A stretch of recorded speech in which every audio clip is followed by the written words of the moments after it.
Hey everyone, welcome back to another stream. Today we're going to be playing some Grafx-16, specifically the Grafx-16 Mini. Shoutouts to Tony Hayden once again for picking one of these up and sending them my way. I was not planning on buying one of these, but this just sort of arrived at my doorstep out of nowhere one day. And so here we are now. We've got ourselves a Grafx-16 Mini, and we're going to play some games on it. This is the settings menu. I've got the settings menu up right now because if you let it sit on the main screen for too long, it actually goes right into a game. Let me actually do that. Let's go ahead and just back out here. And this is our main interface right here. I'll talk about this more as as we get into it. But yeah, welcome everyone to another stream. A bit of a later night stream because for this next week or so, I'm actually covering night shift once again for a coworker. So it has me up all night, so I'm starting my stream extra late. When I'm back on day shift, we'll be doing the earlier streams once again. But yeah, this works out pretty well. I actually kind of like these later streams because we usually get more people tuning in. It's more convenient for a lot of people. So yeah, hopefully we have a decent little turnout tonight to celebrate some TurboGrafx and PC Engine games. Grafx-16 is a fantastic platform along with its Japanese counterpart, the PC Engine. And lots of fantastic arcade-style games, action games, even some role-playing games. Just lots of really good stuff on here. Tons of shoot-'em-ups, and we're gonna mess around with some of the games here later. There are a couple of games on here I actually have not played before. Like apparently Sapphire is on here, and I really want to play that. I've wanted to play that for a long time, and I just haven't been able to. And there we go. It actually just switched over to a game. But yeah, welcome everyone. Looks like we got Lord JP. Lord JP's back. Welcome back, Lord JP. Game Eagle. Welcome back, Carlos. And Brandon, Akela, K-Town, Uber Disco, Quake Master. And that's it. So we'll let some people trickle in here as we progress through this stream. But yeah, before we jump into it and I start talking about the interface and stuff like that, first I want to give a shout out to our recent patrons and whatnot. Huge shout outs to Anson Hughes, who actually joined up as a Patreon backer on my last stream. Thank you very much, Anson. Much appreciated. Also, big shout outs to Will Haynes, who joined up as a channel member, as well as did a massive super chat on last week's stream. When did I do that stream? I don't remember. I think it was Tuesday or Wednesday. I don't remember when I did my last stream, but also shout outs to Brandon DeLarge and Oliver McMuffins, who also did super chats in the last stream. So thank you very much, guys. I really appreciate it. It helps me out so much. So let's go ahead and go back to our template here. So I'm actually going to be playing in my 4x3 template, and what we've got here is the basically the original TurboGrafx's resolution. Which was, I think, 256 by 239. I think most games use that resolution. And so the image is actually going to look a little more narrow than it normally would. And so if we actually hit start and select, or run and select, it'll actually pull up our menu. Oh, actually, sorry, that's only if you're in a game. You have a bunch of different display settings here. And I actually prefer the sort of, well, it defaults to these right here, but these introduce a lot of screen shimmer, and I think for the stream it's actually best that we do this one because there is no shimmer at all on this resolution here, or this aspect ratio. Don't mind me, I just woke up and I ate junk food for dinner, or breakfast technically, so my brain's not working right today. But yeah, so we're going to be playing in the 4x3 template with the 256 by 239 set up. So normally that image would be stretched a little bit if you play on a CRT, so it will look a little bit wider. Yeah, so yeah, that's pretty much it. If you go down here, you can sort by release date, sort by alphabet, game format, I guess that's basically genre and whatnot. If you click down here and you click select console, it'll actually take you to the other region, which in this case is Japan, and this is where you access your Japanese games that they included here, like the Super Graphics version of Daimakaimura, Aldynes, and Spriggan, and Gradius, and Salamander, and Ninja Gaiden, and Spriggan. I can't believe they have Spriggan Mark II on here. Gradius II, Cho Aniki. Oh man, there's just so much stuff on here. There's Sapphire right there. I want to play that later. We'll definitely be playing that later tonight. Yeah, so much stuff here. Some of this, unfortunately, is just still completely in Japanese, and so you're not really, you know, gonna have the easiest time trying to play it. Like, I would say probably the Japanese version of Neutopia, Japanese version of East 1 and 2. I'm a little disappointed they didn't put East 3 on here. I really wish they did that. They gave you both the Japanese and English versions of East 1 and 2, but no East 3. East 3 is my favorite. Super Darius, we'll definitely be playing that later. I think this Samurai Ghost over here in North America, or is this the first one that didn't come out in North America? I can't remember. Well, we might try that. Well, actually, no, it's Namco. I guess I still get copyright claims on Namco's stuff, so I'm probably not going to mess around with some of the Namco stuff, like Dragon Spirit, for instance. I still get copyright claims on that for some reason. I don't understand why. Very frustrating, Namco. Shame on you. But yeah, let's go back to the TurboGrafx-16. And, hey, Mike Valgauder, welcome back, dude. Yeah, Lord JP, it is a fantastic selection. It's great. That's what, you know, I like these mini consoles, but I don't have a huge purpose for them because I have a lot of this stuff already via other means. Like, I have got real hardware and flash cards and stuff like that. But the TurboGrafx is a little bit different because my Turbo Duo has been a fickle little piece of crap for a long time, and right now I'm struggling to get it to read CDRs without skipping out on the music and stuff like that. So I can't play like Lords of Thunder, and I can't do like East or, yeah, right there, and stuff like that, and which is really disappointing. And so the TurboGrafx Mini kind of has my back there. Like, it lets me play some of those games that my Duo is struggling with right now. Speaking of which, man, where do we start? Man, so many good games. That's the thing. There's so many good games. I don't even know where to start. Let's start off with something that I haven't really played much before on the TurboGrafx. So let's go ahead and switch back over to our 4x3 template here to zoom in that gameplay for you guys a little bit. Is the input lag really bad for shooters? I played a couple of games, including Lords of Thunder, which is apparently the, you know, it's the most at fault. And yes, I noticed the input lag, but it was far from unplayable or anything like that. So let's go ahead and just jump right into here. Space Harrier. Now, what's really cool about this is it does actually still have the turbo switches on the controller. And as such, it actually ends up, you know, the controller itself feels pretty good. And the fact that it's got the turbo switches is really nice because a lot of shooters on this platform in particular really need it. A lot of the shooters really need it. And I'm going to go ahead and just use the turbo switch for Space Harrier here. Normally I don't play Space Harrier with the turbo switch, but we will do it here for this stream. Yeah, for those of you guys that never played a TurboGrafx before or a PC Engine, NEC actually ported a lot of Sega's arcade games to the system. Space Harrier, Altered Beast, Golden Axe, Shinobi, Thunderblade, and I know there were more I'm missing. Outrun, Power Drift, and a bunch of them are actually pretty solid. Space Harrier is one of those ones that's actually really solid. Fantasy Zone is another. The TurboGrafx version of Fantasy Zone is awesome. So yeah, if you're a big fan of Sega's arcade games from back then, this, oh yeah, Afterburner 2 was another one. Yeah, a lot of these are actually really solid on the system. So definitely recommend checking them out if you're a fan of Sega's stuff from back then.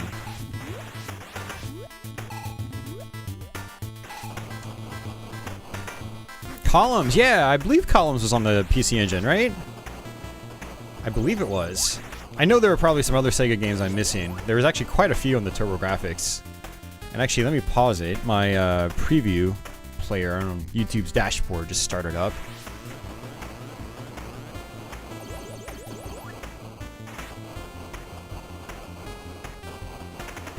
Now, some of the Sega ports honestly aren't that great, like Power Drift. Power Drift just really should not have existed on the PC Engine. The hardware just cannot do that game justice at all. Golden Axe on the PC Engine CD is not all that hot either. We actually tried that on Twitch a little while ago, and it was kind of funny. Playing that, it is so derpy compared to even, you know, the Mega Drive version. But some of the conversions are actually really solid. Like Altered Beast was actually really solid. Wait, Shinobi did get a port, right? No, maybe Shinobi didn't get a port. Did Shinobi get a port? I said Shinobi earlier, but now I'm doubting myself. I feel like it did. I don't remember. Fantasy Zone, though, is just excellent. Excellent, excellent, excellent. Hey, Society. Welcome back, dude. How are you doing tonight?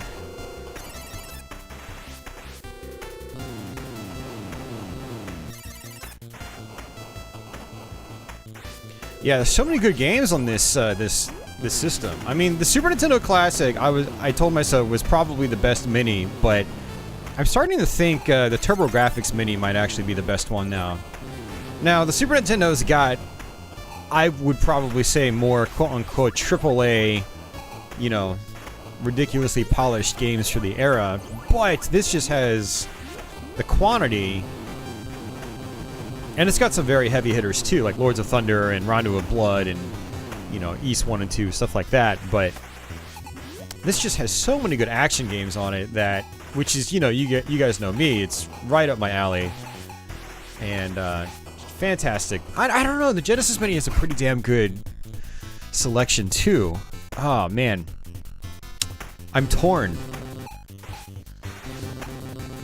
But yeah, this mini is I feel like this mini is more special because it's, for a lot of people, it's been a lot harder to get these games. You know, a lot of people grew up with the Super Nintendo or Sega Genesis or Mega Drive, but not as many people got to experience the TurboGrafx, and so this is kind of like out of reach for a lot of people. You know, especially the CD stuff. You know, it's pretty easy to get a PC Engine and like a Turbo EverDrive or something like that, but, you know, getting into the CD stuff requires a lot more effort. And the fact that there are so many CD games on here too is... it makes the whole thing so much more appealing than I think some of the other mini consoles.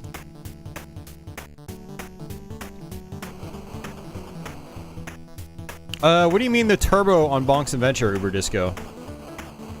You mean like the turbo switch? It definitely works. At least on Bonk's Revenge.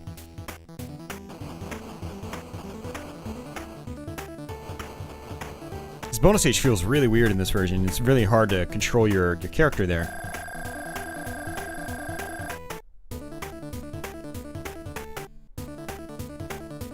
But the frequency...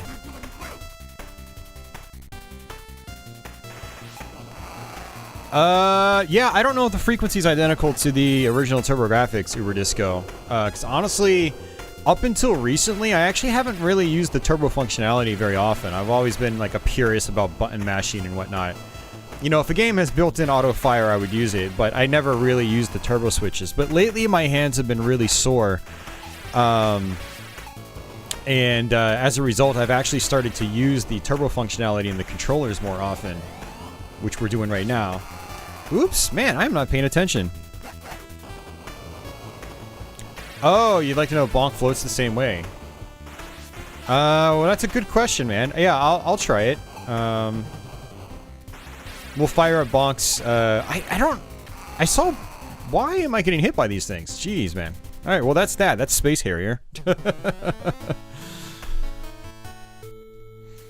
Console was never released locally. And in any of its variants, yeah.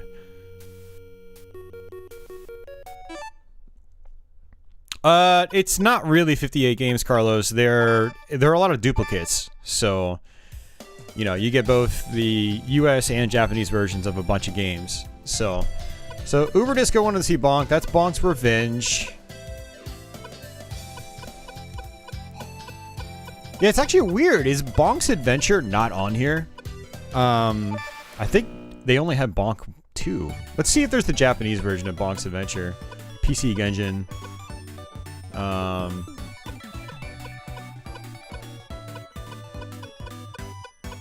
Yeah, they only have Bonks for... No, there it is. Okay, there's the first one. Nice. It's strange that they didn't put the English version on here, though. That's odd to me.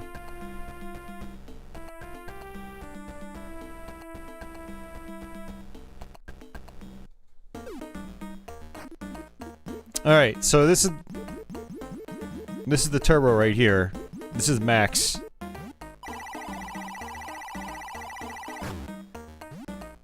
So what do you think, Uber Disco?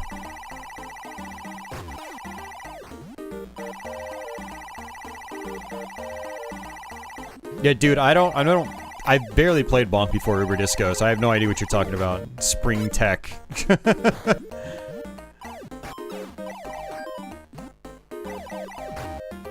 Yeah, I have no idea what you're talking about, man.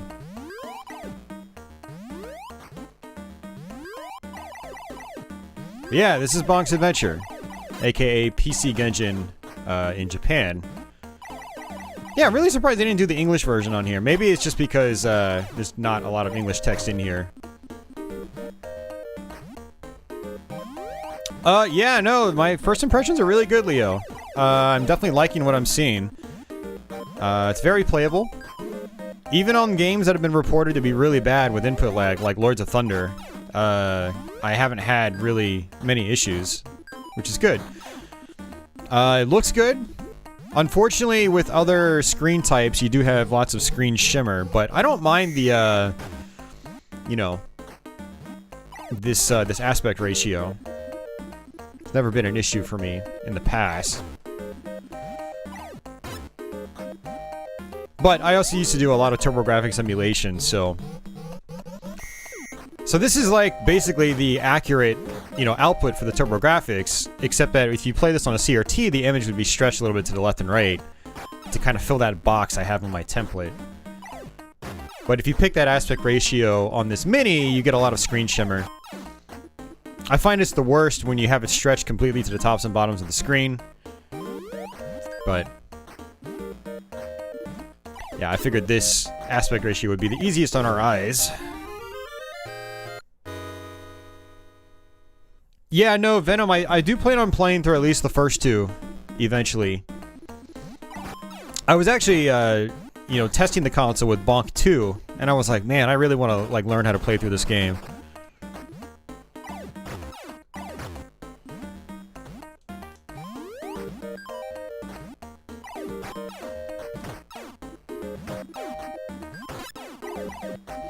Yeah, one of the things about Bonk is that the mechanics have always felt a little weird to me. But I feel like it's one of those skill-based platformers where, you know, there's a learning curve. And, you know, when you get good at the game, it's probably really fun. Yeah, Air Zonk is on here. Yep.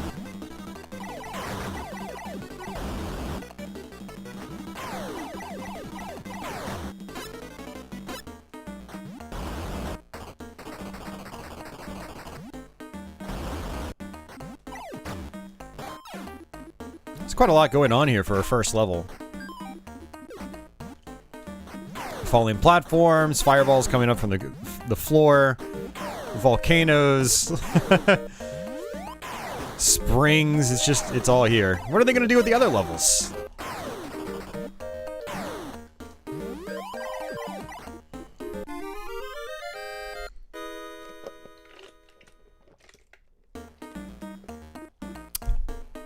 Does this have Legendary Axe too? I don't think it does.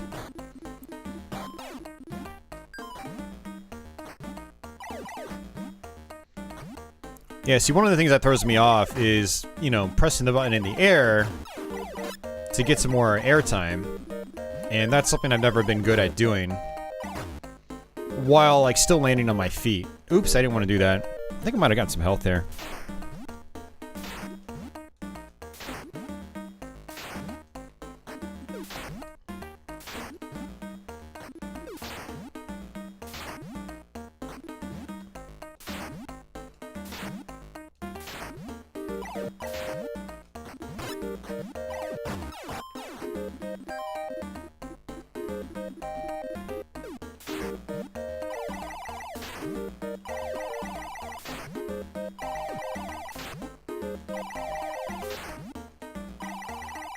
There we go.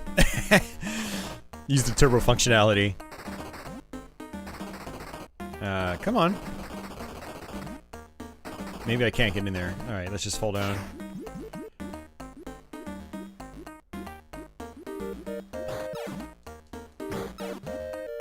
Just bump your head into things.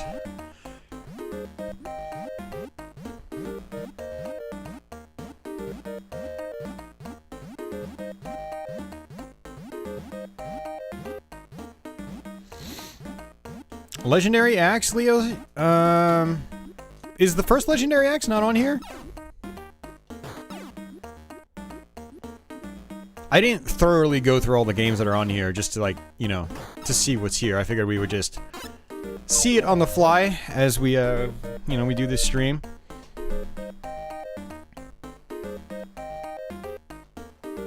That's right, you have to hit start to come back to life. That's actually kind of funny.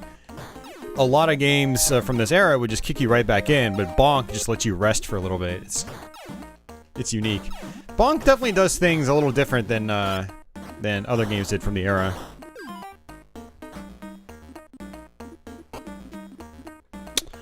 Yeah, Legendary Axe 2 is good. It is kind of depressing. It's got a lot of depressing music in it. I do like the gameplay. I think Legendary Axe is probably the better game. But I do like Part 2 quite a bit. Even though Part 2 is probably, you know, probably wasn't even developed as a Legendary Axe game. It feels very different. I mean, similar, but different.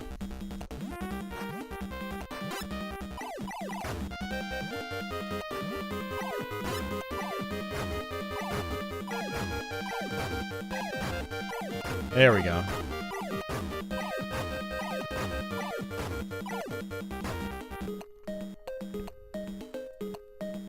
Yeah, go for it, Venom.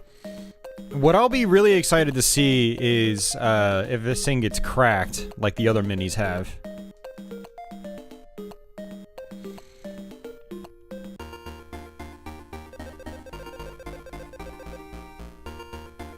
Man, this looks really saturated on through my capture card, which is odd because it doesn't look saturated at all on my screen. I'm wondering if it's my monitor that it's displaying on, or if it's if I've got some filters on my capture card that. No, I shouldn't have any filters because, like, if I would see it on my my main display that I'm playing on. But yeah, I mean the colors look great. Everything looks normal. You know?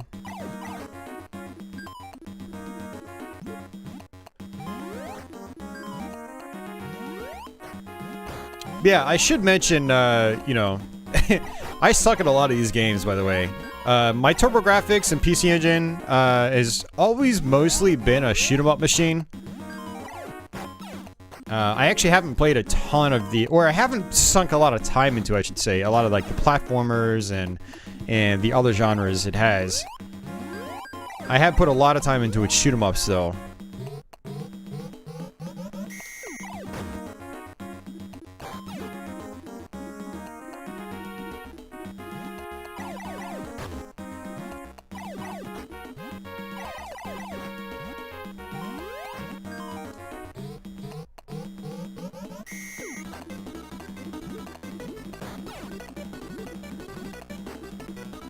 Can you go in there? Let's see. You can! Look at that! Bonus area.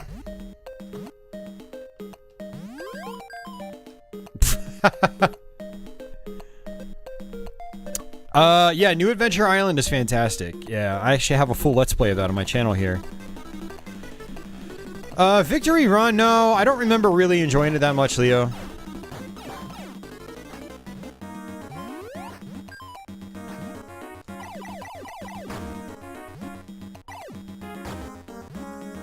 Oops.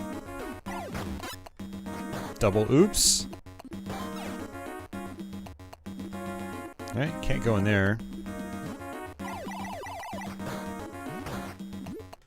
Oh, jeez, man, these mechanics take so long to get used to.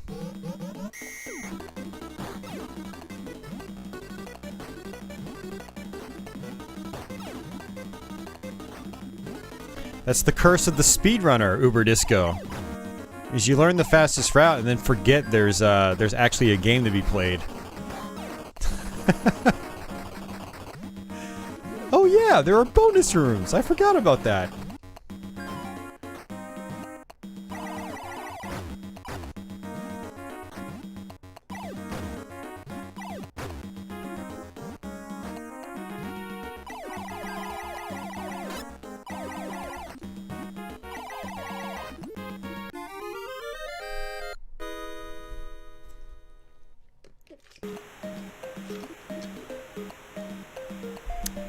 Oh, I'm not saying it's not fun, Uber Disco. I'm just saying there's still other fun to be had that you kind of forget about.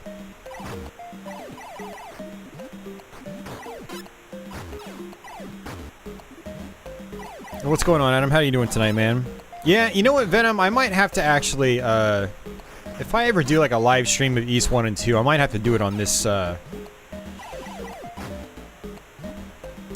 TurboGrafx Mini, because, again, you know, Venom was there when I was messing around with my CDs recently on my Turbo Duo, or PC Engine Duo, and the music was just cutting out left and right. I have one other thing I'm going to try, which is trying to burn the discs at the absolute slowest speed. Because apparently the Duo is very fickle. And before anyone asks, yes, we've already replaced the capacitors and all that stuff. Even the laser. And it reads regular discs fine, but I'm not going out and building a PC Engine Duo collection in this day and age. No thanks. That is very cost prohibitive.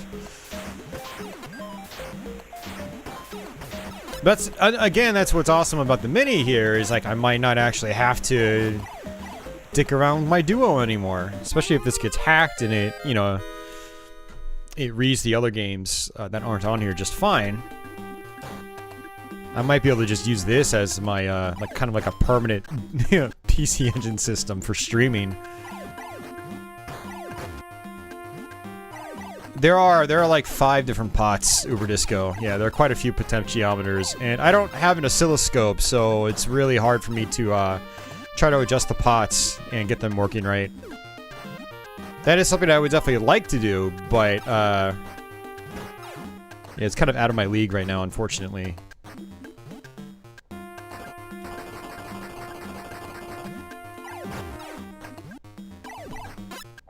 Alright, I've had enough of Bonk. Bonk is one of those games I need to play by myself and not really think about.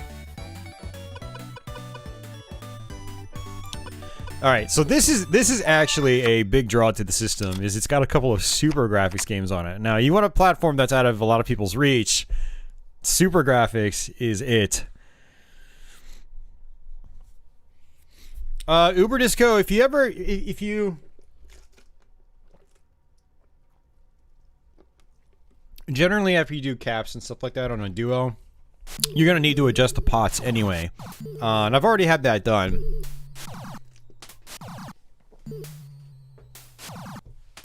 Well, this is actually interesting. There's a lot of screen shimmer here, so I think this game's actually using a different resolution than some of the other PC Engine games. So let me go ahead and switch templates here. Let's go to our settings. Go to display settings, and let's try that and see how this screen shimmer is on this. You can also skip through the load sequence, which was nice. Oh, I'm sure he did, Uber Disco, yeah. The thing about Ninja Spirit, yes, we'll definitely do Ninja Spirit later. The thing about Uber Disco is, yeah, there are 5 potentiometers, and you really don't want to mess around with them unless you've got the right tools. Yeah, there's a little less shimmer now, which is interesting. So, some games have bars on the tops or bottoms of the screen, like one or the other, and Ghouls and Ghosts here has it on the top. So, but yeah, this is one of my favorite games of all time. And the Super Graphics version is excellent for anyone that hasn't seen it before. I actually have a full Let's Play of this game on my channel. It was my first Let's Play I ever did.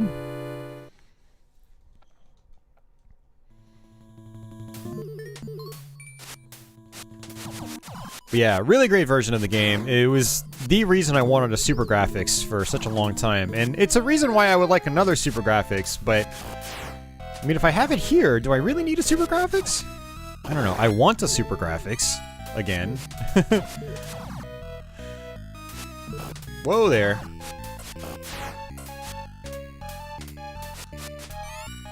Don't want that. That's the torch. Remember this version being pretty difficult compared to, like, even the arcade game. I had access to the arcade board of Ghouls and Ghosts for a little while, and I did a Let's Play of that too, recorded straight from real hardware, and it was set to the hard settings, and it really wasn't... I mean, it was tough, don't get me wrong, but like, it didn't seem as tough as the Super Graphics version. And it might have to do with how enemies spawn in this version. It's a little weird compared to, in some spots, compared to the arcade game. It's kind of hard to describe, but if you played a lot of, you know, both the arcade game and this version, you would know what I'm talking about. Ooh, that was close.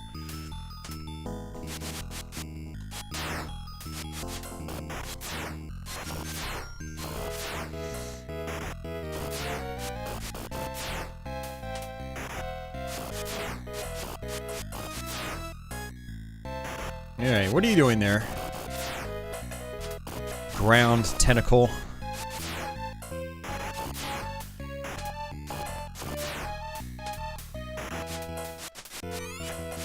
Oh, this game is trolling me.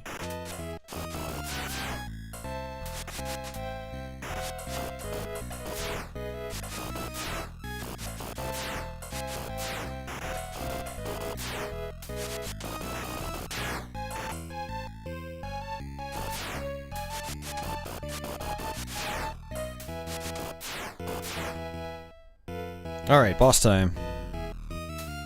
An office is out there. Are there any other Super Graphics games? Just Aldynes, I believe.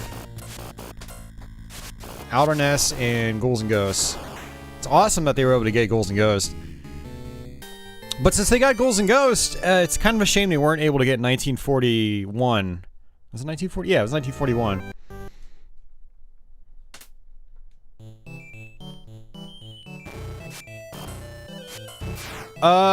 Uber Disco and Mister is a much better value for your money.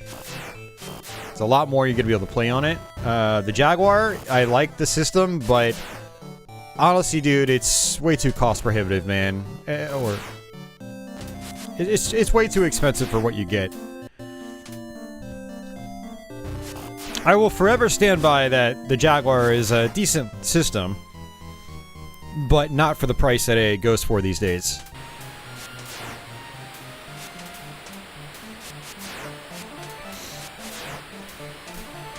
No, if you're some dude making like 6 figures a year, you know, and you got tons of money left over, okay, you know, maybe consider buying a Jaguar, but, you know, if you're Uber Disco, you should probably buy a Mister. No, crap, oh, that was stupid on my part. The axe is one of the worst weapons in the game.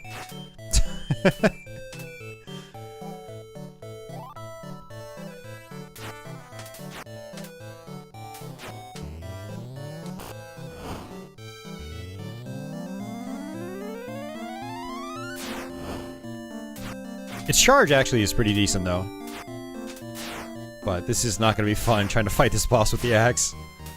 There's supposed to be a treasure chest right there, too, but it didn't spawn in. Oh, that's not good. We just lost our gold armor. So if you've never played this game before, you can charge up if you have gold armor. And you get new weapons by opening up treasure chests.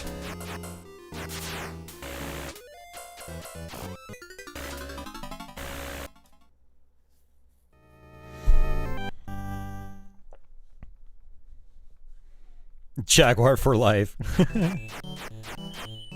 You know, if the Jaguar core is pretty good, I don't think a Jaguar core exists yet. I heard that someone was trying to work on one, but I don't think anything is playable. I think that if a Jaguar core was playable, it would probably make pretty big news, considering how expensive Jaguar stuff is these days. Yeah, I heard that someone was gonna try to work on one, but I don't know if it's gonna be a possibility. Wayne says no Jag core yet. Yeah, okay. Hey, Austin Woolcut, welcome back. You have a bunch of these TurboGrafx games on a Raspberry Pi. Ah, there's my chest. How popular was this console? Not very. Turbo CD core just got implemented. Yeah, that was like a week or two ago. We'll go ahead and switch games. I would have been fine, but my dumbass grabbed the axe, and then that just screwed me over, so... Yeah, no Devil's Crush on here, unfortunately. I thought that was a weirdo mission, too. It's got Alien Crush. Now, here's Aldynes. This is, or Aldynes, however you want to pronounce it. And, this is also a Super Graphics game.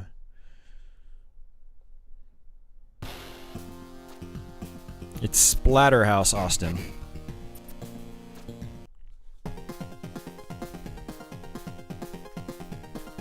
Yeah, I don't remember this game actually being all that great, to be honest with you. You know, it is one of those games I tried to get into when I had a Super Graphics, and I just wasn't really all that impressed with it. But we'll play it for a couple minutes, just to show it off. Definitely gonna play some Sapphire later, though.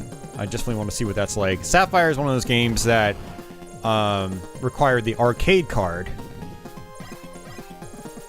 And I actually don't really have any experience with arcade card games at all. It's one of the few things on the system I haven't had experience with firsthand.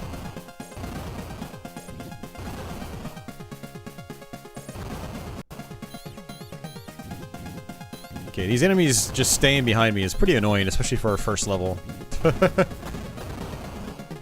So yeah, there's one thing on later levels of the game, but the first level, come on. What are you doing to me here, game? It's a power up.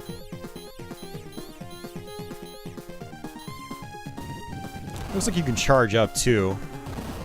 And I guess maybe it's a shield? Is it a shield? It is, okay.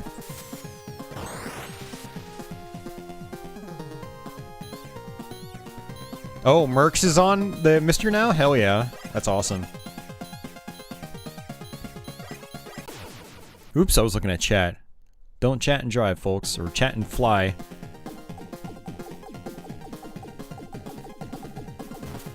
Yeah, well, I assume he was talking to North America, Leo. Yeah, no. The TurboGrafx did not do that well in North America. In Japan, yes, it was fairly successful. But most of us back in the day had no access to Japanese stuff, and so when someone asks me if the system was successful, I usually assume they're asking about our territory. Now, there are platforms that just bombed worldwide. Sorry, Jaguar. But, yeah, the TurboGrafx or PC Engine in Japan was successful over there, for sure.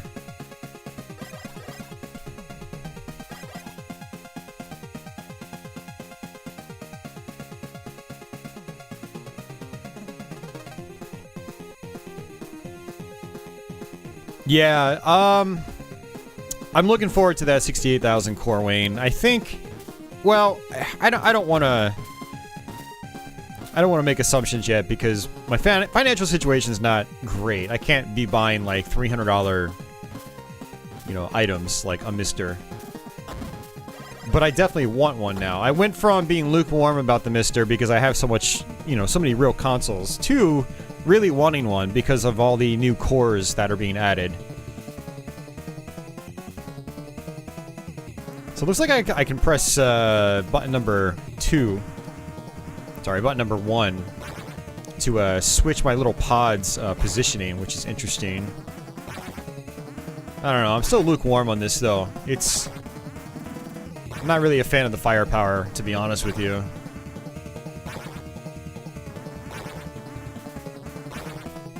And it doesn't look like I can switch firepower or anything like that. I don't know if my pod actually will... If my pod has limited health or anything like that.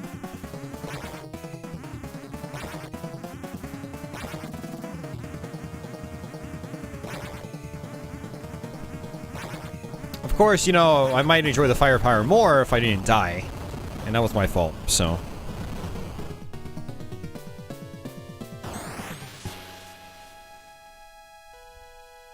Yeah, Gate of Thunder's not on here. That is interesting, for sure. Hey, Ronnie. Yeah, Ronnie just got himself a Nintendo 64 with an EverDrive. The Amiga core is amazing.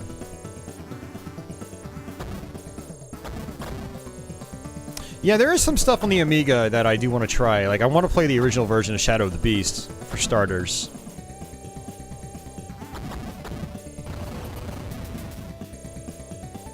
And it sounds kind of dumb, but I would also like to play Gloom, which is a first-person shooter.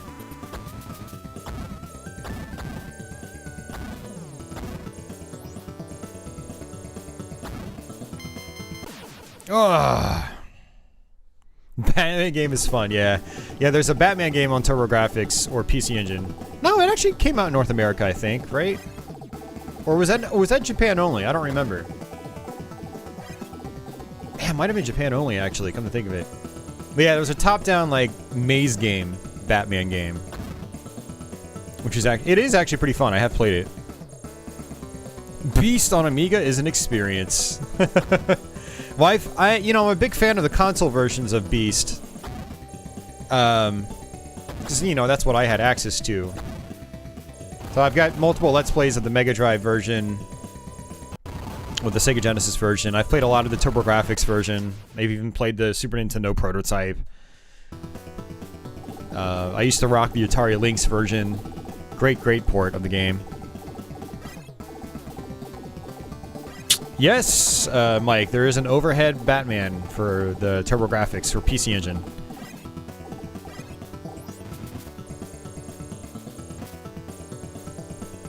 Yeah, but the Amiga version of Shadow of the Beast was basically the original one, and like that was, you know. Let's go ahead and get out of here because I'm not really feeling this.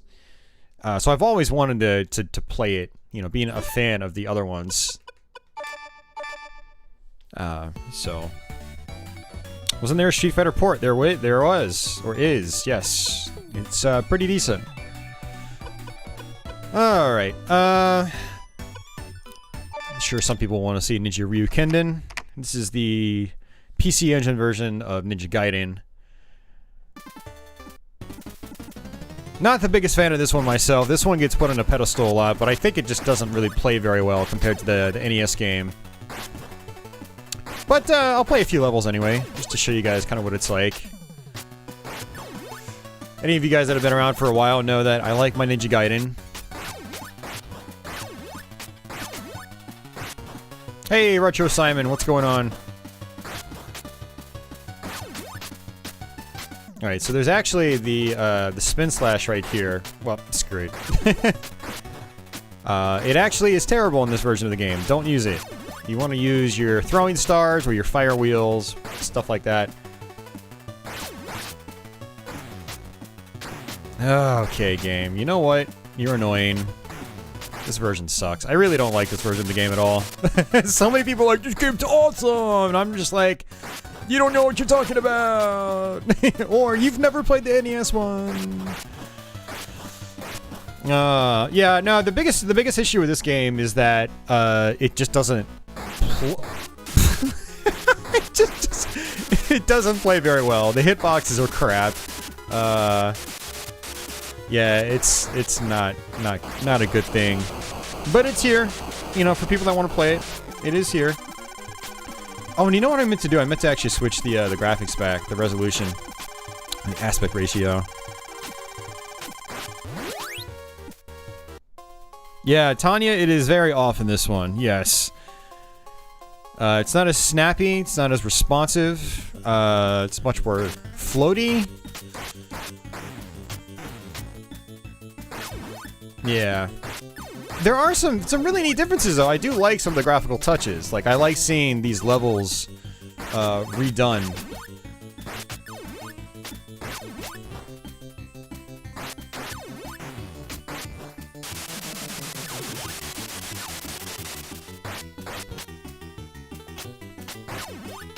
Yeah, some of you guys have probably wondered where a Let's Play has been of this game, and it's just... Every time I try to go through and actually finish this game, I can't do it. I just can't do it. I've actually made it to the final boss multiple times, and yeah, what they did to a bunch of the boss patterns is just... it just doesn't work for me. Very frustrating. Frustrating for all the wrong reasons. Ninja Gaiden on NES is tough, but it's, you know, it is tough, absolutely. And take that toughness and combine it with poor hit detection and, you know, clunky everything else. You know, you lose the snappiness and, of the NES game, and, becomes much more challenging to go through.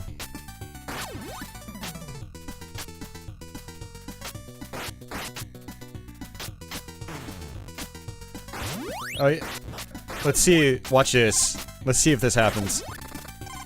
Oh no! I actually managed to cut through him. I got lucky. Whoa! Look at that! There's crap like that too in this game. So in the NES one, I would have cut straight through that guy, guaranteed. But in this, you can actually get knocked out of your fire shield. Oil shield? My fire shield. Let's try it again. Oh, look at that! Can't do it. This game sucks. I'm sorry. Stop being so negative, Austin. Let's play something that's actually fun. Let's do some, let's do some Gradius II.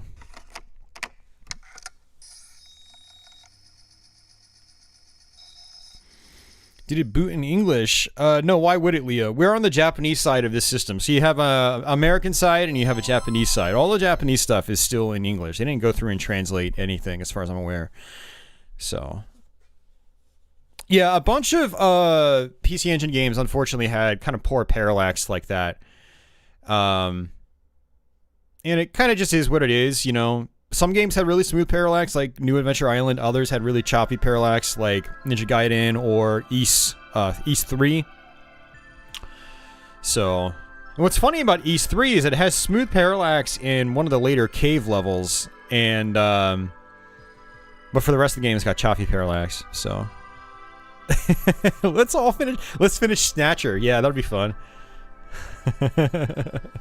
I don't even know if I'm going to show off Rondo of Blood, to be honest with you, because I've got so many playthroughs of it on my channel. I feel like it's unnecessary. I don't know. Maybe we'll fire it up later. Maybe. We'll see. I did not change it back, Venom. I actually probably should. I'm noticing that the shimmer is actually... It kind of varies from game to game, actually. But yeah, this is Gradius II. This is an excellent, excellent version of Gradius II. Awesome soundtrack. Just a great, great game. A little military madness, perhaps, maybe. Destroy them all.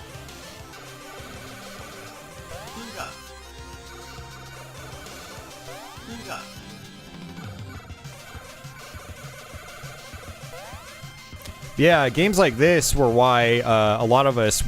Ooh, that was close. Were importing PC Engine games in the late 90s and early 2000s.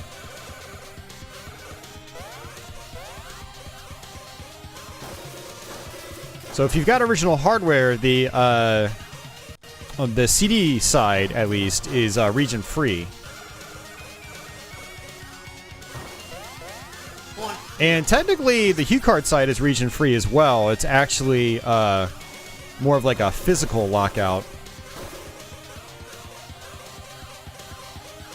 Well, it's kind of hard to explain. The pins on the cards were actually reversed. So if you put a Japanese game into a US system, it wouldn't work. But you could get converters that would convert that. It was more like, it's not like it was a BIOS or firmware level lockout. It was an actual physical lockout, but you could get around that. But with CDs, you didn't have to, you know, get any converters or anything. There's no, you know, bypass needed for them. So a lot of us would either stick with the US library or have Japanese systems to play the Japanese HuCards, and then we would just import, you know, the CDs.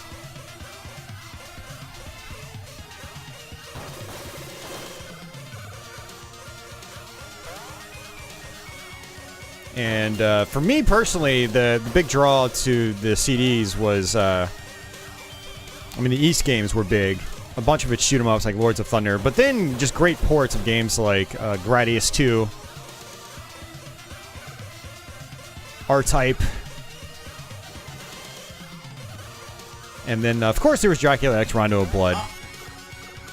That was kind of like the holy grail for a lot of us back in the day.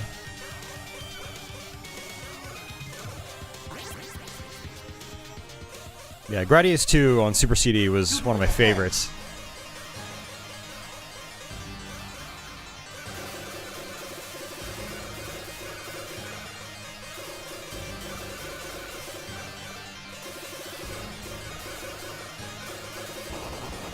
There we go. First level down. Your years old dip switch on your duo. It's like, dude, some of these mods come from, like, when you were a baby. Like, come on. You don't need the crap on everything.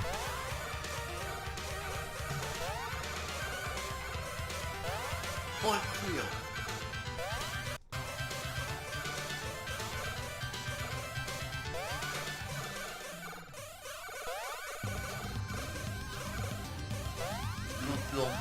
Alright, get our options.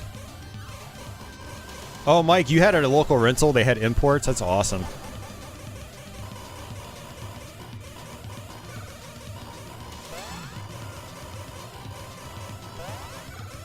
I actually probably should have switched over to double. We'll go ahead and do that right now. Let's go ahead and flip on our turbo switch. I really love that this has turbo switches on it. I was honestly half expecting them to cheap out on that and not include them at all.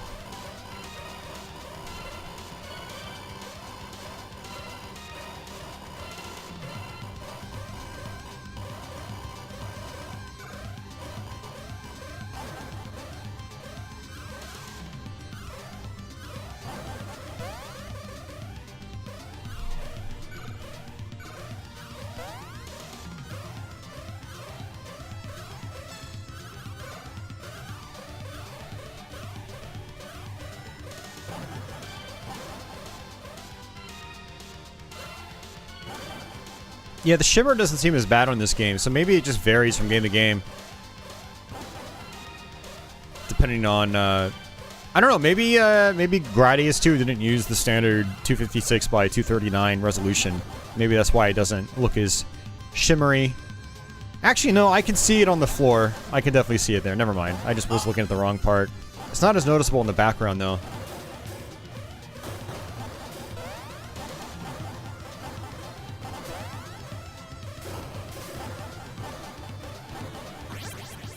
Yes, you'll notice that I'm actually skipping over the laser weapon, and that's because your normal shot in the Gradius games are ironically usually more powerful than your lasers. So a lot of times you're actually at a disadvantage for using your laser. But it all depends on the levels. There are levels where it is good to switch over. But double is usually where it's at in these games. Hey, Tony, there he is.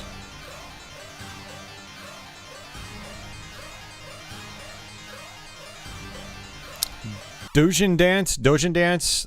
I feel like I have heard of that name, but that's as much as I can say about that. Here, we'll just switch over to laser just so I can show you guys. Yes, it was extremely generous. So everyone give a huge shout out, or everyone give a round of applause for Tony, because without him, we would not be doing this stream right now. So thanks again, Tony. And it's honestly, it's really nice. I'm not noticing like severe input lag issues. I mean, yes, it's been tested and shown that there is input lag, but there's a threshold where like you either will or you won't notice it, and it's not bothering me right now. I'm not noticing it. So, that's good. But I also usually, when I stream, I go through my FrameMeister, which does have inherent input lag. So maybe that's one reason why I don't notice it as much, because I'm used to playing through my FrameMeister.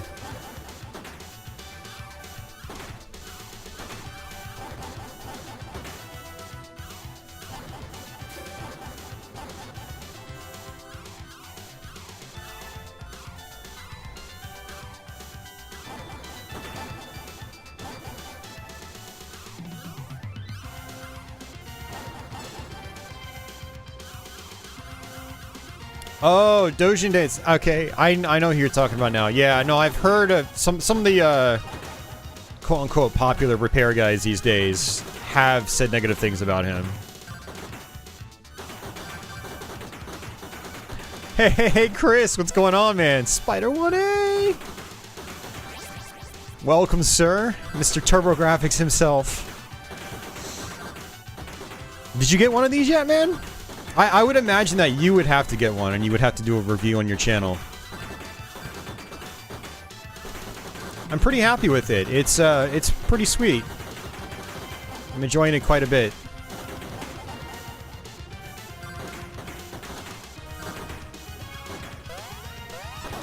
Ooh, I was looking at chat. Yeah, Pixel Digs, exactly. Apparently he was one of those older guys, or one of those longtime modders that just used to do a really bad job, but I think he's openly, I think the word is he's openly admitted, like, his old work is kind of crap, and he's just, you know, it was a learning experience, and he's gotten better, and now he's legit, you know? It just is what it is.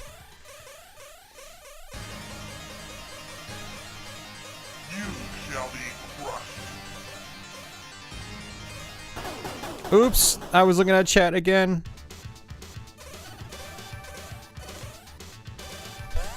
It's some of the worst gameplay I've done in a long time, man. I gotta stop looking at chat, but chat's moving and I want to read it.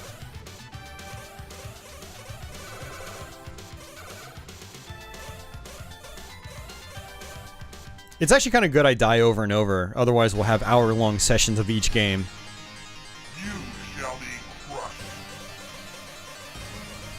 Which game is this? This is Gradius II. Destroy the core.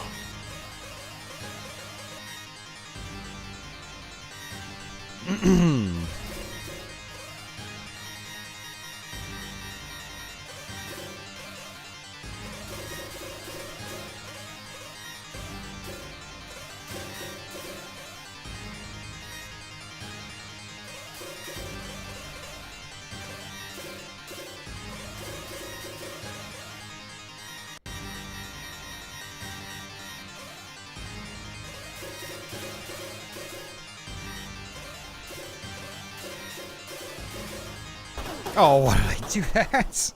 Alright, well that's enough. That's Gradius II. There you go, guys. Oh, Chris, you did get it a little bit ago. You need to hook her up, though. Okay. Yeah, looking forward to hearing your thoughts when you check it out.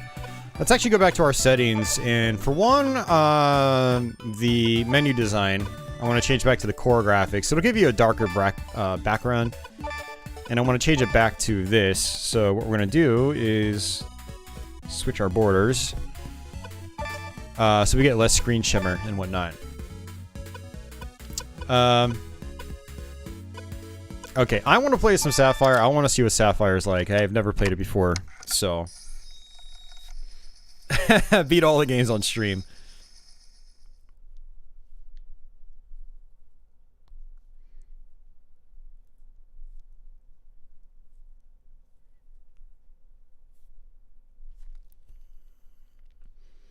Wait, so whose cable do you use, if you don't mind me asking? Oh. So, Uberdisco SCART or RGB on a, you know, a Duo, you have to get your console modded. It doesn't work out of the box.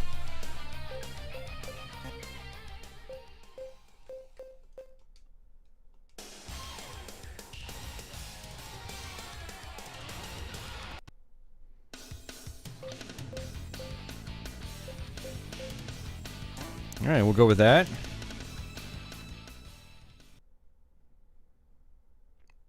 Wait. Why is there CD music on this game?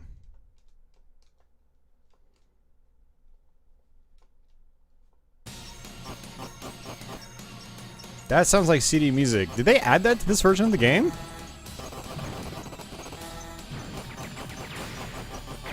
Oh wait, no. I'm an idiot. Sapphire was a CD game. I'm like, what? I thought this was a HuCard game. I wasn't paying attention. Yeah, so Sapphire has really good animation. That's one of the things that was always drew me to it. Now, the game itself, I don't know if it's actually any good. Yeah, my brain is really not working today, because for one, I can't dodge stuff to save my life, and two... Alright, let's just start over. Let's start over. Oh, we can just continue. Alright, well that's good enough. We'll switch ships. Alright, so I'm actually not using the turbo functionality right now. I can't believe I thought this was a Hue card game. Man, my brain's really not working today. One of my worst streams in a while.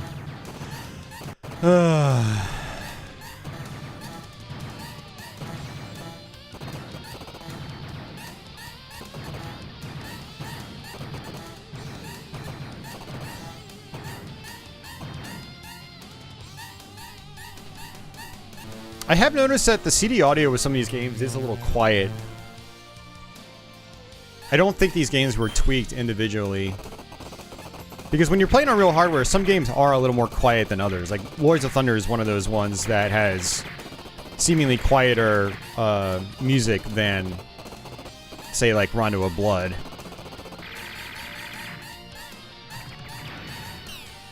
Okay, so I do have bombs. That's a bomb. Power up.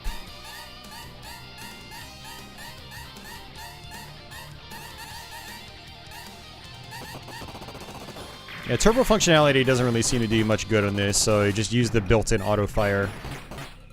Hitting select... Pff, hitting select doesn't do anything.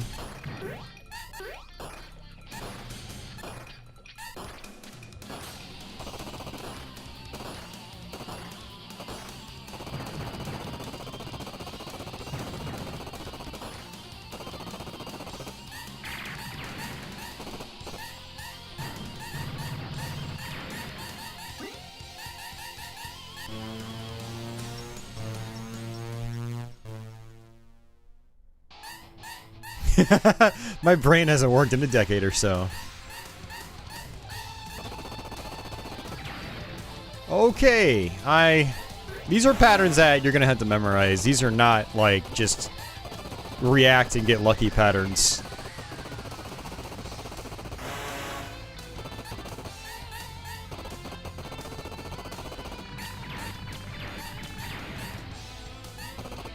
All right, 2 phases.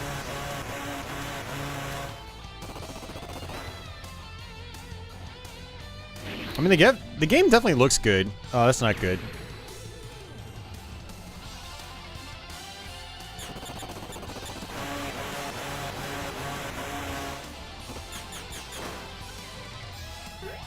Oh, the different color of power-ups is your different weapon types.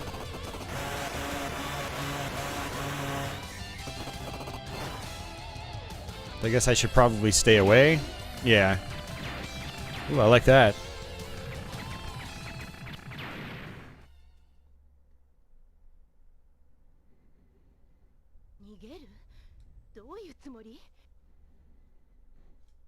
It's cool to catch a stream live for once. Usually just put one of the recordings on in the background.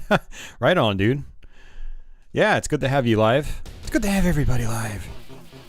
Has a toe plan feel? I don't know about that, Wayne. Not really getting toe plan vibes from this.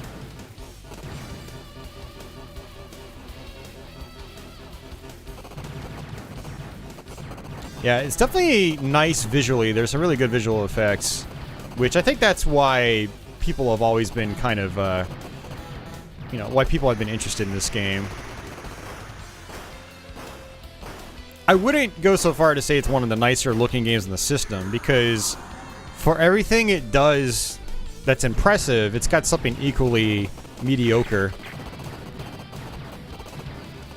Like, this background doesn't really look anything special. It's transitions, you know, that are special. Enemy transformations. Some animations like this in the background. It's neat. It's interesting. I'm not gonna say it's amazing, but I do like it so far. It's better than Nexer, that Akela absolutely loves and adores and raves about. Or Psychosis. Sorry, Akela, I had to go there. God, I'm so slow though, man. And I can't speed myself up. That is frustrating. Oh, interesting. My pods actually charge up on their own if I don't fire. That's good.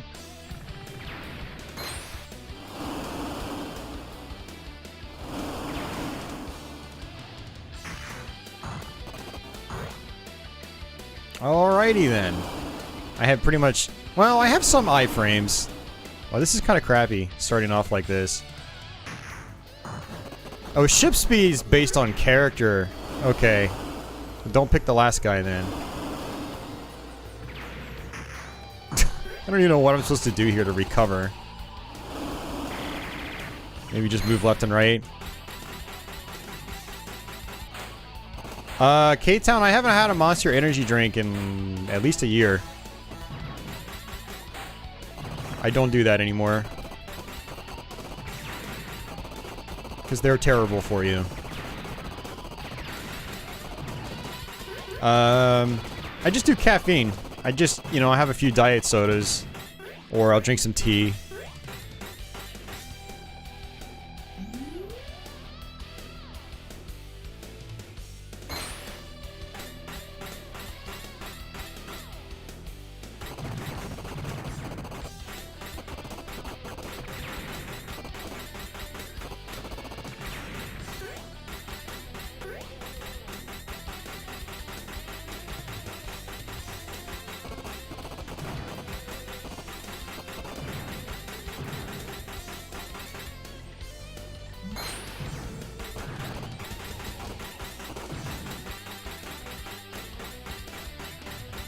Now you want a monster?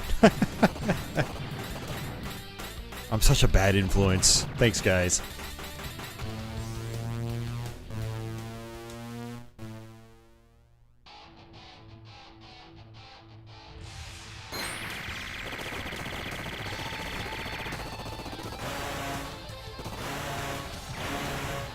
This is a total memorizer, man. This is not the kind of shooter you're gonna get through on your first try. Which is fine. You know? It's fine. Seems pretty cool. I will definitely play more of it in the future.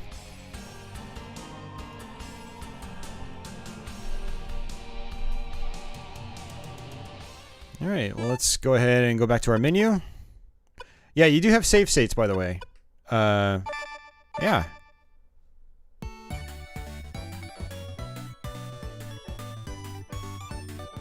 I mean, that could be some sort of sync issue, Uber Disco. It might not be your cable. It might be whatever device you're plugging it into. I remember having the same problem with my Duo going in my FrameMeister at one point in time. Forsaken Necromancer. I don't know if this is an RPG or something. Let's just fire this up real quick, just to see.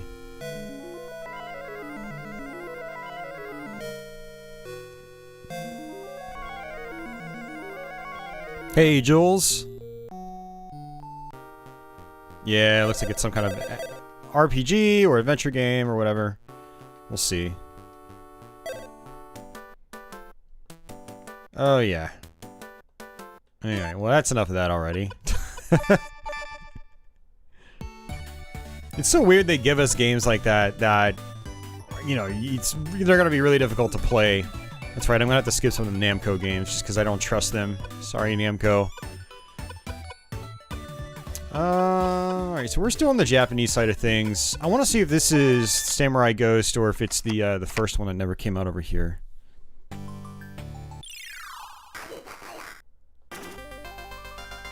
Speaking of which, I just said no Namco, and here we are playing a Namco game. Well, we'll do 5 seconds of Namco.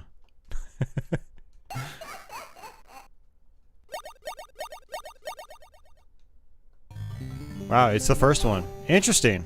Okay. Sorry, Namco. It's now Samurai Ghost. So yeah, so there's that one, then there's another one called Samurai Ghost. So let's go with Spriggan, and then there's Spriggan Mark II. Let's go back to our TurboGrafx lineup. Exactly, Game Eagle. Exactly. We will do some Lords of Thunder. Probably my favorite thing on this pack. What's wrong with Namco is they copyright claim you for stupid stuff, like Dragon Spirit. It's very annoying. Alright, and I'm going to put it on hard mode. Not the highest, but higher than the default. Such a good game. Aldynes is good? Yeah, no. Sorry, Akela. Can't agree with you on that one. Played it, didn't like it very much. I don't know, maybe I'll put more time into it in the future, but not a fan. I'd much rather play Sapphire based on what I've played. But yeah, I can definitely feel there being more input lag on Lords of Thunder, but it's, I don't know, it still feels playable to me.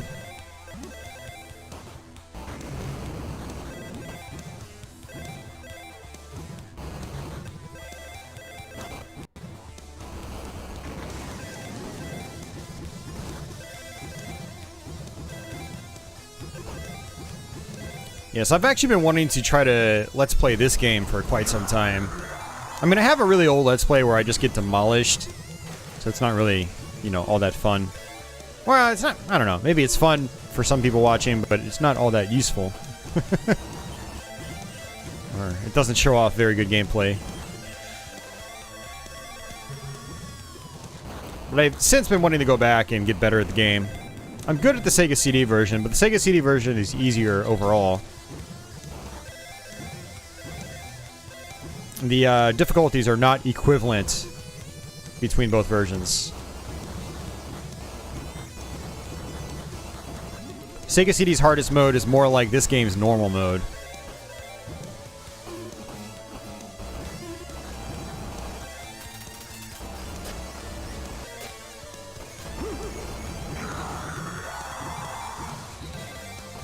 If you never played Lords of Thunder, you get, it's an interesting kind of power-up system. You basically build an energy meter, and it's got 3 levels.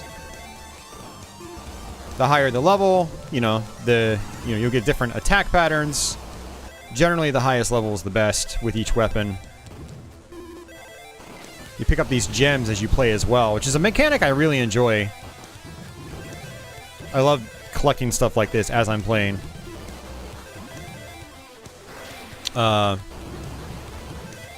Magical Chase, the Hue Card game, is another game that's like that. Where you're constantly picking up little items that give you... They basically equate to money. And then you can buy stuff. But Lords of Thunder gets very chaotic, too, if you're playing on the highest difficulty. So it's just... it's so much fun. Trying to dodge stuff, kill stuff quickly, while also still collecting money at the same time. It's very satisfying. And this just got one of the most badass metal soundtracks ever. It's one of my favorite video game soundtracks, period.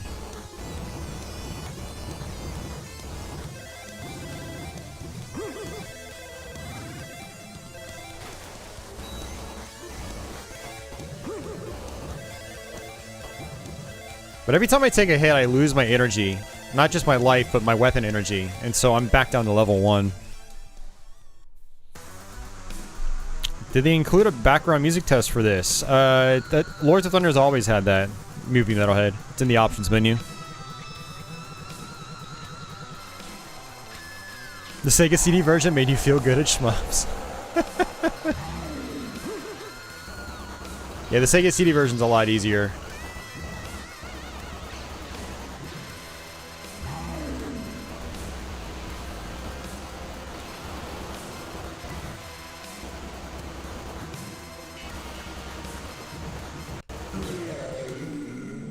Such a good game. The Turbo 10. Word, Uber Disco. Well, I already played Aldynes tonight, guys. Both Akela and Tony. I played it early on. 1cc, here we go? No.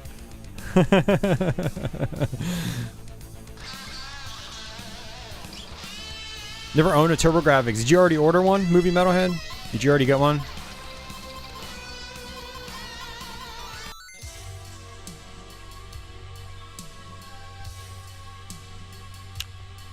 Alright, let's go ahead and switch over to the Earth Armor. Earth Armor is actually probably the best in this game.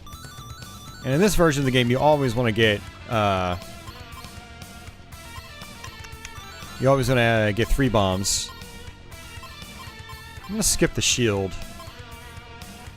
Plus 3 power. Well, actually, we can do 1 level of shield, and then now we're maxed out. You missed it too somehow. Well, I didn't play it very long. I think I played the first level, and that was it.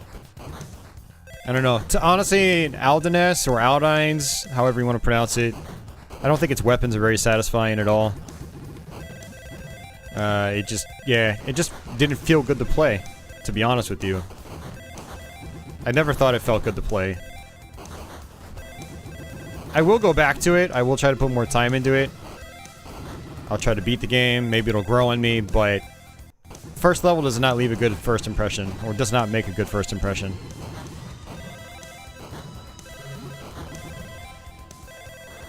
Akela has a soft spot for a lot of mediocre shoot-'em-ups.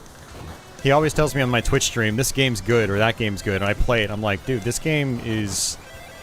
Why am I playing this game? But maybe Akela knows things that I don't. And he probably does, because he's actually beaten some of these games, and I've only played the first level or 2. But if a game doesn't leave a good first impression, then and I have to force myself to go back to it and find the enjoyment in it. A lot of times I'll push it off. And push it off, and push it off, and push it off. I don't know. Maybe there's great stuff in Aldynes, but I don't know. I'm not seeing it so far.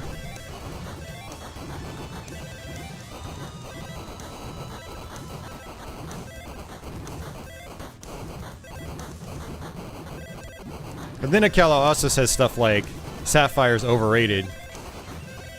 Maybe it is, but is it at least better than Aldynes? To me, so far, it would seem like yes. I don't know. I just get conflicting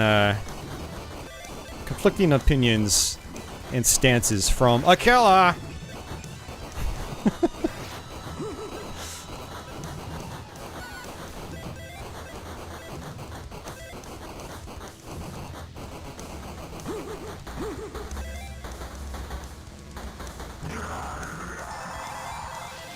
Very standard middle of the road. See, that's what I want to hear. But you said just a few lines before that it's good. So there's good, and then there's, you know, very standard middle of the road. And I wouldn't qualify something like that as good. I would qualify it as average. So I think that's where we both get mixed up, is that there's a communication issue. You have a tendency of saying things are good when what you actually mean is it's average. It's okay. You know?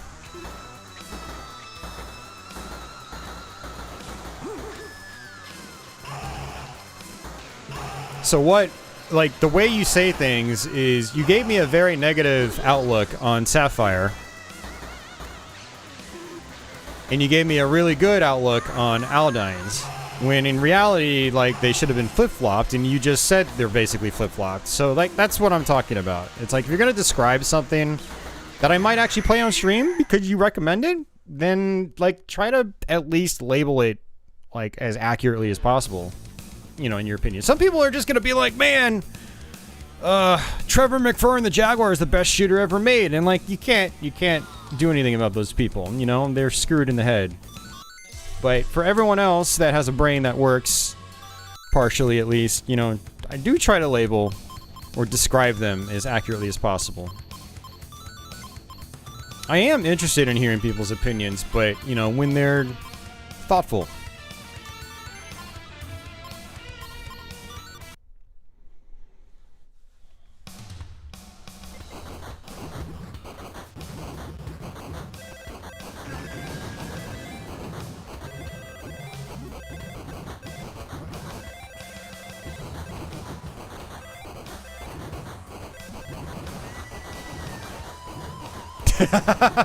Trevor McFur is the greatest. Come on, man.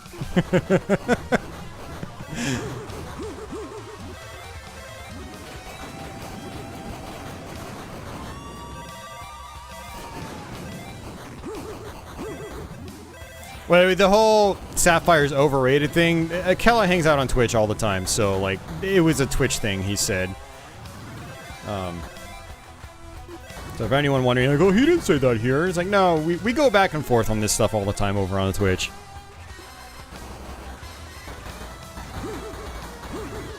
With a high price tag of Kella, you can't help. You really can't help. Because collectors. But yeah, I do think it's probably a little overrated based on what I played so far, but so far, I've had fun with it too, which is a lot more than I can say for some of the other average or mediocre PC Engine shmups that you guys have seen me play on Twitch. So I'm definitely looking forward to going back to it and learning it and putting more time into it. But yeah, price you just can't do a damn thing about regardless of the quality of the game. There are really awful games that cost just as much as something like Sapphire. You know? And I would never expect anyone to go out of their way and buy a physical copy of the game. So price doesn't matter. Price is moot. There are ways around price these days. Reproductions, CDRs, SSSD3. You know what I'm saying. Price is a non-issue in this day and age. So what I care about is just the quality of the game. Now, I will take price into consideration if someone, like, asks me, should I buy Sapphire? And I'll be like, no. If you're buying Sapphire, you don't, you just stop buying video games. Don't buy Sapphire. Don't do it. If you get it through those other means, and you just want to play it, yes, absolutely. So far, that's my takeaway on it.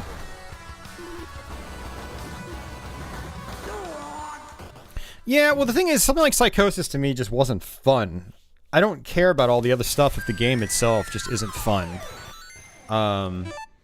So a game has to first and foremost be fun to me. Like, a theme can't save it if it's not fun to play.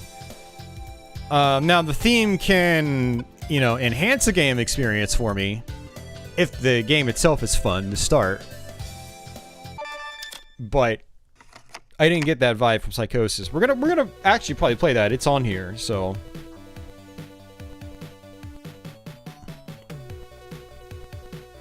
You actually don't know Sapphire at all. You are interested in it. Yeah, we just played it a little while ago. It seems decent.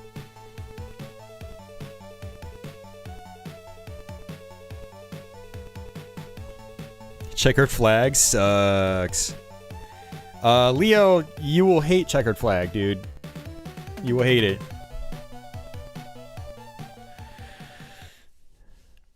PCE works, yeah. They've been doing that for a long time, haven't they?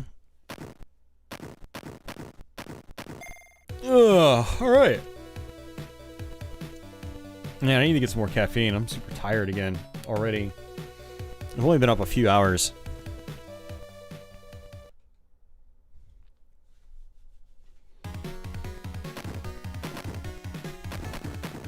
Yeah, so I actually have a really poor Let's Play of this on my channel, where I, like, just tear the game apart, because I didn't really like it all that much. Just use a bomb. I'm gonna revisit it, I'm gonna try it again, get better at the game. I was watching Game Boy Guru, who's a YouTuber, who's really into shmups, play this for about a month. And, I don't know, he kind of got me interested in it again. I'll go back to it and I'll try it again. I know there's a big difficulty spike at the end of the game. The final level really increases in difficulty quite a bit.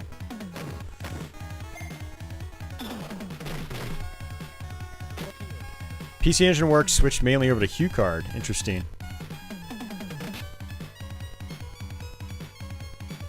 I am off nights, Mike, but one of my coworkers is taking PTO, and someone needs to cover him, so I'm covering for him.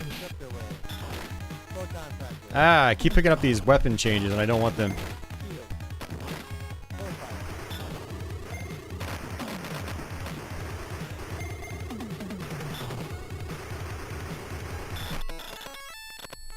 Yeah, so I covered for him last week, and then I'm covering for him this week too, and then next week I'm back to day shift.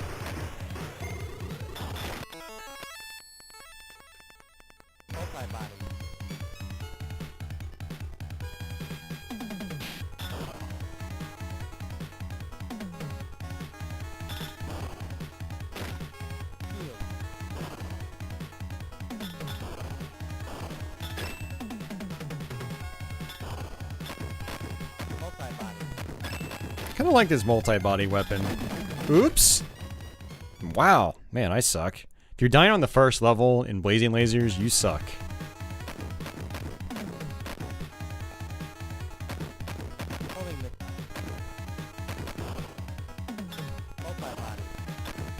Yeah, Akela, that's definitely a problem, for sure. I know exactly what you're talking about.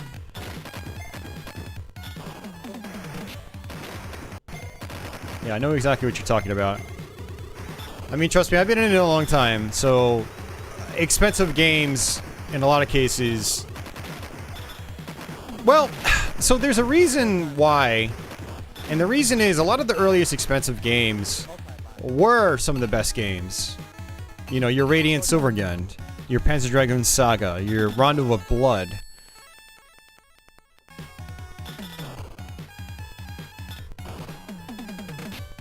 But then collecting started to take off more, and then some of your just legitimately rare games. You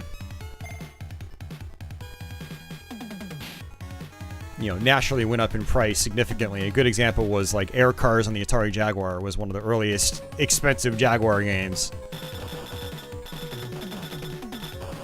Not because it's a good game, but because, you know, there weren't nearly as many copies out there as other games. Actually, I think you had to pretty much mail order that game, like right from the beginning. So like, you know, it was never cheap. But as, like, retro gaming has become more and more popular over these last 10 years in particular, just demand in general has gone up. And so even what were once relatively affordable games have gone up in price. And so now they're being confused for really, really good games. They're being confused for your Mushas and your Radiant Silverguns and your Rondo of Bloods. When in reality, they're not.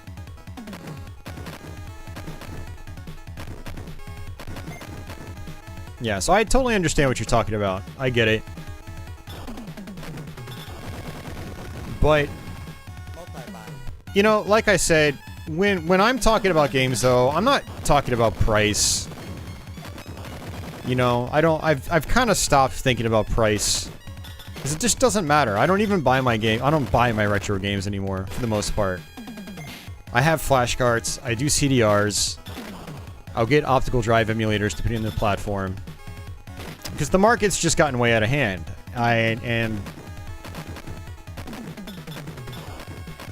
You know, as a near 40-something adult, I can't be blowing my money on random games that are just mostly going to sit on my shelf.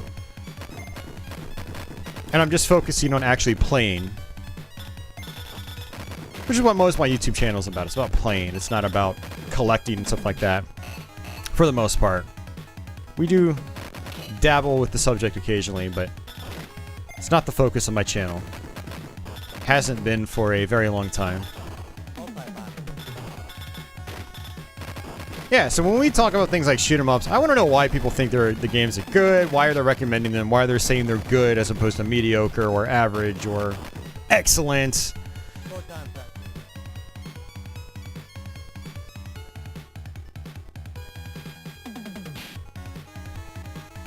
Nexer? I don't know, man. I didn't play enough of Nexer. I only played a couple levels, so I don't know. We'll see.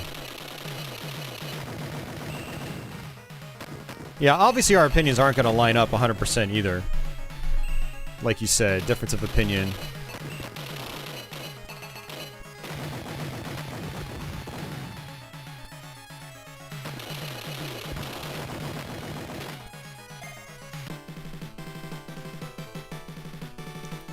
It's not the scalpers. I mean, the scalpers don't help, but it's people like, well, I don't want to point fingers, but it's everyone out there that is buying games.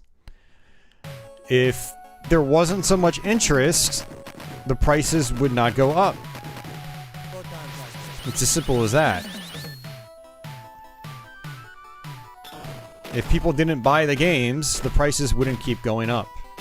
But people are buying the games, and thus prices are constantly going up.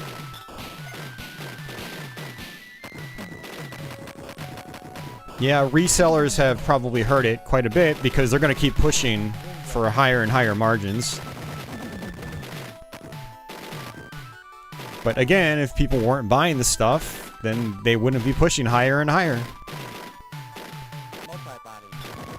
Because they still have to sell stuff to stay afloat. That's how that works.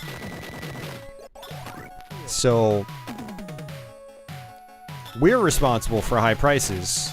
You know, everyone out there, even myself included, I bought for so long. I supported the modern retro scene, you know, since I got back into YouTube, 2009. And it wasn't until, like, this past year in particular where I really, really started to, like, buy less and less. And it's to the point where, like, the last 2 months, 3 months, I haven't really bought anything. Like, literally, well, I bought a couple Dreamcast games, which was stupid of me to do. Because I ended up getting CDRs working on my console right afterwards. Waste of money. But aside from that, I haven't bought anything.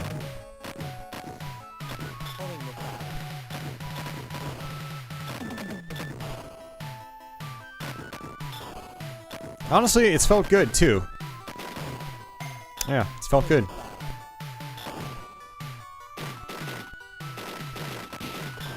Yeah, the more we buy this stuff, though, the more it goes up in price. It's just how it works. There will probably be a time where a lot of this stuff starts to tank in price as we all get old and we start selling off our collections. Which I bet you there will be a point in time in my lifetime where that actually happens and stuff tanks in price once again. As people realize there are more important things in life than video games. Or at least buying video games. Buying retro video games. If you're playing modern stuff, you should still buy the stuff that's out there. That's how the modern industry stays afloat. But the retro scene doesn't need your money. Never has.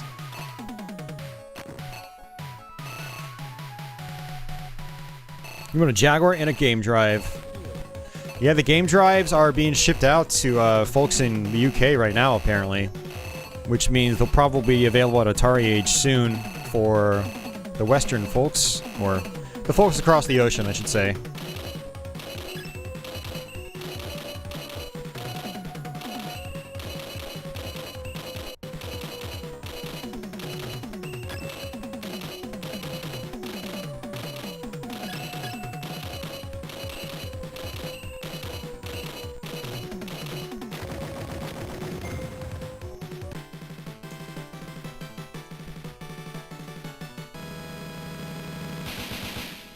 Are today's prices a bargain? No, today's prices are not a bargain. Yes, prices will probably be more in 10 years, but this retro collecting thing is not a new thing. It's new to some of you guys, but it's not a new thing. You know, it's been going on since these platforms were discontinued in the 90s. And prices have skyrocketed since then.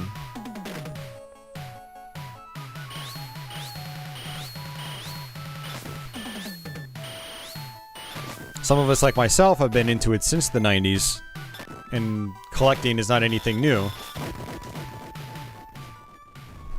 Prices and availability, on the other things, or on the other hand, sorry, is quite different than it was back then. Availability was sky high back in the 90s, and even early 2000s. Prices were low. But now availability, not so great. Because of the greater demand, and prices are higher. I think awareness has been a huge factor too, because when I was into it, it was very much a niche thing to be collecting video games. You know, you were very much weird to be doing so. But now, you know, lots of people with that are older that saw these platforms back in the day, and they have got disposable income now. They can buy the stuff, but now they're also being made aware of the stuff again too, thanks to things like YouTube and Twitch and whatnot. And that phenomenon has just been going on for ages now. The whole YouTube exposure.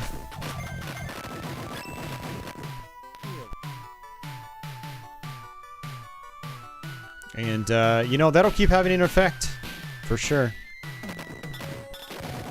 Until people just get to a point where they stop caring. How long will that take? I don't know. How many people are into it? Or in it for the long haul? I don't know. For some of us, this is just how we've always lived, you know? This isn't something like we just discovered because of YouTube. We've always been into it in one way or another.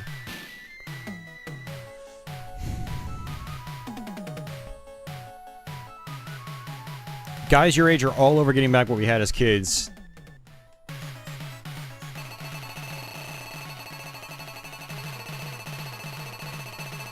Yep, Valgalder and I, we used to trade games back in the 90s.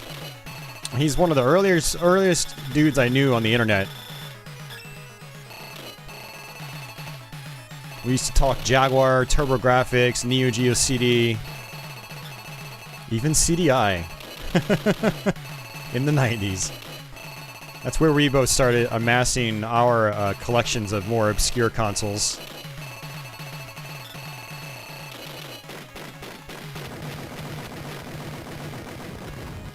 You just prefer to play this stuff. You sell off after you get EverDrives or ODEs. Yep. Hey, Christopher, what's going on? You feel like prices are not going much higher for most games? You might be right. I honestly kind of hope you're right, to be honest with you. Because there is a part of me that does like having the stuff and getting the stuff.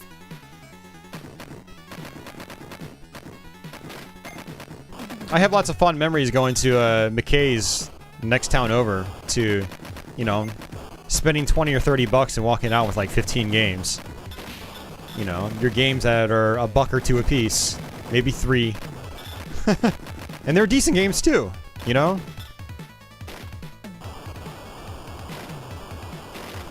Even if prices went back down like that, I don't know. Would I start buying games again? I don't know. I've gotten so used to the convenience of flash carts that like I don't really feel like I would gain anything from getting a stack of, you know, cheap games.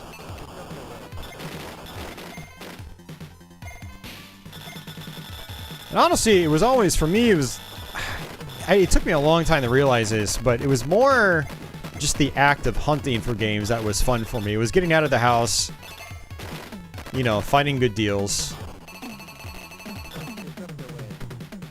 and whatnot, cataloging them.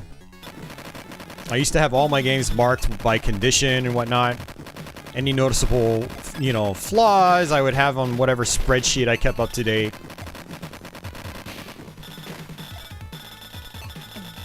And so many of them went unplayed, or I'd only play them once. And it was like I had a flash cart before flash carts were there. I just had it in the form of a massive physical game library. The games were still just as much unplayed as the games on my flash cart. Dabbling with the game for a couple minutes here and there doesn't really count as playing it. You're not really trying. You're just gonna go from one game to the next.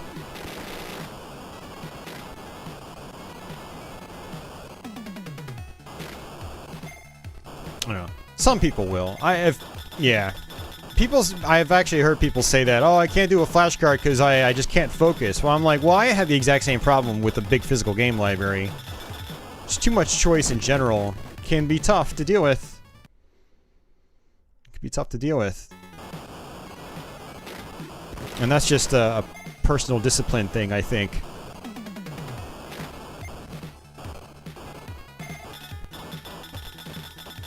I'm going to turn the turbo switch back on here.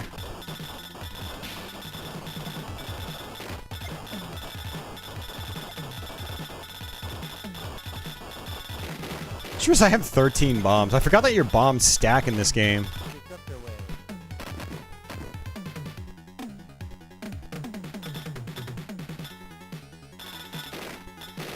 Yeah, I miss...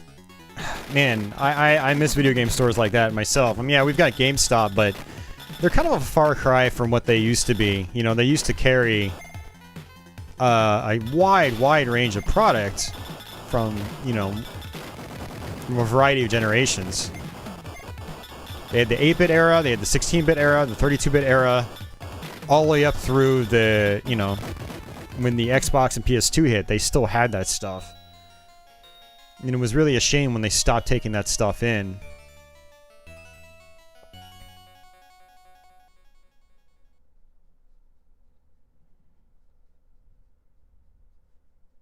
You're going through the NES library at the moment. Tons of stuff you never played, so forcing yourself to check these other games out. Yeah. I have kind of been doing a little bit of the same thing. I mean, for one, looking for new games to Let's Play, but also kind of forcing myself to play games that I've dabbled with, but haven't really put much time into. Like, we put some good time into Kickmaster this past week, as well as getting up to snuff with Shatterhand again. Clocked a lot of time into G.I. Joe, which I barely ever made it anywhere in back in the day. We ended up beating the game. So, yeah, you know, I'm kind of doing a little bit of the same thing myself. Constantly. Hey, Kazuya. Let's go up in the chat here. Let's scroll up. Yeah, same as pinball. Market has been so effed. Yeah. Yeah, pinball's going up.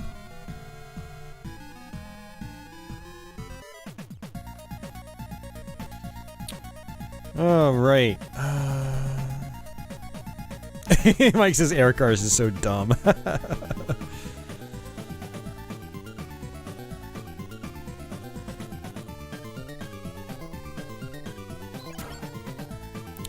You're as guilty as the rest of us, but I'm getting sick of the inflated prices. Castlevania and the Mega Drive is going for like 300 plus on eBay. I mean, come on. Yeah.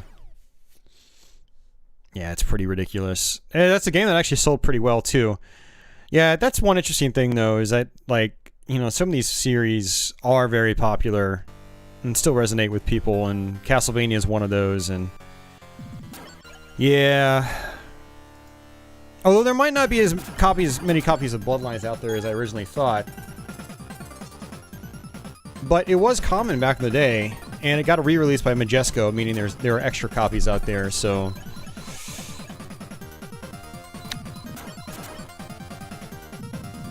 more companies should make compilations, like what Konami and Capcom were doing.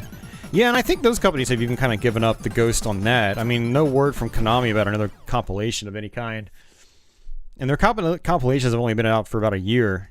Like the Contra, Castlevania, and Arcade Collection. And they've dropped to like $6 or $7 on Steam sales multiple times. If you have an inexpensive hook on a Jaguar, yeah, no one's going to have that Uber Disco. Sorry, man. If I had an inexpensive hook on a Jaguar, I'd buy one so I can system link.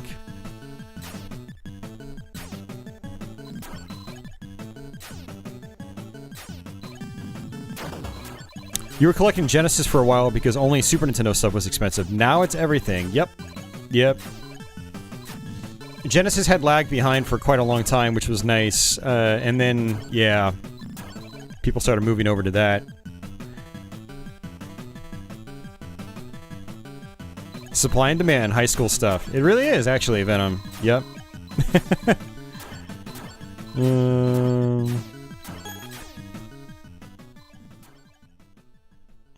Let's see. Even things like Roland MT32s have gotten expensive. Yeah, those have been expensive for a while. Yeah. Yeah, you want expensive, get into the computer enthusiast market. Yeah, some of that stuff is just ridiculous. I wanted to buy like a Voodoo 3 for one of my graphics or for one of my computers, and it's like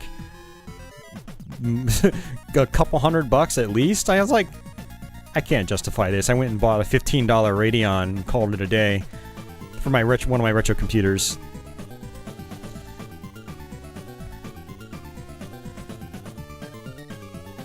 I was actually very disappointed when retro PC big box collecting went up in price. I was buying the stuff probably about 4 or 5 years ago, and I had stopped buying it just because I was like, you know, I shouldn't be spending so much money. And I went back to try to look for some big box games recently, and they've all skyrocketed. I'm like, well, I guess my 40 some odd big box collection right now is done.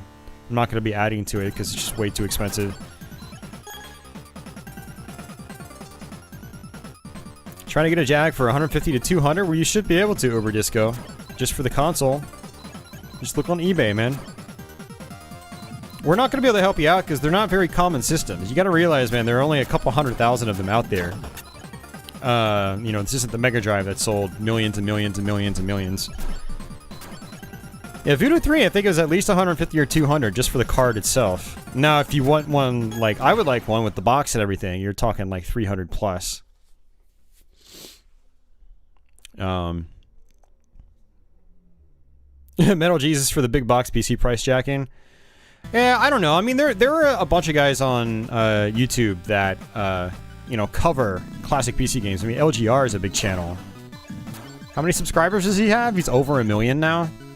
It's crazy, man. So that's a lot of exposure. That's a lot of exposure. And yeah, you've got other channels like Metal Jesus that promote this stuff all the time, and it gets people interested in it.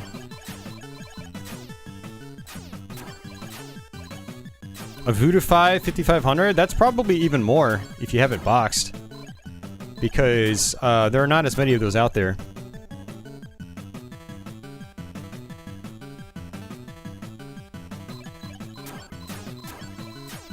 No, KB Toys had it for a lot longer, Uber Disco. Were you even alive back then, Uber Disco?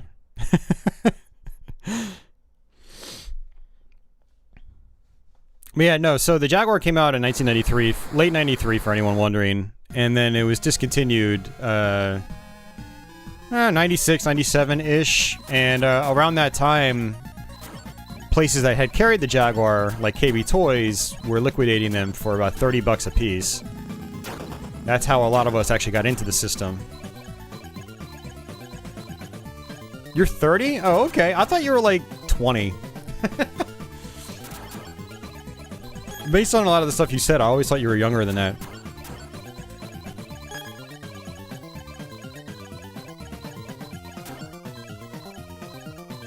Yeah, EB Games had them as well. Yep. It's actually where I got my Jaguar CD. It's from EB Games. Yeah, so by the way, I'm actually playing now. You can rotate these pods around.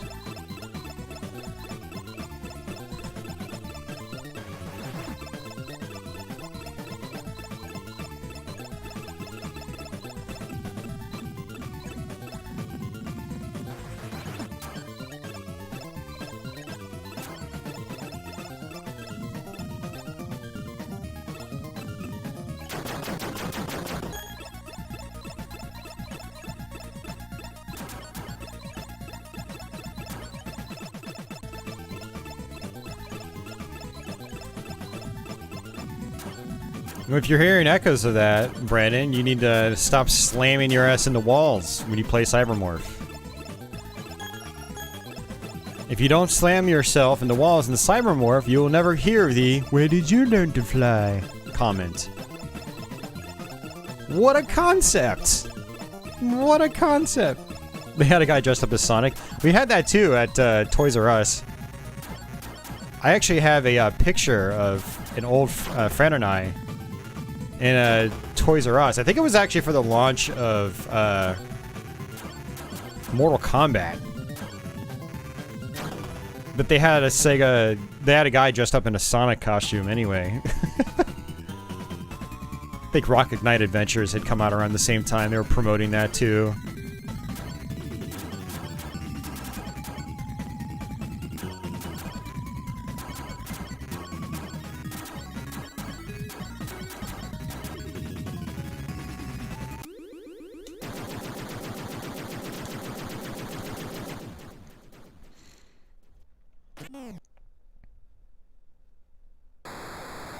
He is young. Well, he's old compared to a 20-something. But yes, compared to you, Venom, you old man, he is very young. Yeah, there are a lot of rumors about Sega. A lot of people are speculating about a lot of things. I don't want to speculate. I'm going to severely date this stream by doing so, because Sega's going to announce something. I mean, they always do. I am interested what it'll be. if they're gonna do some sort of another mini console or something like that. He goes, watch it. Hey man, I'm getting there myself, Venom. I am getting there myself. And I'm not liking the results so far. Oh, they're gonna announce it in 3 days? Okay.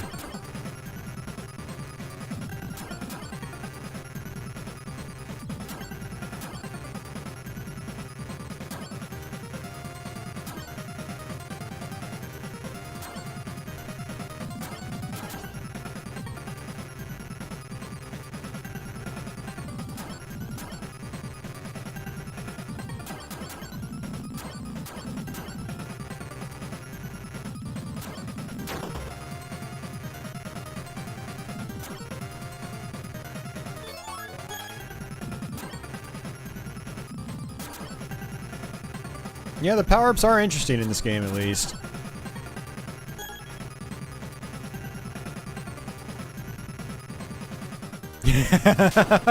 Sonic and the Black Knight HD. Oh yeah. Just what the fans want. I mean, maybe it'll be an announcement of something like Sonic Mania 2. Fans probably do actually want that. I still need to play through the first one, man.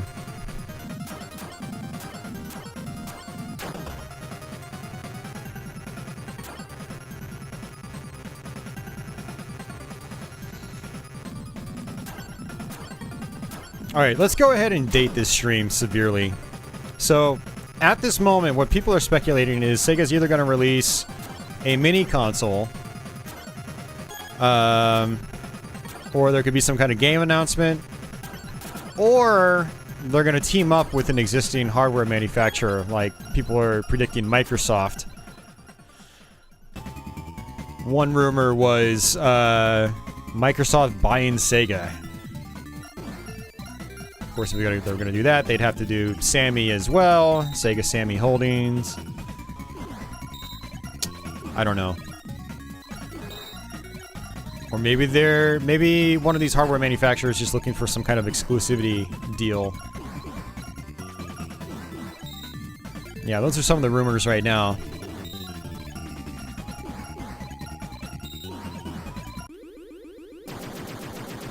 Yep, Atlas would come with it. Yeah, because Sega owns Atlas.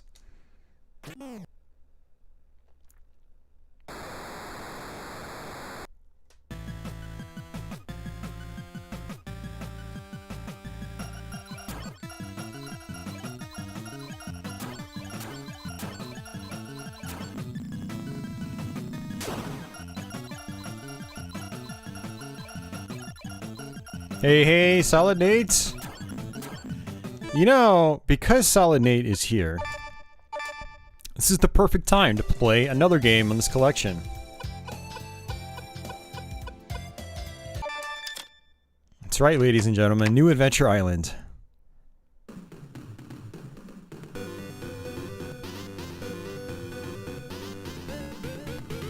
Hey, Doomstash. Yeah, I mean, people have speculated Microsoft buying Sega. I don't know. I don't know if I'd believe that. But Microsoft has bought a lot of companies in the last couple of years. And their consoles have traditionally done poorly in Japan, and if they've got the Sega logo on it, you know, they've got the potential of doing better with that brand recognition.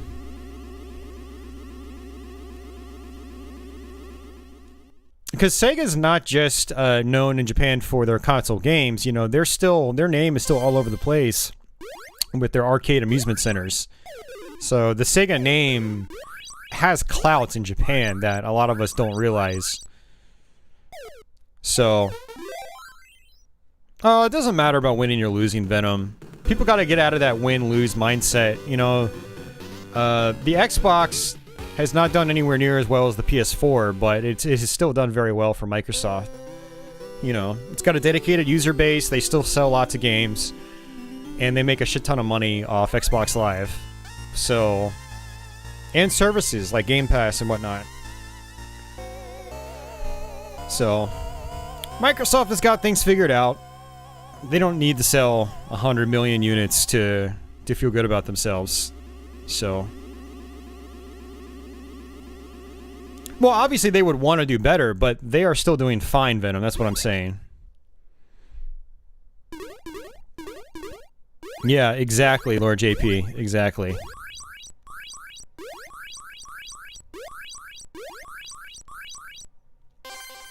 Daytona USA was pretty good on Dreamcast. Yeah, it was.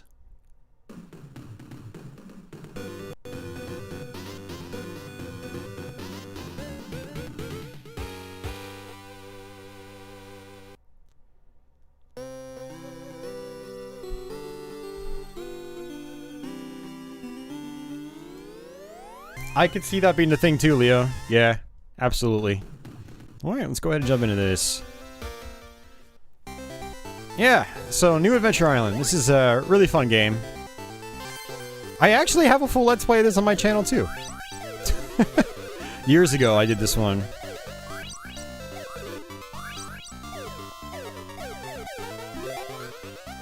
Actually, I don't want the skateboard. Skateboard is kind of dangerous.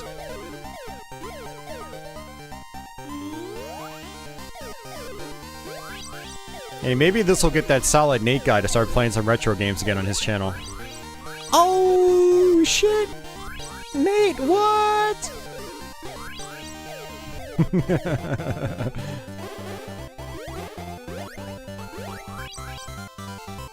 Nate should play New Adventure Island.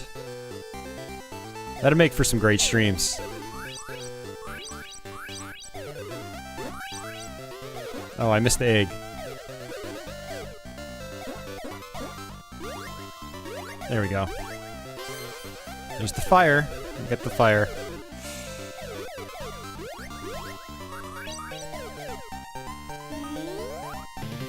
So if you've played, or if you haven't played the PS2 Adventure Island remake, it actually kind of models itself around, like, after this game, more than any of the other games in the series. Hey Andy, welcome back.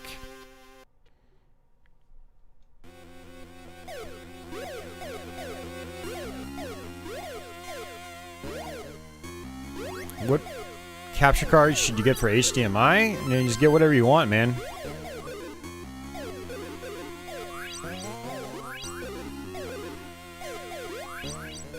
Wait, what capture card do you have right now?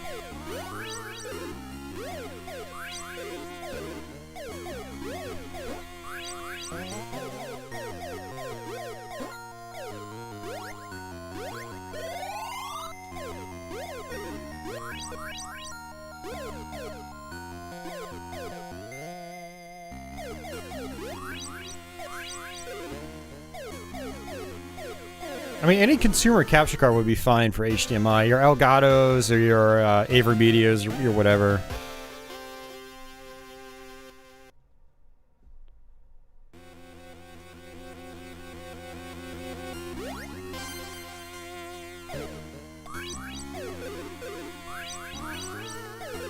Oh, it's a very Chinese product. Okay.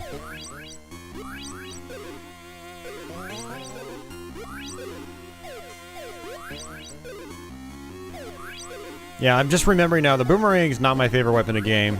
I'd rather have the arrows here, or the fire.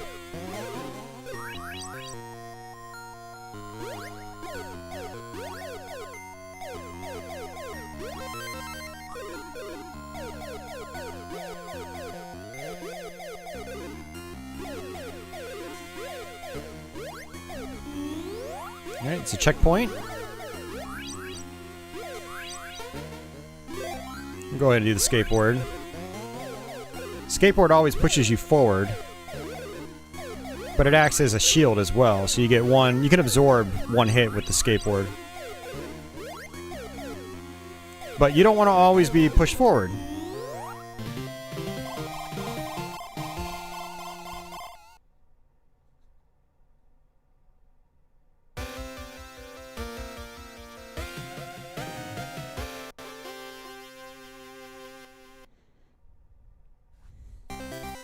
Yeah, if you bought whatever device Aquas uses, then it's probably good, because, you know, he uses his stuff on a daily basis.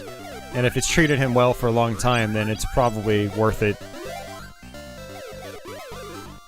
But yeah, if you want HDMI, then yeah, you just need a modern capture card, that's it. Avermedia, Elgato. Figure out if you want to do internal or external. I found internal cards to be more reliable because you don't have to worry about HDMI, or not HDMI, you don't have to worry about USB cables or USB ports coming loose.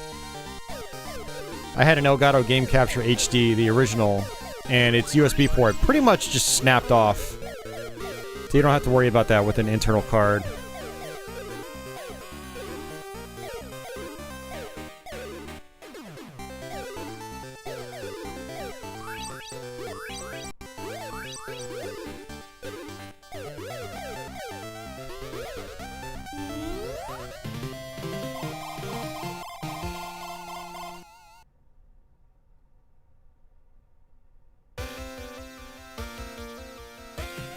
Quit your bitching, Andy. You've always got something to whine about.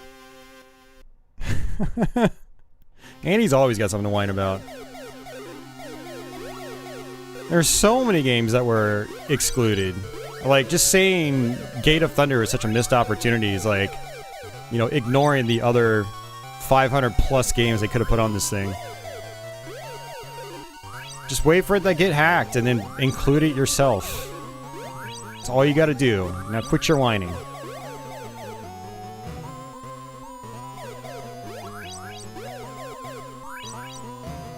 But yeah, Sapphire is on this. We actually played it earlier, for anyone wondering.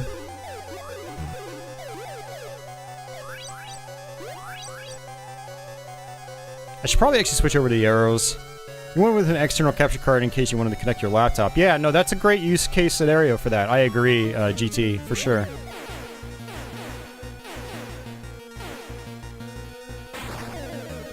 Oh, I still got hit by that? Oh, jeez. Hey, John Evan, welcome back.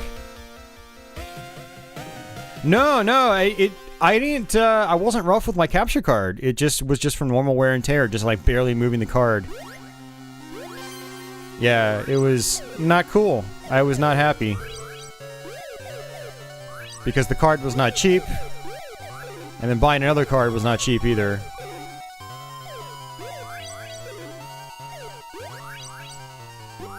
Yeah, so for the last several years I've been using internal cards. I have an Elgato HD60 Pro, which is an internal capture card. Still don't really recommend it because I get OBS crashes occasionally when I try to mess around with the capture card. It sucks. I actually got a crash earlier today changing the buffer setting. I had to restart my computer. Now it's fine when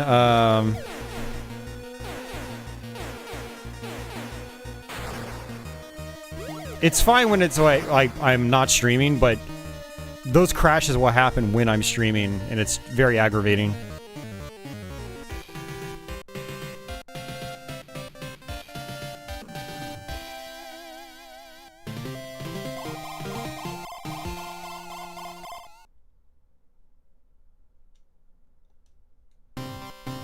You haven't done any capturing in a long time. You want to show off the GDMU. Well, I mean, you don't need HDMI to show off the GDMU, though, Adam. How much input? How's the input lag? It seems to vary from game to game. Lords of Thunder is definitely the most noticeable, latency-wise, but for the most part, it's been fine. And I'm not having any issues with Adventure Island. It feels good.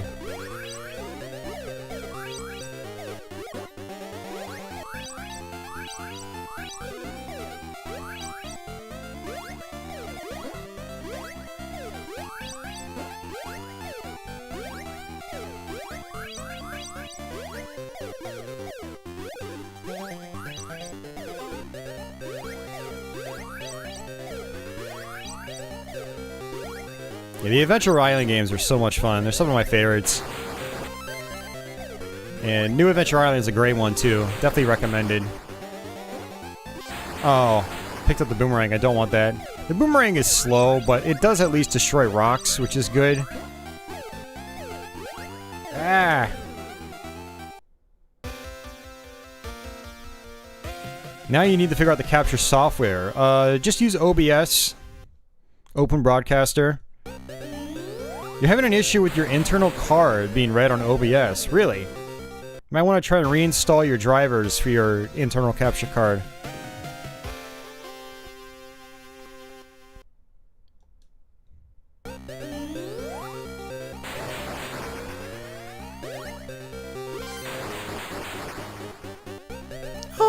Andy's whining again!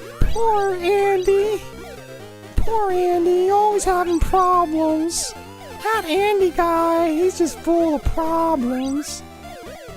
He likes to whine all the time. Poor Andy.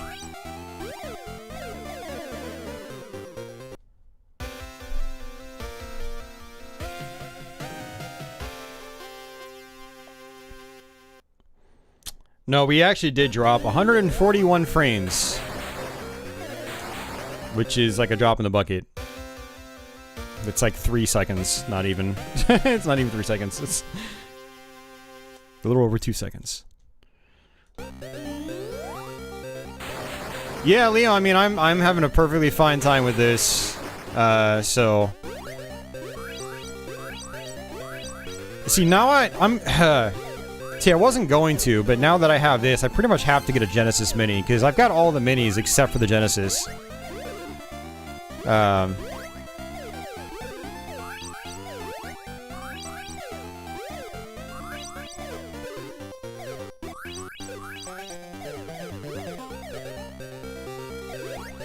Oh, I thought he was gonna keep running.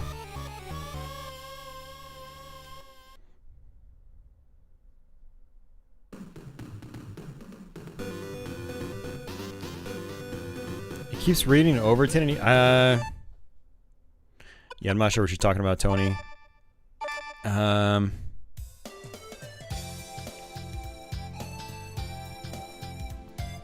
Yeah, I mean, if you have a... yeah, I don't know. If you have a 4K capture card, that's probably different. I've never used a 4K capture card. But, there's a bunch of stuff here we're not going to try. We're not going to mess around with Power Goff or Victory Run. Or Chu Man Fu. I heard JJ and Jeff is moderately entertaining. Let's try it. The Nomad Mini.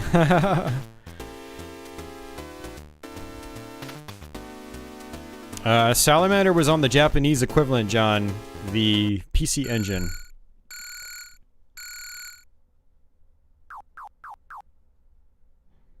Yeah, I think my local Walmarts still have them though, Leo. So if I get one, I'll probably buy one from them.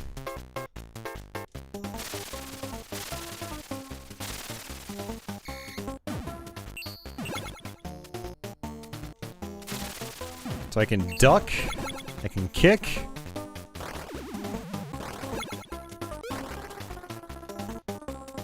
Okay. This game feels really weird. R-Type's on here. I just skipped over it. I might even... I don't know.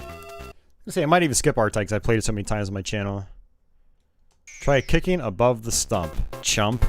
Okay. Word, Uber Disco.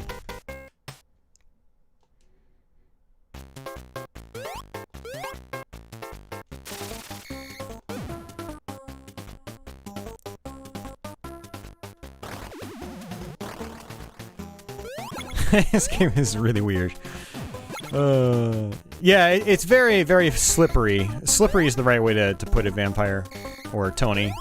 He goes by Vampire on Twitch. I'm so used to calling him that.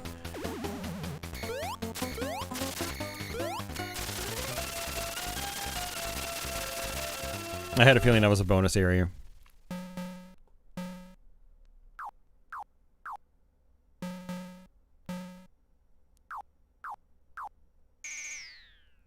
What the hell? Yeah, you should probably try that first, Andy, in the future instead of asking. YouTube is very fickle, especially if you're watching on mobile.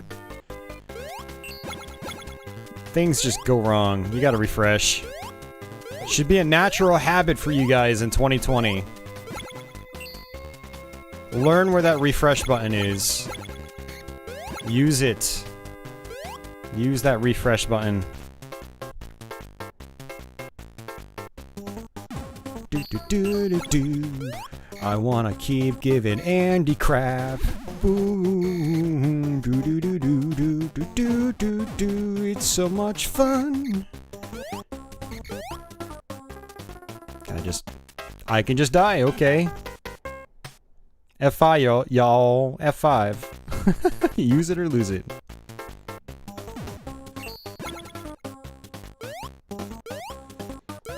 Yeah, the Genesis Minis have been $60 for a while now, Leo, at Walmart.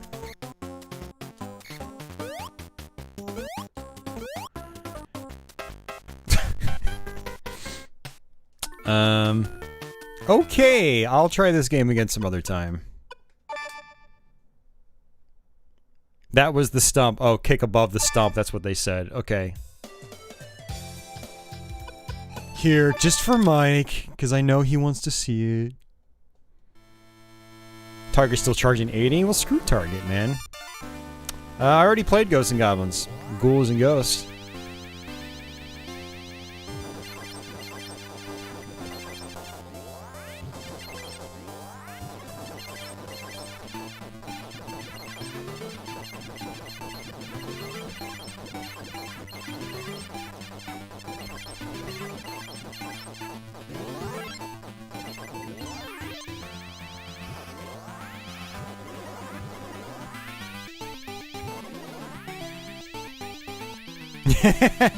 Mikey likes it.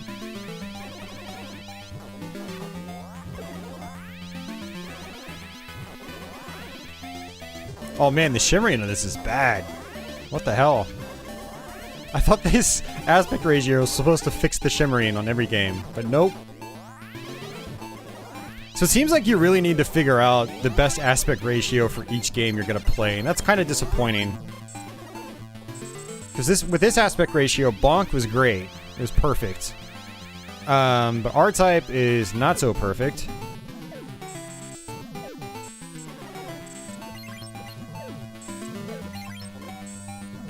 It's not about just your internet connection, Andy. It's about how decent your computer is. For some reason, the worse your computer is, the more likely an application like YouTube is going to lock up. What I would suggest to you is try lower resolutions. If you're trying to do 1080p, it's obvious your computer can't keep up with it. And then things are just going to stop working. It's just how it is. It's not all about your internet connection.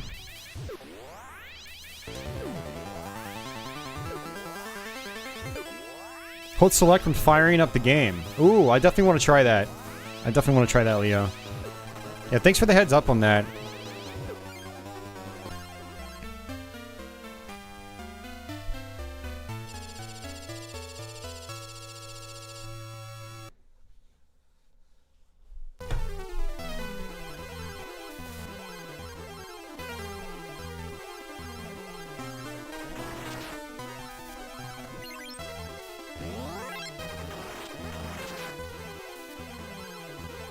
I love me some R-Type too, Tony.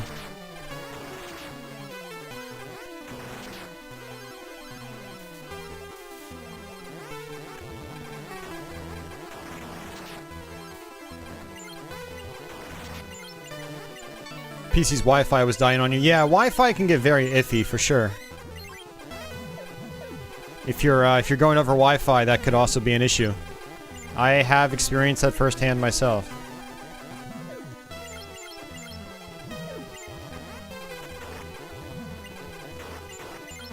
But I run Ethernet into my my main desktop, which I'm streaming from. So I never have that issue in here, but I have had that issue on one of my laptops that goes over Wi-Fi. One of my spare computers I use for emulation and stuff like that.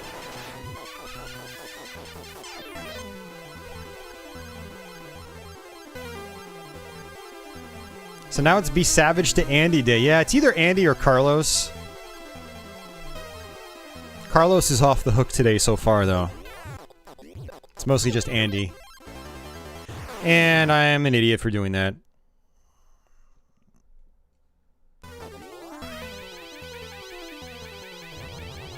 That still doesn't really tell me anything, Andy. I know someone that just bought a brand new computer and it has an awful processor in it, so... But... he thinks it's the greatest thing in the world. I don't know what you got in it. I can only make so many assumptions. Listen, I come from a... customer service... tech support background.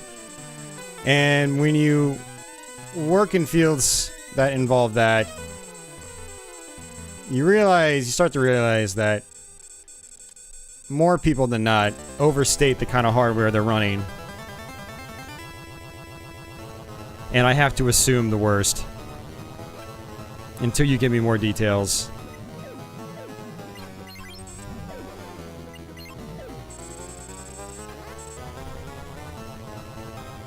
And the customer's not always right. God, I'm so glad I'm out of that line of work. It was soul-crushing. No, Venom, I'm covering night shift again for this week. And then next week I'll be back on days. Yeah. But yeah, Leo made a great point, though. If you're on Wi-Fi, that could also be an issue. There's a lot of interference with Wi-Fi. That will cause issues. I've told this to Tony before. Just giving him crap. If things are being weird, stop looking at porn. And make sure you're following best security practices. Because if stuff isn't working right, it could be other things that are screwed up.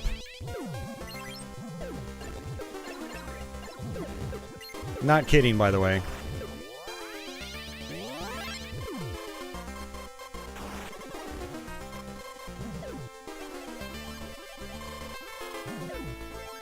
I'm gonna turn my turbo switch on.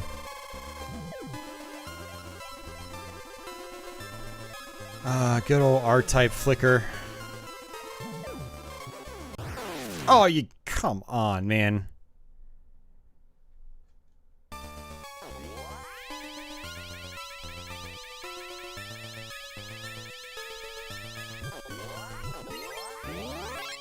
And being on broadband doesn't really mean much these days, by the way, guys. You could be on broadband and have an absolutely awful connection. 5 megabits down. Good luck with that.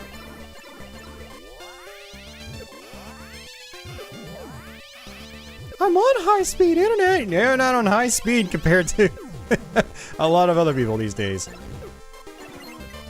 High speed today doesn't always equate to high speed from 15 years ago. But it's fiber! Yep, you can be on fiber and have a crap connection.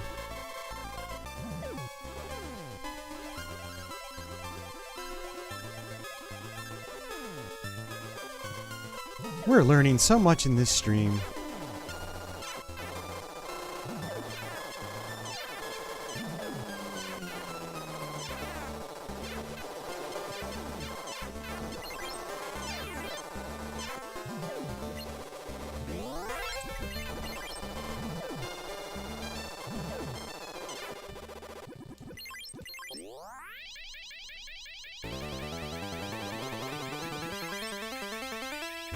There we go. Did I find out if Silver Surfer third quest was any different? I didn't try the third quest. I tried the second one. Wasn't even sure if I got the password working right, but it felt like enemies were taking more hits. That's pretty much it.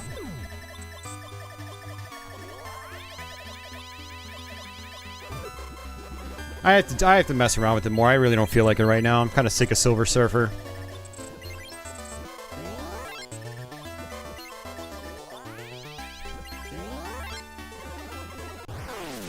God damn it, I gotta stop looking at chat while I am flying around in games like these.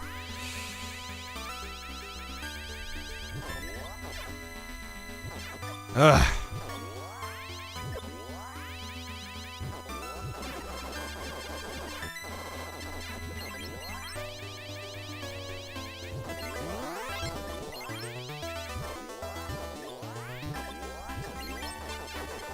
Hello there.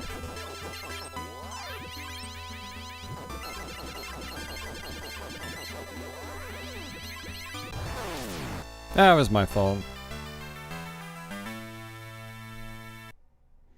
The controller is good, Uber Disco. Yeah, it's good, man.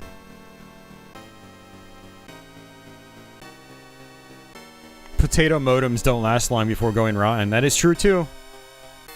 I've been through multiple modems. Yeah. Yeah, it is. Yeah. I mean, the buttons don't feel quite as snappy, but that could be just because it's a brand new controller.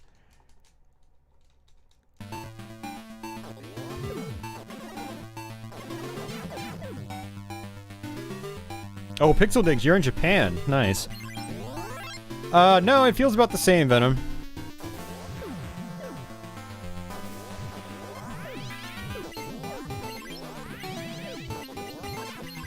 I have great service. My name's Andy. Everything's so great until I say it's not. Here we go. This is for Office. And then it's a missed opportunity. Yeah. Military madness. How do I even have subscribers when I act this way? Military madness is your jam. Nice. I actually do like this game. I've never gotten very far, but yeah. It is a pretty cool game.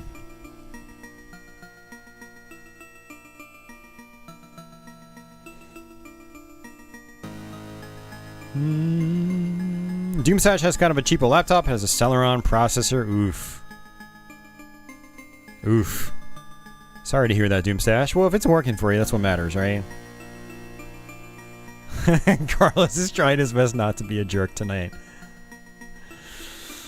Supposedly arcade perfect version of Fantasy Zone. Oh yeah, that's right, I was gonna try that. I don't think it's necessarily I don't know if it's necessarily arcade perfect. It just might be closer to the arcade in terms of like colors and sounds and stuff like that.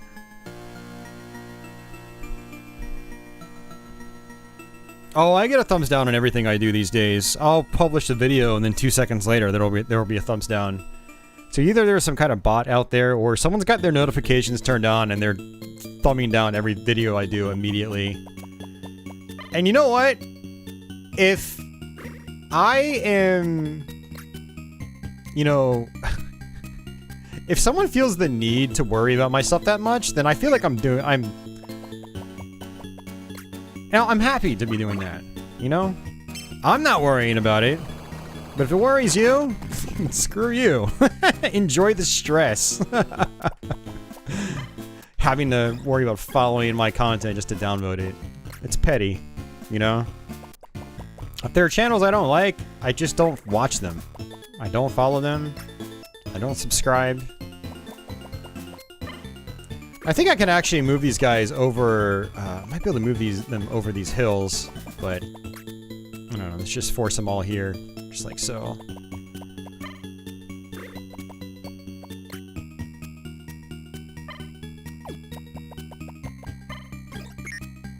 Okay, I can't attack yet, so we go to end, and there we go. It's better than a Duran. Do they even still make Durans these days?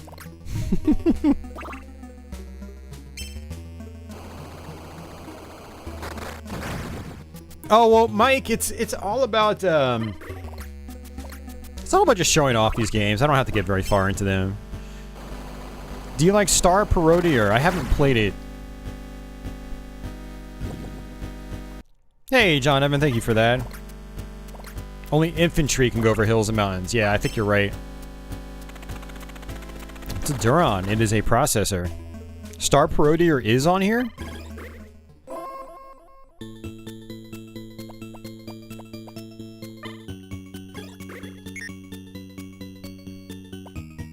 Wait, what?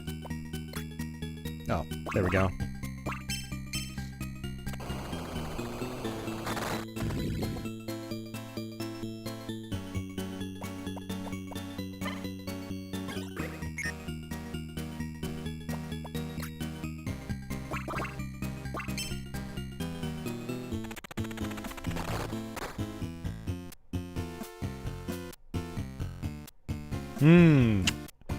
Yeah, good question, Leo. I don't know, man. We'll see.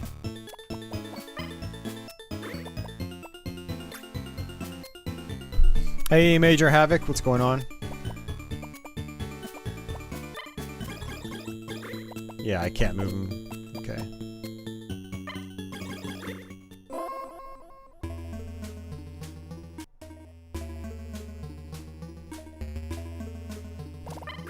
Yeah, I know what you mean, Pixel Digs. There have been a couple channels I followed over the years that have kind of done that. But usually, the channels I follow, you know, they kind of just, they're pretty consistent overall.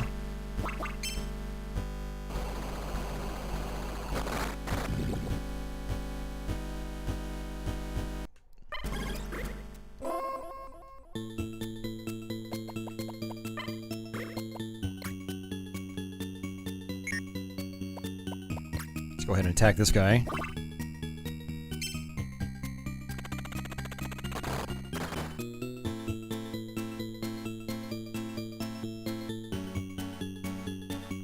Uber Disco, it seems like that was a limited time rollout. They're still... They had flipped a switch too early for the United States, apparently, and it's only active in a couple of other countries. But you still get YouTube as a whole ad-free. Yeah, so just keep that in mind. And when you watch my channel, every minute you watch, I get a teensy tiny bit of revenue for that. So the more people out there that have YouTube Premium, the more us creators get from that. So if anyone's looking to like support creators, just buy a YouTube Premium subscription. You get the whole platform ad-free. That includes music and stuff, even with copyright claims. No ads whatsoever. And then folks like myself just get get revenue for all your time watched.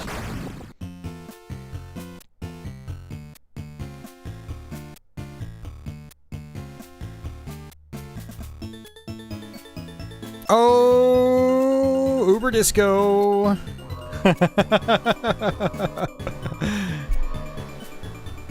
Thank you, man. Now the question is, was that a free sub? I don't think that was a free sub. I think you actually paid for that one. Thanks a lot, Uber Disco. You get that, you get some of those sweet patchy emotes, man.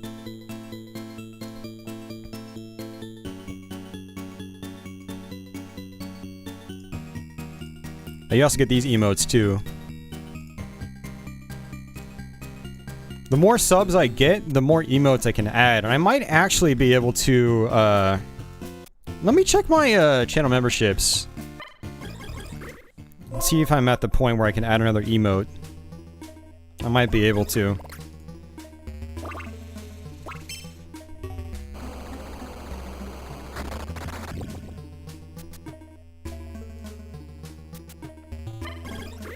Yeah, I don't know, guys. You shouldn't be...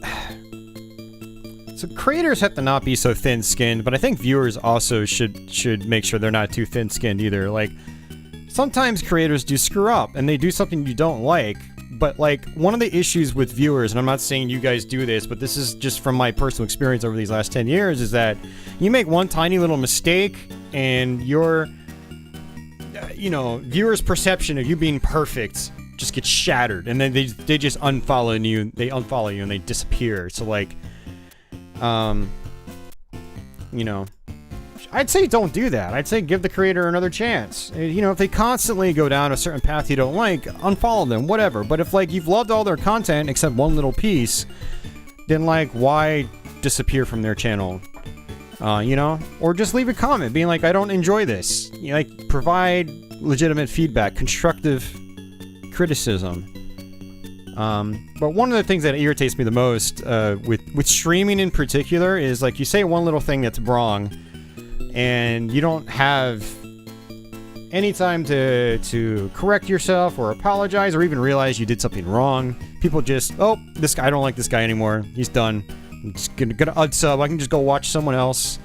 It's just this, you know, I don't know how to verbalize this at the moment, but Oh yeah, it looks like I can actually have a 8th emoji now because we have 19 channel members. Thank you guys so much, by the way, for joining up as channel members. So yeah, I can actually get myself another emote on here, so I will be sure to add one for you guys. So thanks a lot, guys. If you guys have anything in particular, you channel members have anything in particular that you want as an emote, let me know. I could do a third patchy, actually. I think a third patchy might be good. I'll try to do a unique patchy that's not on Twitch. A Richter emote. Well, maybe I'll get rid of one of the Castlevania emotes and let's go ahead. Actually, let's go ahead and shift this guy. There we go. Maybe I'll get rid of one of the Castlevania emotes because I have 2 that look very similar. And maybe I'll swap that in with a Richter emote. And then, well, he died. And then I'll add another Patchy emote. Patchy being my cat, for anyone that doesn't know. More Chuli! He says, yes, more Chuli. Okay. Always room for Patchy.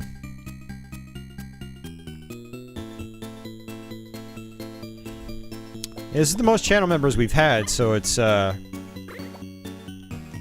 really cool to see that. We can actually add some more emotes to the channel, which is great. Purple guy at the end of Dodonpachi with Patchy's face. You'll have to send me a screenshot of that. I could potentially do that.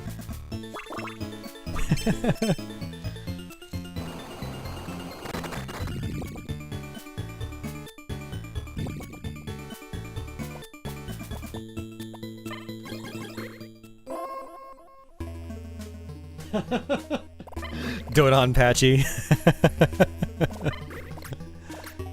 That works, actually. I mean... I don't think it would all fit. Yeah, that's the problem with tiny little emojis. You only have so much space. So fine details kind of get, you know, cut out. I keep clicking on myself by accident. I haven't gotten into the groove of this. Oh, nice. Wiped him out.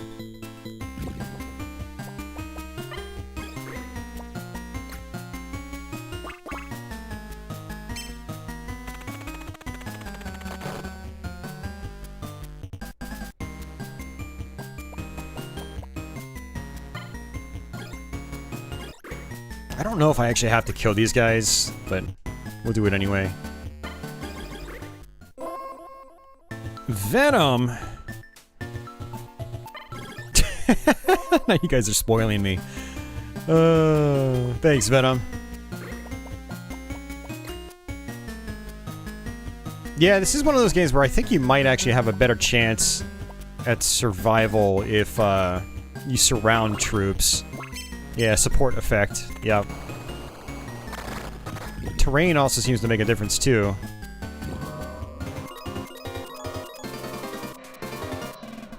Jeez, now I need to see if I can unlock even more emotes. Oh, you don't have to exit the map. It just exits automatically.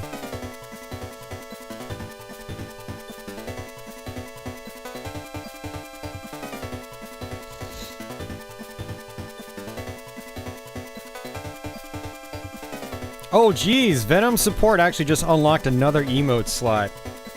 So we can do 9 emotes. Oh, geez, now I need to add 2 more.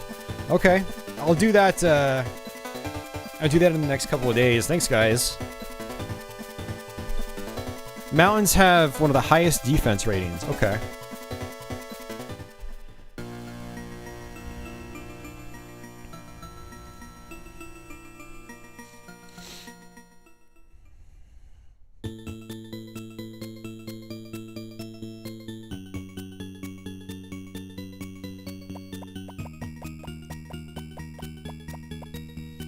So what you're saying is off is I need to move my guys onto the mountains.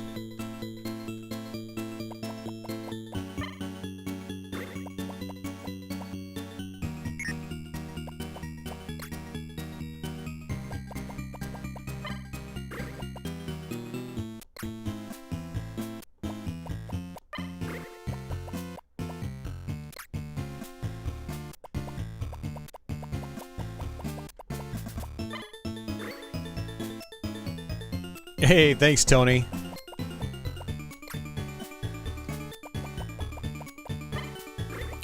Yeah, so I guess what I want to do is try to get these guys on the mountain surrounding the tanks, so I have the other support. Yes, he's gonna move up there. He's gonna move there. Oh, the tanks can go on these rocks. Okay.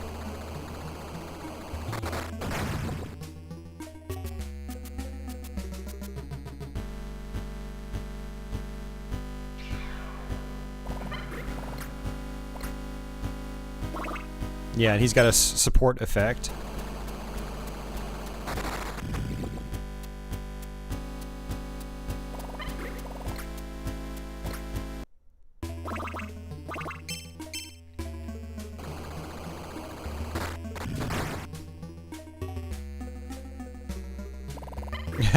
I wish Send Me Stuff unlocked emotes. That would be great.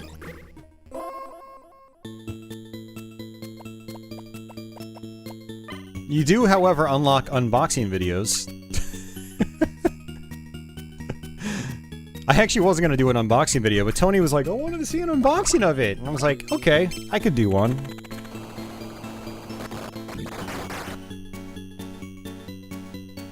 I'm not going to talk about you behind your back, Andy, because that's not nearly as fun.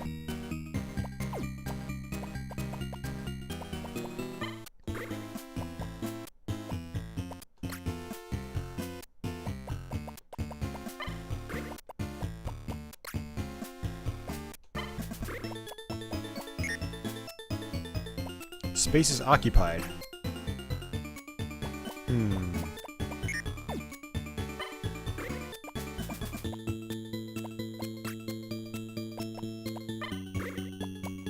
I guess it's just that rock it doesn't like.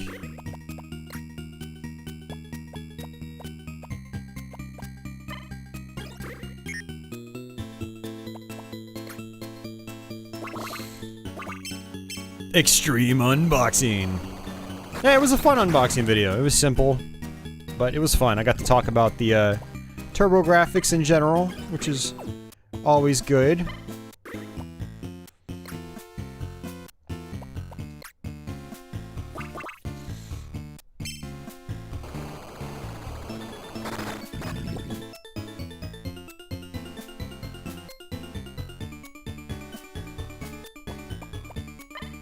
Let's go to end. Hey, thanks, Guns. We got the support effect going on here in chat. That's right.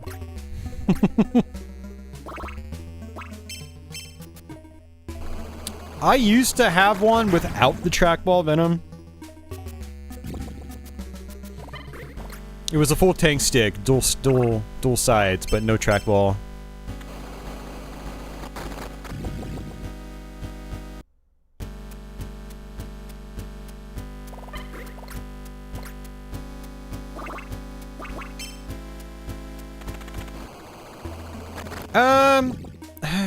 I don't know. I personally, I'd rather go for a Japanese stick these days.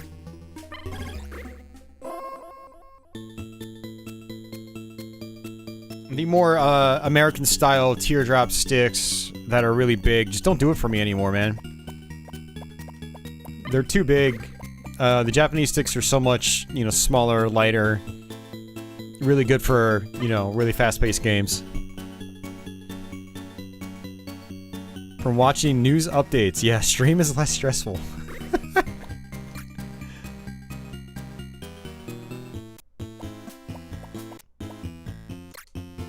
Yeah, earlier I had thought about tweeting, take your mind off the awful news and watch some TurboGrafx-16 Mini, but I didn't want to play into the whole, you know, America has gone to hell stuff that's been going on these last few days.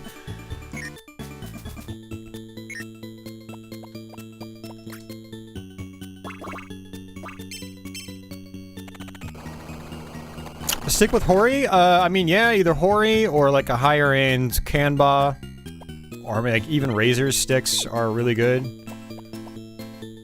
And if you don't like the parts they come with, you can swap them out with actual arcade parts. I mean, technically, Hori uses arcade parts. They're their own type of arcade parts. It's their Hayabusa sticks and buttons. And I really like that. You know, I've had a Hori RAP5 on Xbox One for years now. You know, I use it for everything.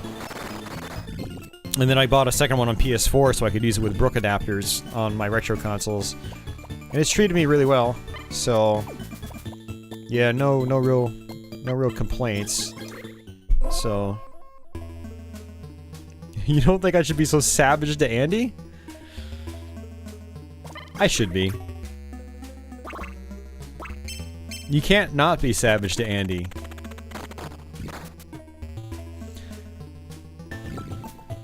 You need to give Military Madness a go. Doesn't quite have the charm of the Advance Wars games, but looks really solid. Yeah.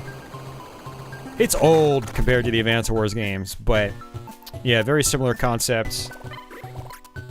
Definitely recommended for sure.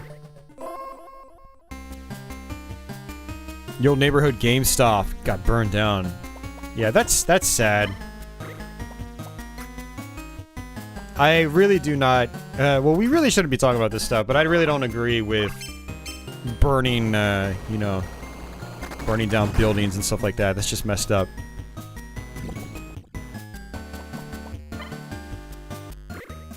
You know, GameStop's like a big corporation, but what about like mom and pop shops that are getting burned down like crazy? I've seen reports of that happening too. It's very, very disappointing.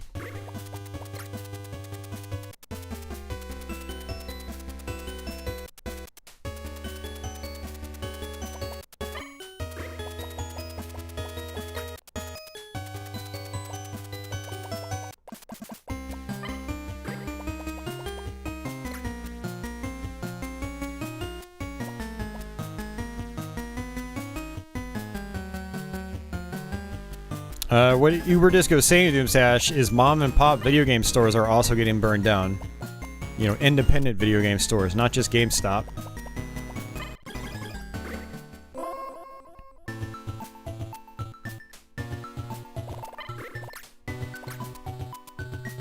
Ever play Vastille? I don't think I've played much of it. You have a Marvel vs. Capcom 360 stick. Okay.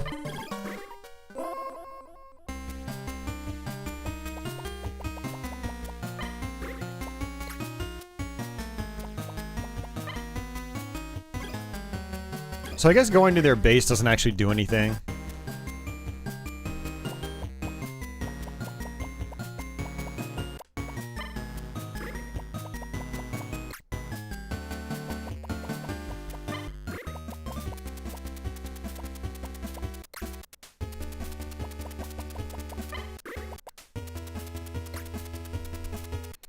Hey, Pixel Digs! Thank you, man!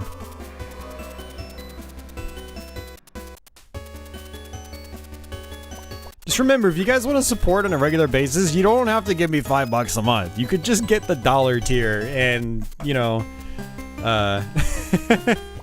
you'll still get the emotes and stuff like that. But thanks so much, guys. You guys are super generous tonight.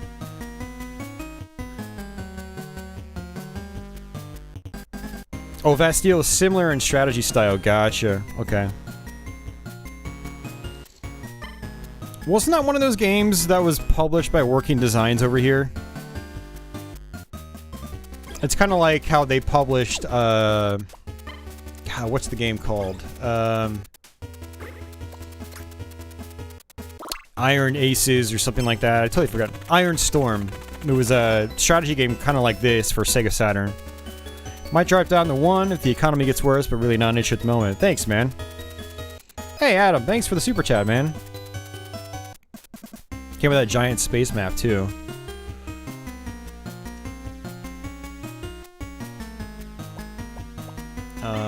It's an end.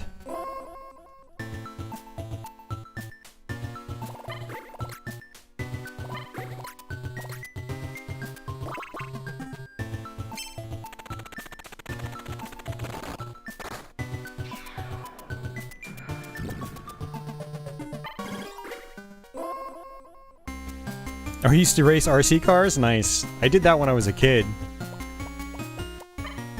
There was a hobby shop that had an indoor track, and my dad would build the cars and I would race them.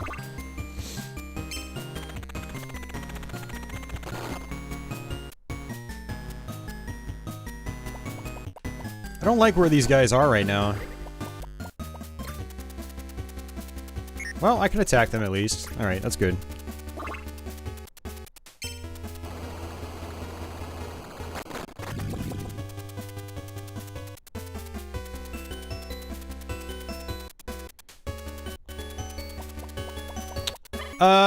Crestline... Just know that there were people working 24/7.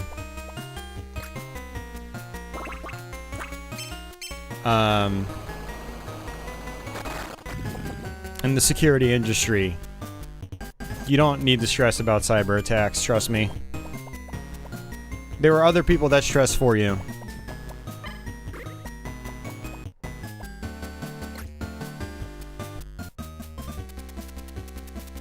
I have not played the Advance Wars games, no. I actually don't usually play a lot of strategy games like this at all.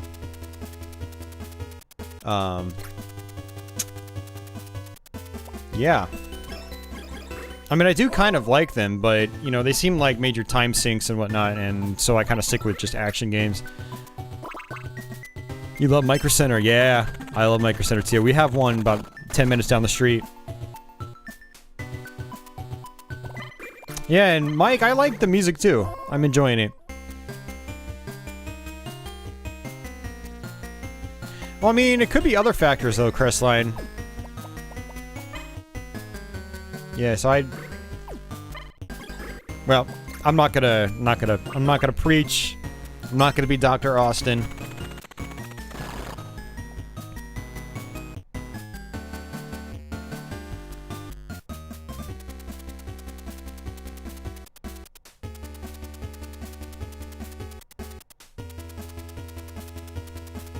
Yeah, no, I've seen Advance Wars in action. Yeah, they look a lot like this, which is really cool. I really don't like that I can't take my tanks up here. I'm just kind of... Well, I guess I can move this guy probably over here. Yeah.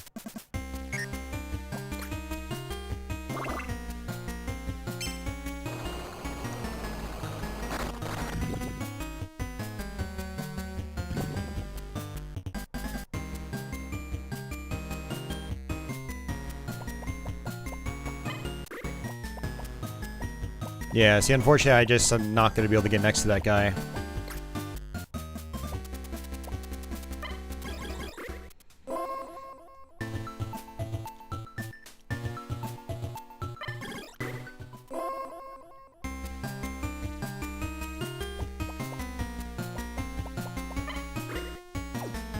Yep, no.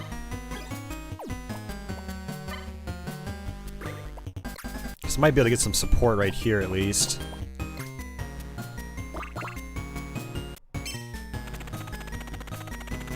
Nope. I'm at a disadvantage. Hmm.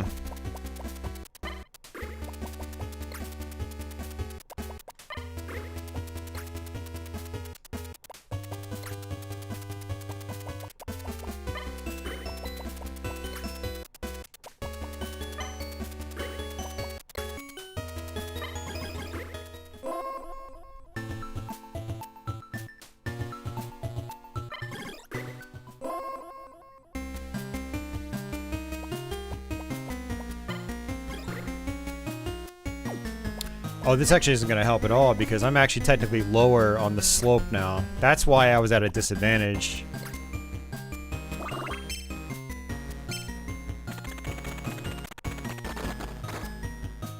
This is actually kind of annoying, to be honest with you. I can't do anything with my tanks.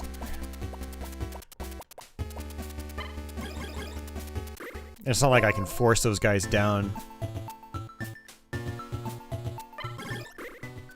I mean, unless I can drive my tank up by getting on one of those rocks at a certain point, but I don't think I can. I'll move it there, but I don't think that's going to do anything.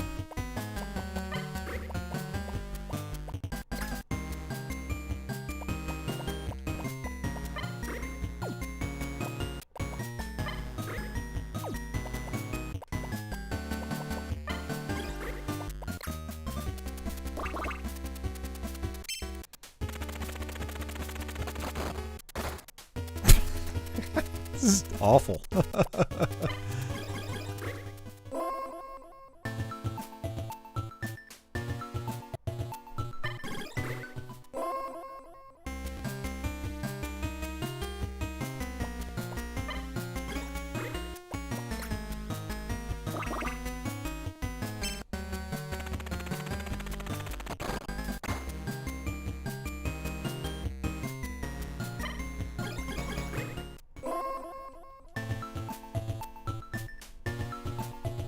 We're gonna basically just do this all day.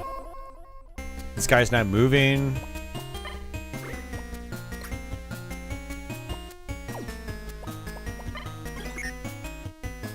Oh, I can't attack? I ended his turn? Man.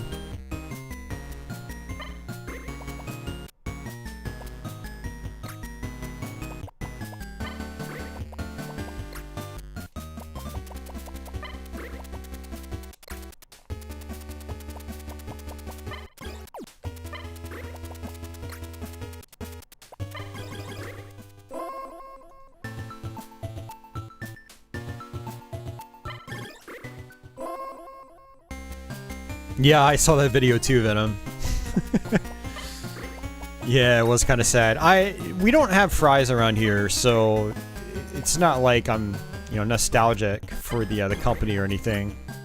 My experiences with them.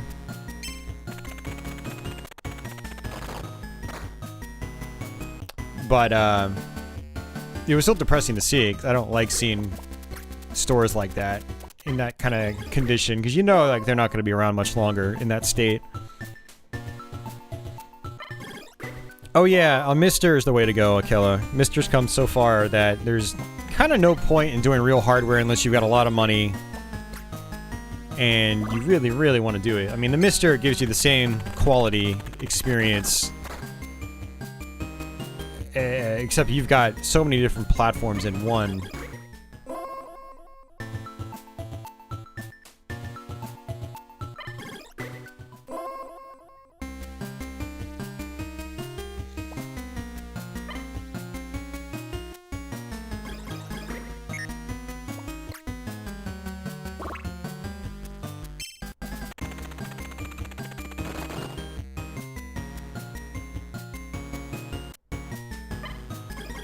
Dude, this is actually pretty aggravating. We're just it's just wasting our time. That's all it's doing. It should just run into me, commit suicide, and just let me go on.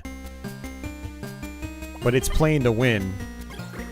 Stupid, stupid thing up here.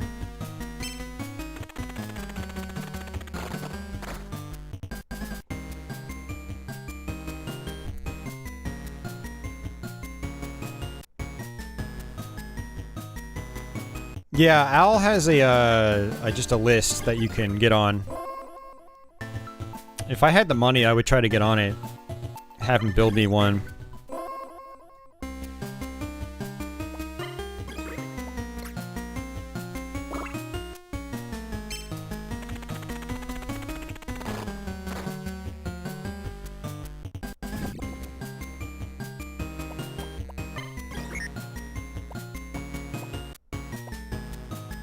I mean, it's it. I can't do anything. I have to just wait.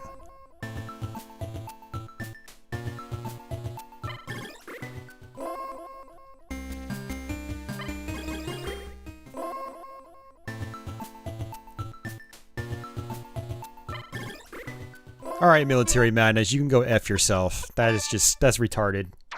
That is just so stupid, man. It is basically gonna want me to redo that whole level. What a jackass move, man.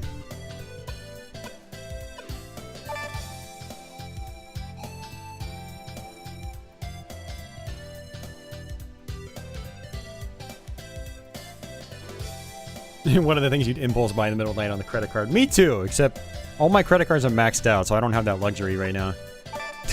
I didn't mean to go to settings, I meant to go to PC Engine. Ninja Spirit is awesome, yeah, I agree. Let's do some Super Darius.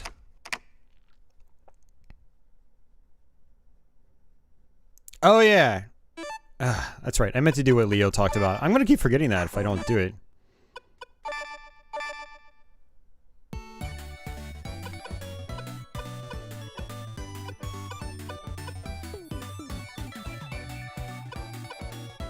Oh, a Star Parodier, okay. What is it, like a Star Soldier game? Kind of like, modeled after the Parodius games. It's like a parody version. So he's hit select and then start?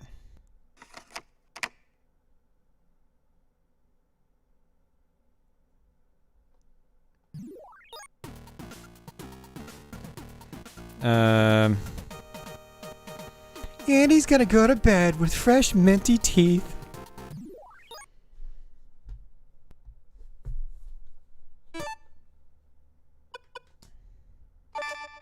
Good night, Andy. Sweet dreams, sweetheart.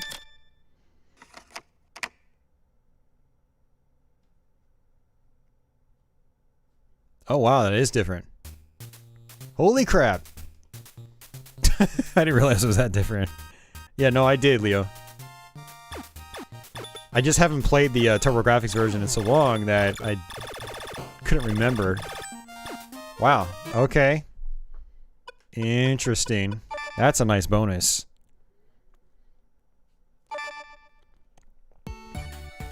Stay minty fresh, Andy.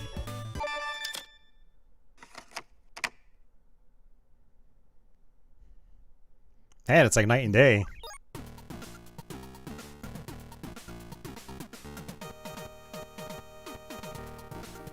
That's a really cool bonus. Holy crap.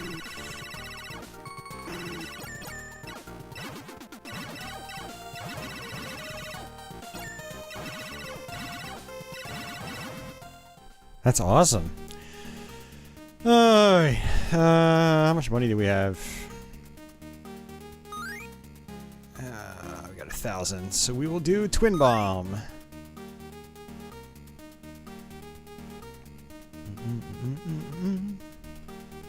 Fantasy Zone's a great game. Yeah, burning discs is very time consuming, unfortunately. I've actually been doing that a lot lately myself, because I'm kind of getting tired of waiting for hardware. And even when that hardware arrives, I don't know if I'm going to have the money to actually buy it. So I've been investing in CDRs, burning stuff for Dreamcast and Saturn and a couple of other platforms. And yeah, it works, but it is time consuming. It's very, very time consuming actually. It's which is something people don't really consider when they talk about burning games. But then again, like, downloading games isn't exactly fast either. Oh,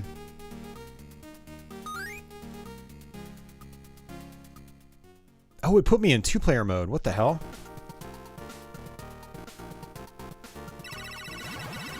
Why am I in two-player mode?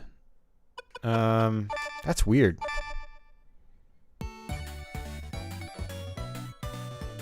No, you are Grandma, Doomstash. You got obsessed with this game last year. Nice, man.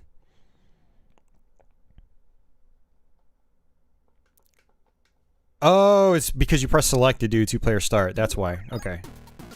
Alright, now we're good. Well, I mean, burning is time-consuming too, Tony. Very time-consuming.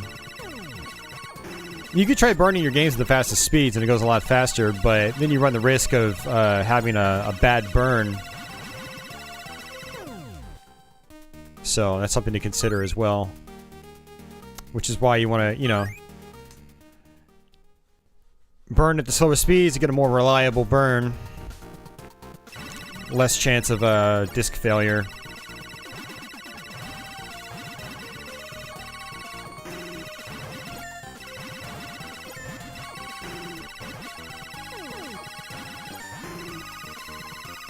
And then with burning CDs, you know, some platforms like the Saturn had multiple types of formats. And then you have to figure out how to burn those different formats, because each format is different. So, like a Saturn bin.q format is different from an MDF format. And image burn out of the box won't do MDF. So, like, for myself personally, I have to figure out how to burn MDF images for Sega Saturn.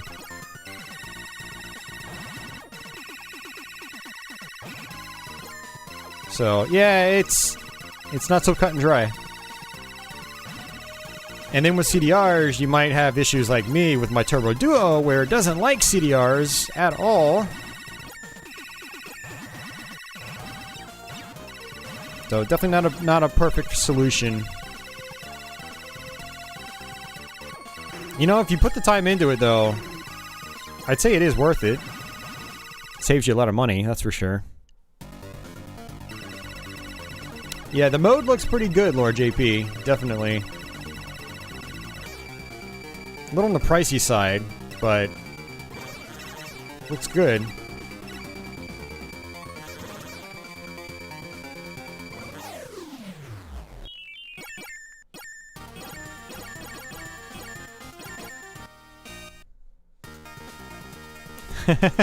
Grandma Stash. We're the only grandma I know that plays Doom.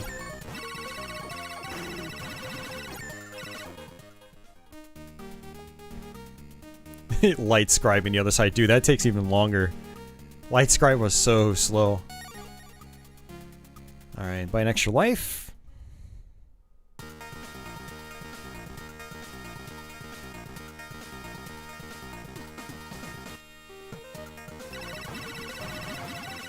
I know what Sega's announcement's gonna be next week. They're gonna bring back Opa Opa. The brand new open world fantasy zone game. It's gonna rival the likes of Red Dead Redemption. This cute little thing. Yeah, I don't know.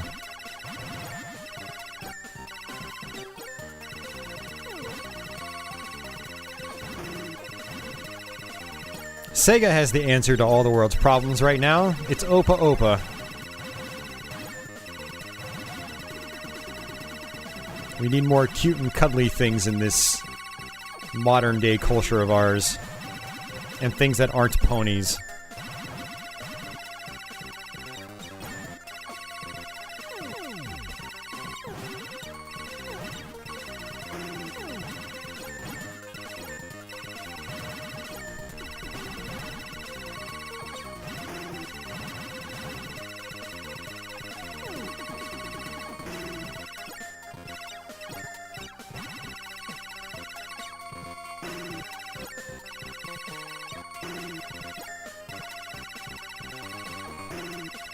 Alright, there we go. That's why Animal Crossing is such a hit.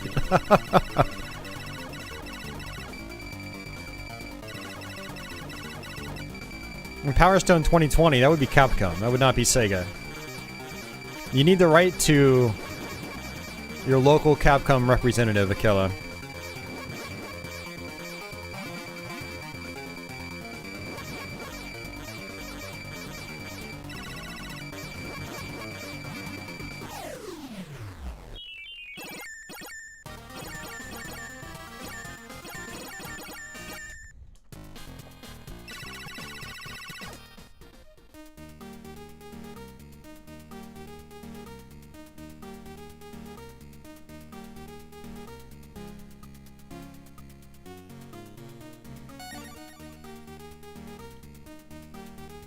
Let's go ahead and do the 7-way.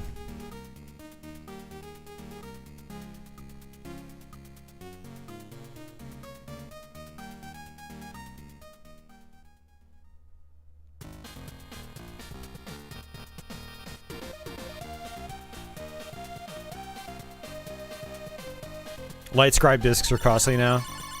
Yeah, I remember we had talked about that a couple days ago. I should look and just check, because I actually still have a light scribe drive. I only used it a couple times. I mean, as far as the light scribe portion itself.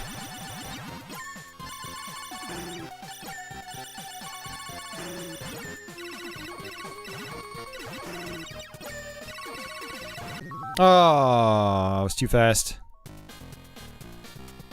You never got into them? Oh man, they're so fun.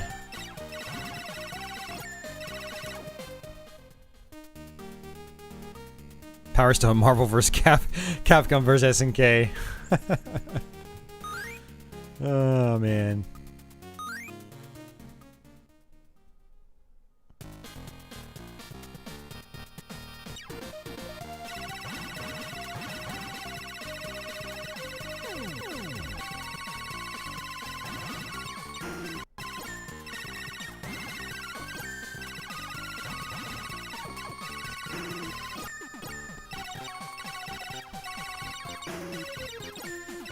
Oh, I did it again. Come on, man.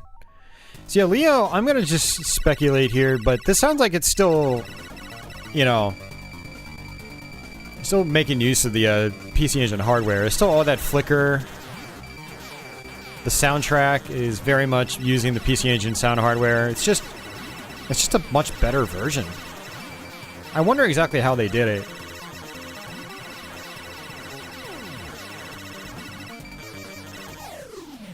It's really awesome, though. It's so cool that this is a bonus. It's actually kind of funny, because you would think this would be a bonus in the Genesis Mini, not a, not the PC Engine Mini.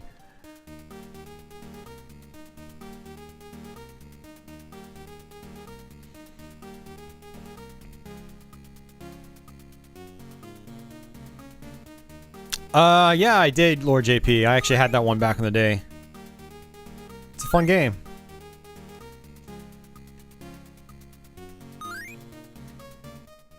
You can use the keyboard and mouse with it, too.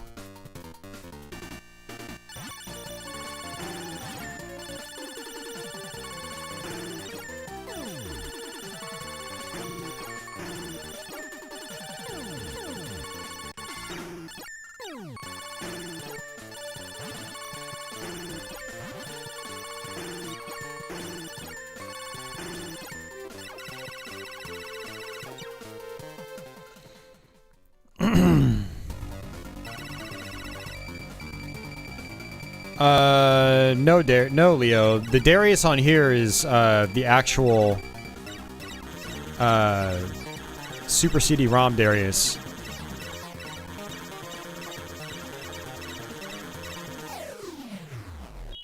Don't get that confused with the Mega Drive Darius. Both Darius and Darius II came out on CD.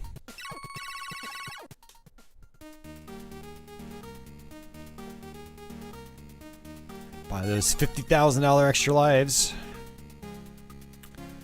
Let's go with laser.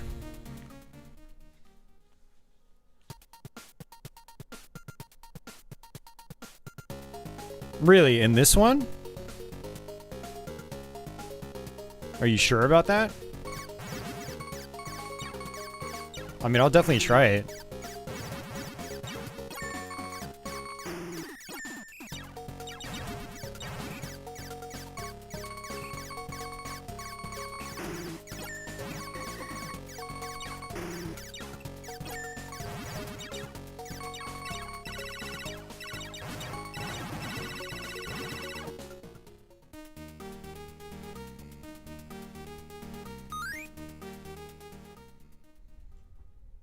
Hey, Glove. Welcome back.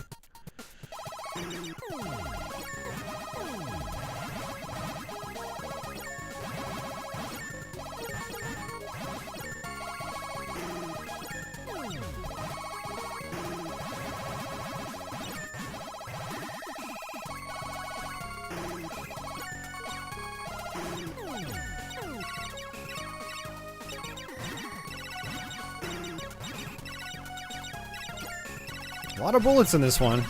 I like it.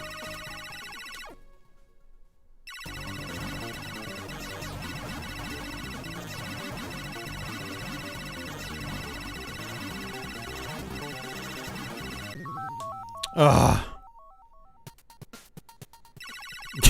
And give me a mister.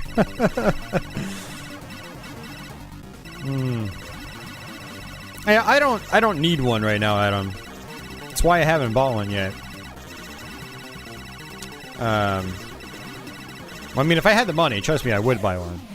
But still, even with that, even if I did, like, I don't need one yet. Because a lot of the platforms it supports, I already own the real systems of, with flash cards and whatnot. So, like, it's still not a necessity at the moment. But it's getting close to being one.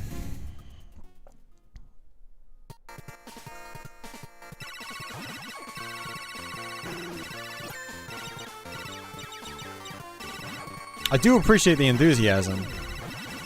You guys gotta also remember, I only have so much time to play stuff. Like,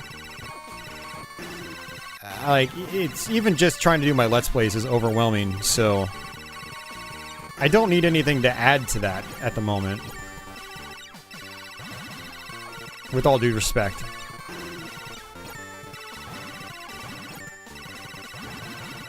I'm already getting backed up. I still need to do this stupid CDI stream I've been meaning to do for a month now.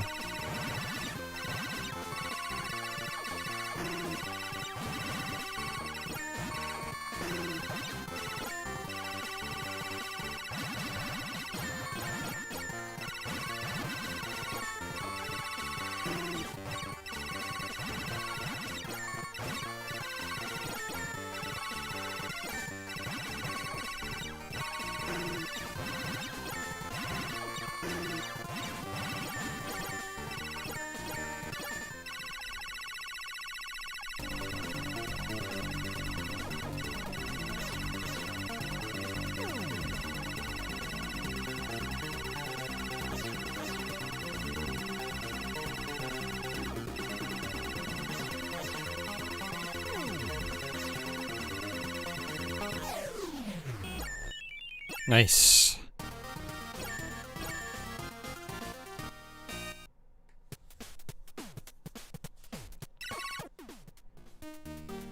It's your fault you're behind or not. I mean, Pixel Digs, yeah. I mean, running my own thing would be great. Absolutely. But, I mean, it would never become that. I've been doing this for so long, like... if it was gonna happen, it would have happened a long time ago. But, you know, it is fun, but, you know, having a Patreon and stuff like that and memberships and whatnot, you know, I do feel obligated to provide content now. It's like I don't feel like I can take a break. So it does get a little overwhelming.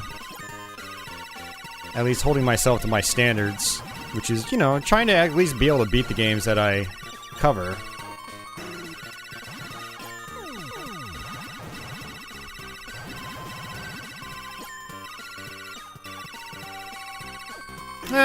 I have toyed with the idea of going back to a bi-weekly schedule, but, you know, I did that poll a little while ago, and people prefer the Let's Plays, so, like, or a greater amount of people prefer the Let's Plays, so it's like, you know, I'd rather deliver on that more frequently.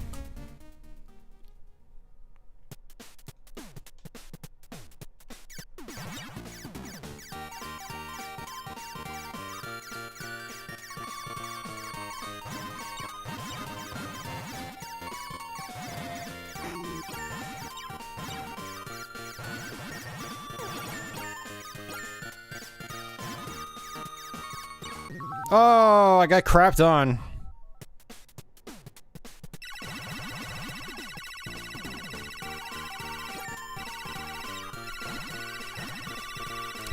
Yeah, speaking of Let's Plays, guys, I did post my return to the long play format, so if you guys have any feedback on that video, please let me know. If you didn't drop anything in the comment section there, be sure to do it. Check out the video, it's only like 15 minutes long. It's a short video, actually. I'm actually working on another video. Many years ago, I did the Talking About series where I just kind of casually off the cuff talked about a console. A couple of consoles. I'm actually doing that again, too. I just did one off the cuff the other day, so I'm editing it right now. So I'll definitely be looking for feedback on that. See how you guys like the more mix-up in content again. I don't know.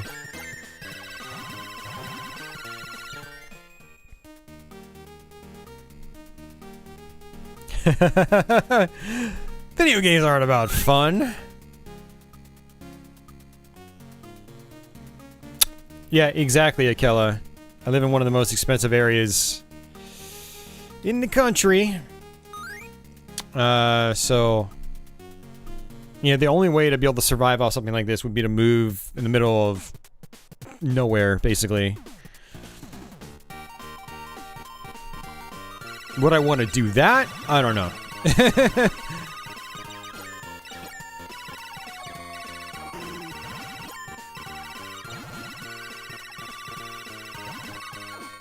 But I mean, a lot of people kind of dream about just working for themselves. You know, that is kind of the dream. Not working for someone else.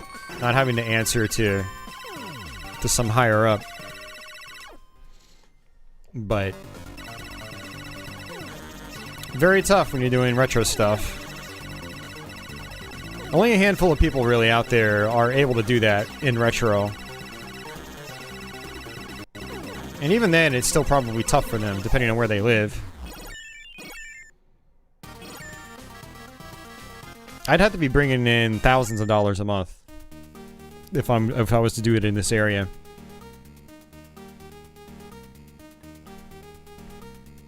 All right, later, Lord JP. Okay, man. Yeah, I'll probably still be here. We are. Geez, we're 3.5 hours in already. I can see myself going at this for at least another hour or two. Why not?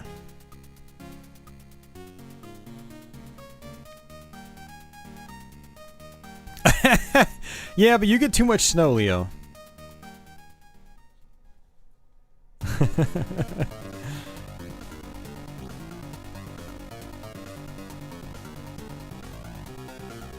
Oh, we're at the end of the game. Holy crap.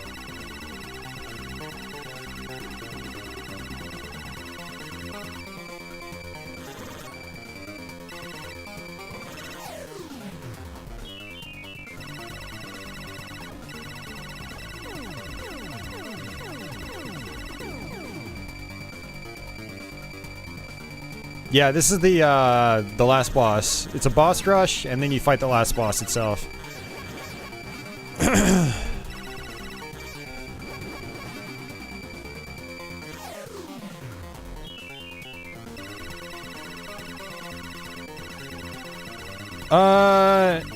Yeah, I think it's worth it, Jeff. There are a lot of great games on it, and some good hidden features.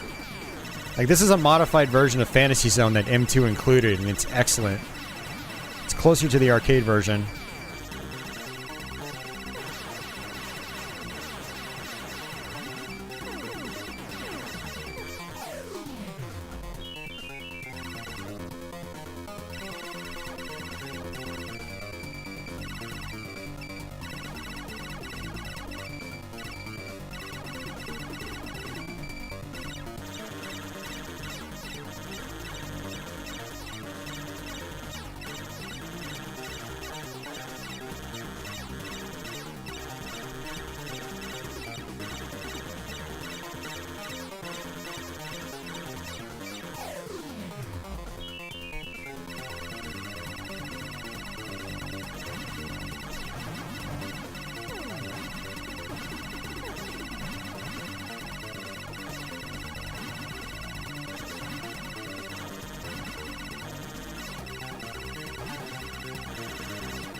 Yeah, the PS1 Classic was kind of like an example of how not to charge $100. How you shouldn't charge $100. But this is, I think it's worth it for the price. I know it's pricey, but there's a great software lineup here. And some, like I said, some nice bonuses, so...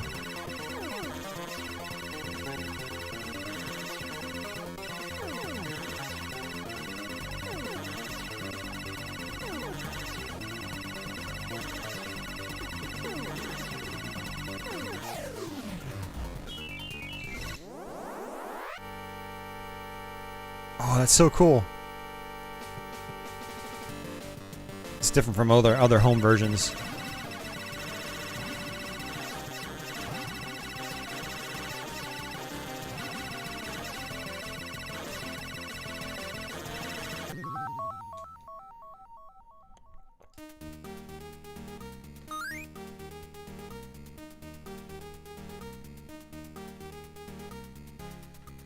This is pretty much my last chance. Crap. It feels good, Jeff. I mean, to me, it feels just like the other ones.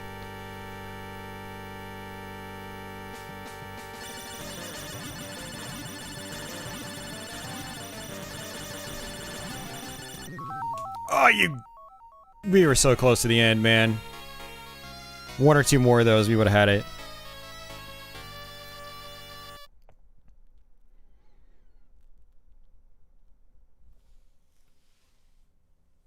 Oh, man. I like it. So Leo says there's a more arcade-like Darius as well. I don't know. Let me fire up the original first.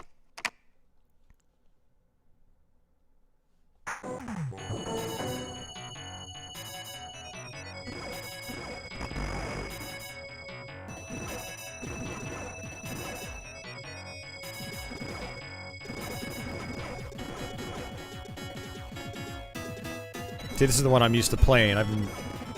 Well, I was playing this a lot until the music started cutting out on my duo. So I've been on a Darius kick lately, so naturally I played quite a bit of Darius. Sorry. You said Gradius. Oh, Leo. I knew Leo was wrong. Well, damn it, Leo. Well, we're gonna play Darius anyway. Yeah, Leo did say Darius. I think you said Gradius first, but then when you reminded me, you said Darius. Now I'm super disappointed. I'm not that disappointed, because this is a solid version of Darius. It's got the arcade soundtrack on it.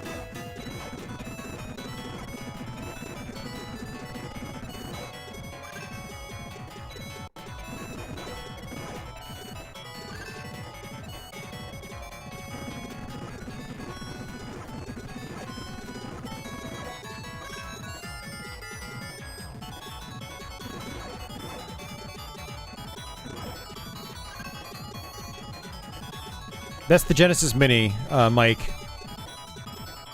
There was a guy that was making a homebrew version of Darius, and Sega was able to get that and include it on the Mini.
It's all good, Leo. No worries, man.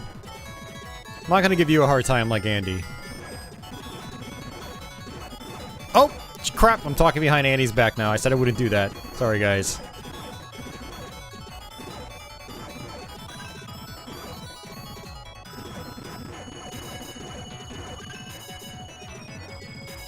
Man, look at how much better I can do when I don't stare at chat while I'm trying to play.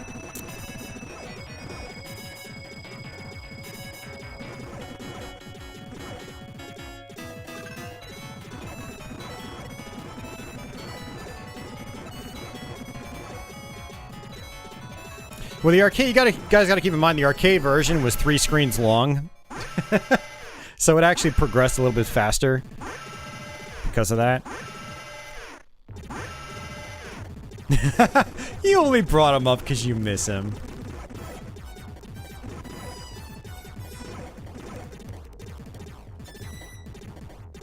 If only.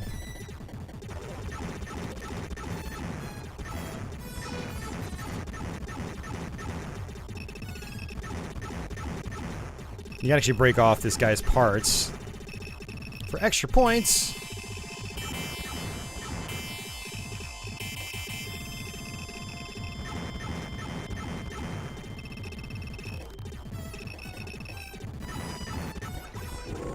And there we go.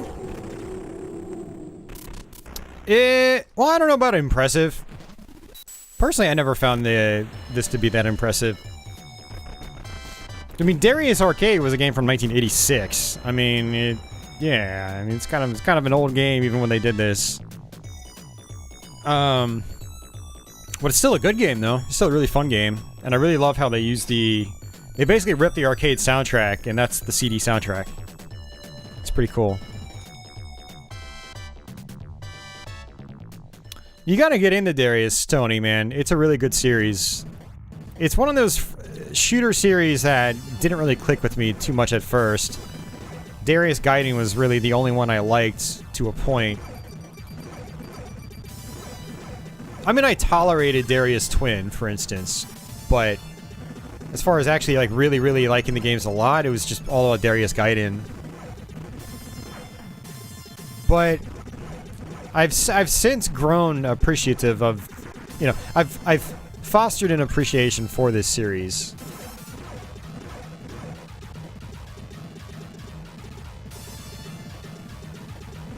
When you get into them, you get down and you practice a specific route. They're really fun. Trying to get that 1 credit clear.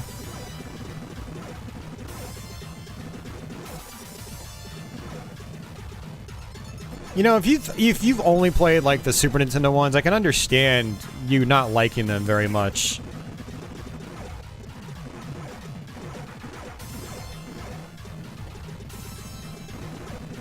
But if you've actually put real time into like the arcade games and stuff like that, or Darius Gaiden, even G-Darius. G-Darius is kind of weird too, but once you learn a route, it's super fun. You'll start growing, you know, in appreciation for the series as well.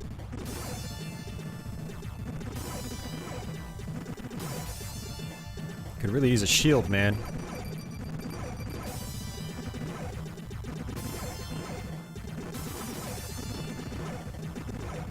The other thing is going back and playing the old games in the series, it really lets you know like kind of like where these games started, where it got a lot of its tropes. You know, the series to this day still reuses old bosses from the original Darius. So you go back and you play the original Darius and you're like, oh, that's where this guy came from, or that's where that guy came from. And actually, it makes the series even better when you do that.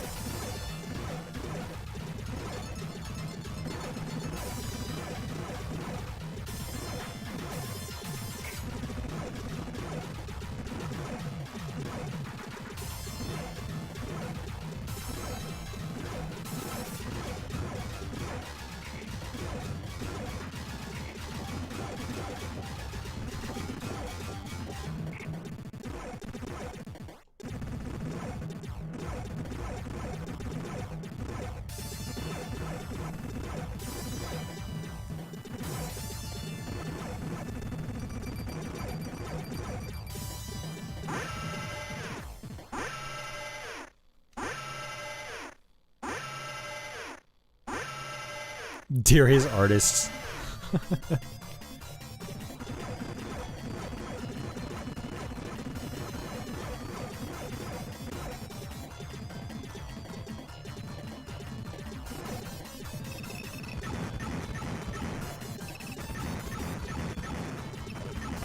Oh, what? Why did that kill me in one hit? Oh, that's garbage. Right before I upgraded my main weapon, too. Alright, well, this is it. I'm not going to continue. I'm gonna kill myself. That was a stupid way to die.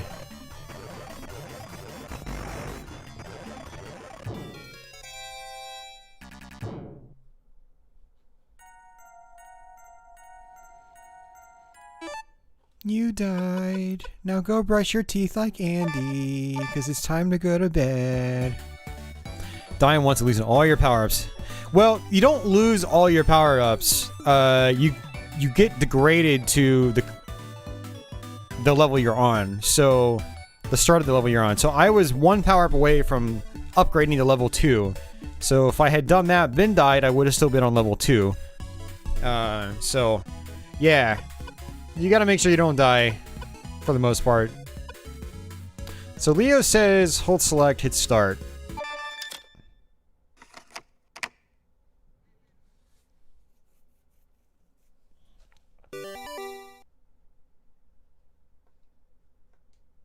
For a more arcade-accurate Gradius. Oh yeah, that sounds more like Gradius Arcade. Holy crap.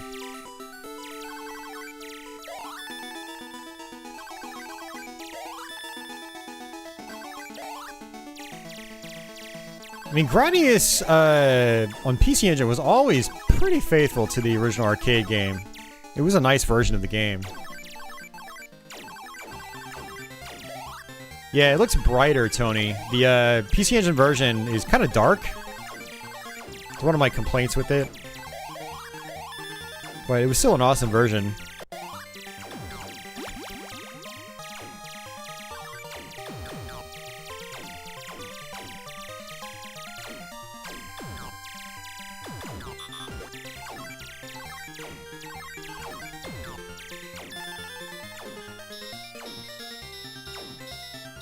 One of the versions you could play, you can like do loops around that and you get some points. Maybe it's the Famicom version. Or NES version, I don't remember. Yeah, me too, Tony. The Gradius series is awesome.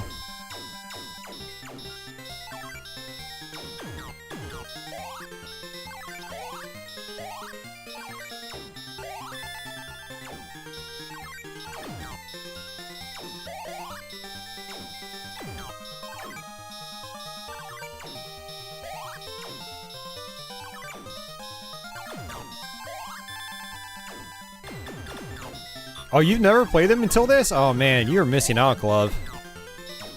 But you got two really good ones to play. And both Gradius 1 and 2 are awesome. Alright, there should be a safe spot up here.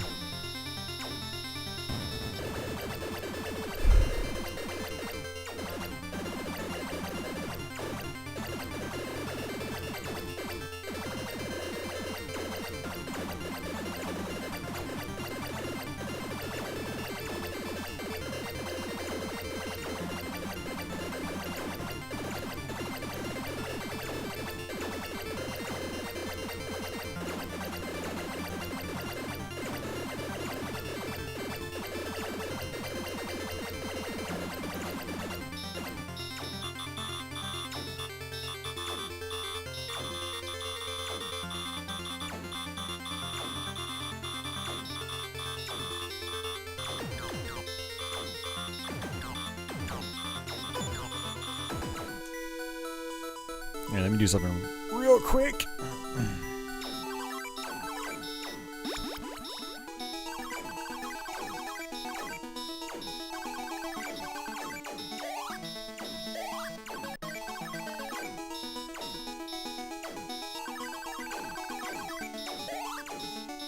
Let's go with shield first.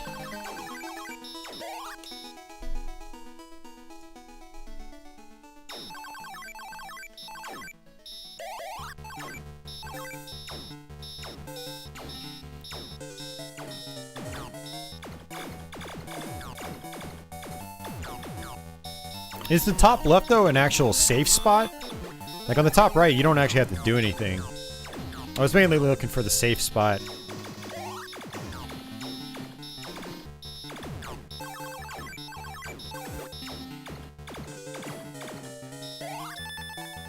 It's such a nice-looking version of the game. I really need to play the other one, though, to see exactly what they did differently. 100% safe, any... Really? It's 100% safe? Okay. I'll have to try it next time I play.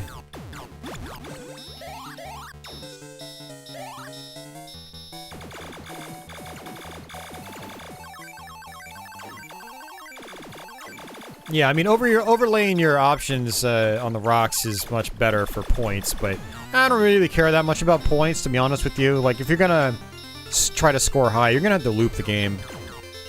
You know, I don't usually do that. I just go for a pretty stock standard, just 1 credit clear. That's all I really care about.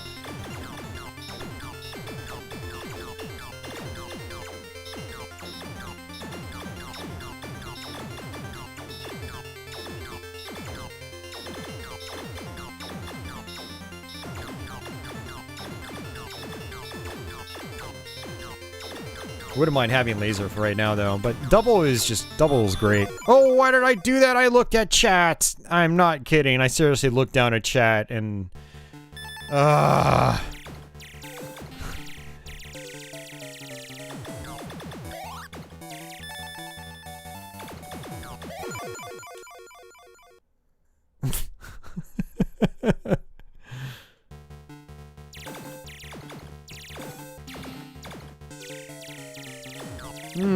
That's a good question, Adam. You know, we will know if someone cracks open this unit and digs out the ROMs. I would guess they probably do work on real hardware. because, like, I'm still noticing flicker and stuff like that here and there. Like on Fantasy Zone in particular. I don't know. I guess we'll see once this thing gets cracked open. I assume it will get cracked, if it hasn't been already.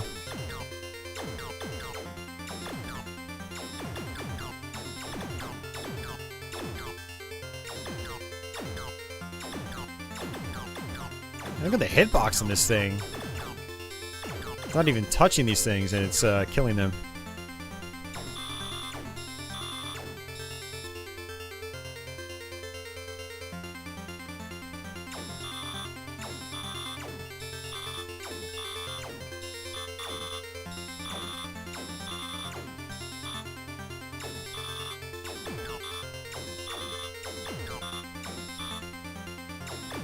It's like the front of the laser that connects.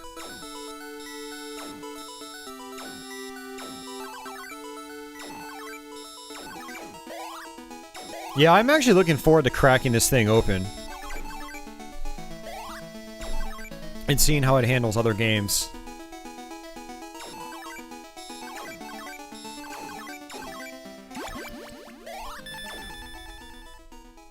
Speed up.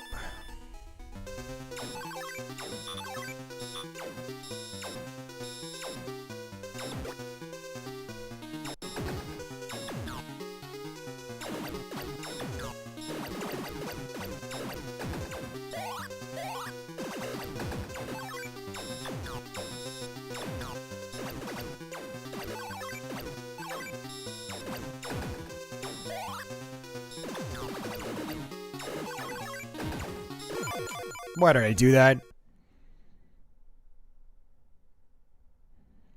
Yeah, it is actually kind of surprising Devil's Crush is not on there. That is one of those omissions that I was actually kind of surprised to see.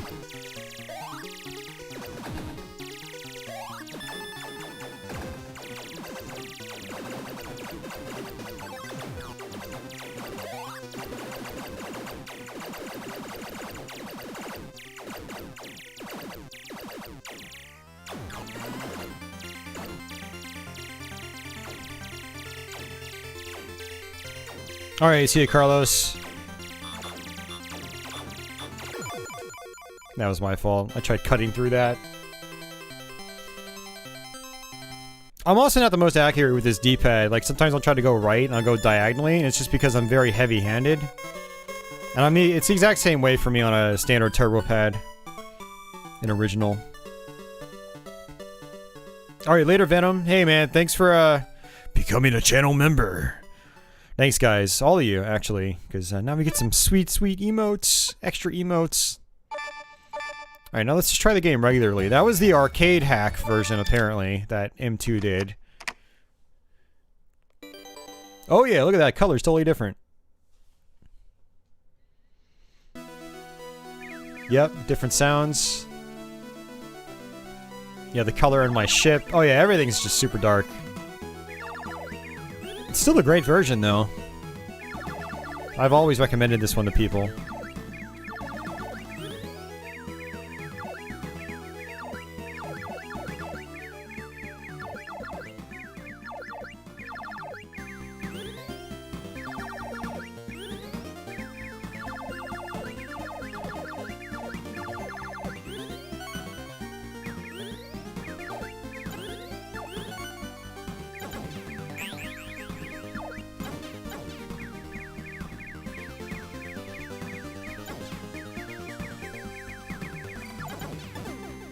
Doomstash! Thank you for your super chat, sir. I appreciate it.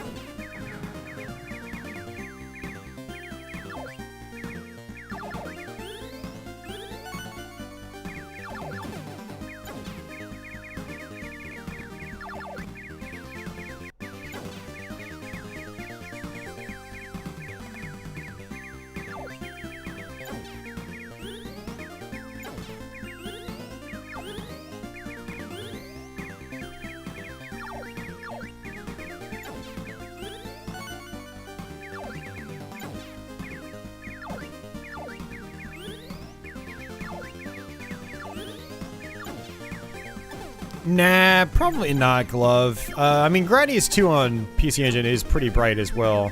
It's not like this.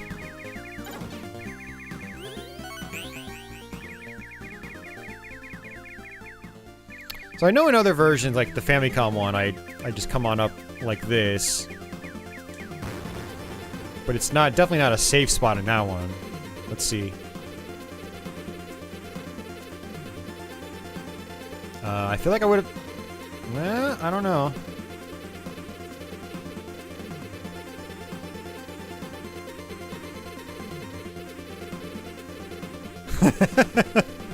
It is a safe spot. Wow, that's awesome. I'm glad we got to try that out. I got scared there for a second. I was like, no, it's definitely not a safe spot. It's a very, very tight safe spot. The one on the right, you have more room. So it's a little more comfy.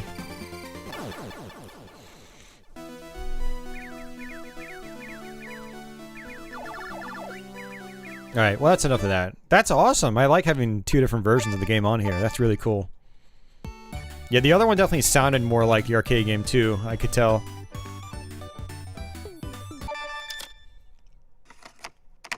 Did they say there was an arcade-like version of this one too?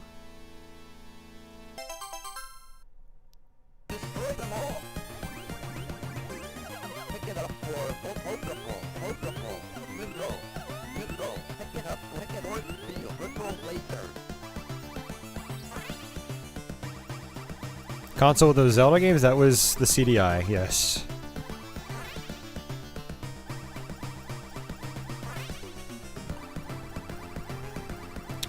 I don't know if this is, if they did anything else to this other than add sounds. I don't even know if the, let's try the original and see what happens. I thought someone said that they added sounds to it, so let's try it. Oh wow. The other one was brighter.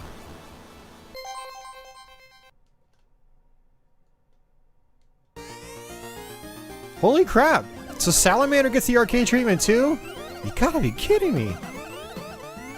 Wow.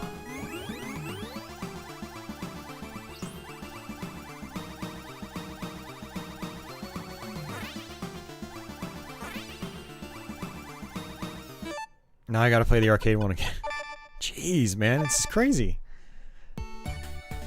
What are they gonna come up with next? Gradius II arcade? Probably not. Yeah, you could just tell the white text there is so much brighter now.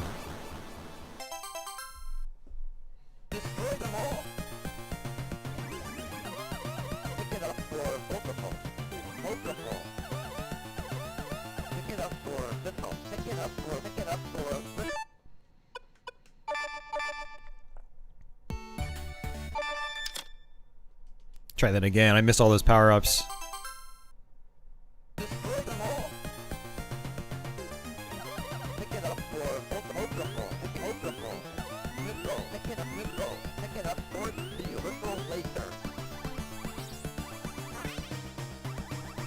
Oh man, this is so cool. I didn't know these had arcade versions on here. Or closer to arcade versions, I should say. It's really awesome. Really, really nice bonus feature.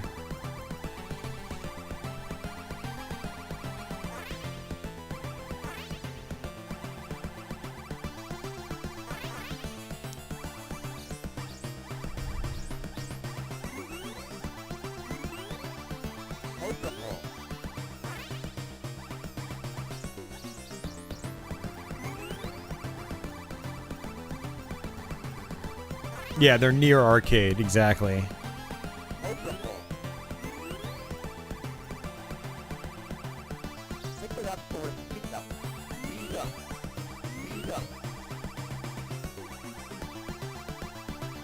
I love how you can get 4 options in the arcade game.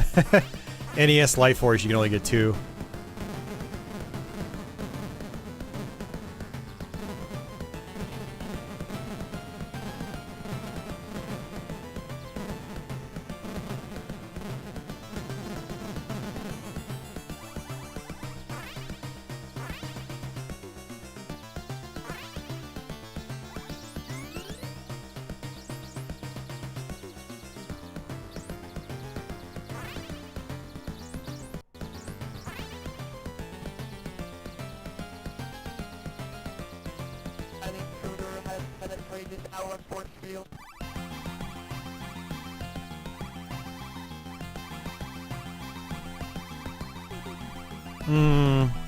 It's a good question, Jeff. I don't know, man.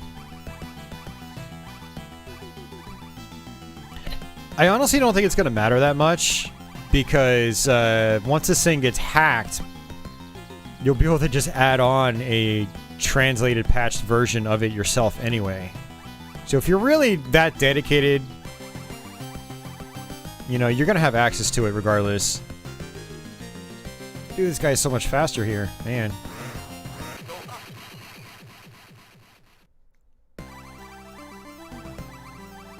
Has the PC Engine version not been translated?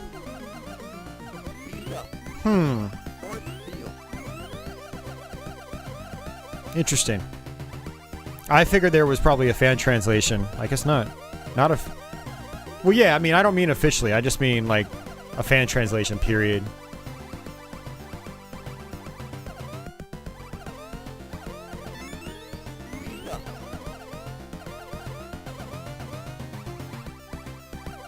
See, now I'm doubting myself, Jeff. A PC Engine patch might not exist. But once this thing gets hacked, you know, there are games out there with patches already that you'll be able to load onto it. You don't think it exists at all? Okay. Because I know there are translation patches for other versions of Snatcher.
So PC Engine Snatcher definitely has not been translated yet. Interesting.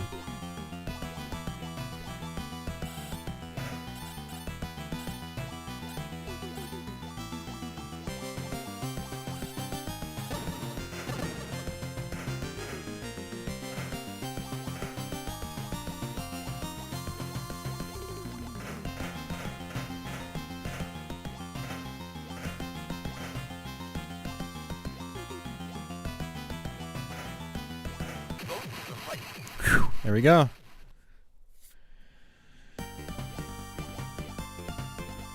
Yeah, that's interesting. I always thought there was a translated version of the PC Engine one. Oh well.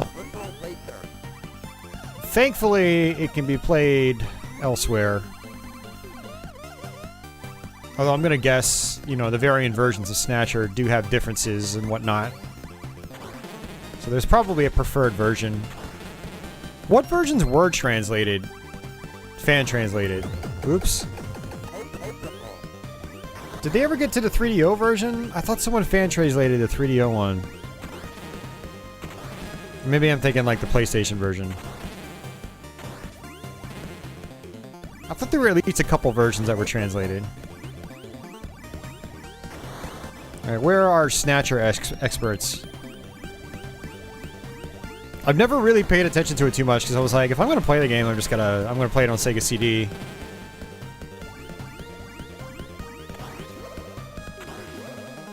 Hey Emil, welcome back.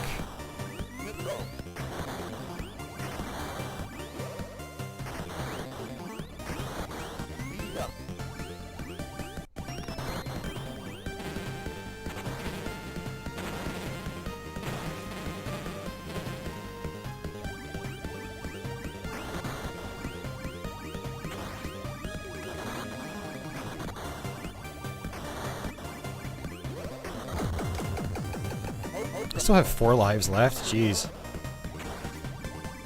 This is one of those memorization levels. It's not really a difficult level, you just have to know where to be. Right place, right time. It's one of those levels where if I'm not familiar with the game, I have to play through it a couple times before I get good at the level.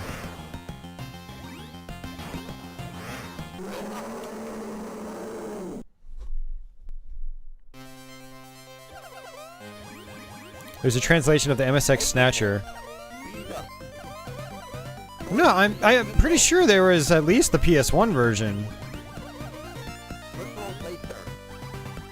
Because that was like...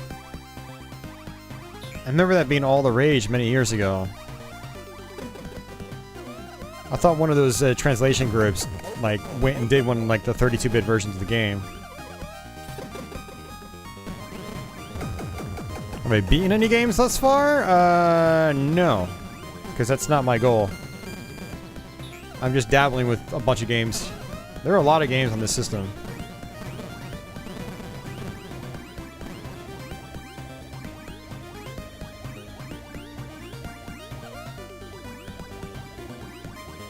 I mean, there are a few games on here. If I really wanted to, I could buckle down and go right through them. But, yeah, not really aiming to do that.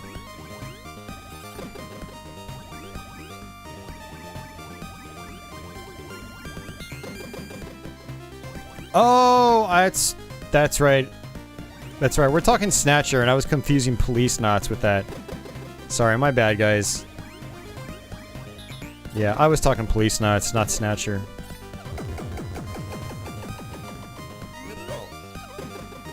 Police Knots is the sequel to Snatcher.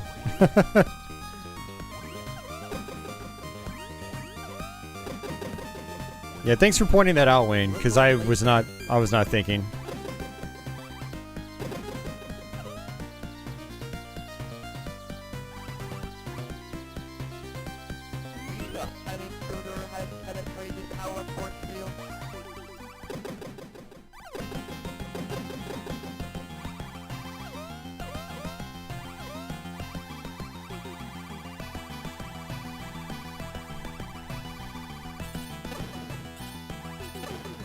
Interesting. In the NES one, they bounce around the arena, I'm pretty sure.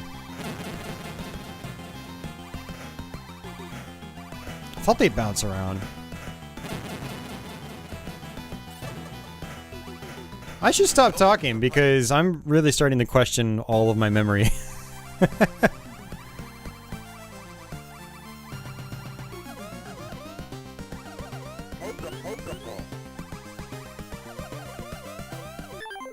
What about tape mode?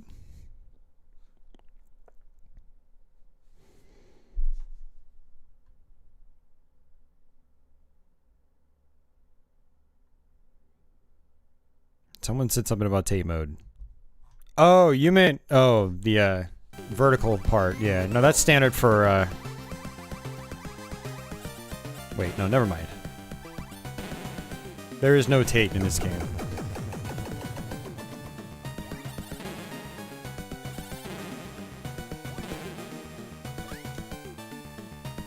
No rotating of your screen.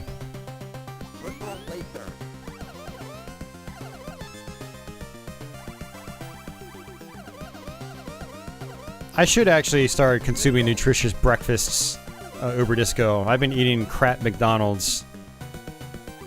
You know, basically since the start of this pandemic, I've been going out eating fast food like every day, which is really bad. It does not help my mental state. This is Salamander, yep. And every time I look at chat, I die, so let me just exit. Yeah, it's the more arcade accurate version you can access by holding select. So I know Adam had mentioned Star Parodier, I should probably play this.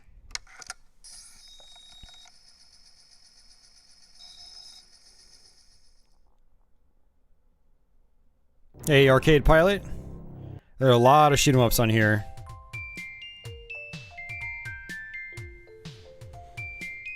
Yeah, I've never played this.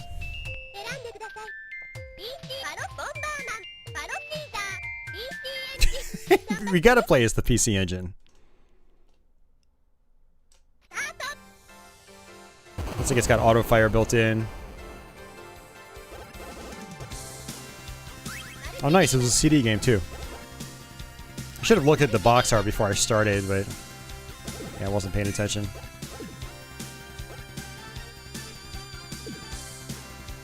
Very colorful. I like it.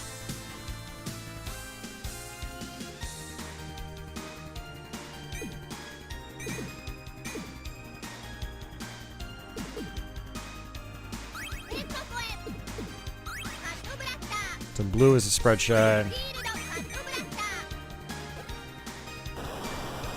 This must be a Super CD-ROM game with those samples.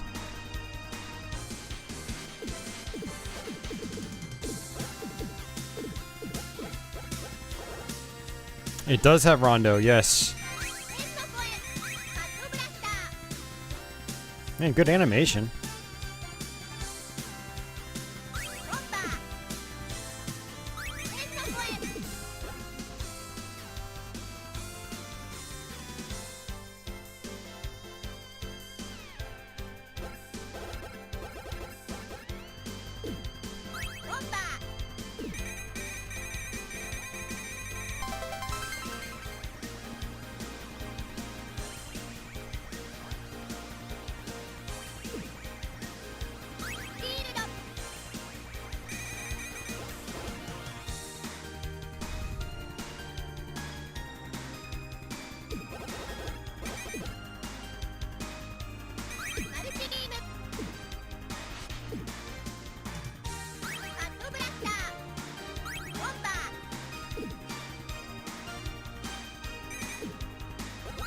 Yes, the blue is the spread shot. I'd rather go with that. Looks like select doesn't do anything.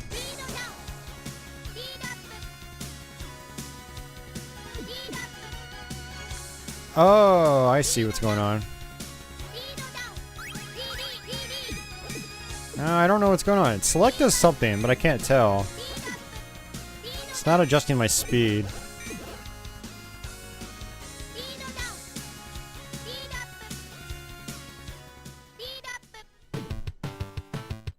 Does it? I'm not going... Oh, well, I guess I am a little bit. It's just the speed differences are very negligible.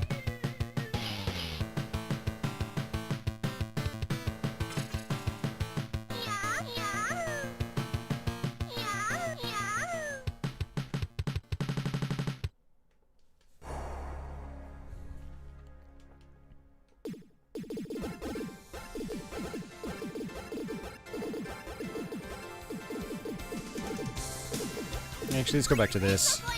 Homing missiles!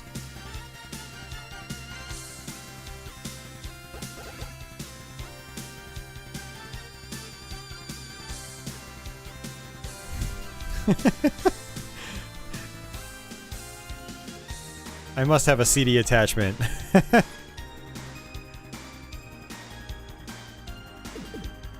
I have a Super CD-ROM attachment. I think that's what it is. Try red. Yeah.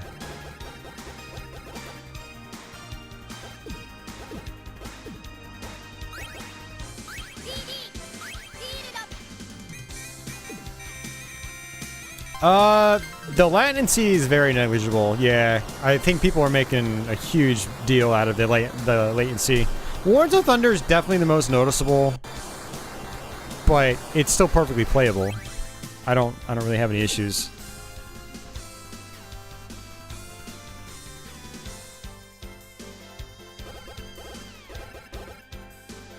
Yeah, no, they did definitely grossly exaggerate. I agree. I haven't really had any issues, to be honest with you.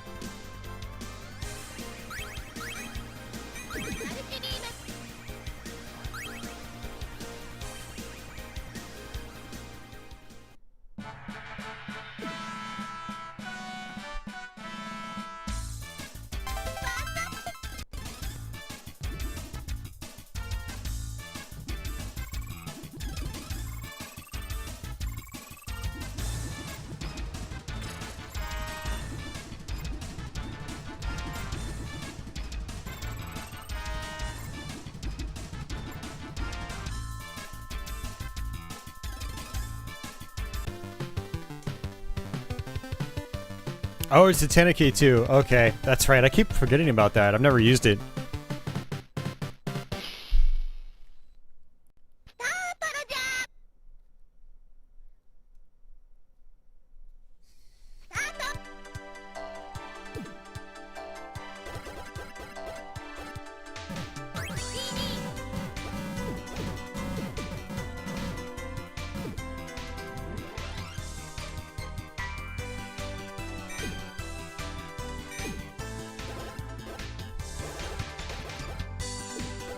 Nice, Uber Disco.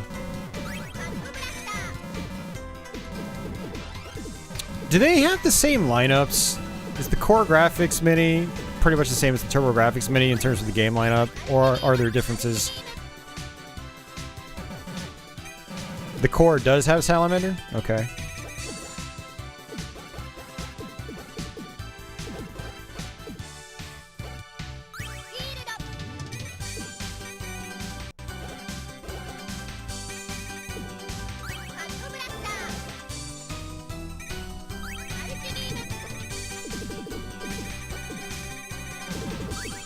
I like that its options are PC Engine controllers, and its power-ups are hue cards.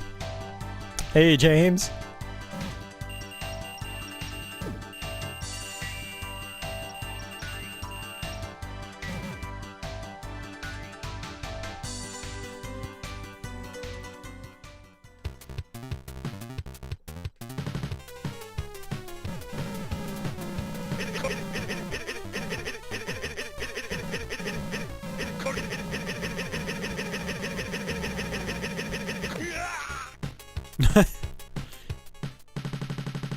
Oh, it's just form factor, that's it, okay.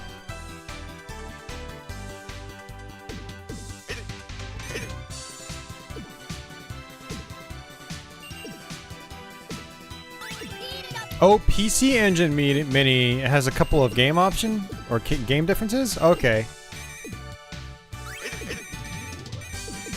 Interesting.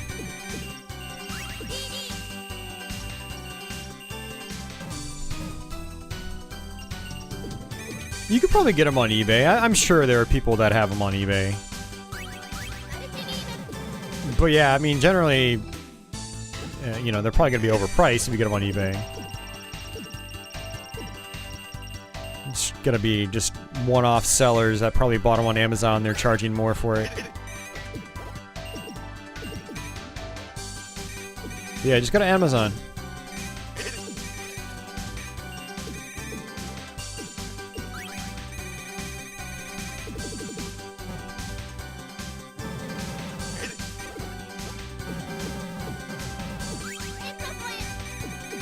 They got an uncensored version. Oh, that's right. You get the white mask, and you get the religious symbolism.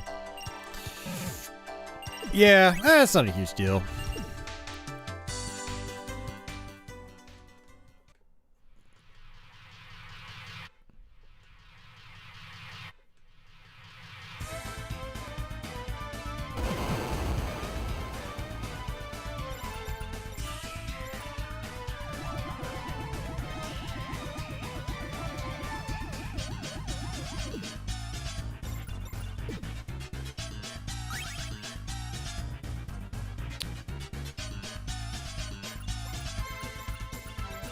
I think you do fire a little bit faster with the turbo controller. Or turbo functionality turned on.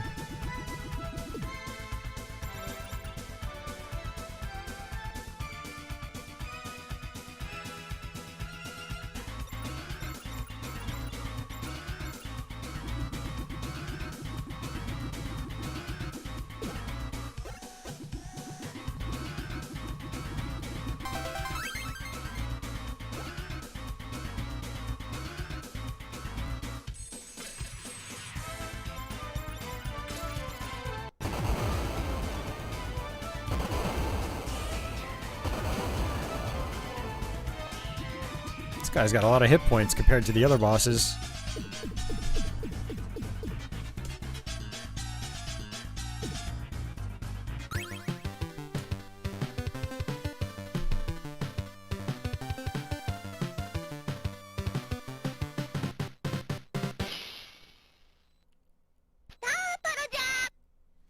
Nice. Well, if we're talking turbo graphics, the original PC Engine actually didn't come with turbo controllers. It wasn't until later bundles that they started, it became the standard for them too.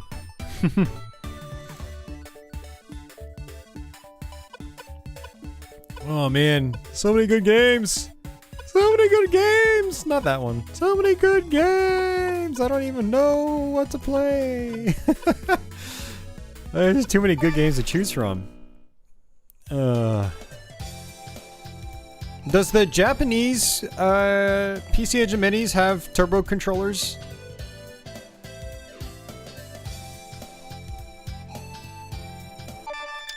We'll play a round or two of Bomberman 93. What about the Core Graphics Mini? Does that have turbo on it?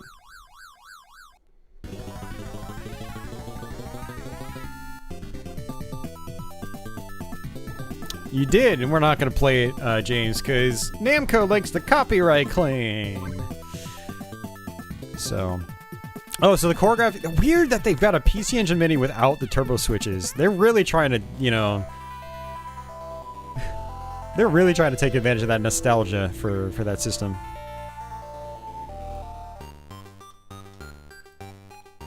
Don't like Vigilante. That wasn't Vigilante. That was China Warrior. Vigilante's not on here. PC Engine Mini, no turbo. Turbo Graphics and Core Graphics Mini, turbo. Okay, interesting.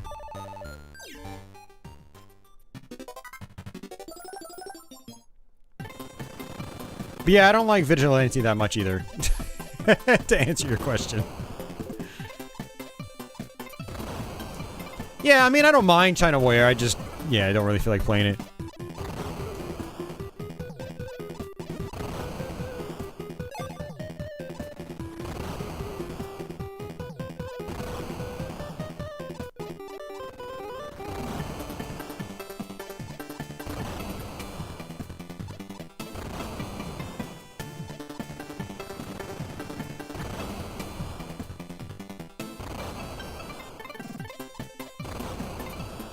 Yeah, you gotta have the turbo controllers. It's part of the experience.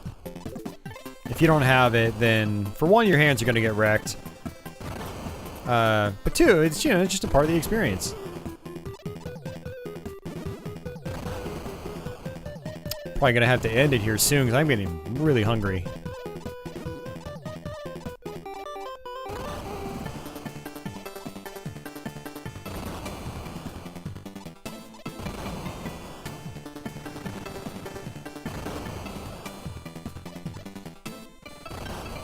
Uh-oh.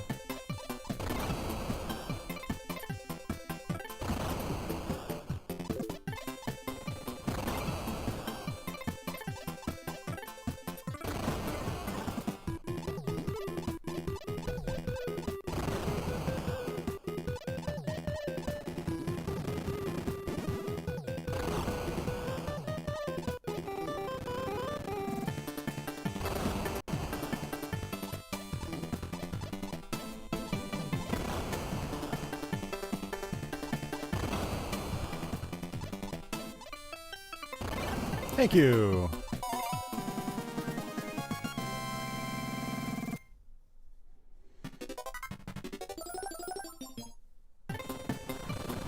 They offer a separate PC Engine style turbo controller. Okay, so yeah, at least you can buy the...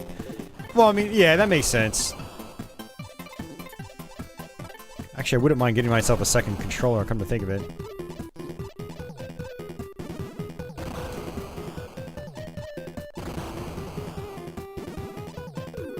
Crap. How different is the Turbo Duo? What do you mean? What do you mean?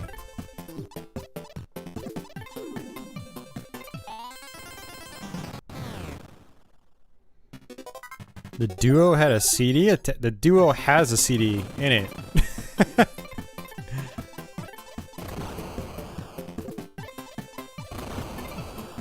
You got the PC Engine Duo and Turbo Duo. It was the base system with the CD functionality built in. It was the 2-in-1.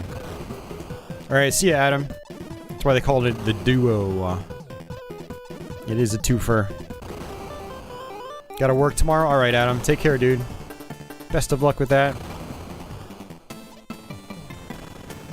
But the Duo also has extra memory in it, which you would normally get by buying the Super CD-ROM or Super System card.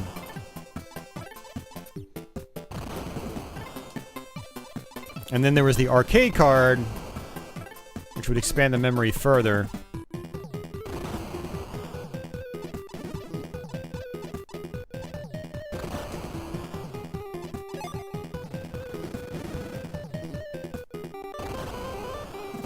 So the Duo wasn't just, you know, consolidation of the main hardware and the CD. It also added greater memory. Also, I think supported, had extra sound sampling capabilities. Actually, I don't know if that was introduced with the Duo or if that was already in the original CD hardware.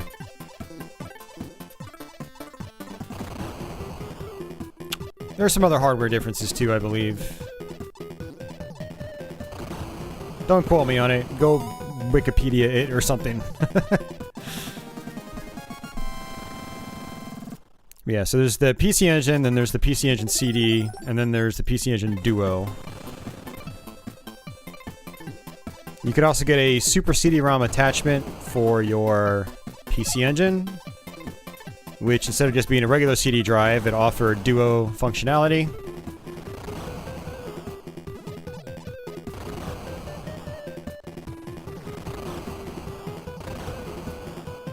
Bomberman always feels so much better when you get upgraded.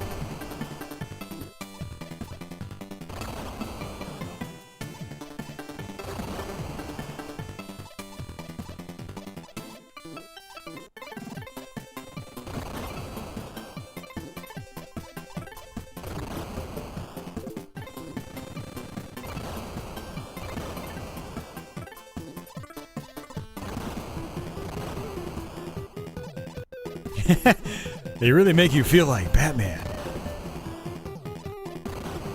The top-down Batman game.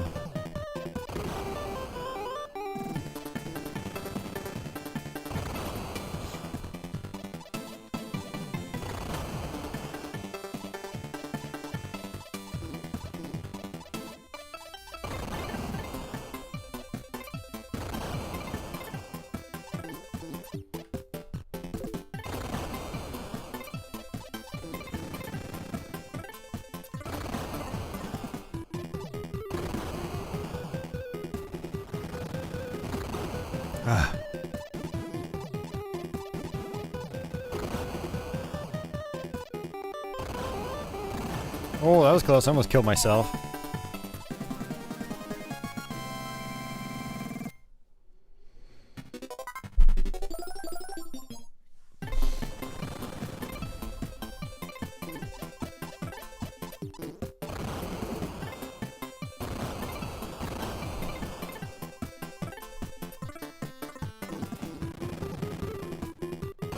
I really hope YouTube fixes this, viewer counts. Like, I have to refresh my page to get an updated viewer count. It's kind of aggravating. Oops!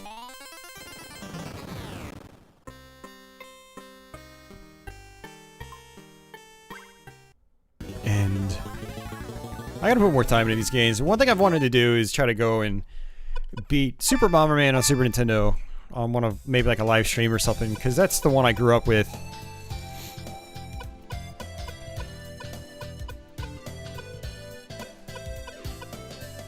So many good games! Man, Parasol Stars. I should probably play Zonk.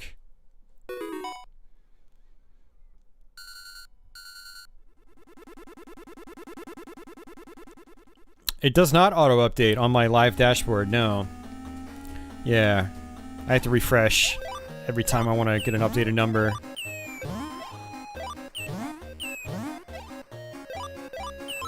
So this was, I believe, the third Bubble Bobble game? I think it was Bubble Bobble, then, Rainbow Islands, and then Parasol Stars. And there was a Bubble Symphony. This is 3? Okay, that's what I thought. Fun game. I actually showed this off on the Atari ST a couple months ago.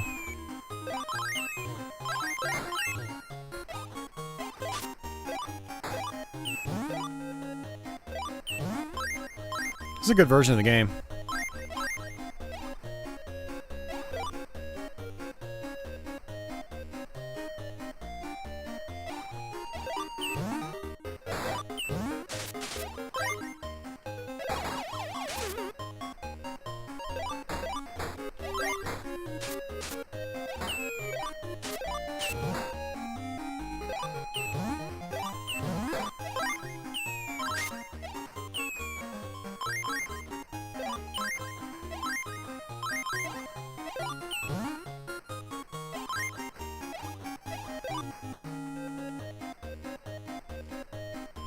I like the floating ability, it's kind of neat.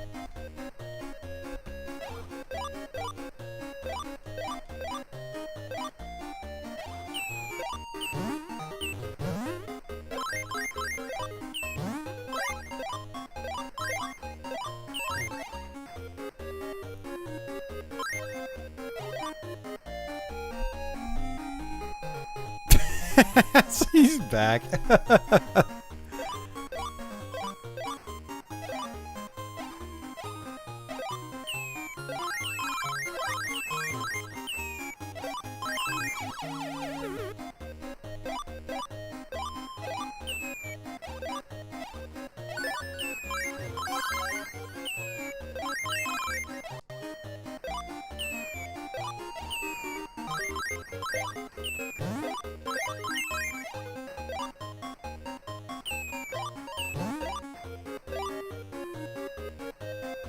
Oh, you can let the drop. Holy crap. Okay.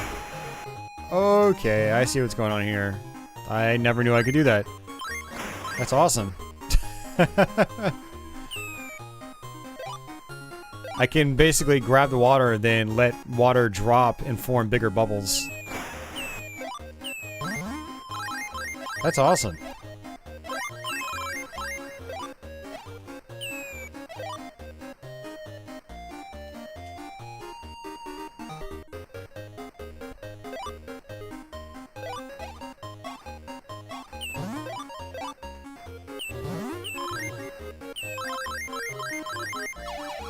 Oops.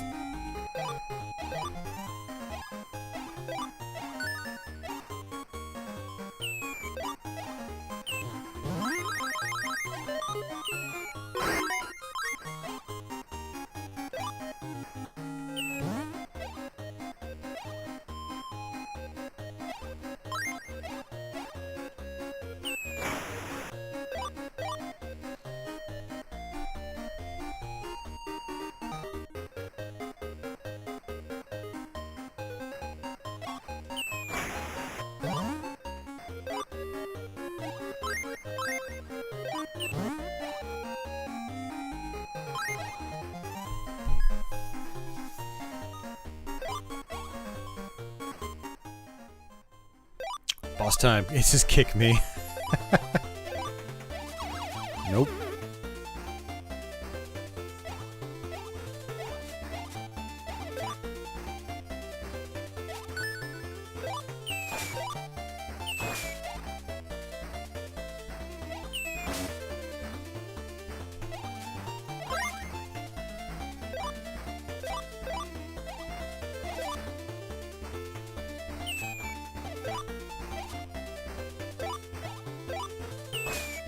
I have to hold up to do it? Huh, that's weird. Oh, I still took a hit.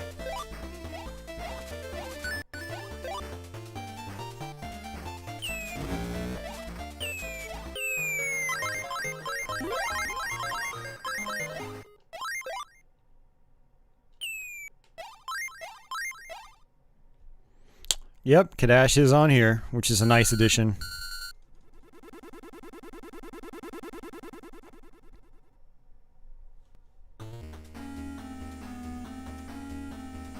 I like that scaling effect, that was nice.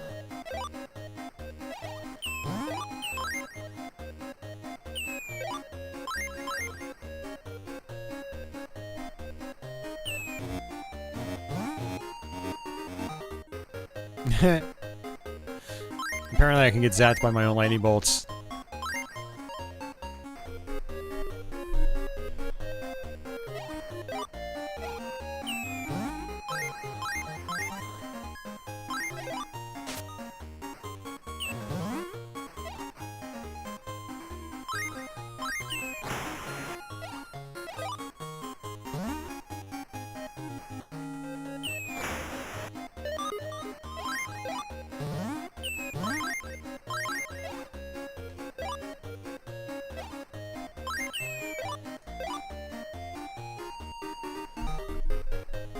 I like Cadash. It's different.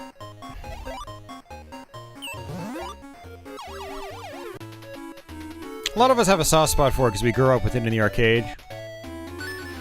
It felt super clunky to play. Yeah, I don't really get that vibe from Cadash. I mean, we'll play real quick. Click. Oh, that's right. Working Designs translated it.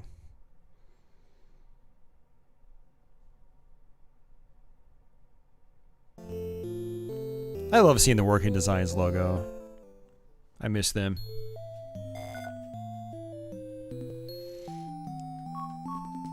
One player.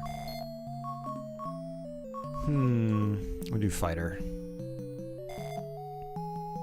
Cadash was released on a few systems. There's a Genesis and Mega Drive version. There's a TurboGrafx PC Engine version. It's probably on other platforms too that I don't know about.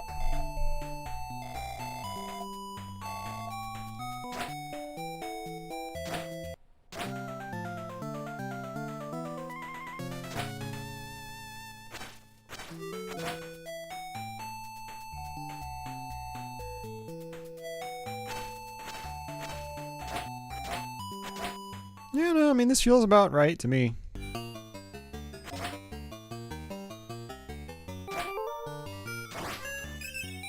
Yeah, so anyone that hasn't played Cadash, this was originally an arcade game.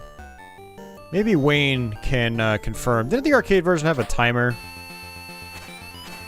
But basically, it's a pretty straightforward game for the most part, but you can grind out, earn lots of money to upgrade yourself, which is recommended in these console versions.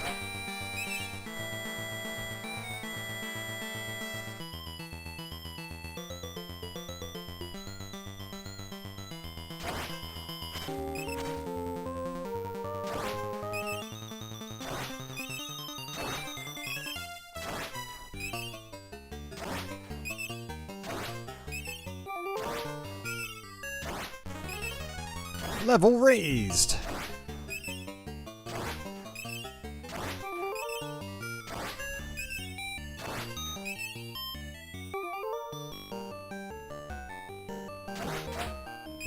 Am I tired after playing for 4 hours? No. Just hungry. When I'm done here, I'll probably play for another 4 hours on Twitch. Because I do have some games I want to play. I have a bunch of Saturn games to try out.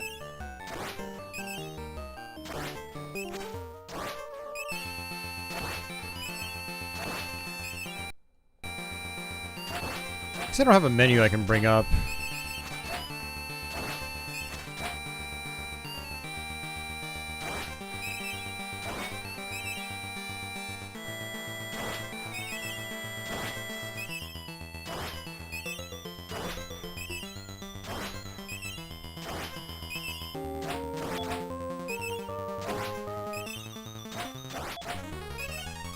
It's okay, Glove. I'll be done here soon. Oops, did not mean to do that. Oh, that could get me killed.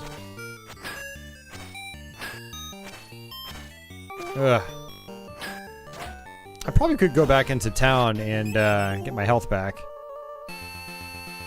Which is probably what I should do. But I'm not going to.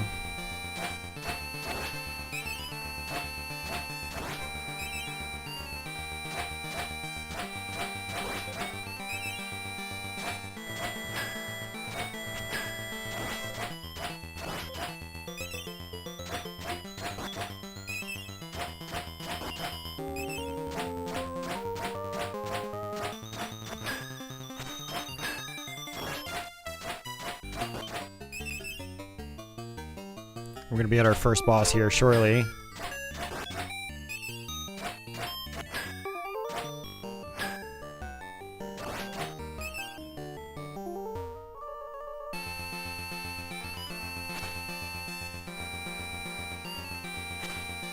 I actually did a Let's Play of the Genesis Cadash as well. I've always been wanting to go back to play other versions since then.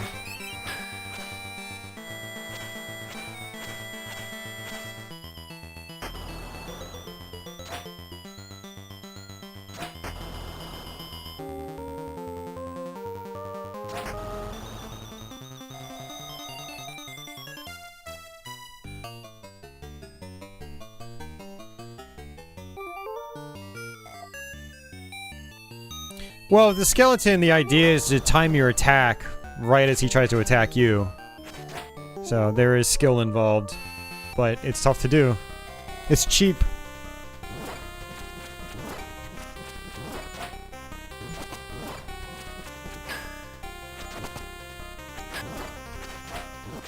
And his animation's nicer than the Genesis version. Oh, I have medicine. Okay.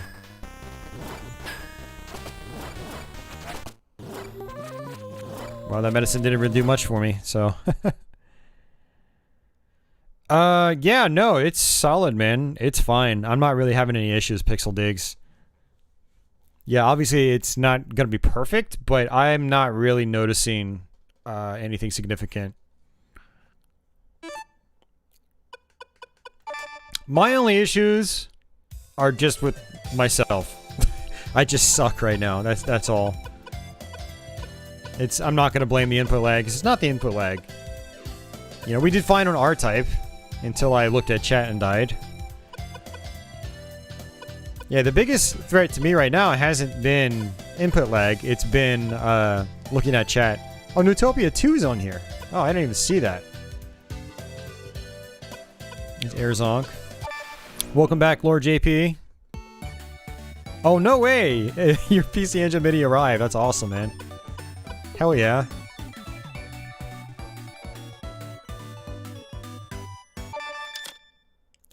Is this like a board game or something? I've just gotta see what it is real quick.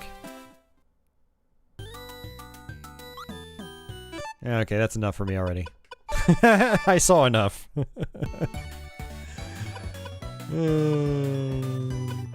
Yeah, Spriggan Mark II is pretty nice. Cho Aniki, Dracula X. Just because I know some of you guys want to see it. This will probably be our last game that we play tonight. Because I have to get some food. I'm super hungry right now. It's Monopoly with trains. Yeah, I saw the dice on the game cover right as I selected it, and I was like, it's probably some kind of board game. All right, see you, Tony. Thanks again for sending this my way, man. So we could show this off to everyone out there. Now, unfortunately, it's not letting me skip through this because we haven't started a save file.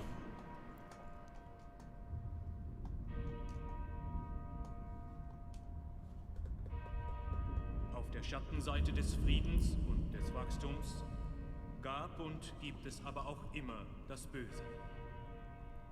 Die Menschen beginnen, das Wachstum abzulehnen und bezeichnen den Frieden als Degeneration.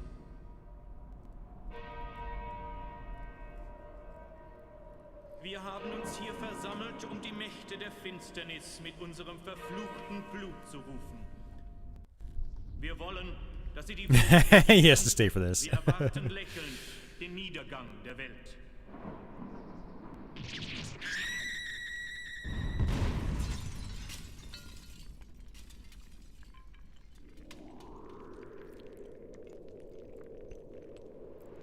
Nach 100 Jahren Rondo was too good. Now I have to deliver. Guess it's gonna be another hour before I eat. Und Nebel verwandeln. Liebt die Nacht. Schlürft das Blut von jungen Frauen und lebt ewig. Der Burgherr des Teufelsschlosses, der Herr des Bösen, Graf Dracula ist auferstanden.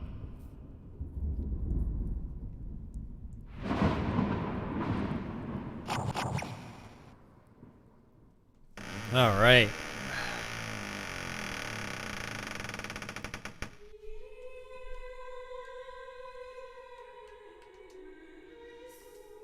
For Brandon.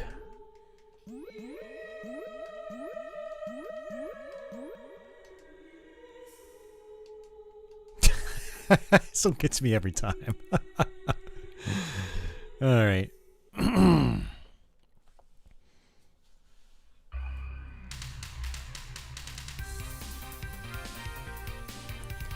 Always fits perfectly.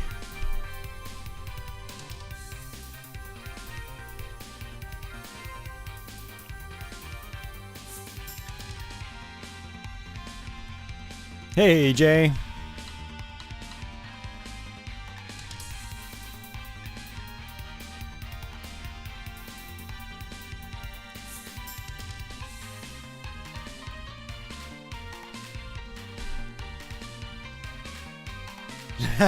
The Dragon Warrior one. Oh man, I should find the clip of that and link it.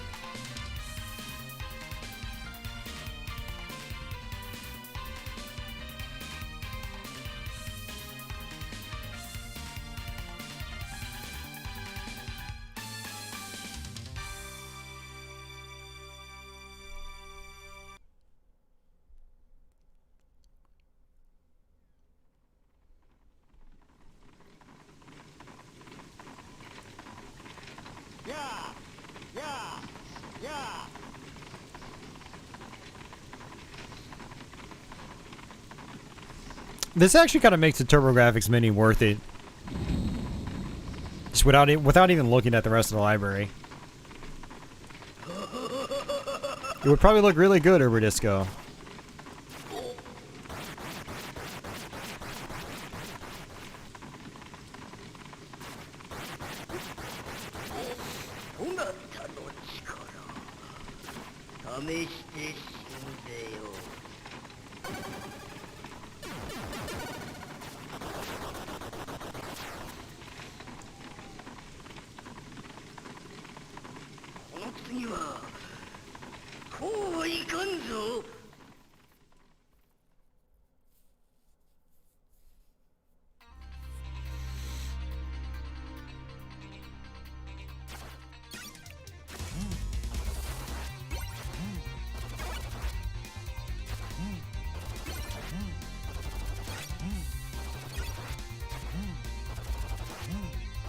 No, you don't have resolution options over Disco. You just have aspect ratio changes.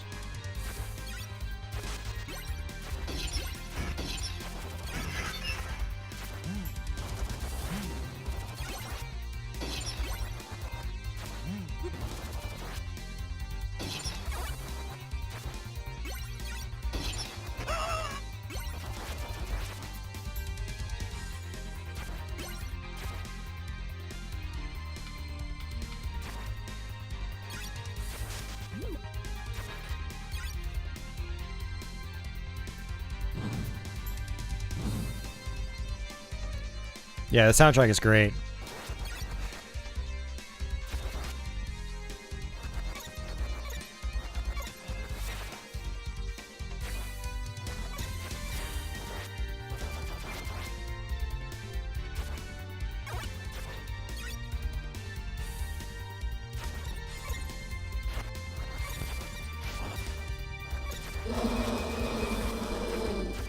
Oh, multiples gloves. I've got 2 of them. And then I've also done a live stream of this game too. And I've got 2 Let's Plays of the PSP one as well. It does, Kazuya. It's got both the English and Japanese versions of it.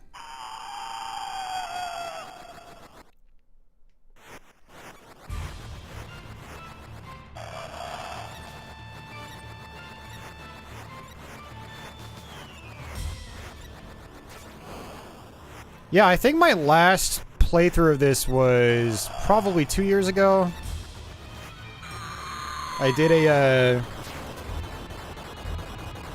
Actually, no, I'm confusing it for... No, I did it on this one, where I got all the maidens. But I also did that as well in the PSP version and fought the true final boss.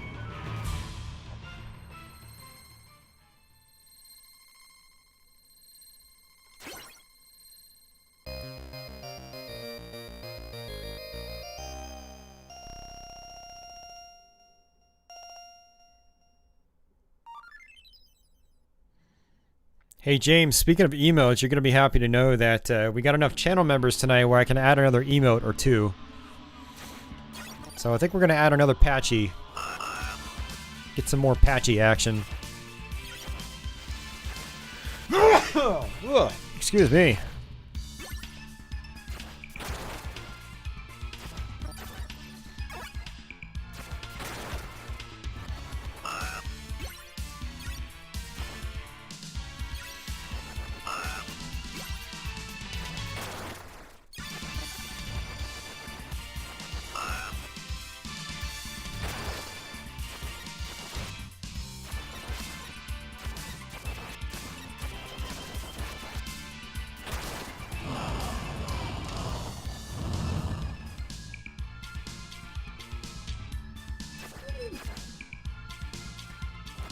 It's $100 for the mini.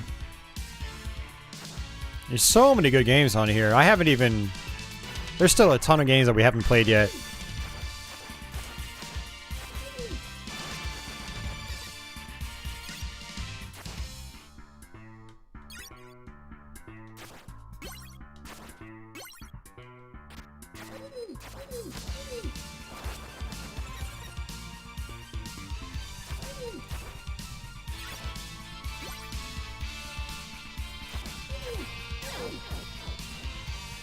A Contra emote.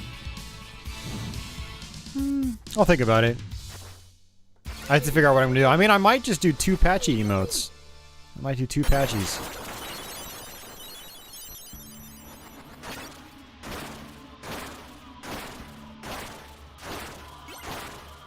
I don't want the key. Ah, that's not good.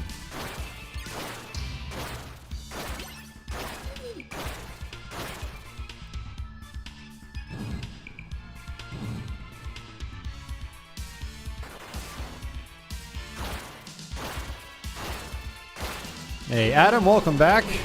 I think yours had expired while you were gone.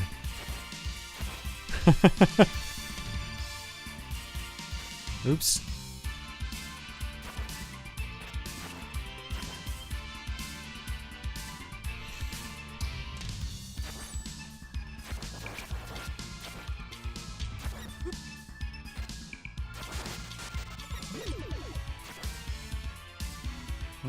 Screw it. We'll use the key.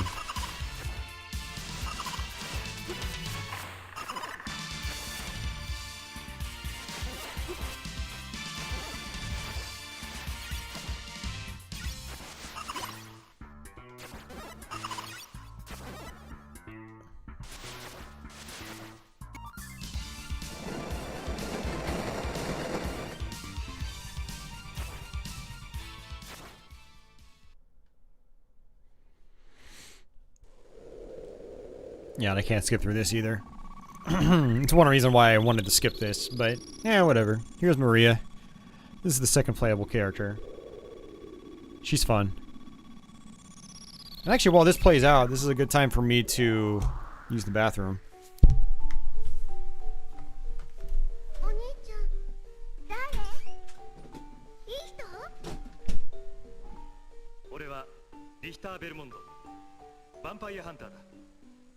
君は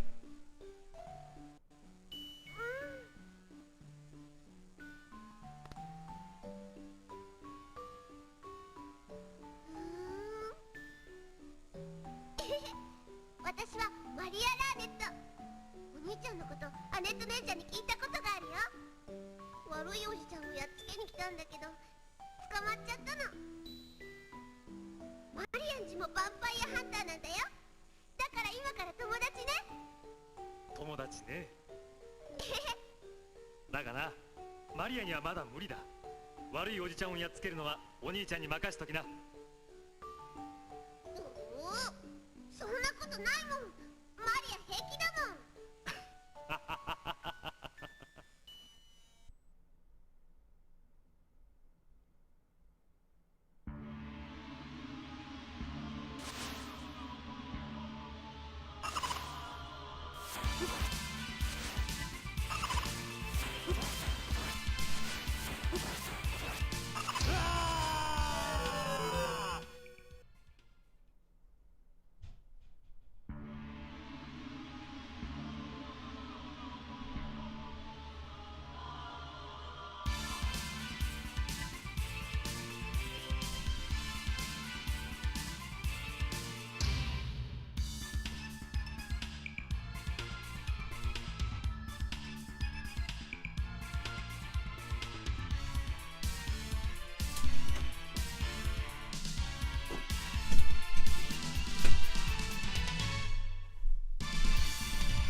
Alright, see you, Glove. I take it I died.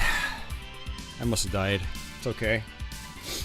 I had to use the bathroom, and I grabbed a snack while I was at it. And grabbed some more caffeine. Yeah, I had a feeling it was going to end. I was going to end out by the merman. Not a big deal.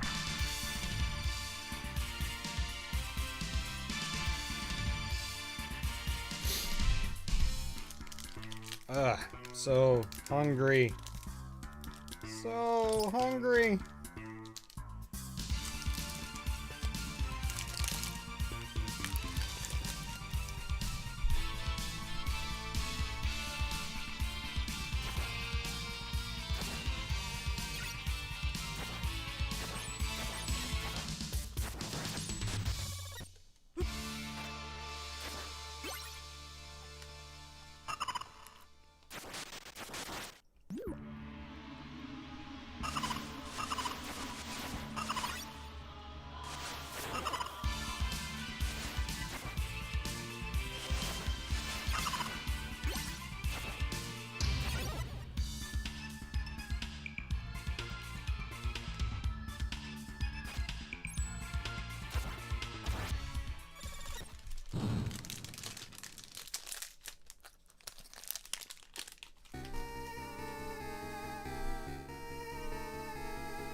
So hungry.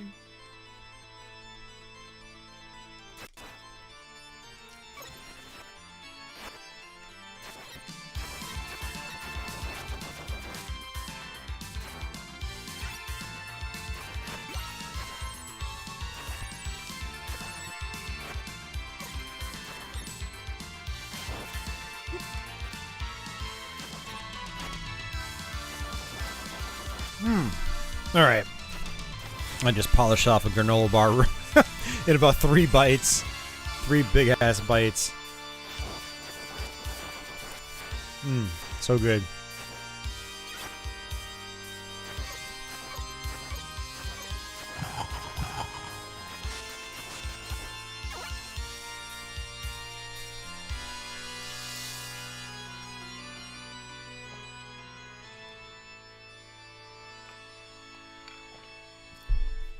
Hey, no problem, Uber Disco. Thanks as always for hanging out, dude. Always a pleasure to have you.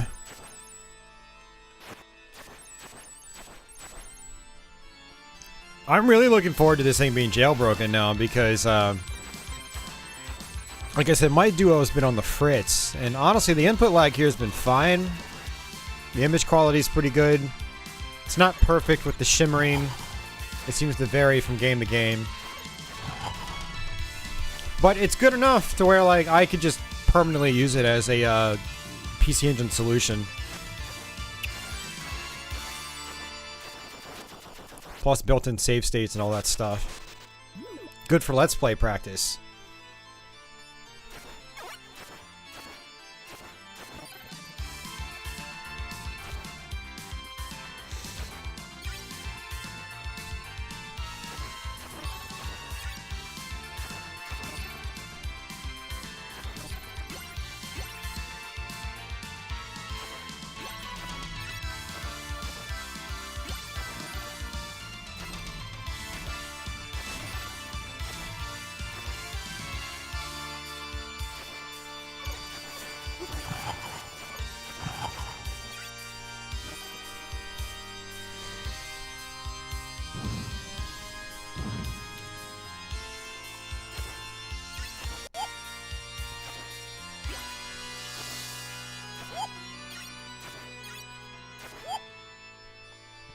Yeah, actually, I didn't think about that Uber Disco.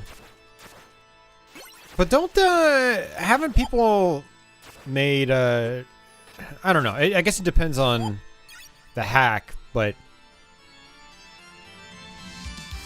where you can, I know with like the PS1 Classic, you can,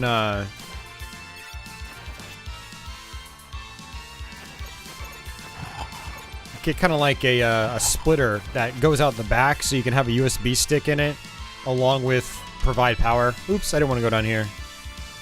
Yeah. I wonder if like something like that will be capable or viable.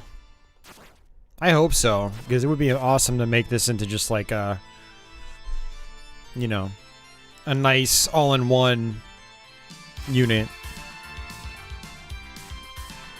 Super graphics, arcade card support, super CD-ROM support.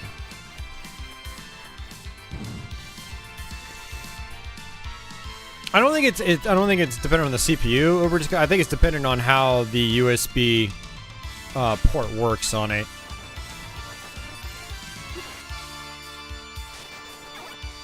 Like, how does it tap into the data and stuff like that?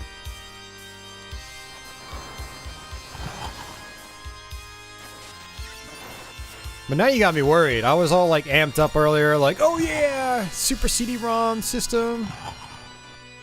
Gonna have all my games loaded up to it when it gets jailbroken. Now Uber Disco's like, it's got no storage space.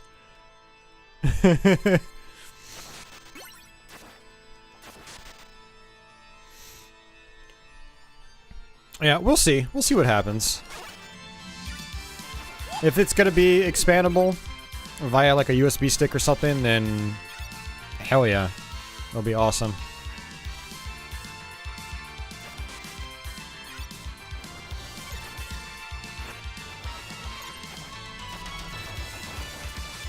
Yeah, use an external USB stick. That's what I'm talking about. Yeah.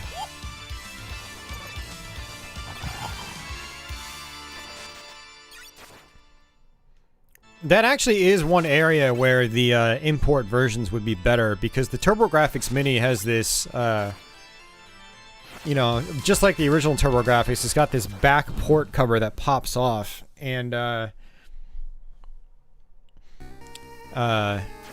the cables have to like wrap around it. It won't fit a USB thumbstick.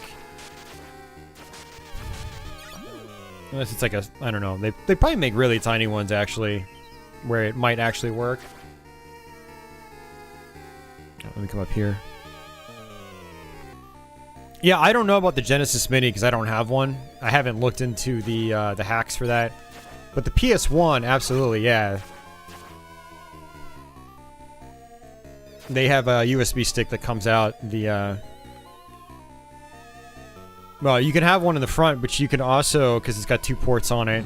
Well, yeah, this actually has 2 USB ports on the front. I keep forgetting about that.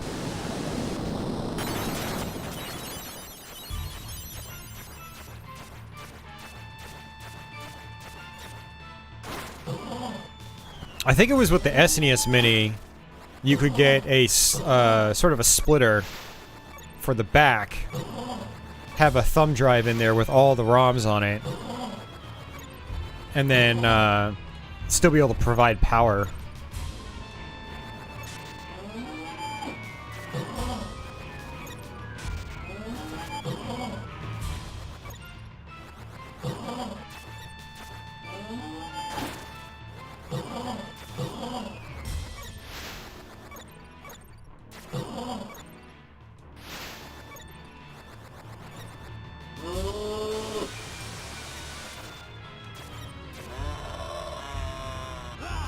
Oh, I was on the wrong side. I don't think I can... Yeah, no.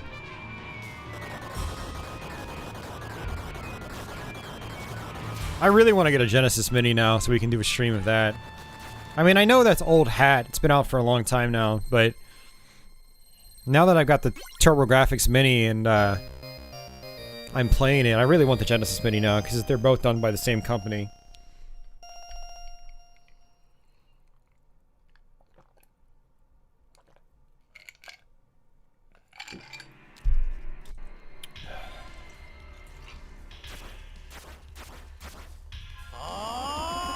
trying to pour a drink. Do you mind?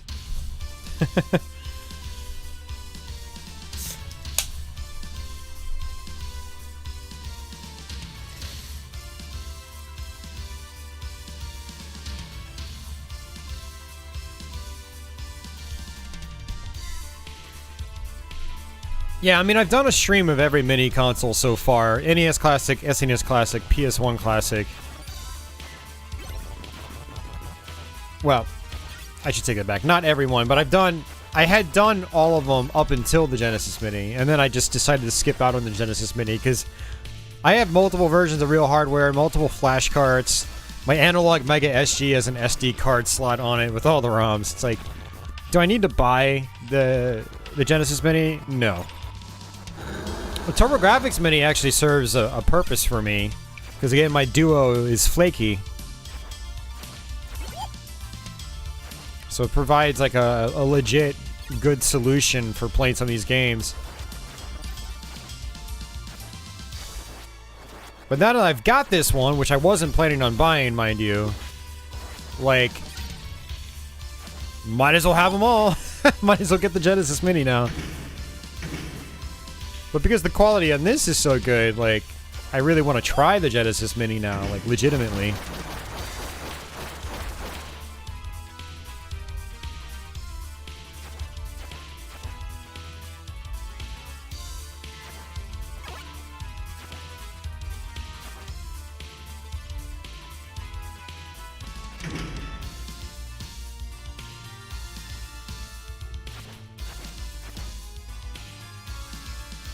I actually prefer the axe in this game. I think it's the best weapon.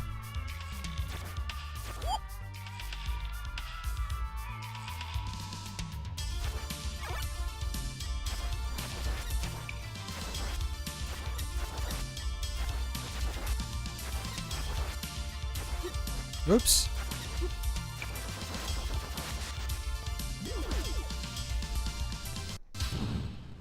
These jams are indeed quite hot. Sizzling.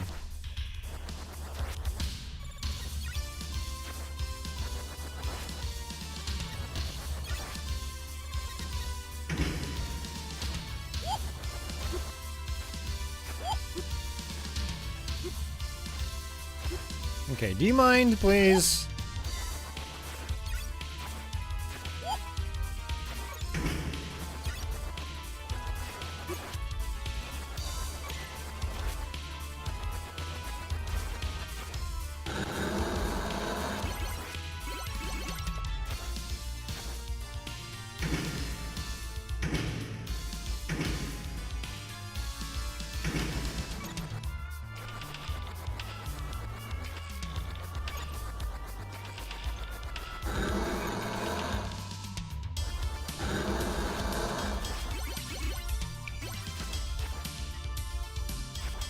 Saturn Mini being possible? I don't see why not.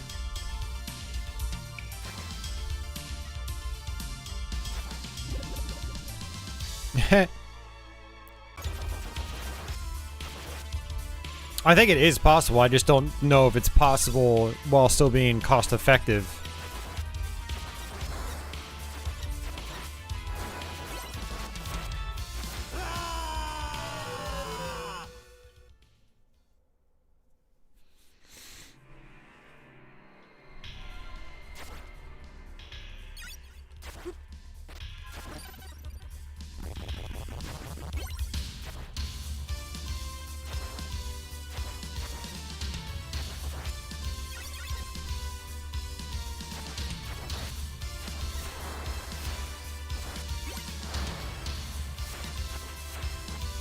Man, what am I doing? Can't blame chat this time, so I'm not looking at it.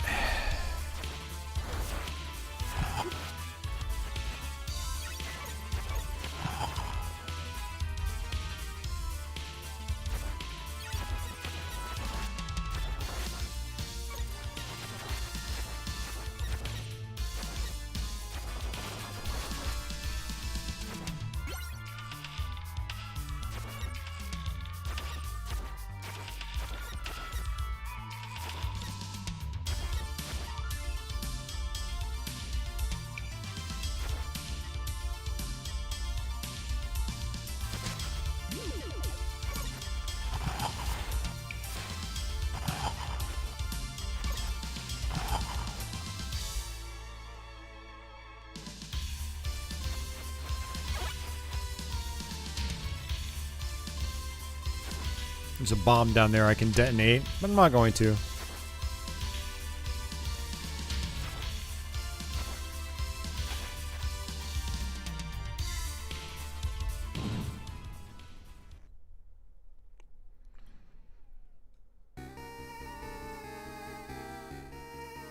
Some brief pickups? Interesting. Yeah, no, I didn't get any dropped frames or anything. That's weird. Yeah, sorry guys. I mean, Uber Disco, I think it's possible. I mean, I'm sure there are mobile devices powerful enough to emulate the Saturn just fine. But whether they'd be cost effective or not would be another story altogether. Yeah. The Sega Saturn wasn't a big enough hit, I think, for Sega to even bother with it, though. Yeah, maybe in Japan, but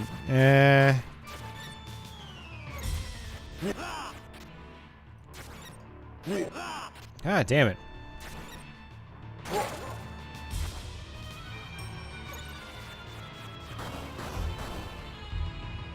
Yeah, I wish I didn't die, because I would have had my axe here, and it would have been a lot better.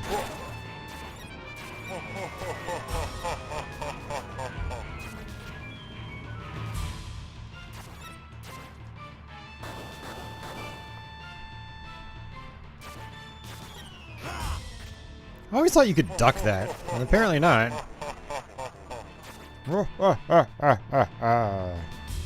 I sound like the guy from Splatterhouse. Do do do do do.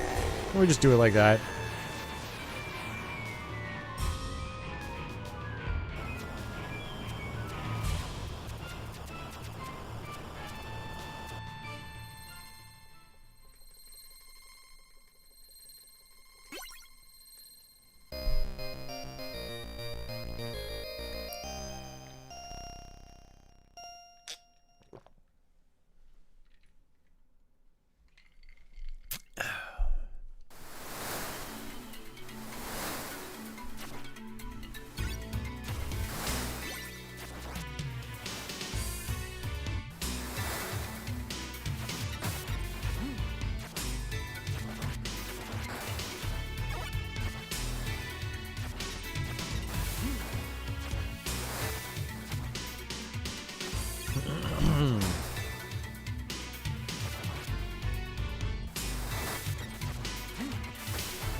Huh.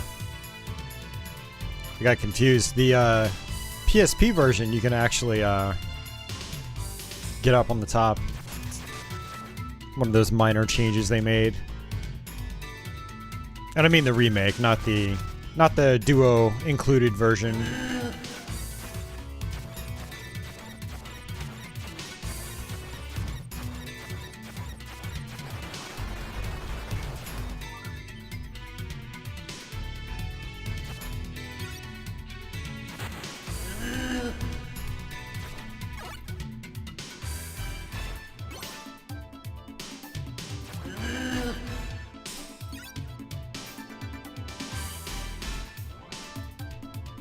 On the Sega CD.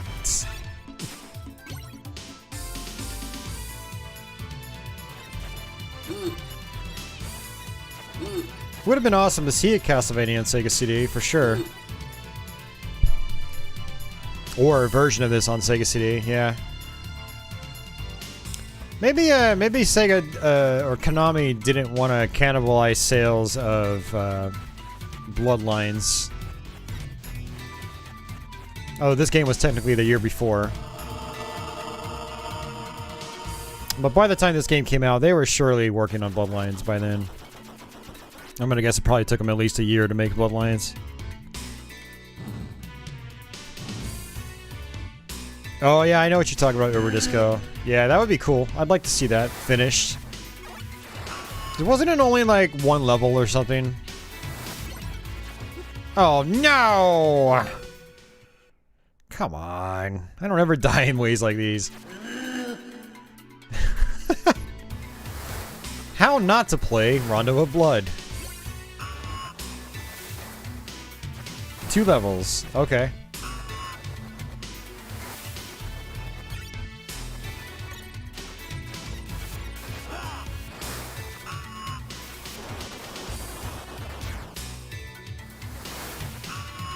I gotta say, one thing about this game is I really wish it had a second loop to make it harder. A reason I don't come back to this game is it's not as exhilarating for me to play as other Castlevanias are. It's still a phenomenal game, don't get me wrong, but it's not as exciting to me as other Castlevanias. It's not as much stuff to kill, basically. Like, here's one enemy. Kill. Here's another enemy. Kill. Here's a long stretch with nothing. Here's one enemy. Kill. Having something with, like, more bats and stuff like that, more stuff to worry about would be good for... well, it would be good for me. People, knock Castlevania 4 for being too easy, but what I like about it so much is there's always something to do. You know, you usually have multiple enemies on screen at once, so it's more exciting for me, even though it is an easy game. Although I'd argue Rondo is easier than Castlevania 4.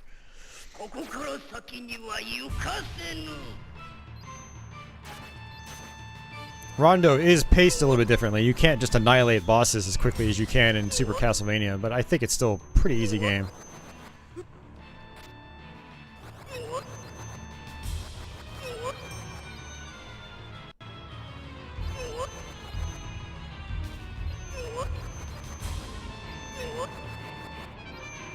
Well, maybe just as easy as Castlevania 4. Now that I think about it, maybe that's a little bit of an exaggeration. Because I do have to work here a little bit.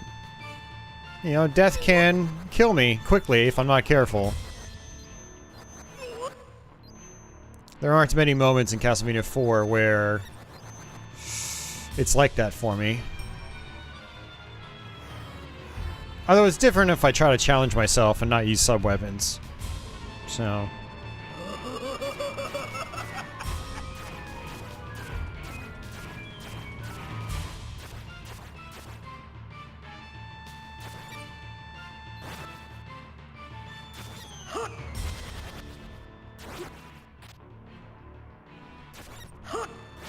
This is the Patience boss.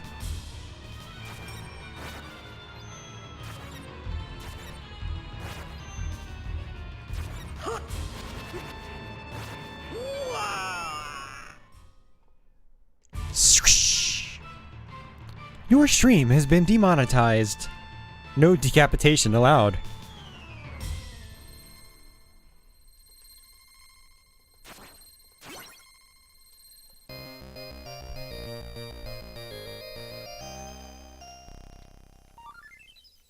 I think that's actually a rule in YouTube's monetization guidelines.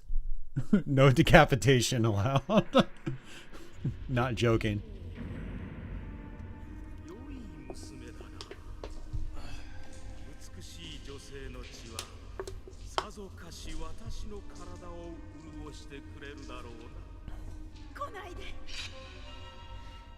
Yeah, Uber Disco. Capcom got into the Genesis a little late.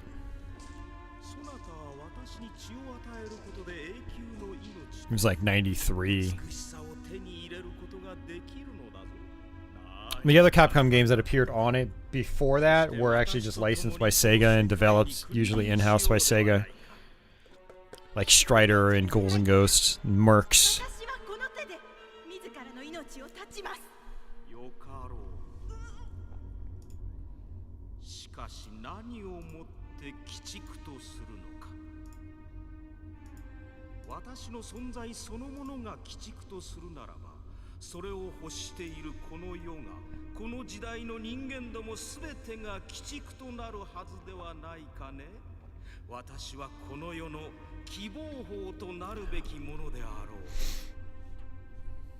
そなたはそう思わん。伯爵様、なんだ。城内にくせ者でございます。そうか。定めというものは楽しいものだな。どうやら邪魔が入ったようだ。それでは後ほどご機嫌うるわしゅう。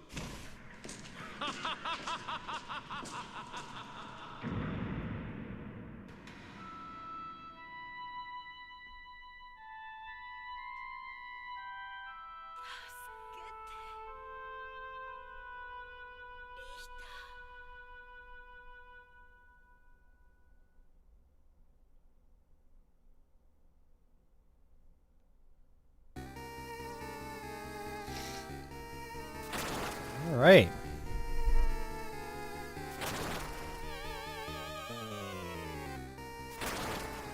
Retro Simon fell asleep. That's what my stream's good for, man. If you're not falling asleep while watching me play, then you're doing something wrong.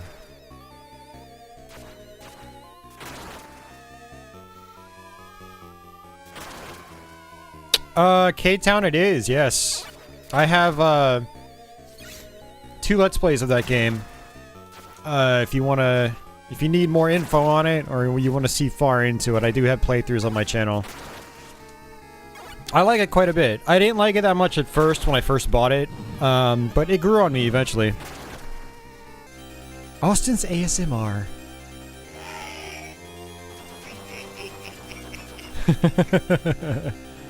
It's all good, Retro Simon. Yeah, Crestline, this stream this week is late, which helps you, because I'm covering night shift again for the next week.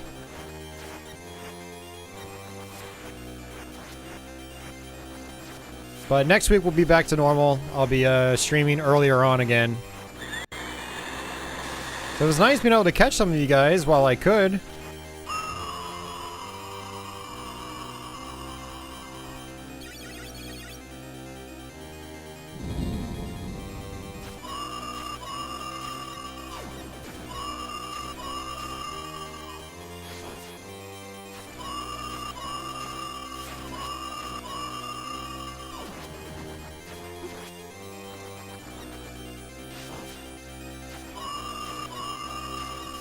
Oh, come on, man. Ah, this is bad. Bad start.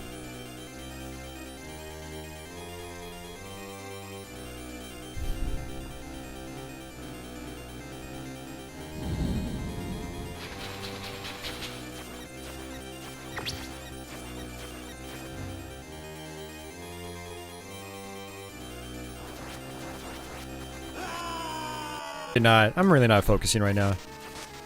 I'm kind of like done, if you know what I mean.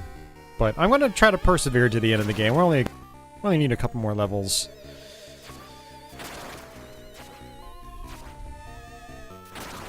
You guys have spoiled me tonight, so I really owe it to you guys.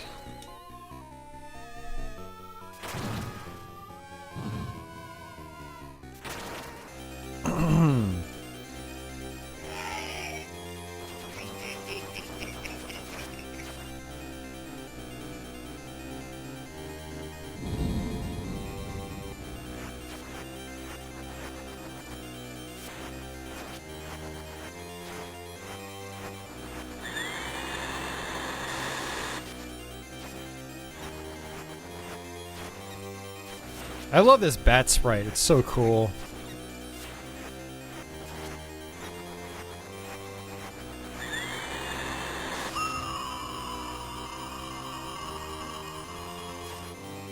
Yeah, we dropped frames, guys. I saw it on my side.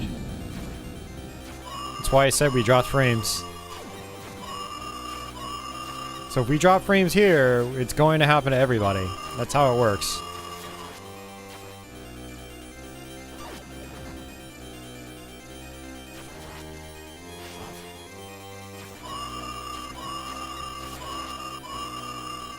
That's more like it.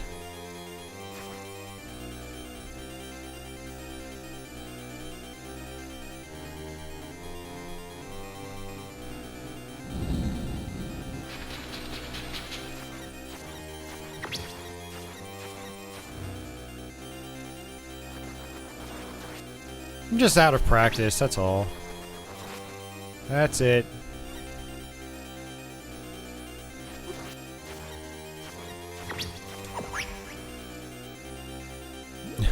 Shit does happen. Shaft happens, that's right. Stupid shaft.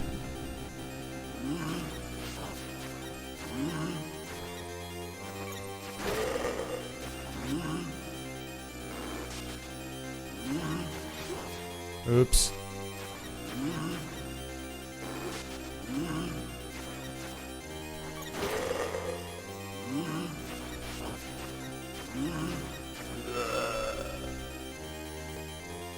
That shaft is a bad mother.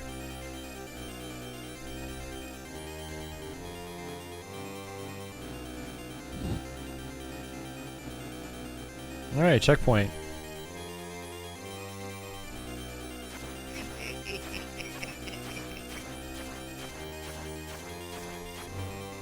Might want to stop smoking, Shaft.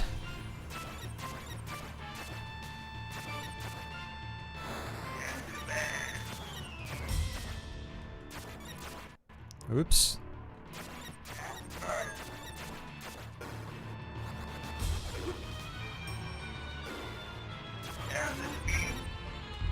Crap, I tried double jumping and I failed.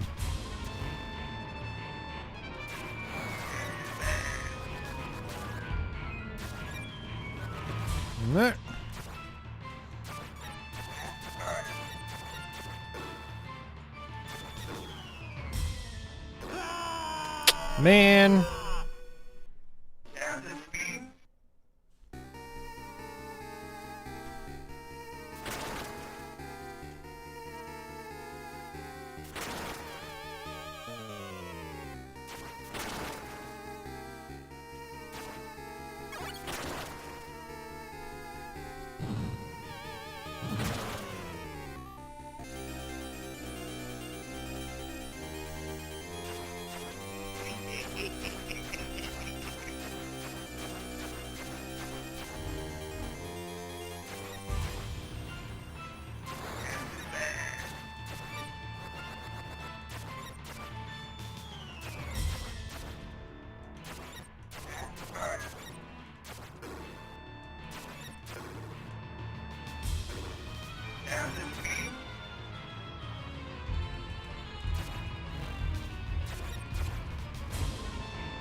Flawless victory.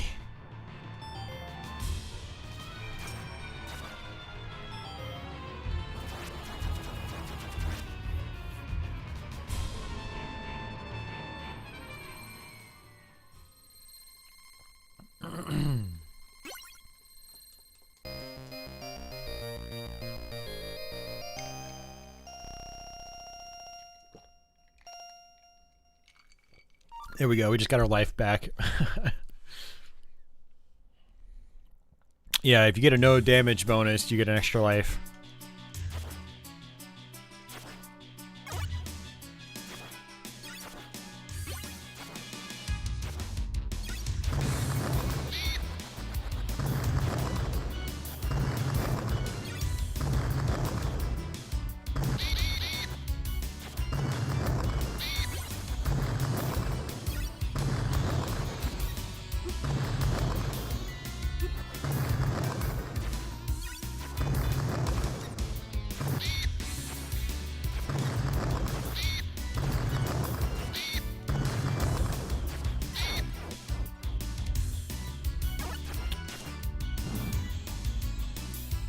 Yeah, we're close to the end of the game, by the way, guys.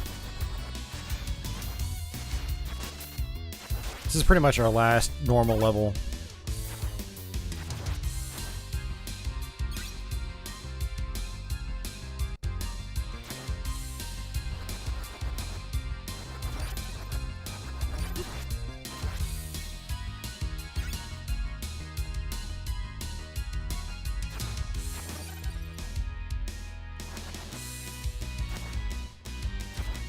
So we can get a key in here. I'm not gonna worry about it. I just want to get some meat.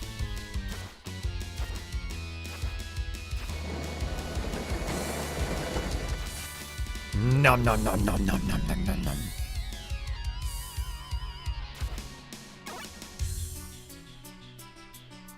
Because if I get the key and save what's her face here, then we have to wave through another cutscene. Oh, come on. I just lost all that health. Dude! What the hell? I never get hit by these things.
Whoa there.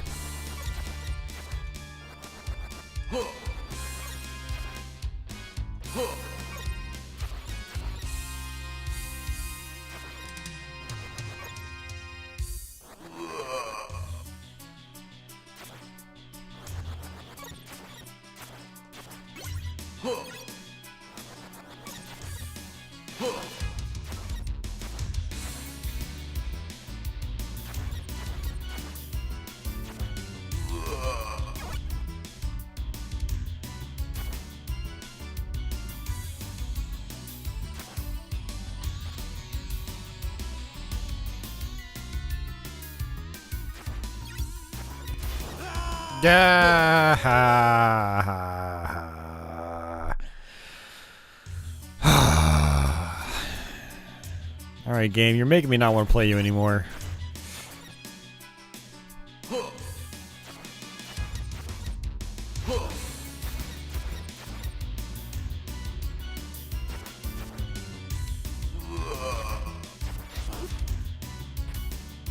Oh, hey, look at that. And that's what I wanted last time.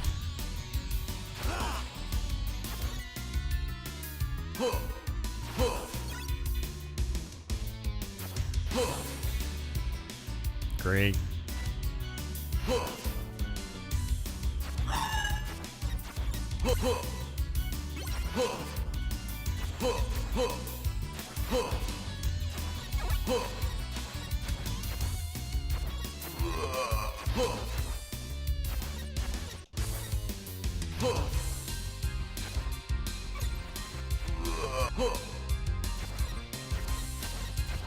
I like how they made it so the cross isn't nearly as useful as it is in other Castlevanias. Like half the enemies in the game will just block it. They're like, ah!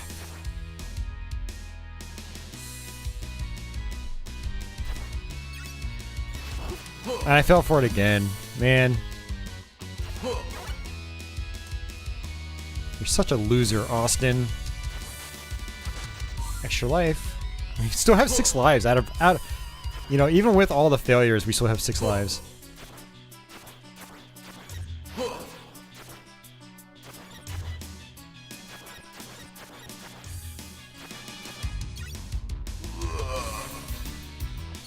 Dude, I think that granola bar just made me even more hungry than I was.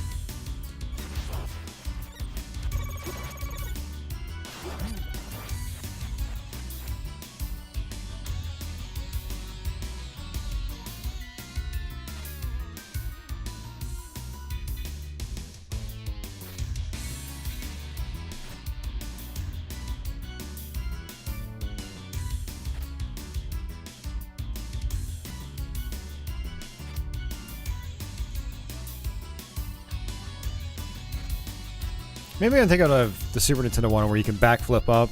I don't remember. What else would I play it with, Retro Simon? I don't know what else I would play it with. Can you use other controllers on this? I mean, but yes, I am using the mini controller. And it's good. It's a good controller.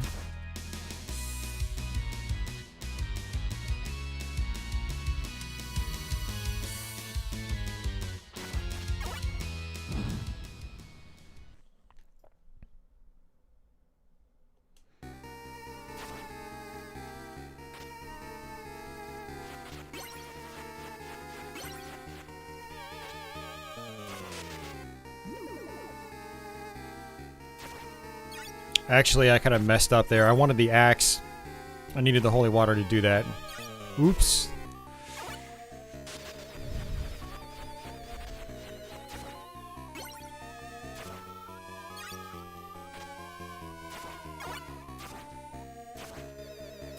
No idea. Okay. The Retrobit Sega wireless controllers do work. Okay, that's good to know. Yeah, I know the Genesis Mini supported other, like, USB controllers. I know some of the Retrobits worked, so it makes sense that they would work here.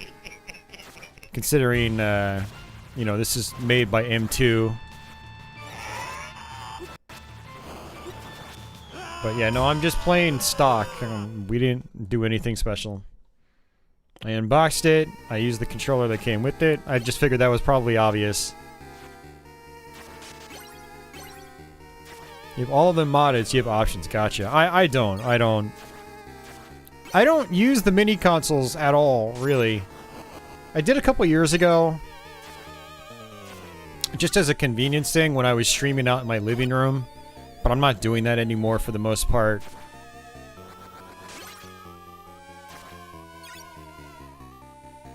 So, I mean, I've got real hardware for everything else, so it's like, I don't really need the mini consoles. And I've always just used the stock controllers anyway.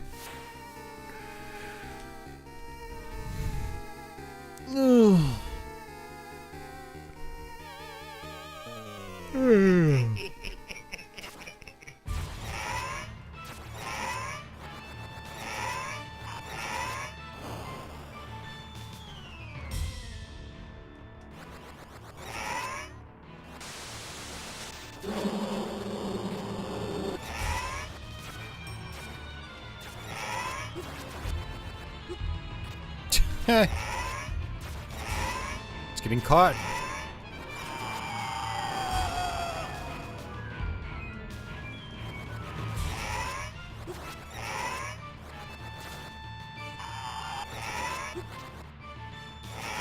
Interesting that he keeps giving me the bird pattern or the dragon pattern. He screams like a bird. I'll just call him a bird.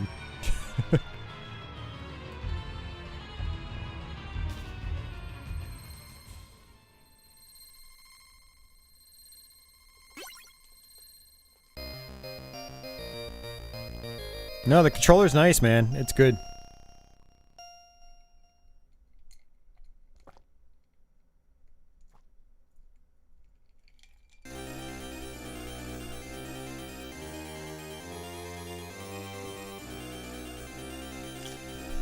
Yeah, and apparently I think Hori makes the controller. It's got Hori's name on the back of the box.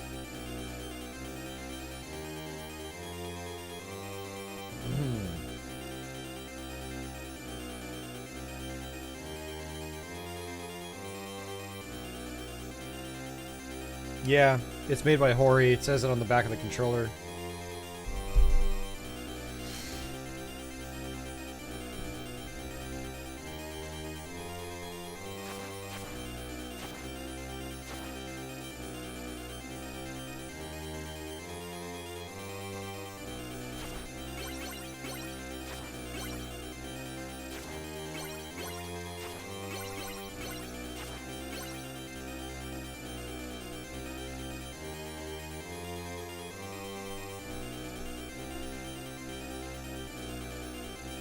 Hori made the system too? Really?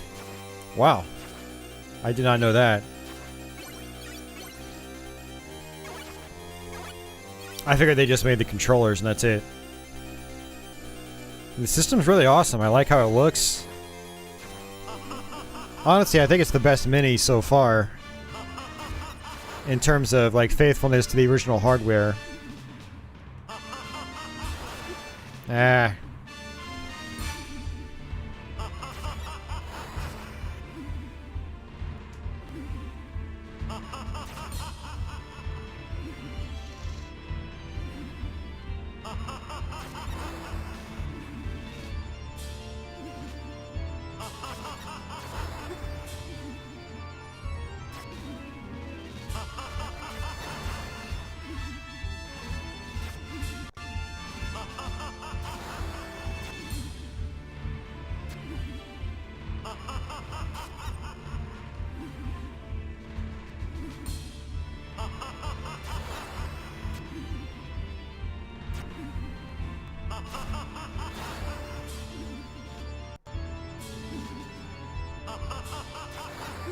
Blah.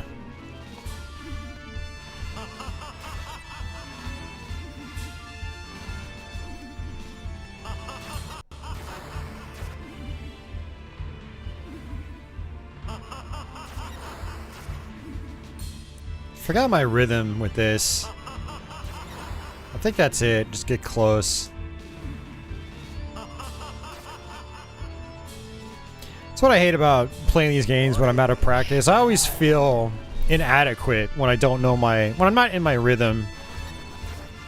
It's not as much fun for me having to figure it out again.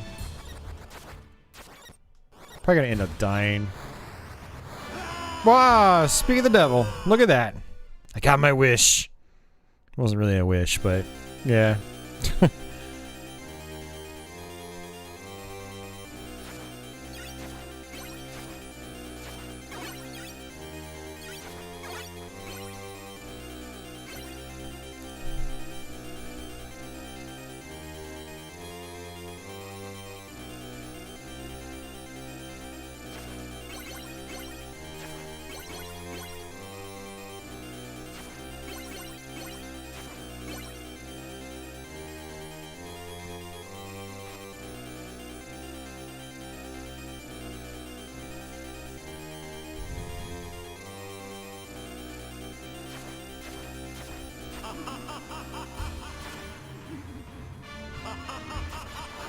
Oh, how did I miss that?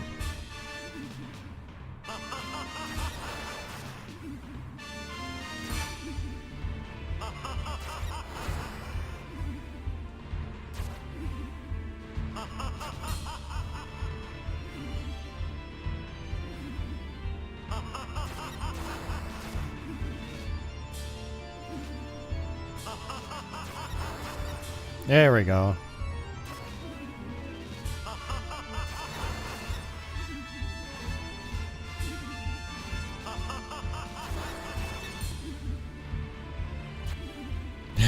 Laugh it up, fuzzball.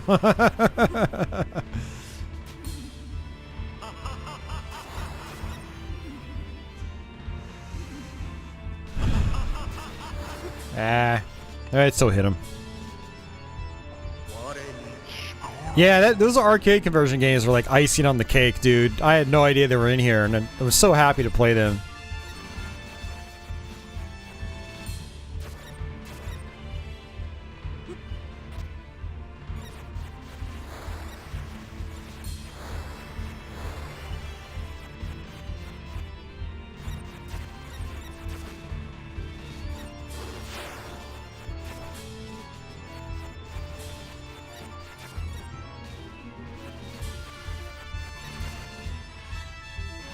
Well, crap. God damn it. It's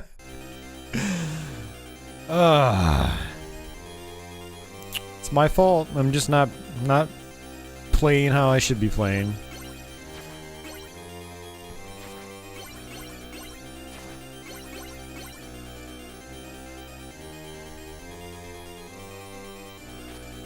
I'm grabbing those money bags every time because they progress you towards unlocking some things.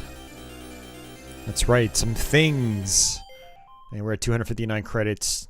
And this is actually a good spot to grind out if you're trying to earn your credits. Just die over and over. And then you can recollect that hidden treasure room.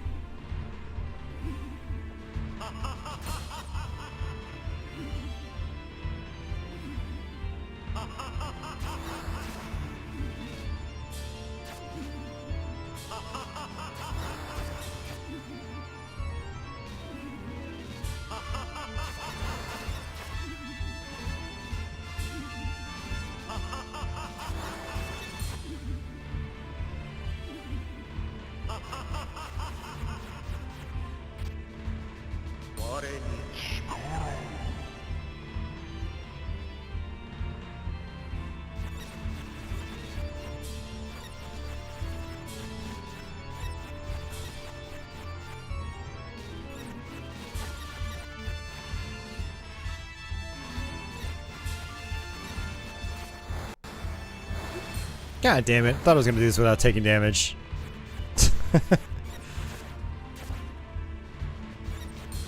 Austin, you are a weak, pathetic fool.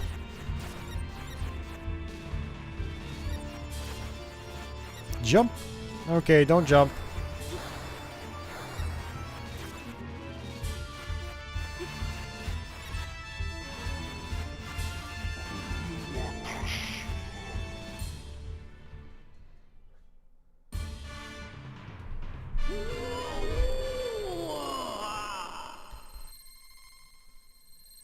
You know, if I lived in this old decrepit castle, I'd scream too.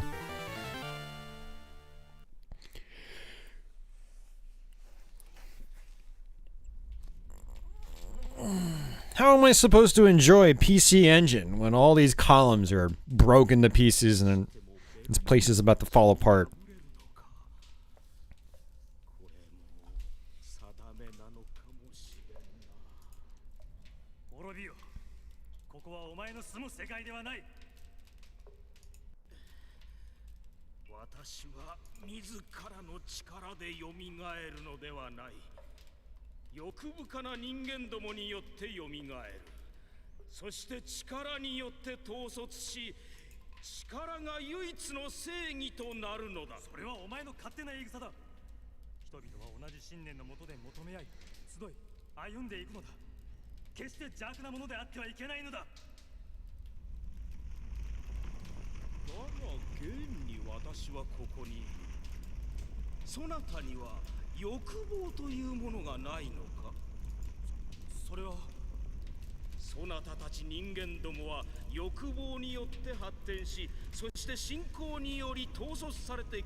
Oh, what are the hidden PC Engine games, Leo?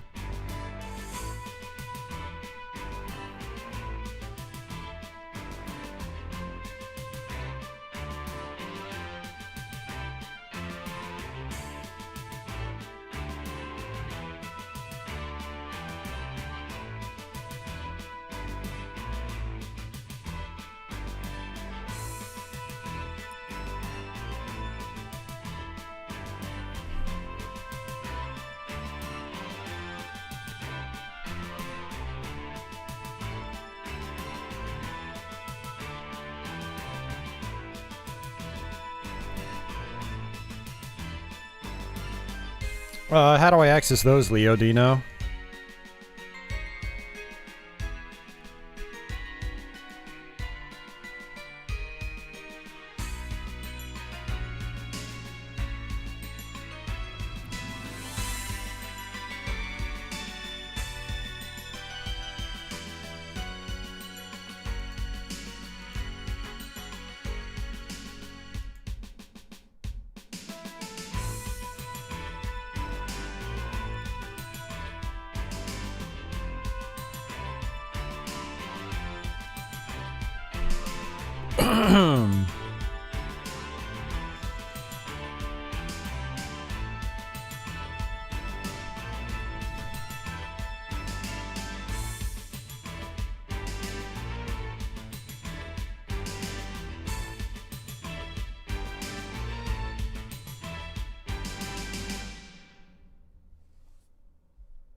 All right, see you, Tony.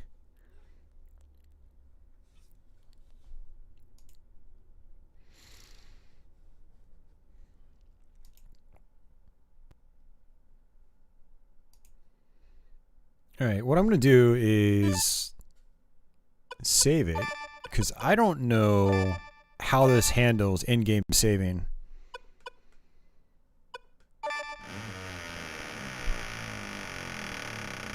Yeah, I saw it. I saw it, Tony. Thanks, man.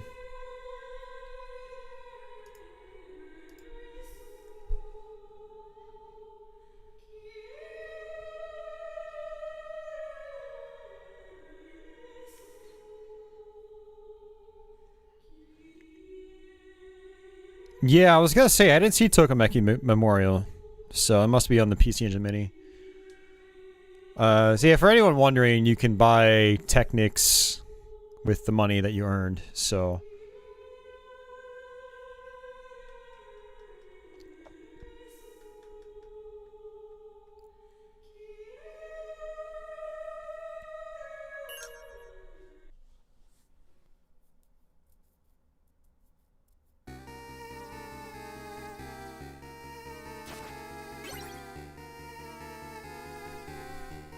Alright, let me actually skip through that.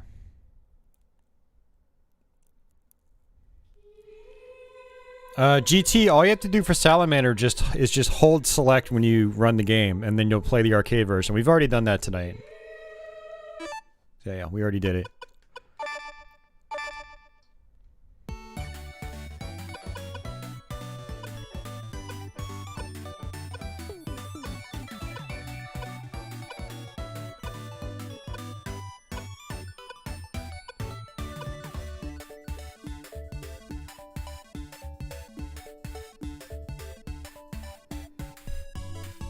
Yeah, I did. You just press select twice. I don't... It's not rocket science, guys.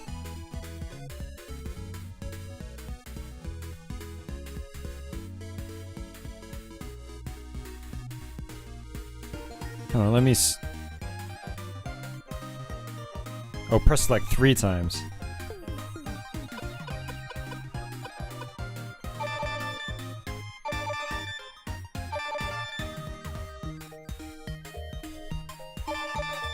Okay.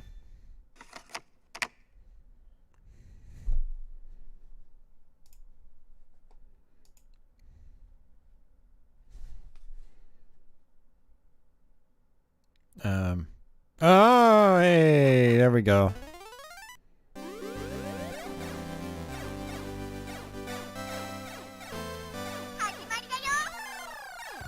It's the Super Graphics version, Pixel Digs. So yeah, I mean, it's a port of the arcade version, but it's still not arcade perfect.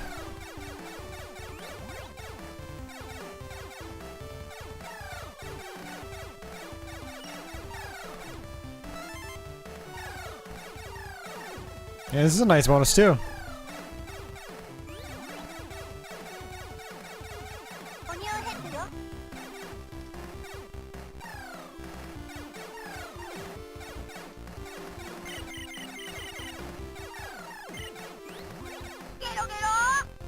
Oops.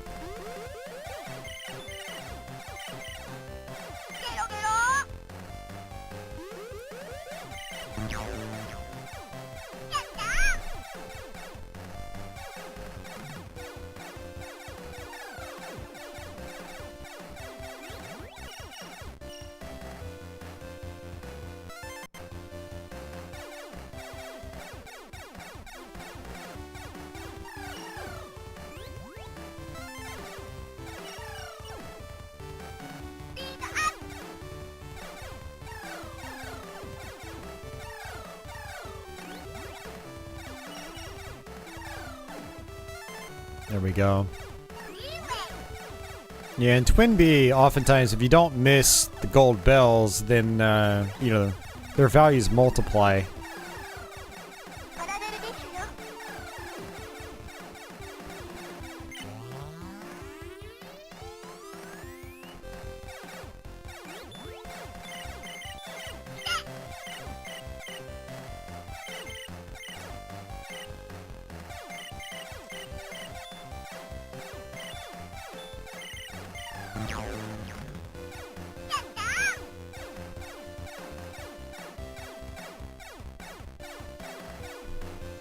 Best mini ever? Honestly, I don't know. I'll let you know after I get the Genesis mini. I forgot what games were on that. I know it's got some heavy hitters like, you know, Castlevania Bloodlines and Contra Hardcore.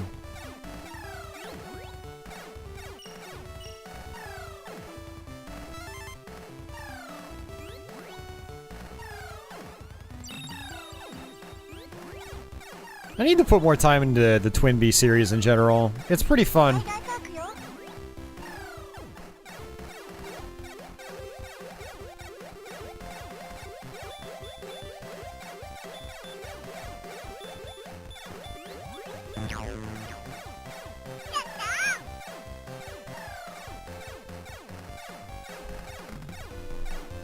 Yeah, Wily Wars is pretty cool. Yeah. It's not the best way to play those games, unfortunately. But it's still fun. I still like Wily Wars.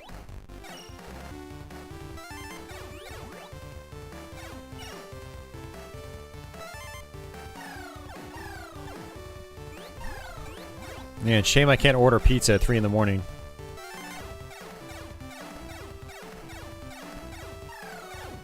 I kind of want to just keep going here. Just that would involve having to take a food break and everything.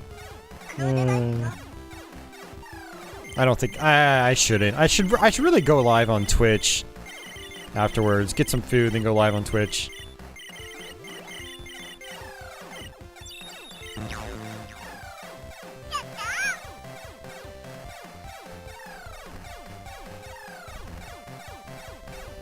Oh yeah, I love the Mega Man games too, Uber Disco. Those are some of my favorite games growing up. And they've remained some of my favorites over the years. But that's also why I'm more lukewarm on the Wily Wars, because the original games just play so much better. I do like the Wily Wars for, you know, the updated graphics. I like how a lot of the music sounds on the Genesis sound hardware. But as far as actual gameplay is concerned, like, the NES games feel so much better. They're much snappier. Okay, that's really cool. So I guess we'll just go through each of these.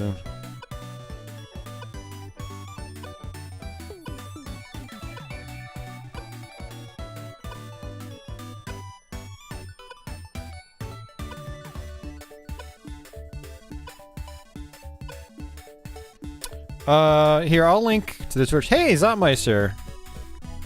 What's going on, Zotmeister?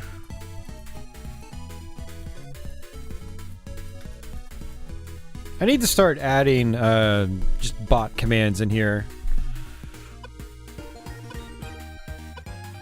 Oh, I've already played Ghouls and Ghosts, Simon. It was one of the earlier games we played. Alright, see ya, Office.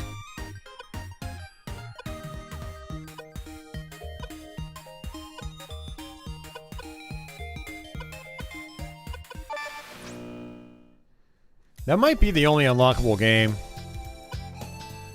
Well, I mean, unlockable, like, separate HuCard game.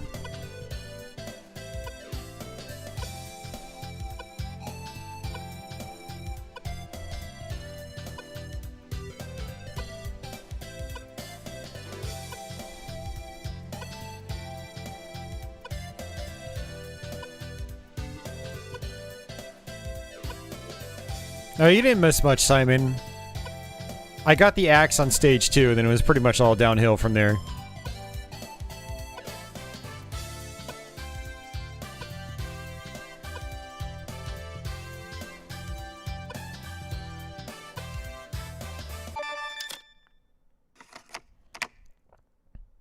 Yeah, the interface is good. I really like the backing tune. It's all upbeat. It, you know. Okay, so yeah, so we're playing Caravan mode. I did hold select when I started this one. So for those of you guys that don't know, Caravan modes are basically timed, limited time modes on shoot 'em ups. I mean, it doesn't have to be a shoot 'em up, but it's usually for shoot 'em ups. And the idea is to try to score as much as you can and optimize your route. Whoops. I actually have played this in Caravan mode before. I remember this.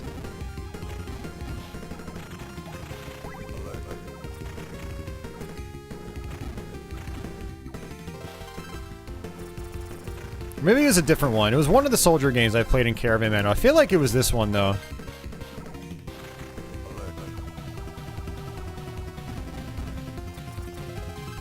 No, maybe it was a different one, because I don't remember all these blue turrets.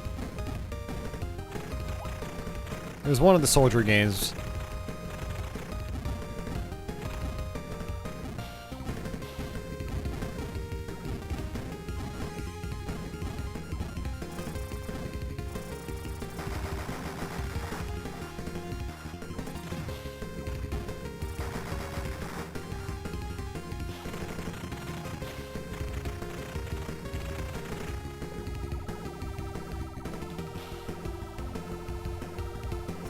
Yeah, Zomeister, I like it a lot, man. I definitely recommend it.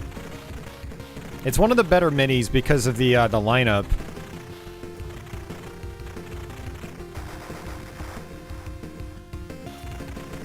Actually, no, I think it was this one. I vaguely remember this boss.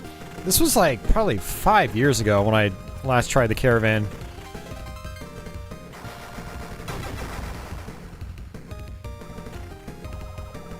We're almost out of time.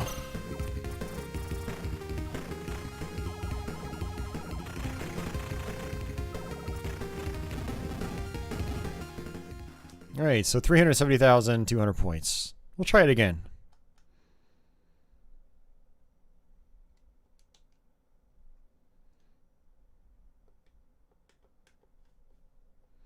Ah, that's right, there's a 5-minute mode too. Okay, cool. You hit select to access it.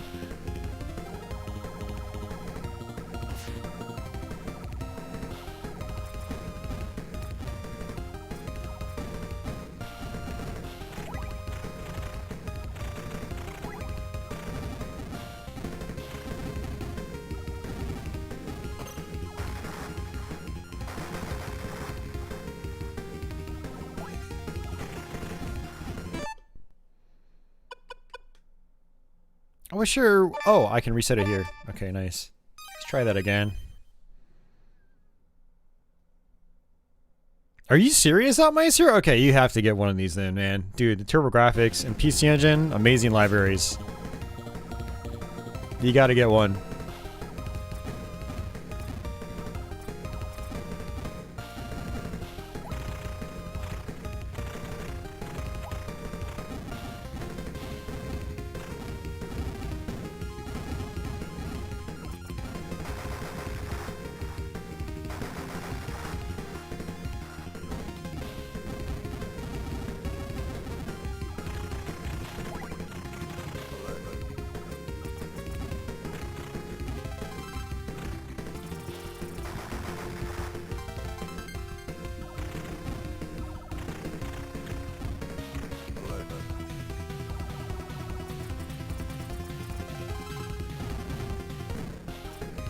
Yeah, so the faster you get rid of the bosses, the faster you can get back into scrolling the screen forward and getting more points.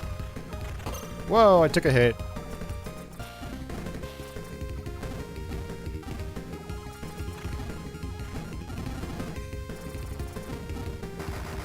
Now you can also get bonuses for, I think, killing 2 enemies at the same time.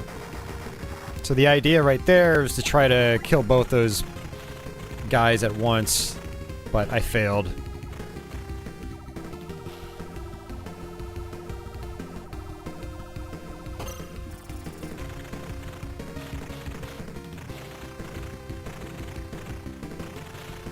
Caravan modes are good for, like, perfecting, you know, movement. trying to line your shots up with this guy without dropping any shots. Good practice at point blanking, which I'm failing. We actually surpassed our last score.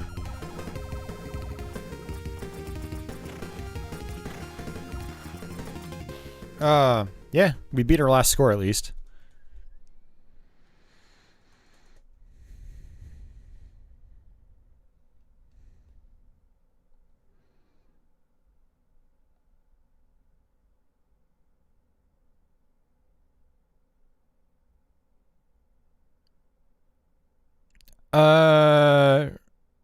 We already did that earlier, Leo.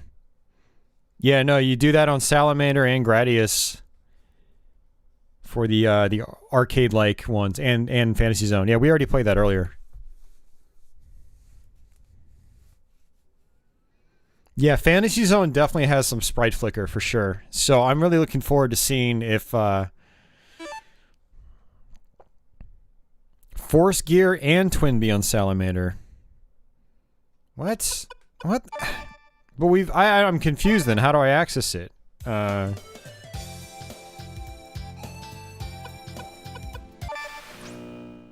Because holding select on Salamander just takes you to arcade style Salamander. Do I have to hold it?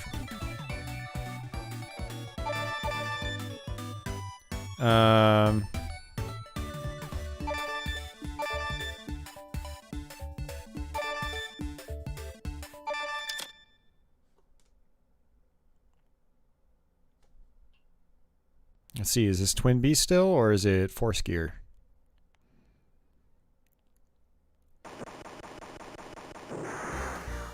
So, no, how it is, guys, is you hit it 3 times, it chimes once. You hit it another time after that, it chimes again. It sounds like the first chime will give you Force Gear, the second chime will give you Twin Bee.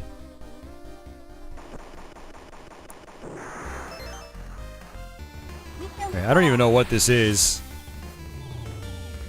Holy crap, it looks cool. It looks really damn cool.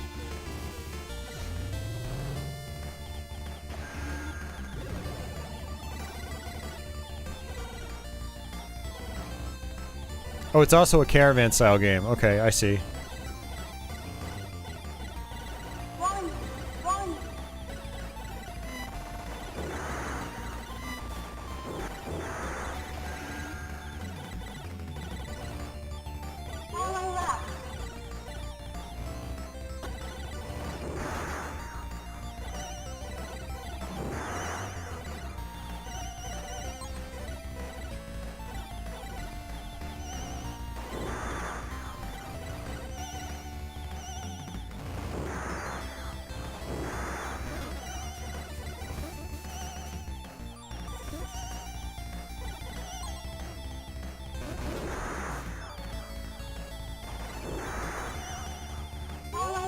Was this something that was released back in the day? I've never even heard of it before.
Oh, I do have a secondary fire. Okay. Sort of. I have no idea what I'm doing here. Still trying to figure out the mechanic.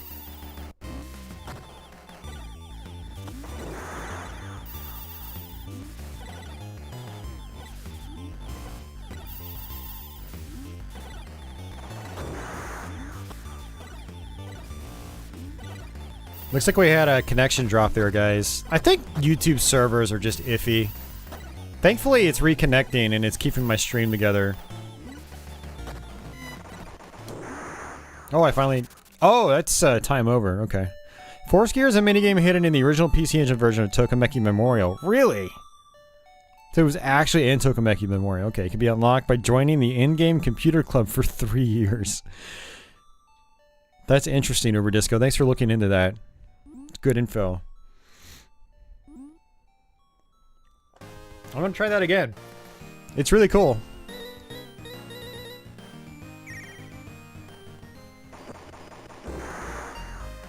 Ace Pilot. Escape manual.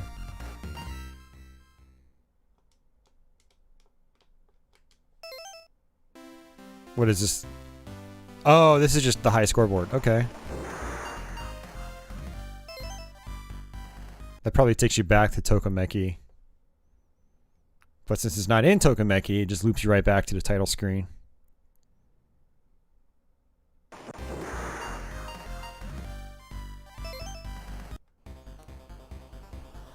There's actually an in-game manual.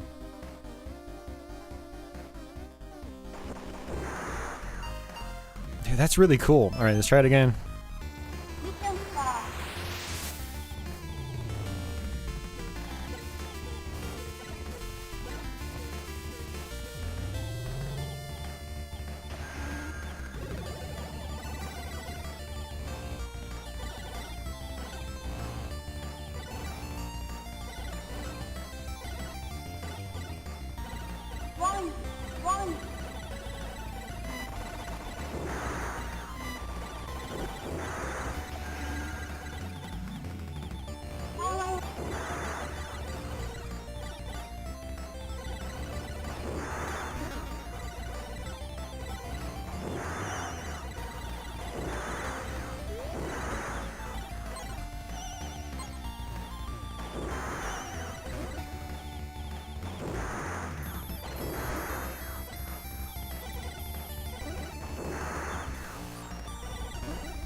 I love how they use Gradius assets and designs.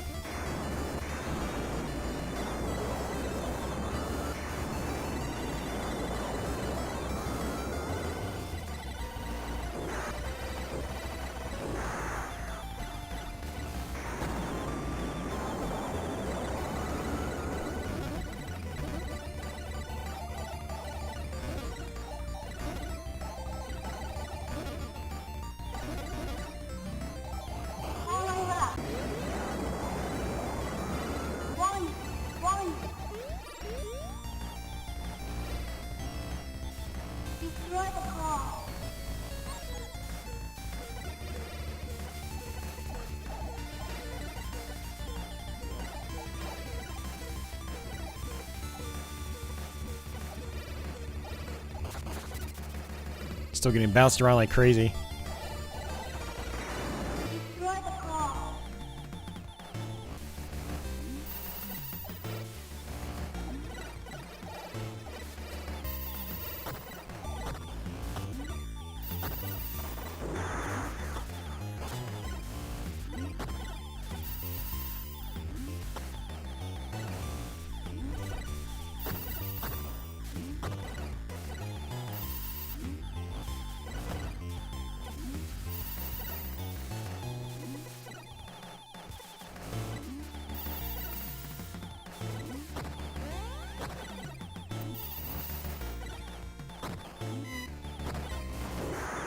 Oh, so even when you run out of time, you can keep going. You just can't take, you know, so many hits. Yeah, I just died. Interesting. That's an interesting concept for a caravan game, where the game doesn't end when the time runs out. You just, you know, risk dying when you take a hit. So that's cool. Alright, guys. Well, thanks for telling me about that. And I guess what I'll do is, make a save state. That's pretty awesome. Not pretty awesome, it's very awesome. I mean, that's so cool. Oh man. I gotta show off Spriggan Mark II before we head out. It's just one game after another. I gotta think of what I'm gonna do for dinner. It's so cool they put this on here. Oh shoot, I didn't turn the demonstrations off. There we go.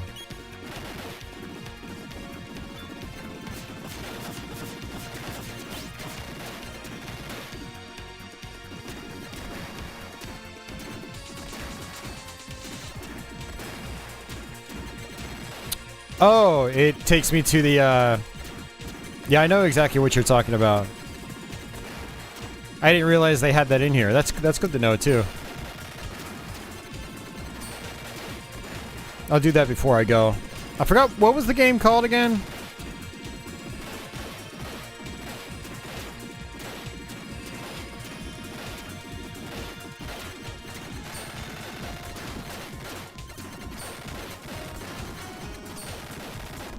It's what you get if you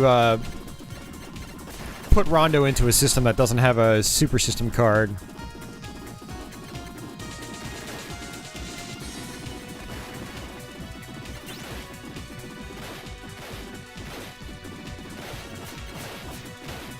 Yeah, Pixel Digs, yeah. Nice parallax in this one. Actually, some of the best parallax in the system.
Oh man, do you guys want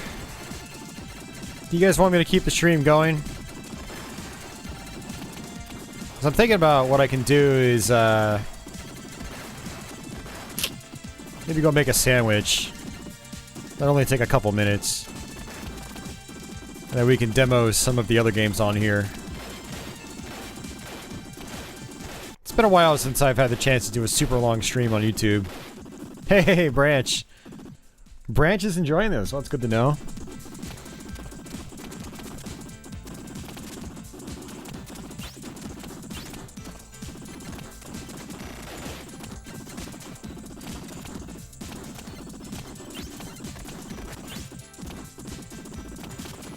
Working so you can't chat that much? It's all good, man. Well, thanks for saying hi. I like when you guys let me know that you're out there. Even if you have to lurk, just popping in saying hello real quick is good. Lets me know that you're there. Lets me know who pops in and who doesn't.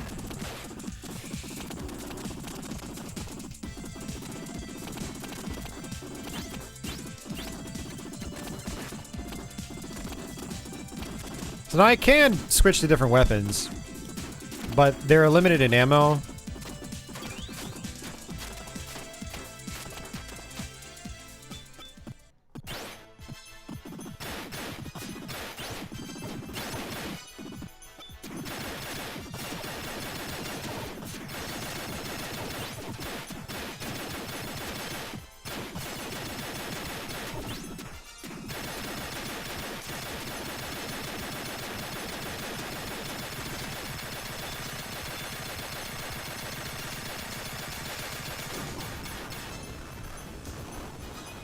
Alright, see you, Mario.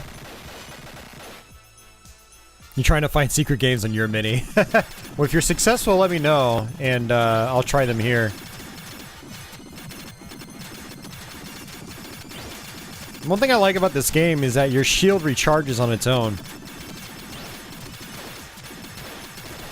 So, as long as you don't take hits, it builds back up. But if you take too many hits back to back, then you're going to lose your shield and potentially die. It's a nice twist for the genre from back, you know, a nice twist for the time.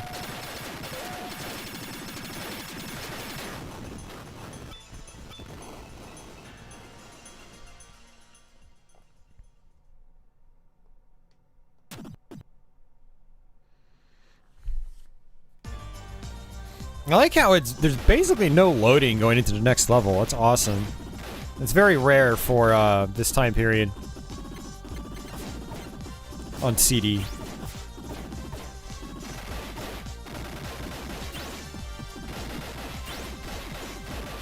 I don't think that's their emulator doing that. Although, actually, you know what? No, it might actually be the emulator. I'm gonna have to look at a full playthrough of this game on YouTube just to see. Because I know on my duo there is a pause, I'm pretty sure.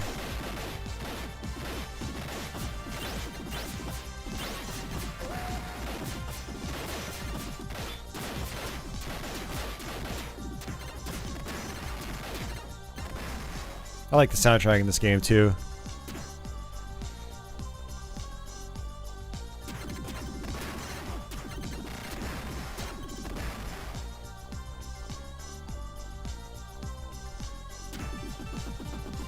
It's very similar, you know, this was made by the same company that did, like, Robo Elest on Sega CD. Similar type of soundtrack.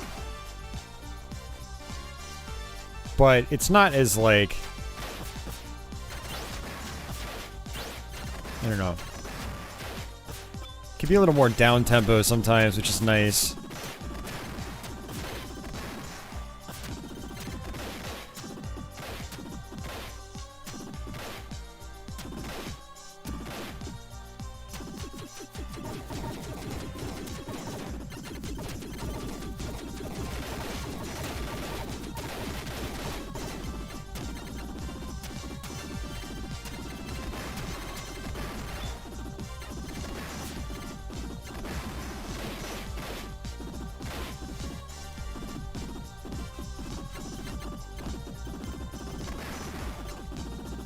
One thing I also like about some of these later PC Engine shooters is they started to adopt auto-fire by default.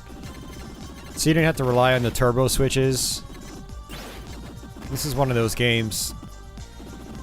Max fire with auto-fire is pretty much, or with the turbo controller functionality, is pretty much the same as the built-in auto-fire in the game.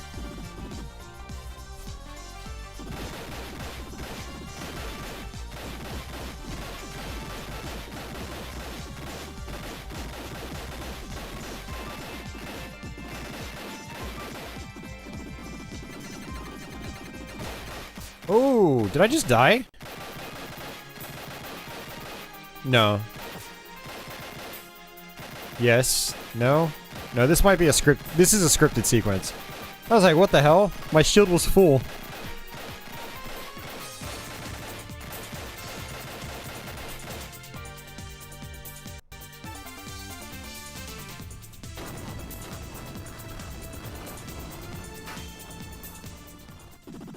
There we go. Nice.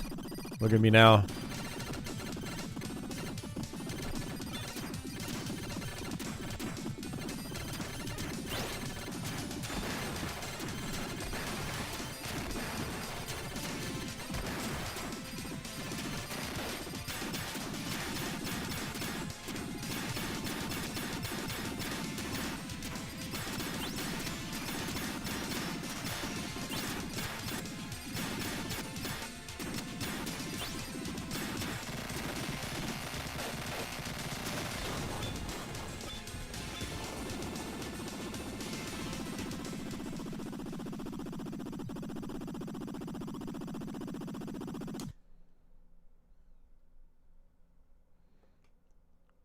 Oh, now you get choices.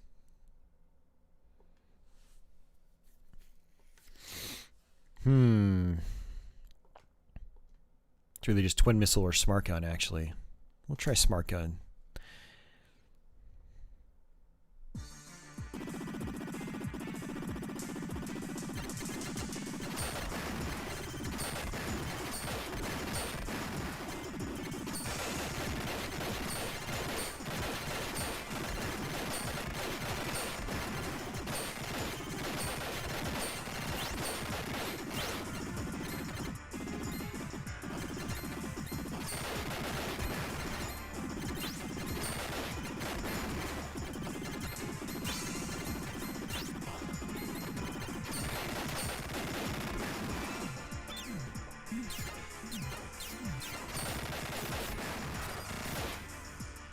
Oh, this laser is really powerful.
I'm supposed to get food, but I'm doing alright at this game. I feel like I should just continue. I've never actually made it this far. I'm pretty sure I got to the beginning of this level, but my duo would either crap out or I would just quit. It's one of those games I wanted to try to finish.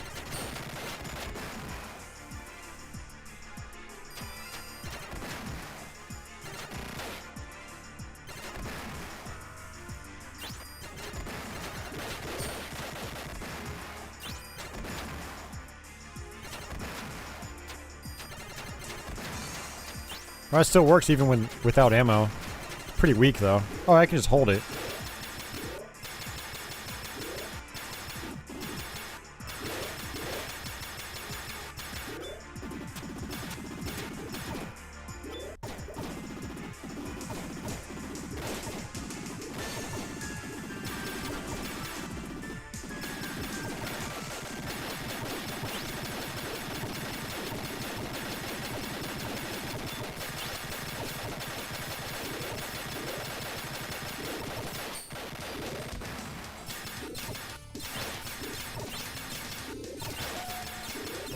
Oh wow, they're doing a ton of damage.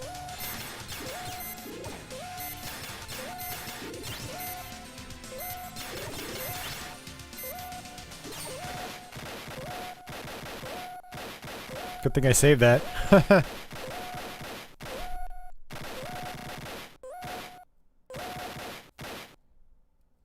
This is probably one of the earlier cinematic shooters I can think of where, you know, there are scripted moments.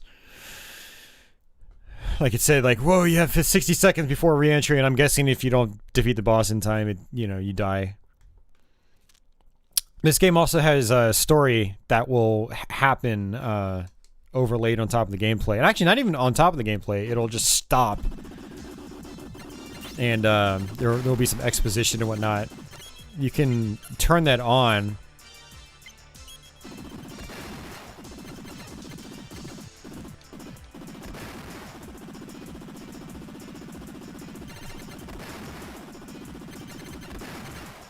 Yeah, see, like right here, it just stops the gameplay.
This game's getting more challenging. The enemies are doing a lot of damage to me.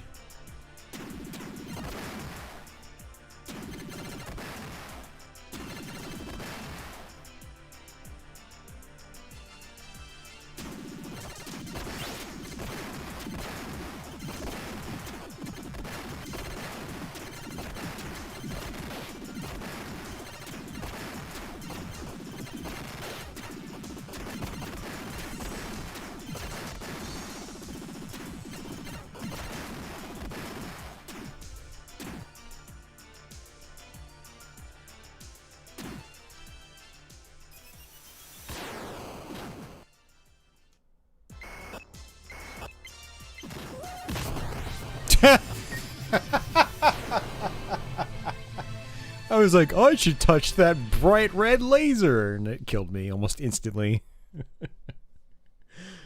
Oops. Ugh.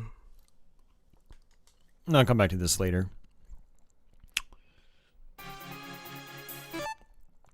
Alrighty, guys, I'm going to go to the menu.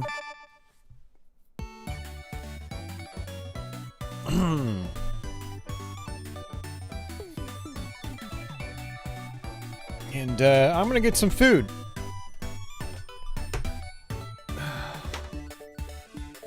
So don't go anywhere. I'll be back. And then we'll continue.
伝説は語る。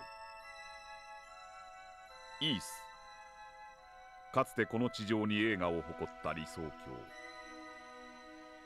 イースは2人の女神と6人の神官によって統治され、強大な力を秘めた金属により繁栄を極めた。神官は人々に敬われ、その統治は公平無私であった。美しい女神は宝と歌われ、銀融詩人の主題であった。イースの繁栄は永遠に続くかと思われ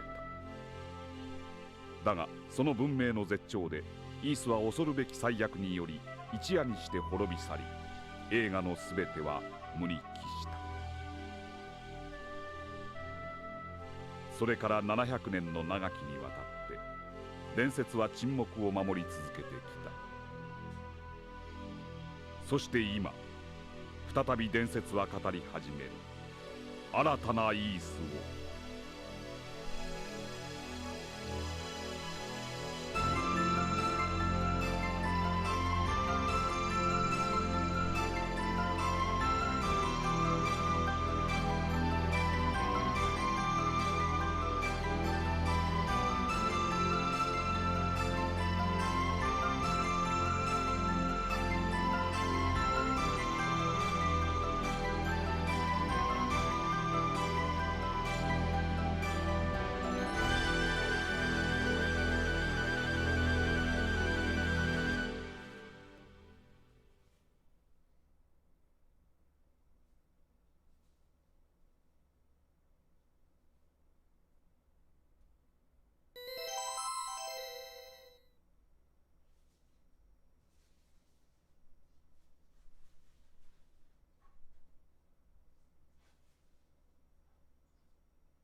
Oh, man.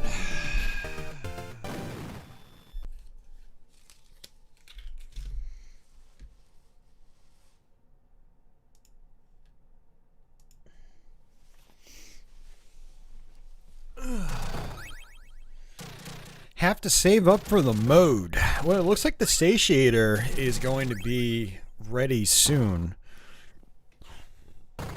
So I would consider that.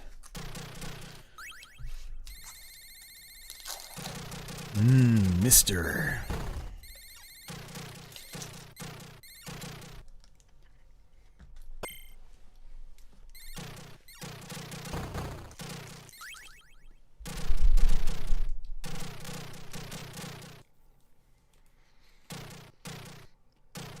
Well, for anyone curious, I'll show you my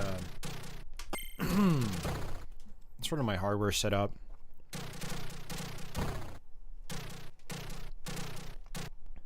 Oh, let's see. I don't know if I'm gonna be able to do it. Yeah, you can. Yeah.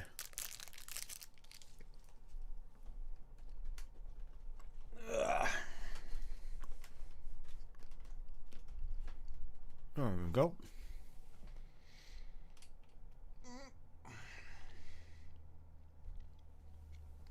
Let me mess with my webcam.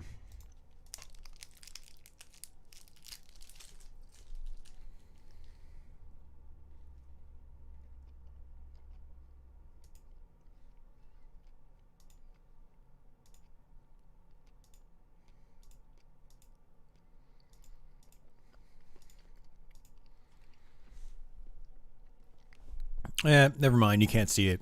It's completely pitch black back there, but I've got all my systems back there. Oh well. I tried. Oh well. Alright, I got a couple cheese sticks here I'm gonna munch on still. I'm still hungry. I made a sandwich, ate a banana. And I'm still hungry.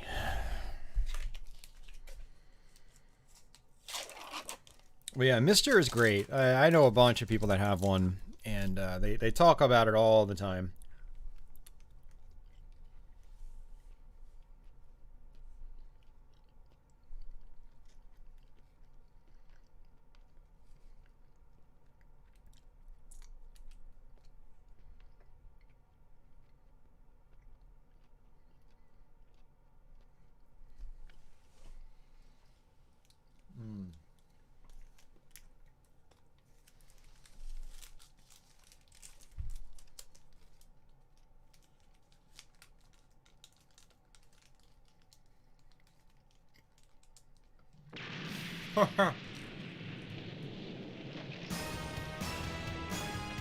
Yeah, we haven't played Cho Aniki yet. That's right.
時空新世紀4622年、人類とマザーブレイン軍との戦いは小型戦闘機ネオシーザーの活躍により人類の勝利に終わった。星々は光を取り戻し、宇宙には再び平和が訪れた。しかし全ての人々が平和を感じていたその時、宇宙の片隅でマザーブレインの細胞が少しずつ確実にその力を取り戻そうとしていた。ここは惑星パロソル。地球と友好関係にあるこの星は地球と同じような文明を持ち、人類によく似た人たちが平和に暮らしている。そしてこの星はマザーブレインとの戦いの場所に一番近い惑星でもあった。Oh, nice. You got an SSD3. Oh, yeah.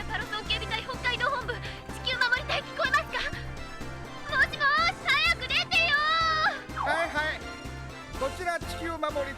Star Parodier. もしもし、こちらパルソン警 That was 備隊。 Bomberman's voice. うちの中枢コンピューターに何かが侵入して防衛機能が麻痺しちゃったみたいなのよ。それで調べてみたら、あの時オタクがやっつけたあいつが暴れてるみたいなの。だから早く助けに来て。ああ What? というわけでこの事態を重く見た地球守り隊ではパロソンに向けて至急援軍を送ることとなる。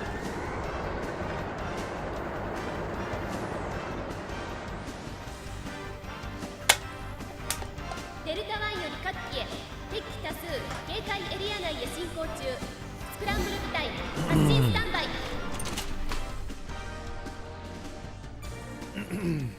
It's all good. I knew what you were talking about. Okay.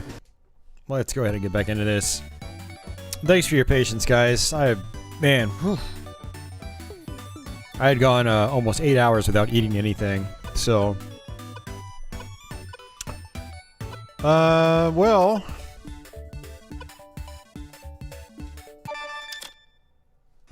this is China Warrior in North America. That's right, a man's gotta eat.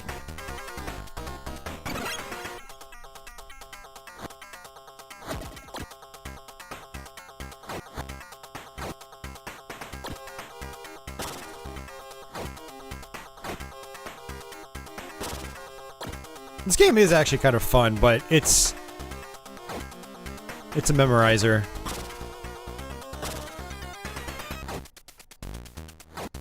You didn't find any of the hidden gems? I didn't think there were going to be any.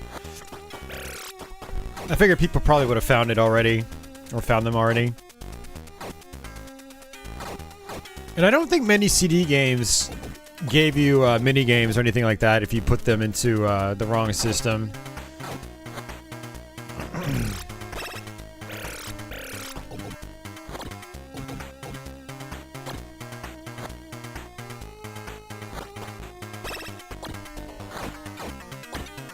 It's funny you say that, Branch. I heard people saying that about Bomberman Online on Dreamcast when I streamed it a few weeks ago.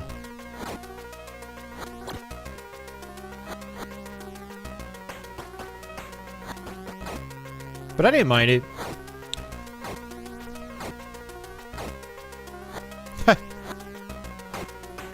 Get him into a knockback loop.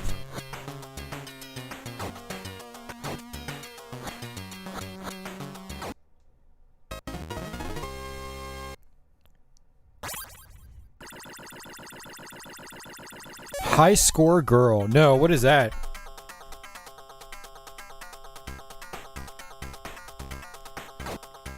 But yeah, I do want to try that Bomberman fight, because I remember watching some footage of it many years ago. Back when I was still buying physical games, and like... that was one of those that like I wanted to check out. I don't think it's expensive either.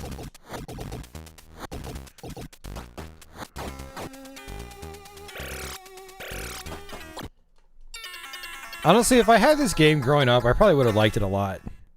I mean, I still think it's fun. I do want to put more time into it. Get better at the game.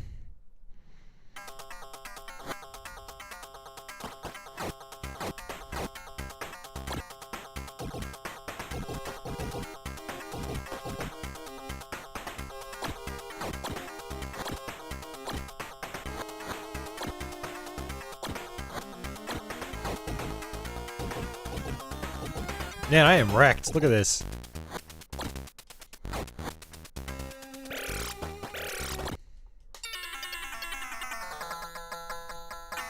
It's an anime. The art style you're not a huge fan of. The story is kind of simplistic, but it's really focused on the arcade scene of the late 80s and early 90s. Interesting.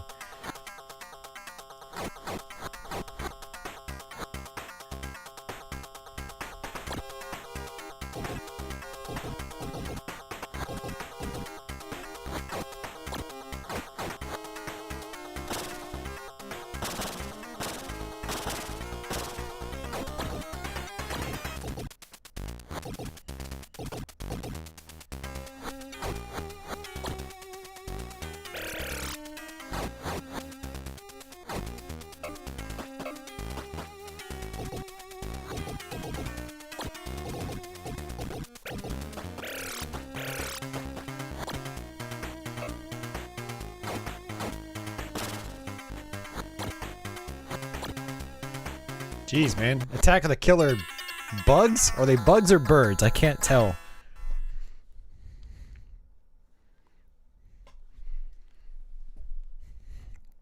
Oh, High Score Girls on Netflix. Okay, I might check it out.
You again?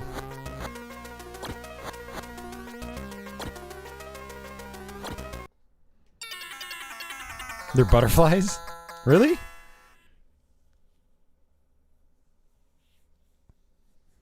I need to try that again. I was actually kind of having fun with that.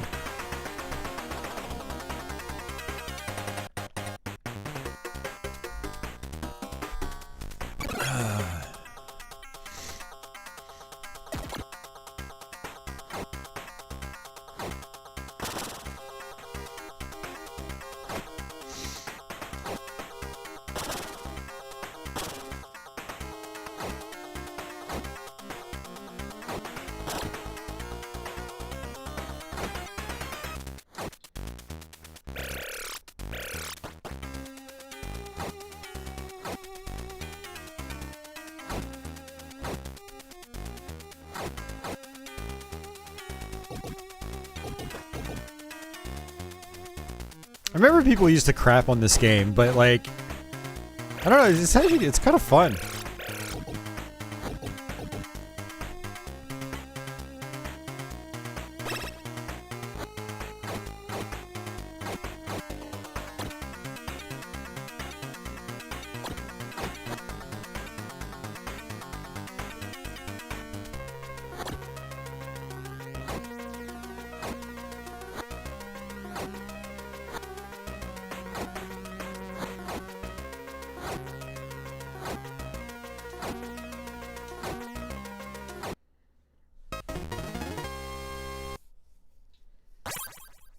Locusts?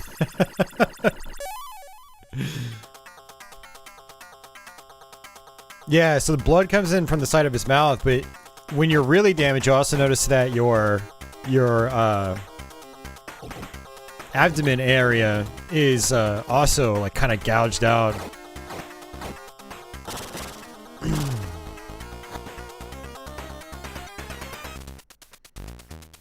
I still can't tell what those are.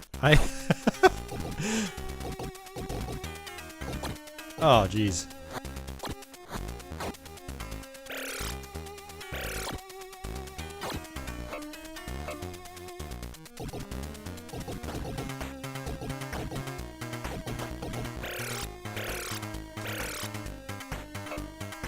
Yeah, so the game's movement is not the smoothest. You'll notice that he kind of jerks around the screen.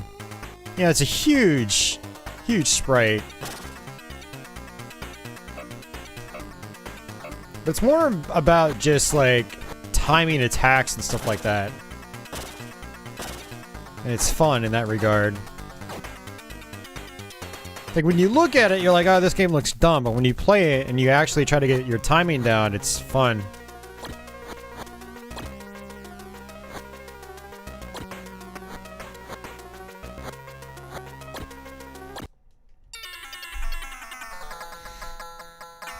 Moths.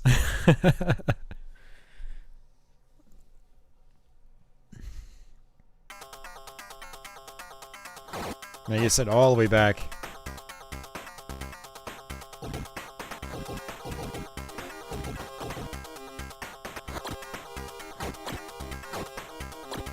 Haven't figured out how to do my jump kick consistently though.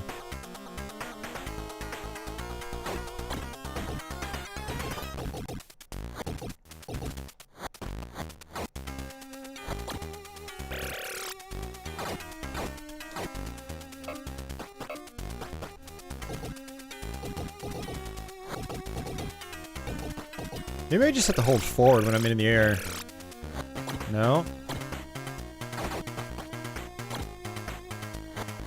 Alright, I'm dead.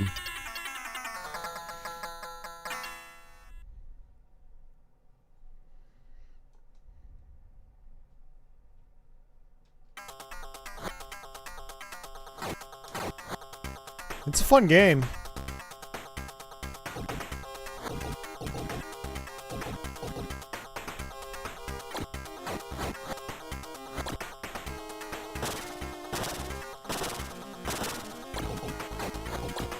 Oh, man.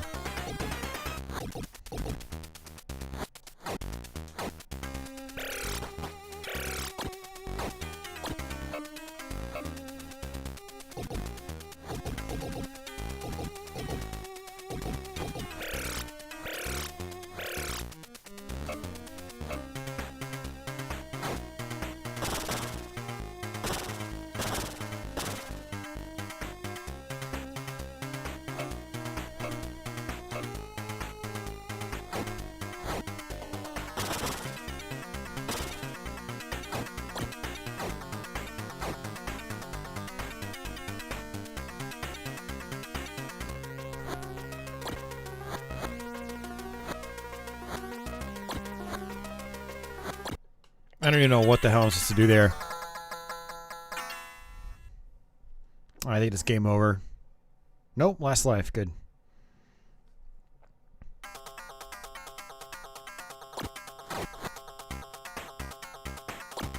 Damn it. Yeah, one of the problems with this level is you get no health refills or anything. No power-ups, no nothing. You get power-ups on stage 1.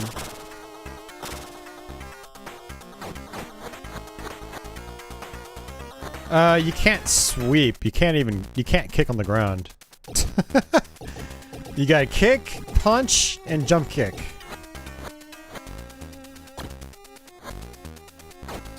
And that's it. I haven't figured anything else out anyway.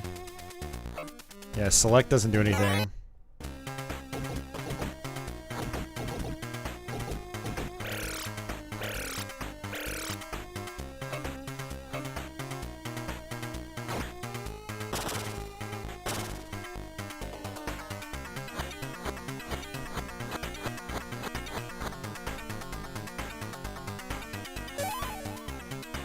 Oh, extra life at 50,000. Good.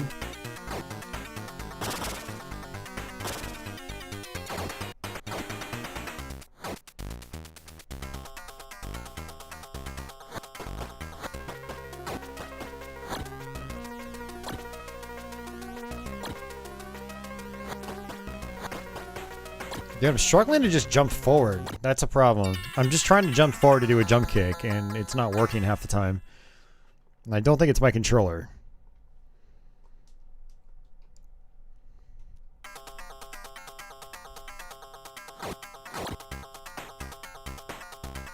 Like, I gotta get through this whole level without taking a hit, but I can't.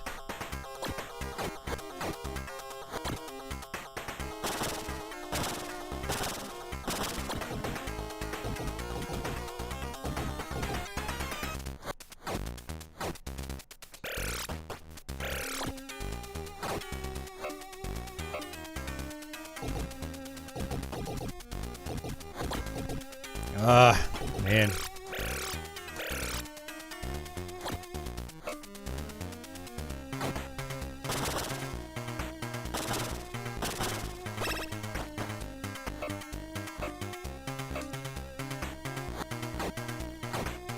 So I got an upgrade for doing something. Maybe it's for killing all the enemies? I don't know.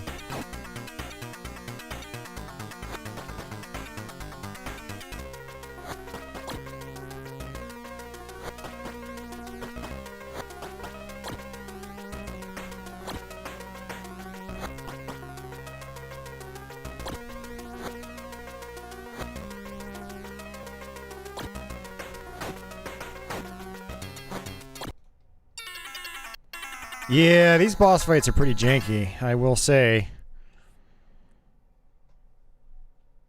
Alright.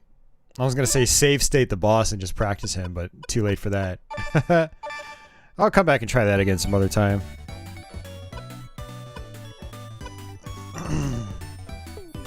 Yeah, sorry Galaga and Dragon Spirit.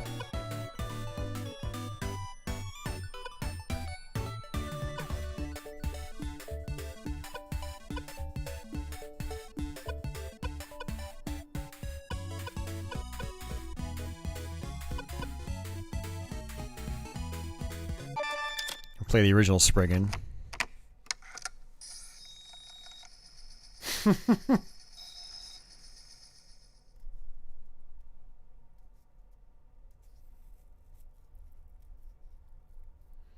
So if you guys have played Musha or Robo Aleste, it's in the same line of games as those.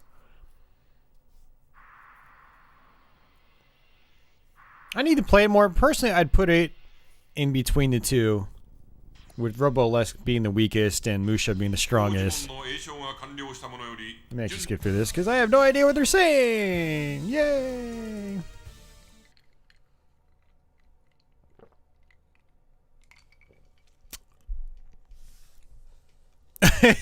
Oh yeah, this is funny. Normal, hard, super hard, unbelievable. Let's put it on unbelievable. I have to. I just turn the demo off.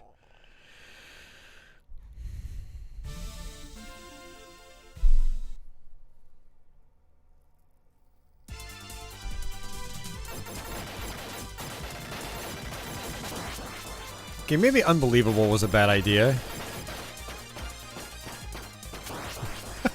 Okay. Okay, we'll try that again. Yeah, I just now realized that they pretty much cut out a lot of the load times, which is pretty cool. I will put it on hard. I feel like normal was... Last time I played this, normal was too easy.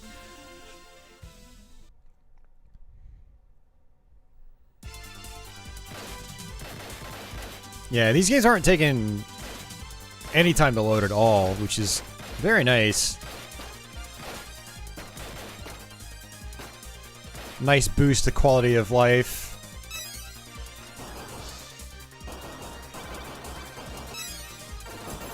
So in this, you get multiple combinations of weapons, and that'll determine your attack pattern.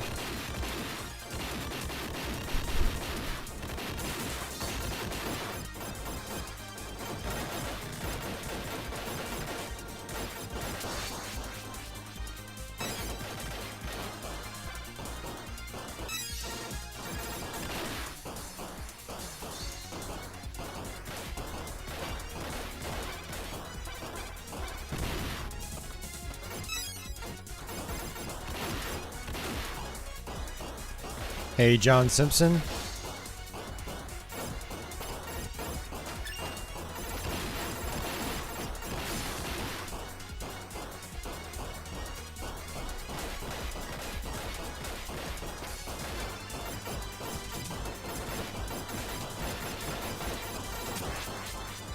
Oh, dude, that flicker. All right. We'll try it again. Yeah, no, I'm not usually bothered by load times either. But I will say, you know, this is a nice quality of life change. Just jumping right back into it like it's basically a cartridge game. It's nice. Not gonna complain.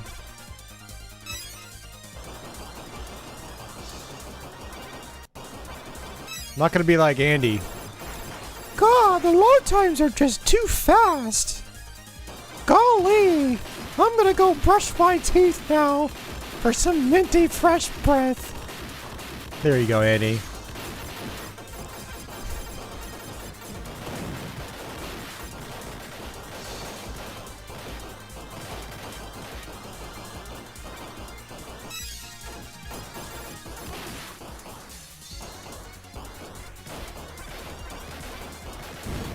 Let's try green.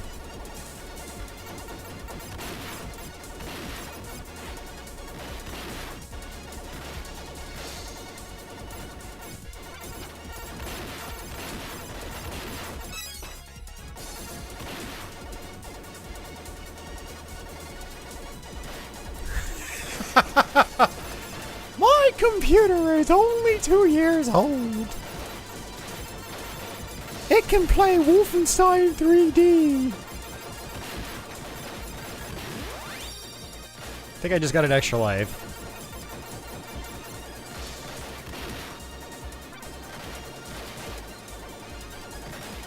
Yes, he does.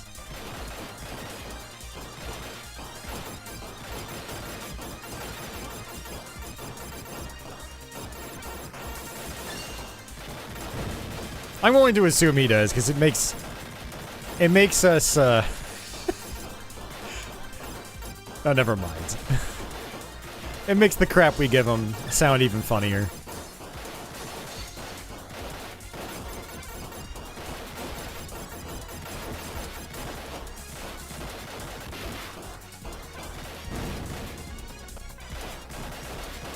Hard mode seems like a bad idea, too. Let's try all blue. It's the old typical rotating shield.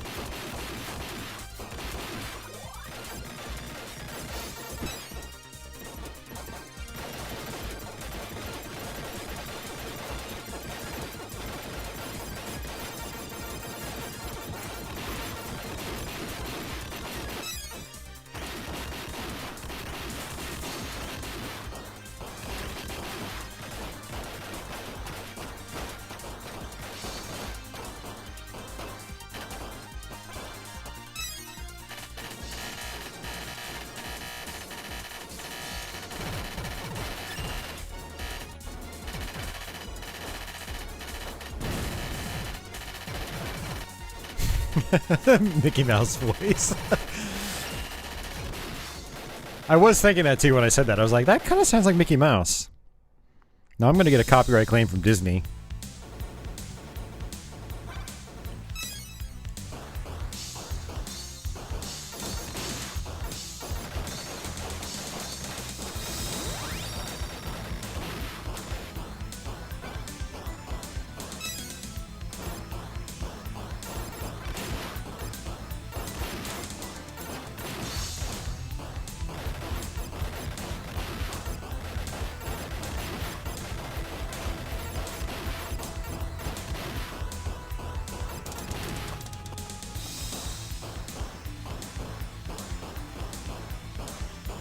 Are they?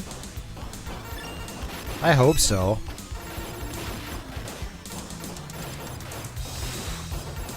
Not a fan of people skirting the copyright system.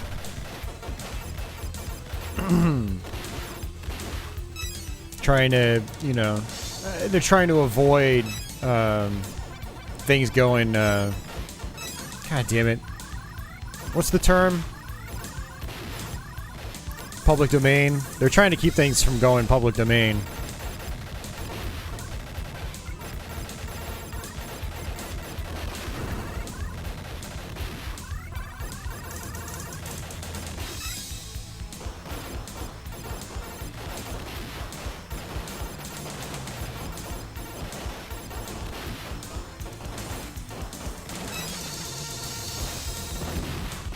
That's right, I keep forgetting I can use my power-ups. Sacrifice my power-ups to, you know, use a bomb.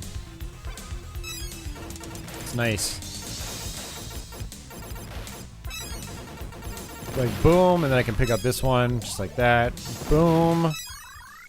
Very nice. Yeah, no, I have no doubt, Leo. It's kind of disgusting, actually.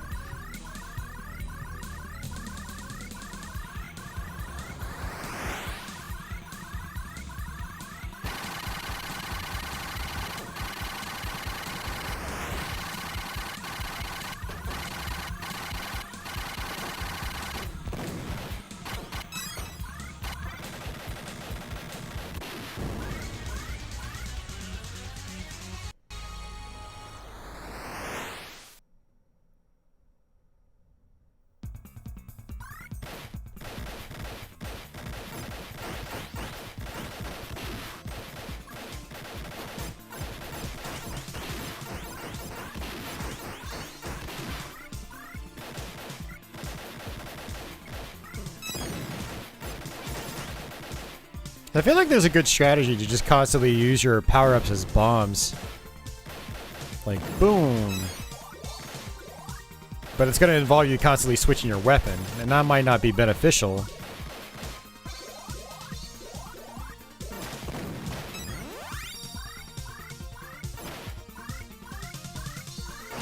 You'd never think that giving Andy such a hard time would lead to such an interesting subject.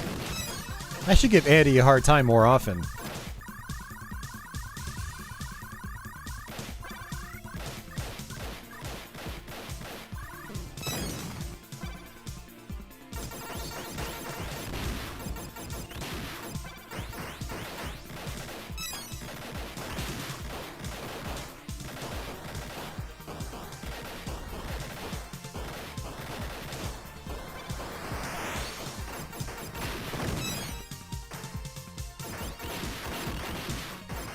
It's a pretty good looking game, actually. There's a good mixture of like color usage and sprite variety, things like that.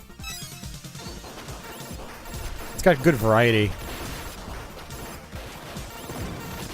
Unlike, say, Sapphire that we had played earlier tonight.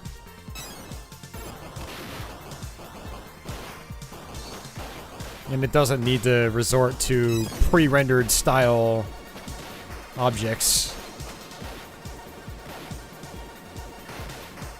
Yeah, me too, Branch.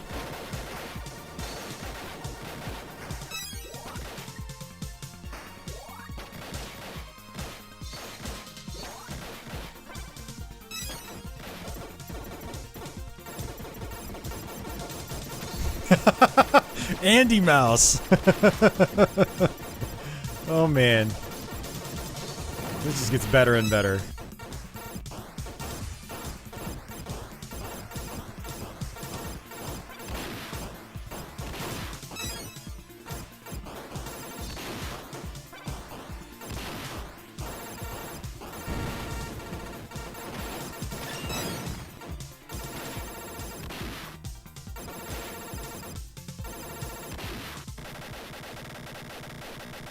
My favorite game of all time? I don't have a favorite game of all time. There are too many good games I like.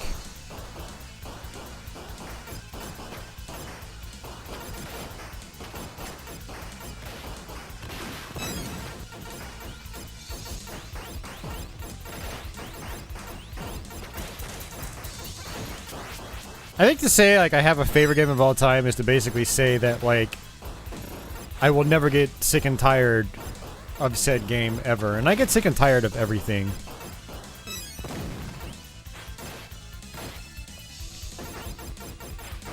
And there are a bunch of games that I love that I go back to probably an equal amount. So I tell people I have several favorite games of all time. Oops, that was my fault. So I mean, for me, yeah, Doom would definitely be one of them. And then the original Super Mario Brothers, Super Castlevania 4, Quake, Radiant Silvergun, Raiden.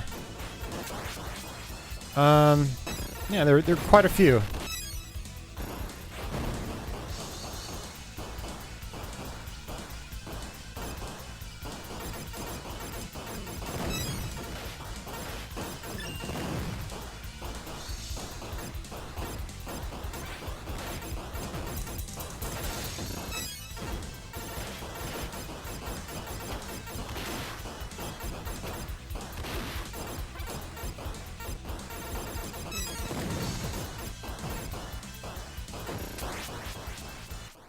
Wow. Okay.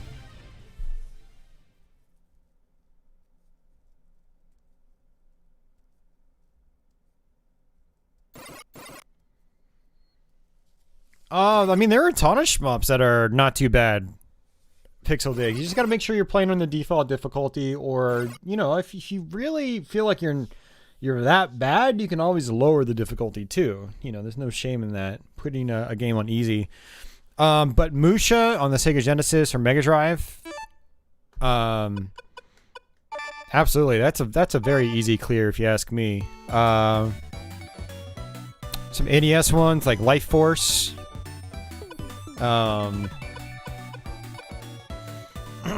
Spriggan, actually, which we just played, I remember being pretty easy. Like, I had it on hard mode there, so, like, you can put it on normal and play it. I would recommend that. Lords of Thunder on the normal difficulty. It's a game I can pretty much always easily pick up and enjoy. I mean... It's not really any game branch, because, like, I could be in the... I could be in a funky mood, and it doesn't matter what the game is, I'm not gonna have fun, you know? But some of those games I just mentioned are games that would fall into that category. Or at least they'd get as close to that as possible.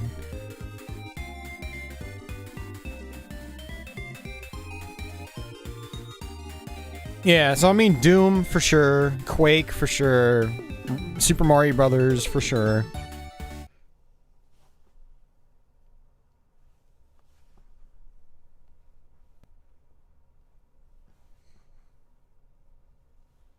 Yeah, me too, Leo. I'd like to give them a serious try too, for sure. I haven't done it yet.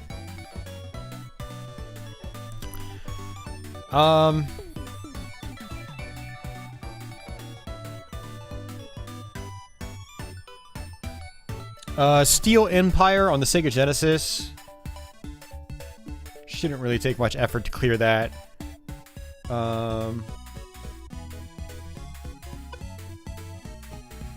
Dragon Spirit on NES, very easy.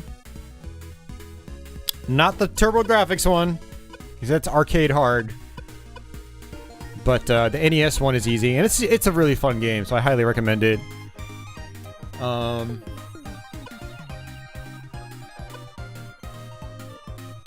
I'm trying to think, what are some other shmups that were pretty easy? I'm trying to think of when I grew up, because, you know, some of the shoot 'em ups I played growing up were not very difficult. Yeah, Steel Empire is pretty cool. Play a good platformer next? Well, we don't have a lot of choices, unfortunately.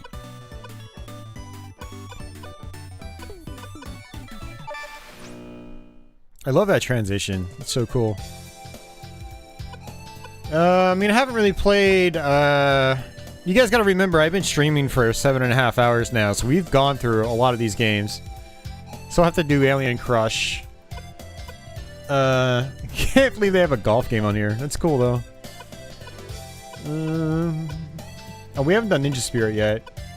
Or Splatterhouse. We do Bonk's Revenge. We didn't mess around with Bonk's Revenge yet.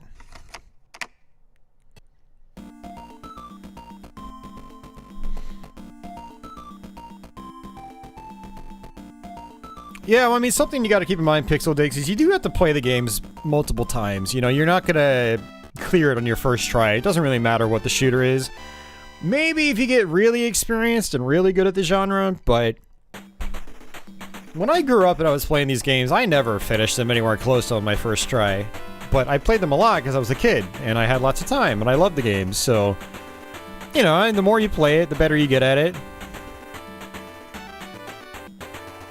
It is 4:30 in the morning here. Just think, we're always 5 or 6 hours behind you. At least on the East Coast here. So...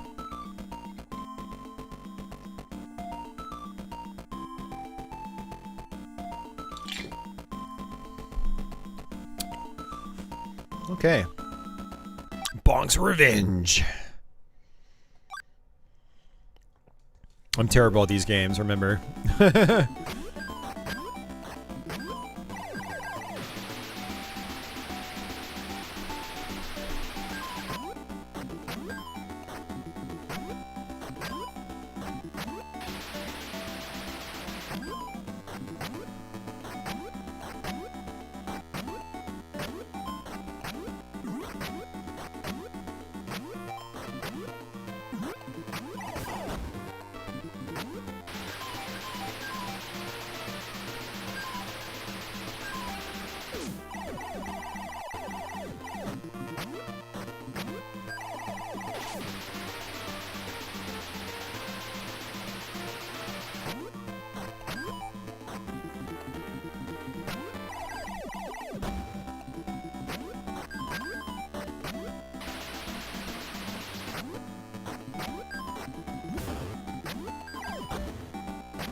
Oh. I guess I can't jump out of this. No, I just fall out.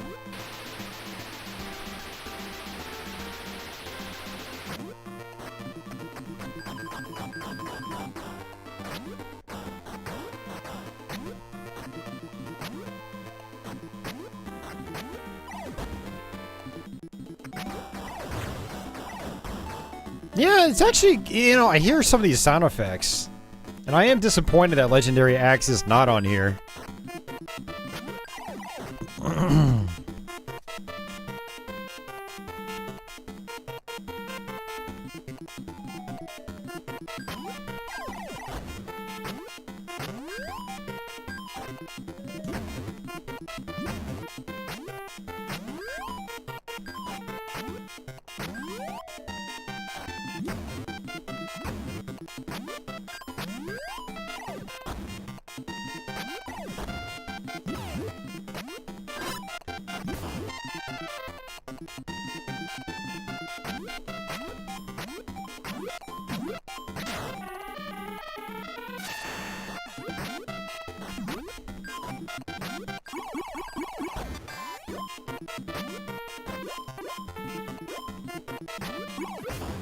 Yeah, they are weird. They're fun though. I really want to put more time into them.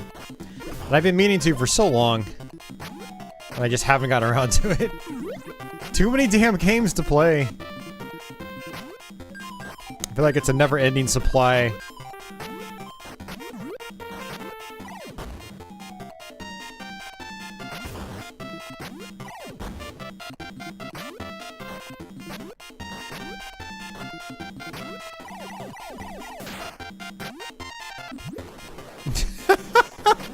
That is awesome.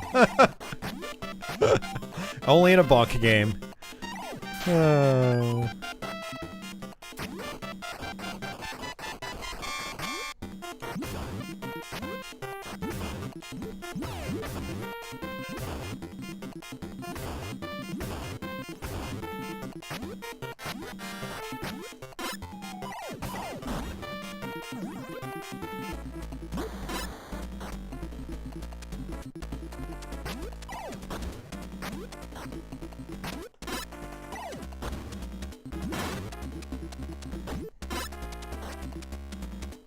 Look at his eyeball.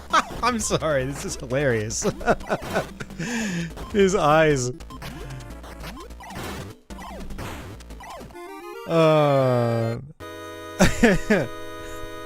His derpy eyeballs.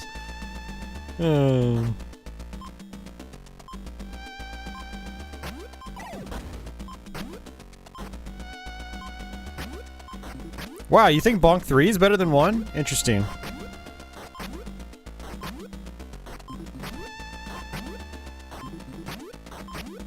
Did you play any of the other console versions, Uber Disco? Like, there were a couple on Super Nintendo, apparently. I know there's an NES and a Game Boy one. Oh, that goes up those. Okay. Have to hit start to continue.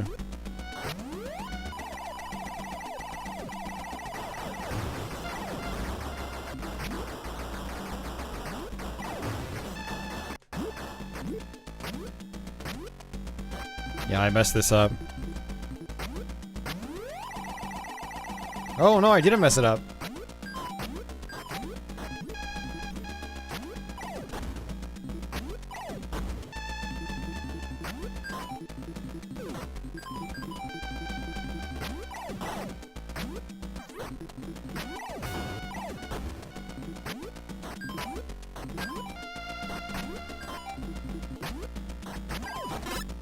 Ah.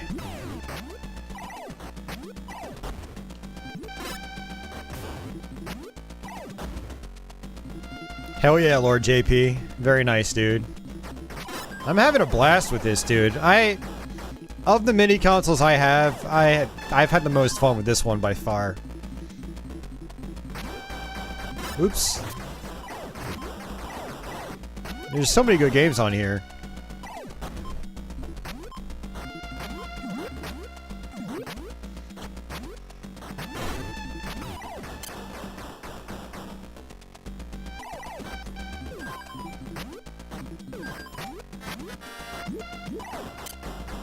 Crap. No! Alright, dead again. The Game Boy games are actually really cool with their own power-ups and everything. Interesting.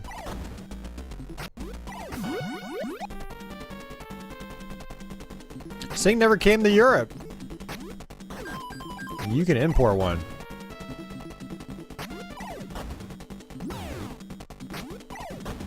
Or you mean back in the day?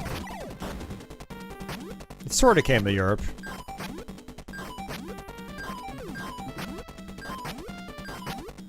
Sort of, kind of, not really. Hey, Steven. I didn't see you out there, man. How are you doing? You enjoying your PC?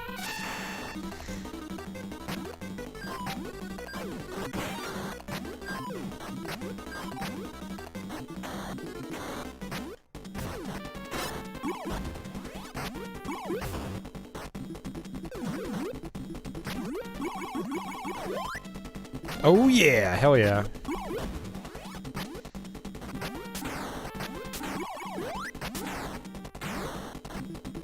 Some pretty cool level design.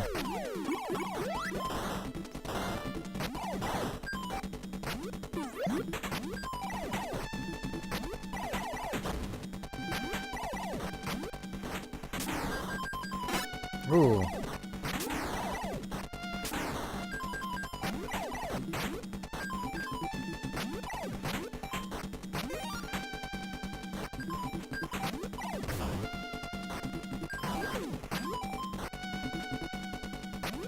Aww.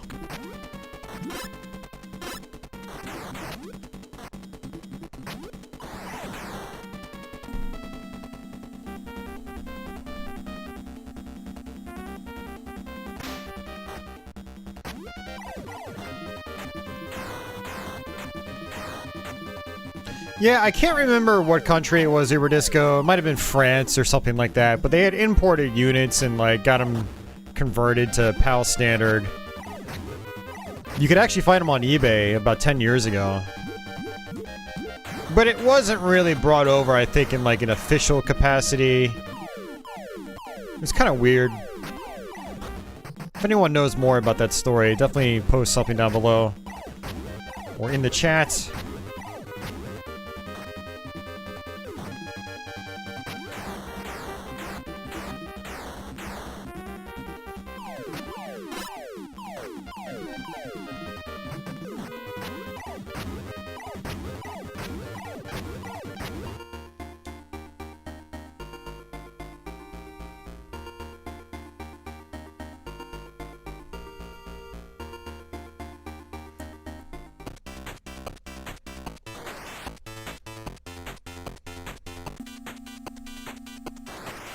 Aww. I'm not cool enough. He got a Ryzen 3200G, I think. Maybe it's 33. I forgot what it was. It's one of the Ryzen APUs. And I think he said he got a GTX 1060. Not 1060. 1616? 1660?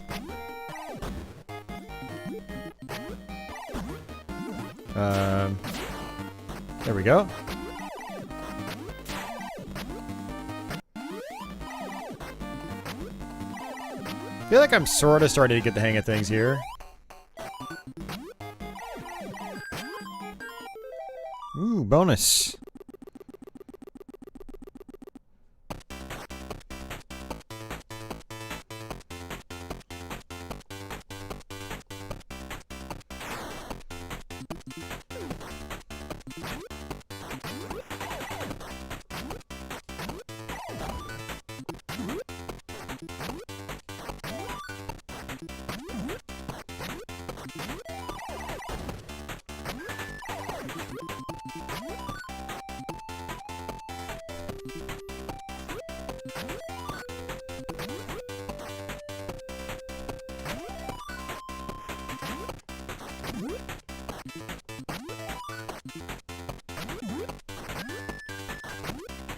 This music's great. It's so, like, uplifting. That's great. Good stuff, man.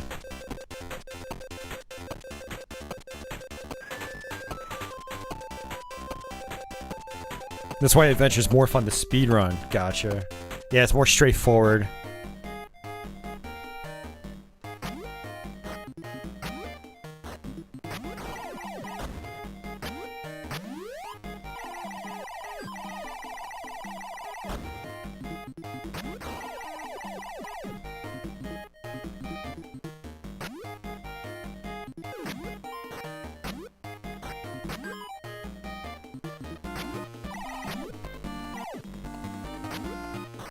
Another bonus round. Yeah, I noticed that Bonk's Adventure was much more horizontal.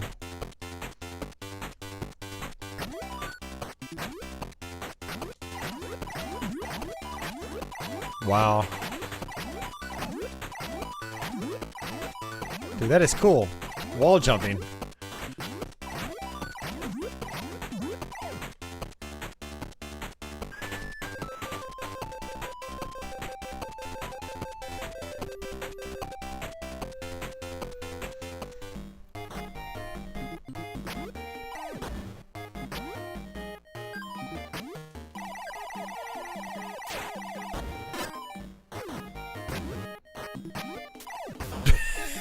The fish is above water.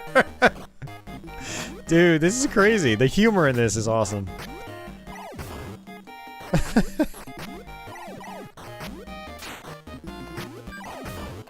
The guys that made this, Red, they were, they also did Tempo on the 32X, and Tempo has the same kind of, like, attention to detail on its enemies and personality.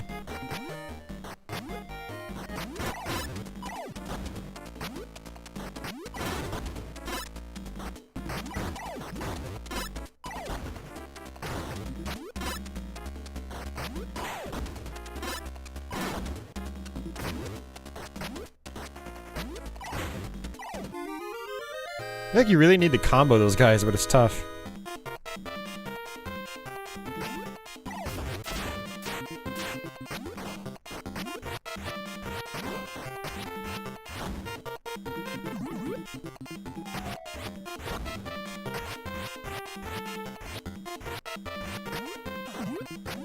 Lots of mechanics here, too.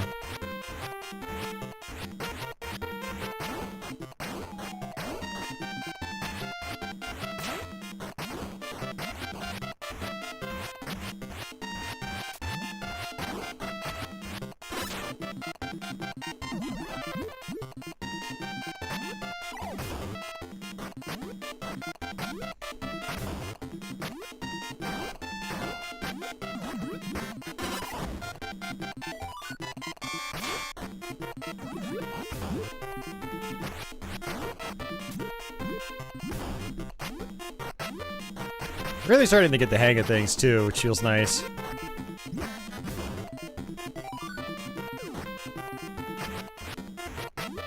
Yeah, I thought it was a 3200G.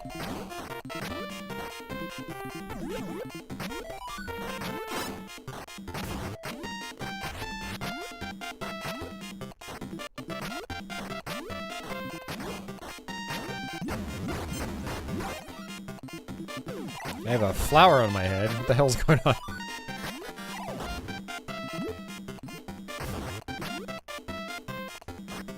Yeah, I really need to learn this game. This game's really fun. So far, anyway. Who knows how frustrating it gets later on.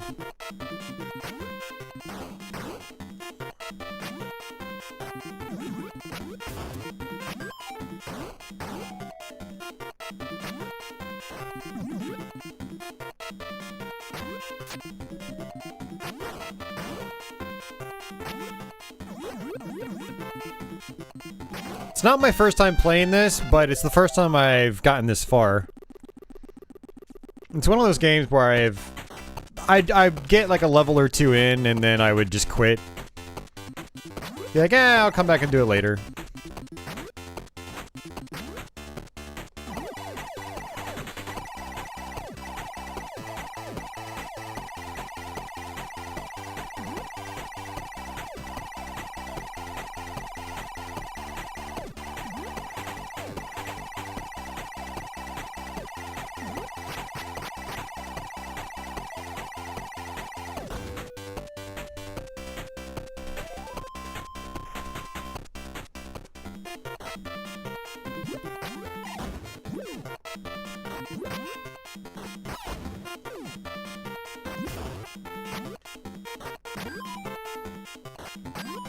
So the flower just lets me float. Yeah, Brandon, I've got the exact same issue, man. I know exactly what you mean. Like, I'll fire up a game, and I'll be like, yeah, I'm feeling this, and I'll feel like I've got this momentum going, and then the second that momentum's lost, I lose interest. And I don't feel like trying again. Happens all the time for me. Actually, I mean, it's happened a bunch of times tonight, actually. Desan, welcome back. And Geminim. Yeah, I was gonna stop the stream several hours ago, but I was like, you know, I haven't done a super long stream in a long time. And when I'm on my day shift, it's gonna be hard to do that. So I was like, I've got this 1 week of night shift to cover a coworker. So I was like, you know what, let's go ahead and just, as long as I got food in my stomach, you know?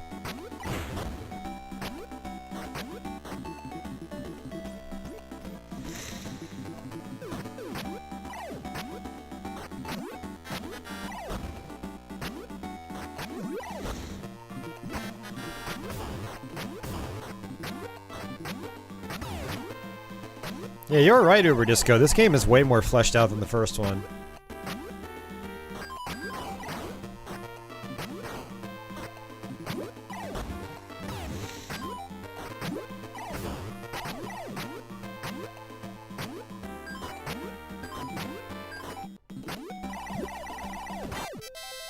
Man, lots of bonus rooms, too.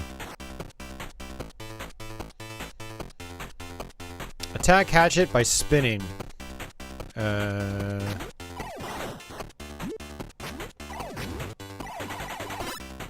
Oh, I see what they mean. They want me to, combo the enemies.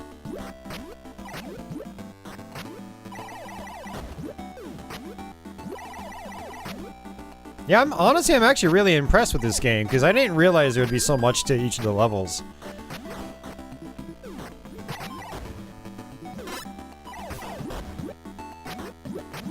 I've probably played Bonk's Adventure more now that I think about it. Where I would play like a level or two of that and then quit. And I probably never actually played much of Part 2.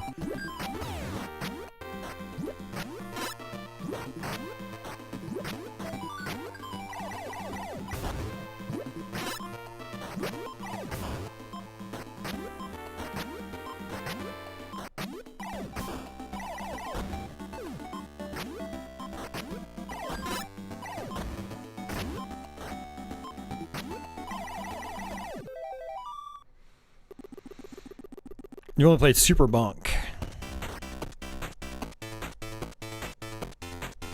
Normal ones have a breathing animations. The bad ones stay still. No, I didn't know that. That's good.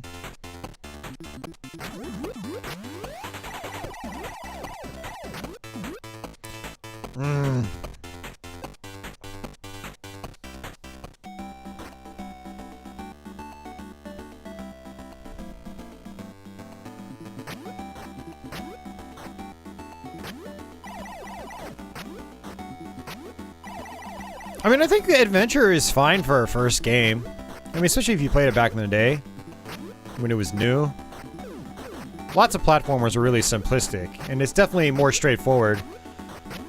But there's still a lot going on in those levels, too. I did point that out earlier.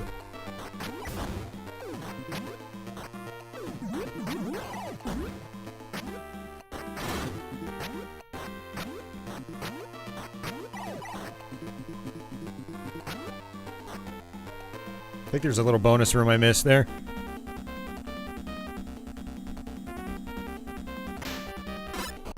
Oops.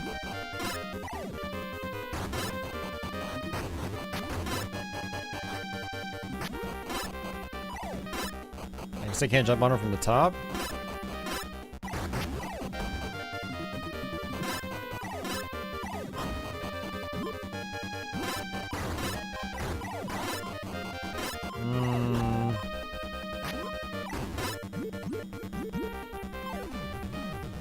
I have no idea how I was supposed to deal with him.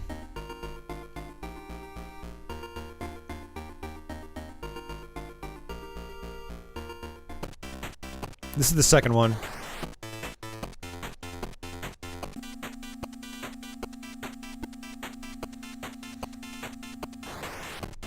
Nice. Don't know what that does. Oh, it's awards. Okay.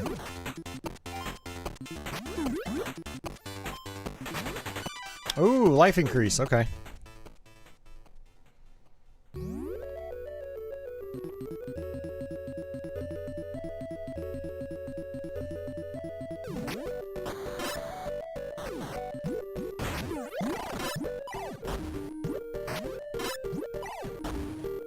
I start just attacking normally more often. Oh, I've got an itch.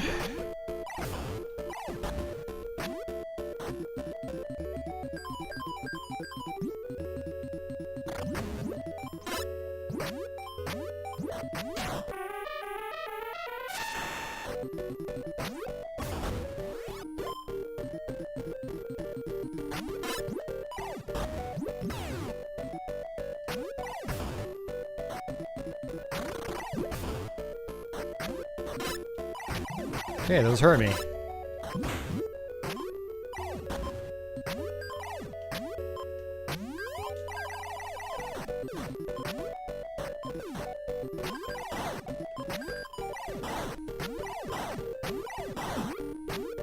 I just not realized fruits actually give you health back. I did not know that. Alright, see you, Branch. Take it easy, dude.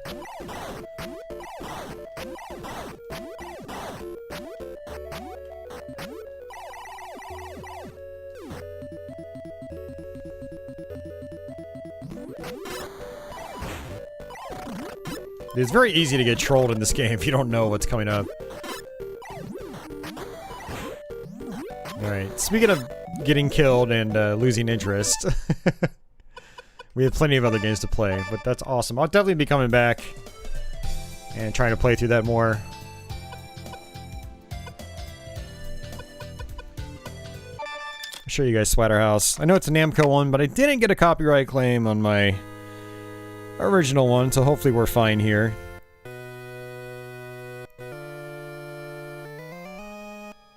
Yay! I actually did a Let's Play of this one a couple of years ago. Actually, more than a couple of years ago. It's been like 4 or 5 years, probably. I think it was one of the earlier Let's Plays I did when I was in this game room. Hard to believe it's been that long.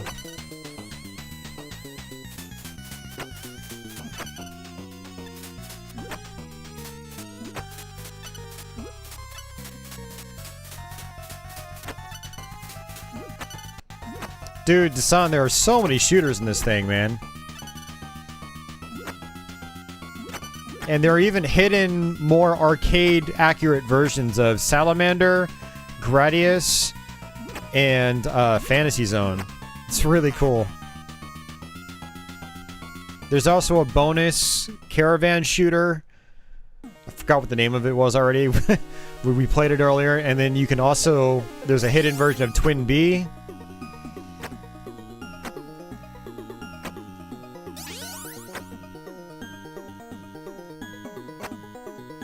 Alright, see ya, GT. Take care, man. Thanks for hanging out.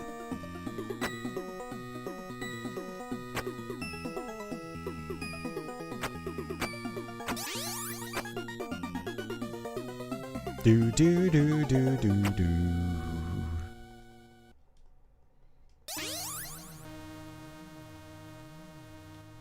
Oh, I missed him. I haven't tried Neutopia yet. I probably will, but we're probably not gonna play it for long. That's another one I want to put more time into.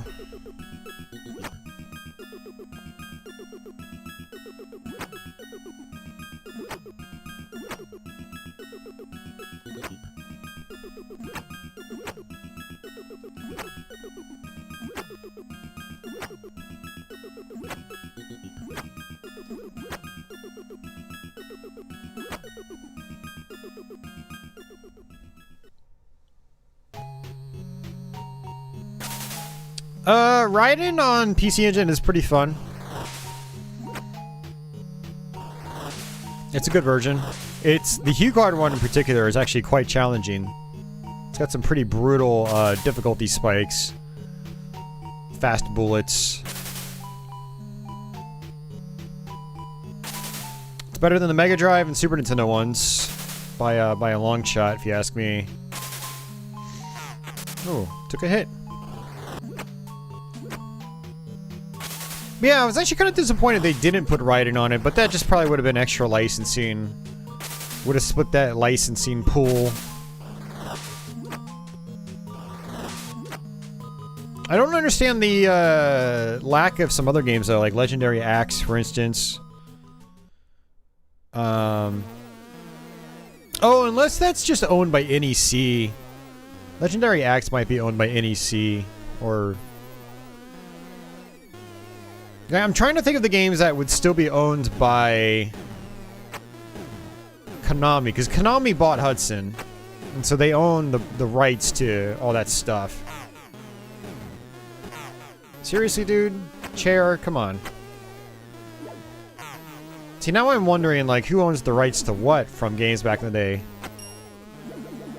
Because Hudson didn't own everything. Some games Hudson owned, some games I'm sure NEC owned. And I'm not sure if any of those rights got transferred over to any other companies.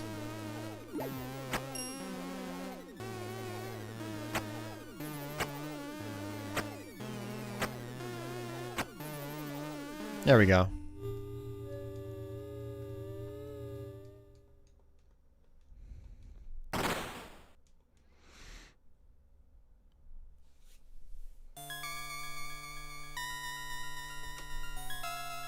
Two is pretty cool. Oh, you can walk in 8 directions in Neutopia too? That's cool.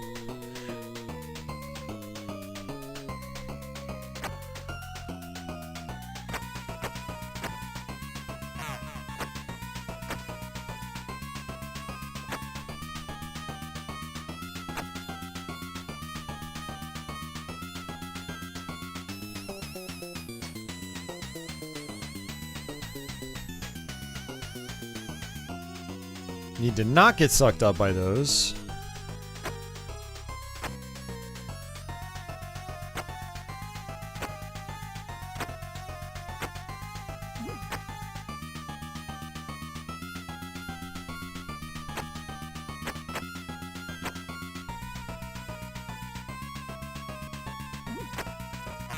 Oh, I still took a hit. Come on.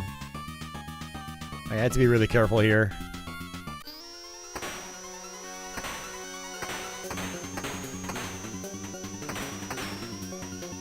Ah, crap! Come on, we screwed it up. That last part's different from the arcade game.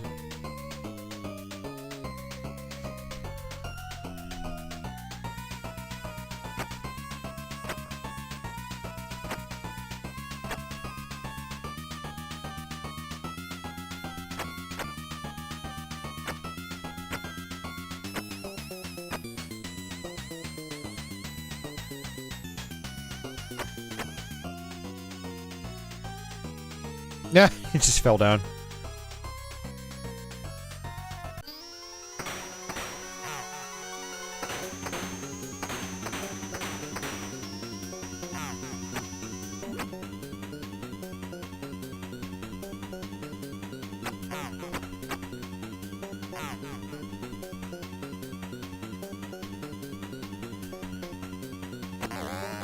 Oh, I got lucky. So the trick there is to carry both shotguns to the fight, and then just kill them with the shotguns, and then you're good.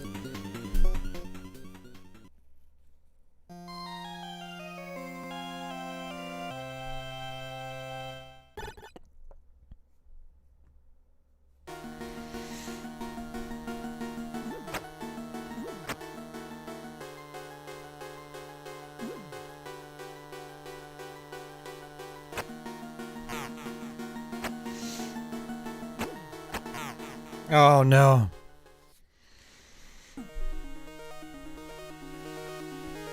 Definitely didn't want to drop down here. Ugh. Where are my strats? Where are they?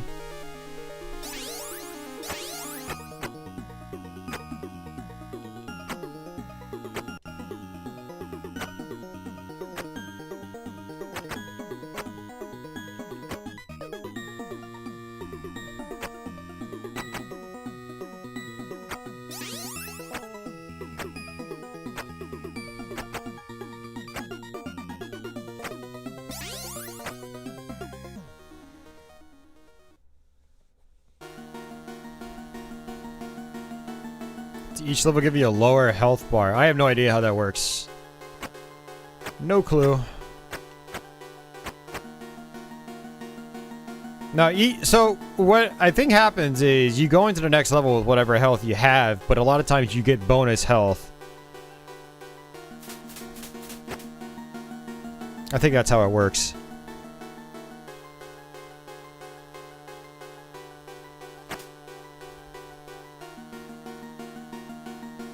Yeah, Dasan, I mean, I haven't been on point really at all tonight.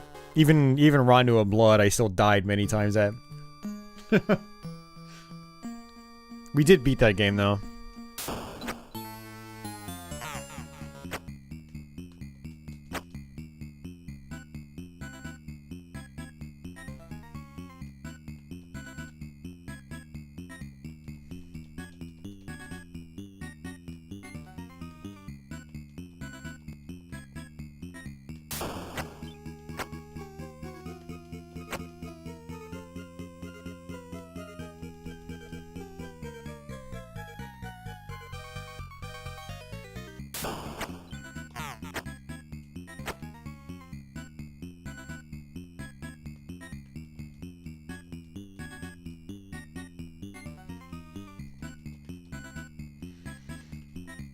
I mean, Dasan, I can name off like a couple dozen reasons to buy this. I mean, obviously Splatterhouse, Lords of Thunder, Gradius 1 and 2, freaking Rondo of Blood. I mean, if we're just talking shooters, I mean, you got Spriggan 1, Spriggan 2, you know, the arcade accurate versions of games, Fantasy Zone, Star Soldier games, Air Zonk, Star Parodier. There's more I'm missing. It's pretty crazy. Sapphire. A couple of other shooters like I'm not as big a fan of, like Psychosis, which is okay. I'm not paying attention. Aldynes, the Super Graphics game.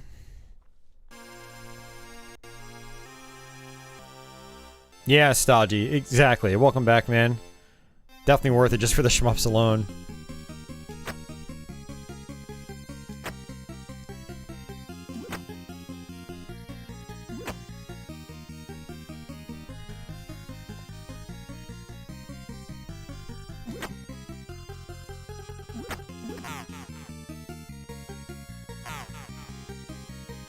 I don't know how to play video games. Holy crap. Alright. Well, game over. It's a good time to pick another one.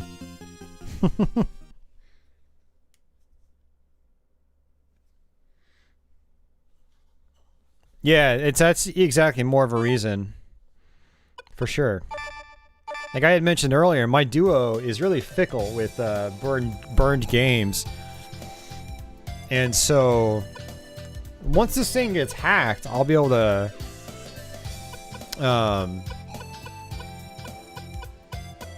where'd it go? Once this thing gets hacked, I'll, you know, assuming it's gonna get hacked, I'll be able to just load up a bunch of CD ISOs. Nice! Zontmeister, hell yeah. I'm still going, Fluttershy, that's right. You monster!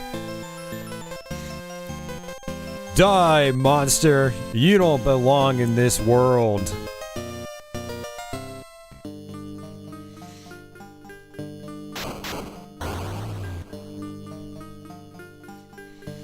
Let me know how you like it, Zonmeister. I think you're gonna like it a lot.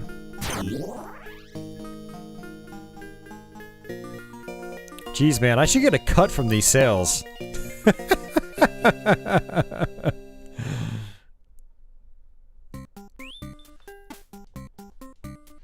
You're welcome, Konami.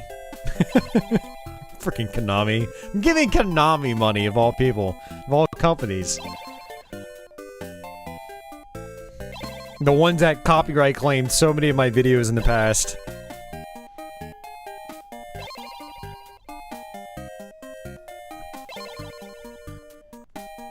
It's okay, I got pretty much all of those claims removed. But it still haunted me for a long time.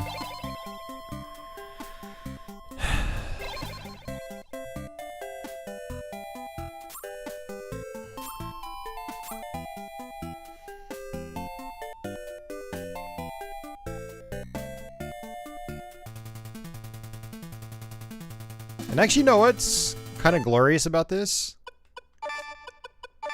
Boom. Oops. Now when I go and play this game again, I don't have to sit through that introduction sequence.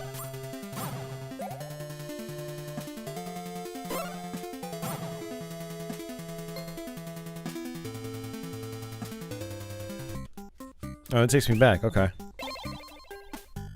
Yeah, no, they're not. They're not with the copyright claims. Not anymore. Yeah. Type in code Austin16 and get 16% off your purchase of the Grafx-16 Mini.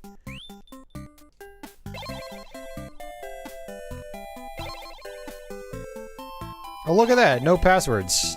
I can just save state.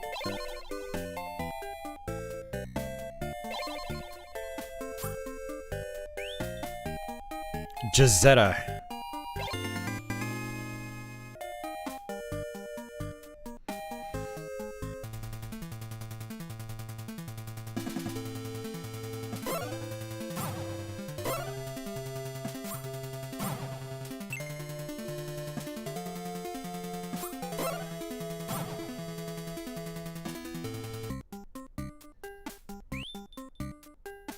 You saw a Grafx-16 Mini at Walmart?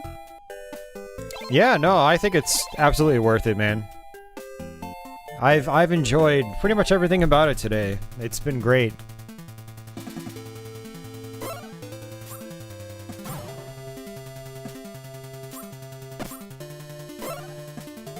Definitely doesn't control as well as Zelda. I will give it. I will say that. Well, that's interesting because everyone said it was an Amazon exclusive. So it's really cool to see it at Walmart.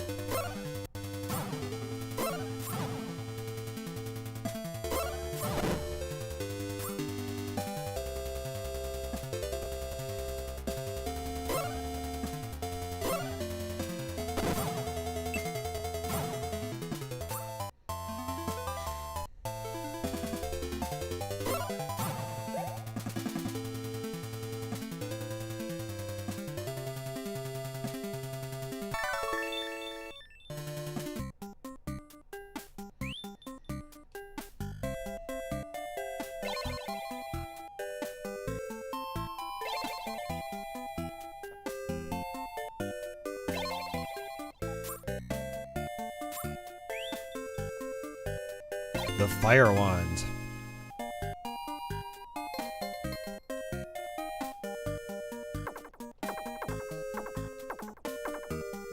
I like that.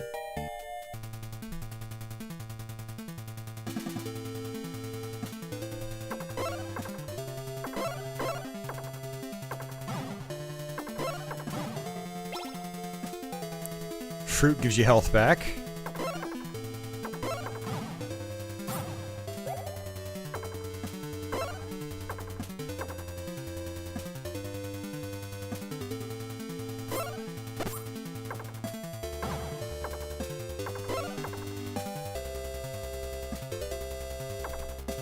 Yeah, no, they were released a few weeks ago, I think, and people have just been waiting on their units. Nice you can shoot diagonally with this.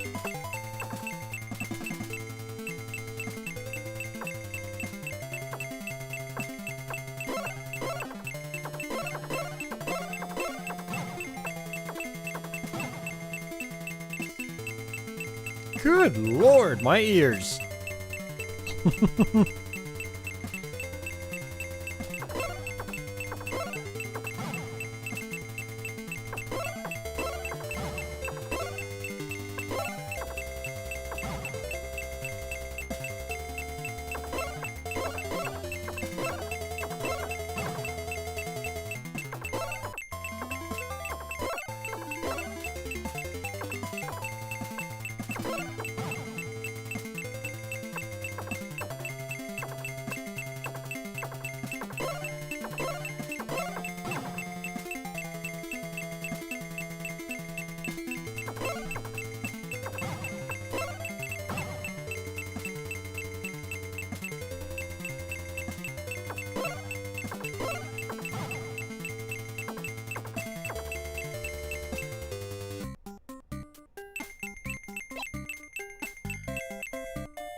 Man.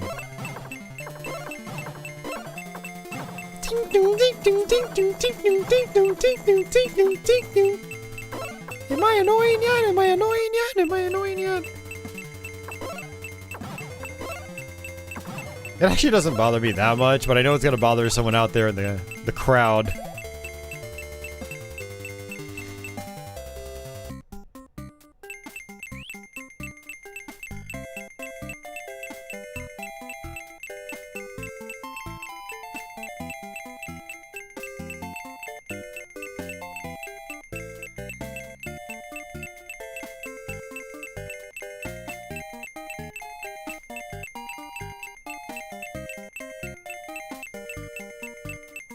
Yeah, that's the thing, Dasan.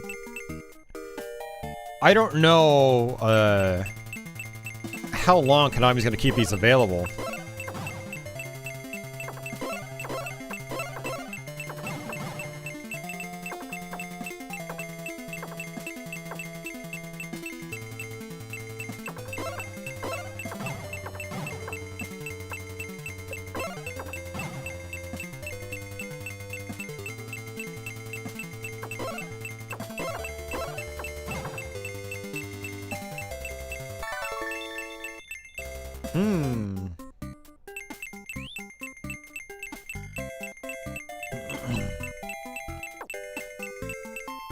See, you just... I already have the stick.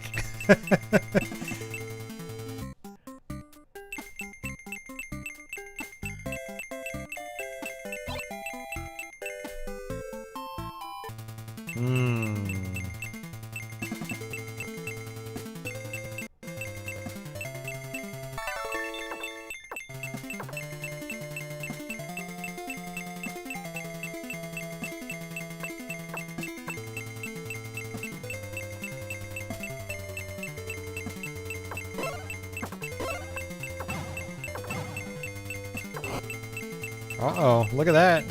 Ow. Hey, baby.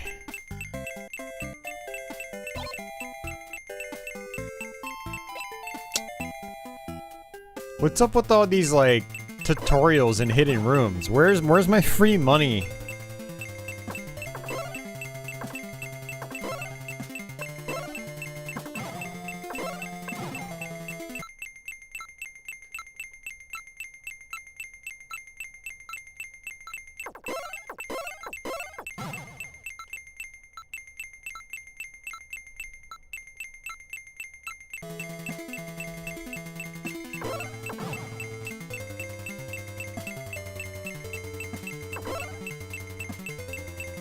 These things barely drop any health, these enemies, I mean.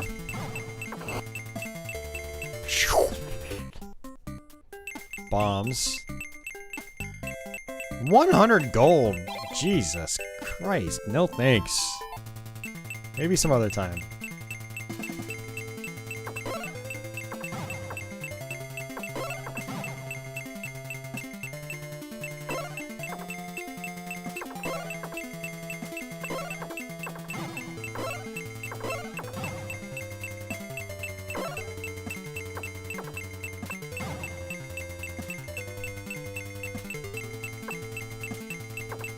Well, when people say Zelda clone, they mean the original Legend of Zelda, not Link to the Past. Just a FYI. Oh.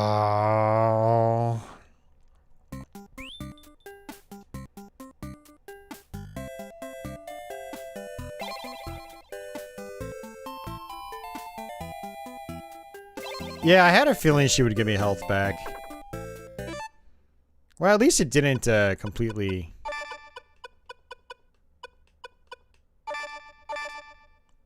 Didn't completely ruin me.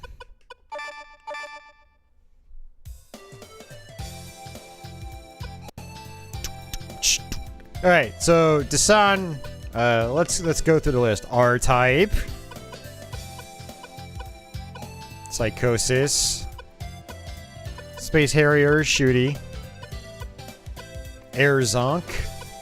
Soldier Blade. Lords of Thunder. Blazing Lasers. Dasan's a shmup fan, by the way. That's why I'm doing this. Super Darius. Superstar Soldier. Not a shmup, but you get the Super Graphics version of Ghouls and Ghosts. Aldynes. Spriggan. Gradius. Salamander. Star Parodier. Spriggan Mark II. Gradius II. Cho Aniki. Holy crap, I'm impressing myself just by going back through this list. Whew. Sapphire. Galaga 88. Fantasy Zone. Dragon Spirit. And that's it.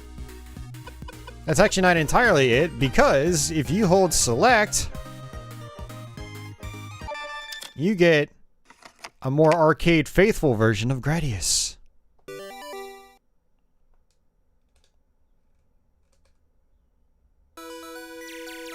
No, I wasn't in an argument with them, just Andy always likes to come in and whine. Instead of just being like, hey guys, what's going on? How's everyone tonight? He's like, duh! Duh, not having this game and that game was such a missed opportunity.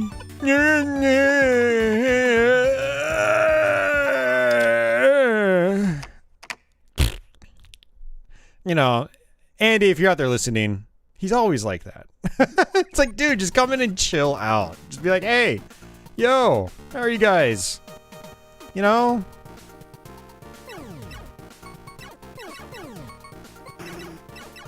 Yeah, this is the more arcade faithful Fantasy Zone, which we already played earlier, but since a lot of you guys are just jumping in right now.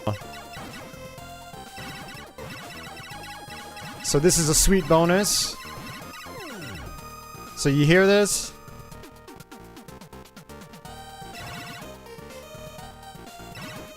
Okay, so now let's reset it. Alright, see you, Gemini.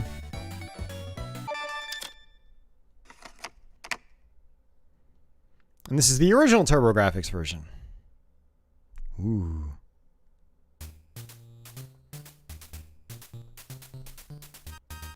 Like, this is the one that was actually released back in the day.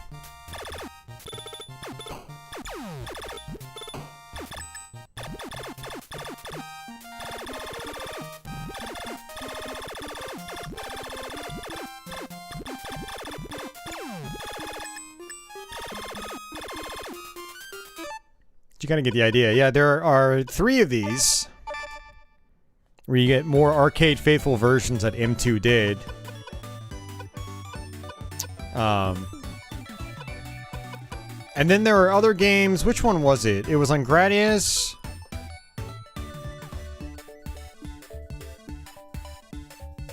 It's not doing it. There we go.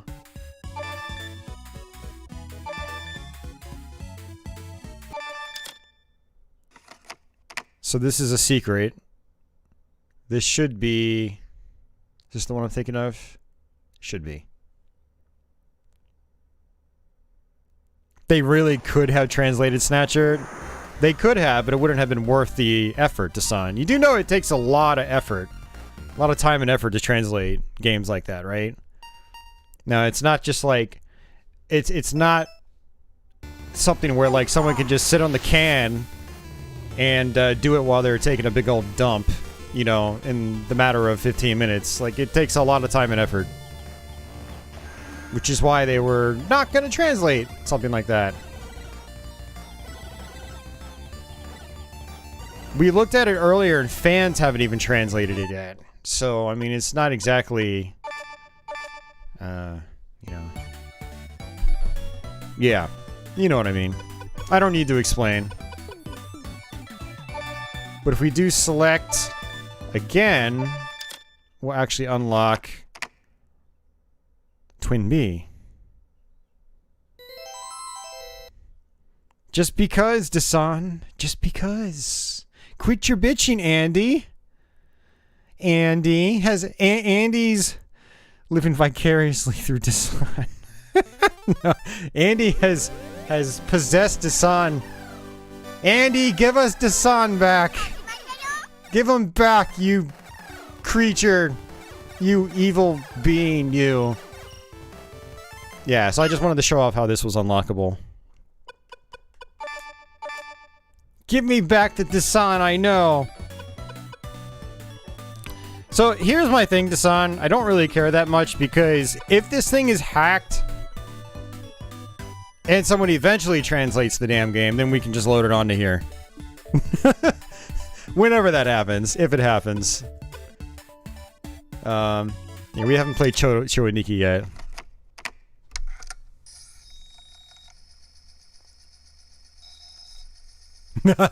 Die, monster. Yeah, exactly, Pixel Digs. For a game where the text is only a few lines in a cutscene, it's not as bad. Absolutely.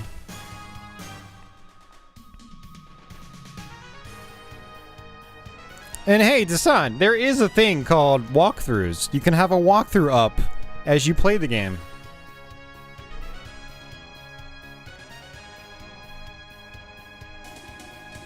There have got to be at least text translations, like text document translations. Yeah, so this is Cho Aniki. I actually played this for the first time a couple weeks ago.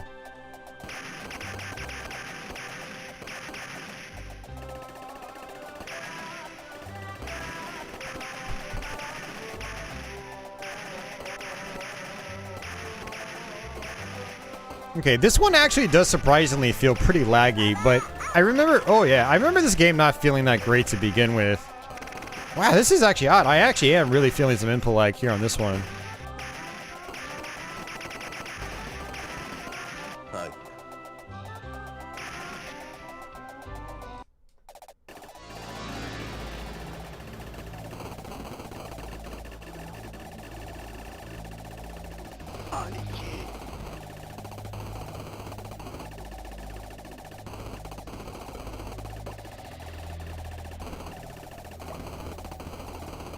This is the first game where I've really noticed significant input lag.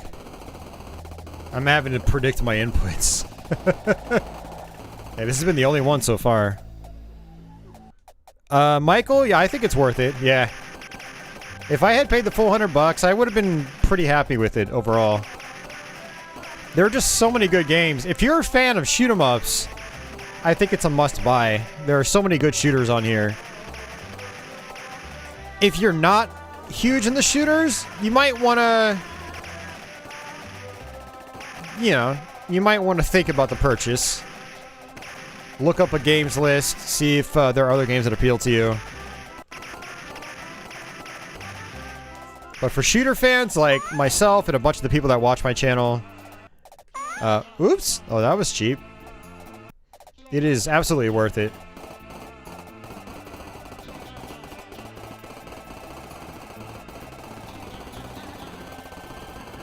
I mean, Dracula X Rondo of Blood for some people will be worth it. Considering what that game by itself sells for.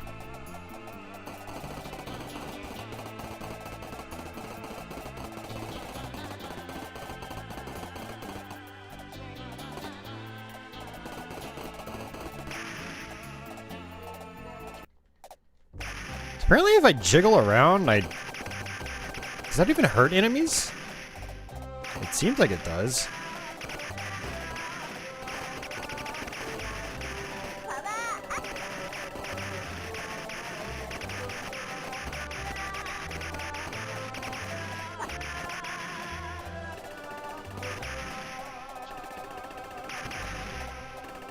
It's like if I rotate the stick around really quick, she does these, you know, spiky attacks, whatever they are. 5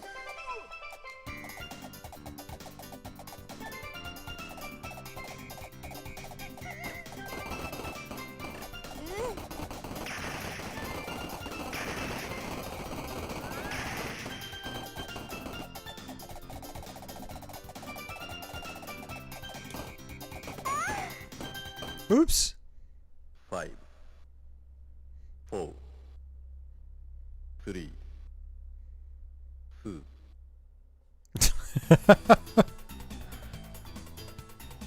All reviewers have been saying too many shooters, and I was like, yeah, and I mean that's the thing is that's the PC Engine library. There are a lot of shooters on the platform.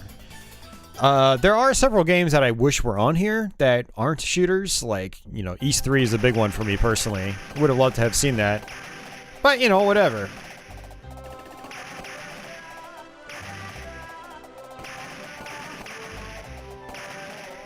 I wonder if the other chick actually is naturally a little more laggy than this guy. Because this guy doesn't feel as bad, but I still feel the input lag a little bit.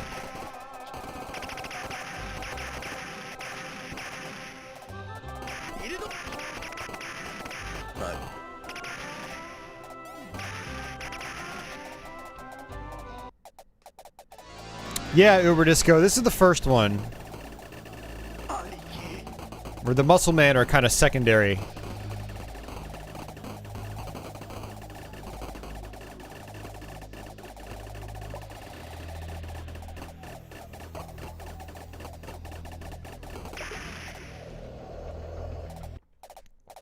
Magical Chase would have been really nice to have too. Yep.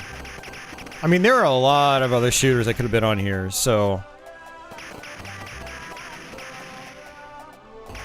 I don't know if Konami exhausted all the games they could have put on here that they own the rights to.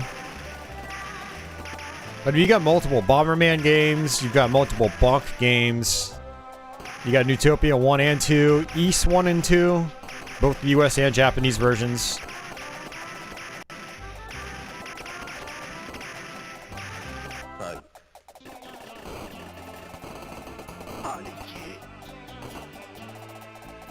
He died already?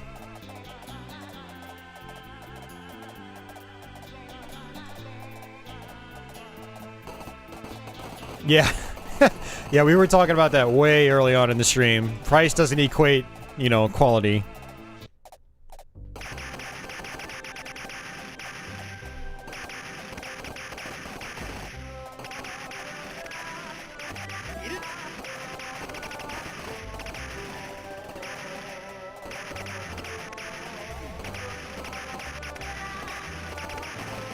I mean, shit, just look at the PS1 Classic.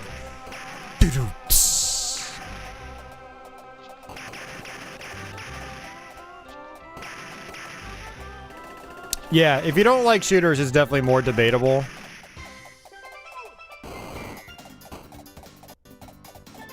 For sure.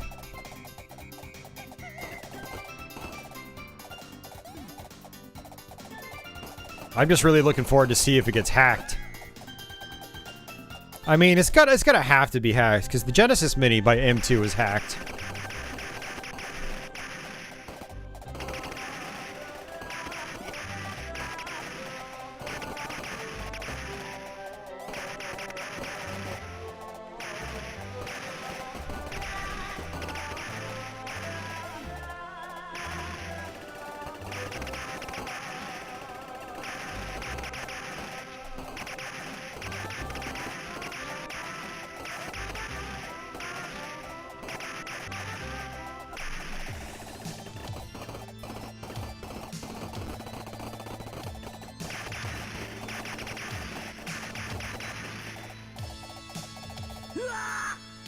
I still can't touch that? That's crazy.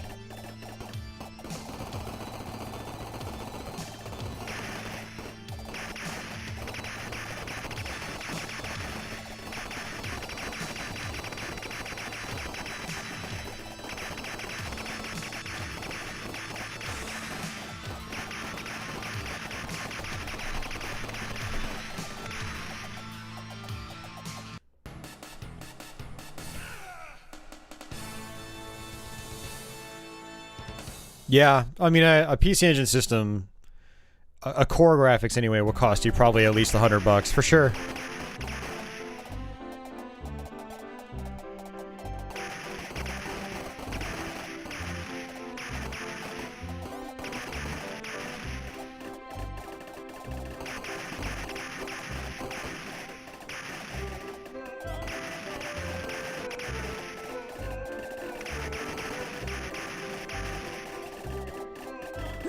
Oh, jeez, I didn't mean to touch that.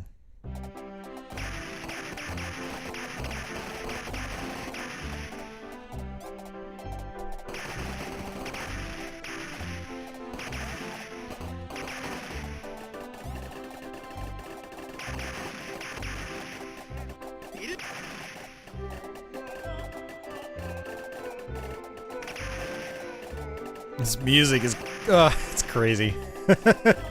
Blah blah blah blah blah blah blah blah blah blah. And this this music right here.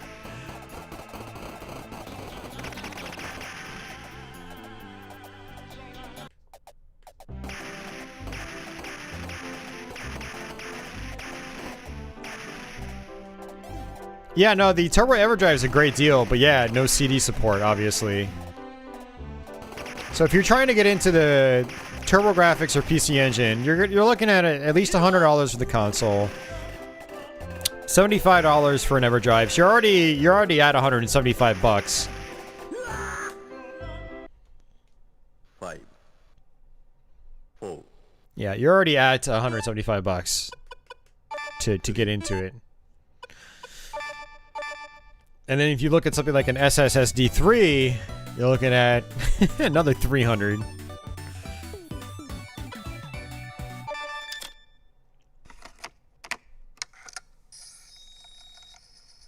Yep, duos are about 200. Yep.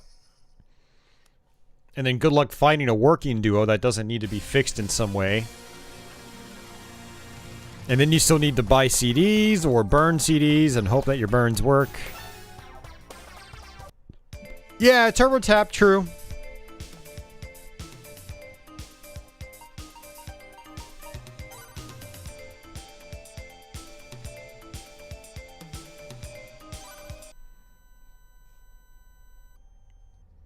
Yeah, I mean, that's a great way to do it too, Brandon. Those emulators are really good. I mean, honestly, that's how I probably should have done it. Because I like the Wii controller too, but I'm also a stickler for using the original controllers. Which is what's great about this Mini, is this controller feels pretty much just like a real PC Engine controller.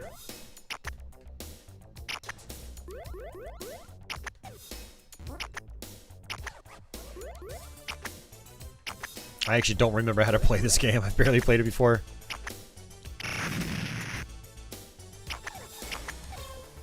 I guess it's just about lining up bombs?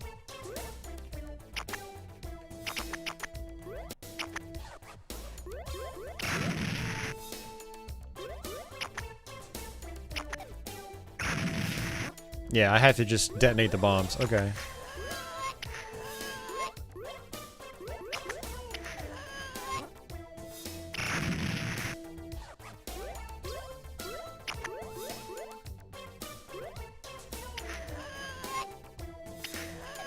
Okay, 4 in a row. Oh, you can do diagonal too. Okay.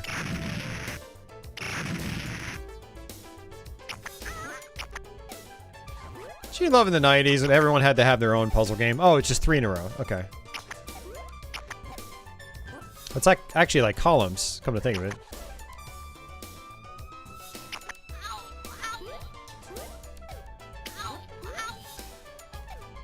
With Sega CD style porn music.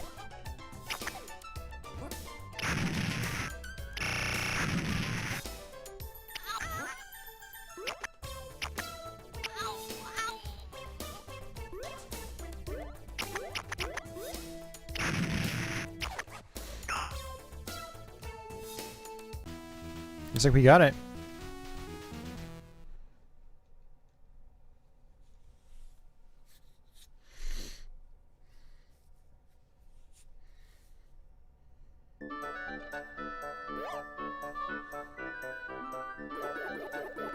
Wait, post what link? Uber Disco?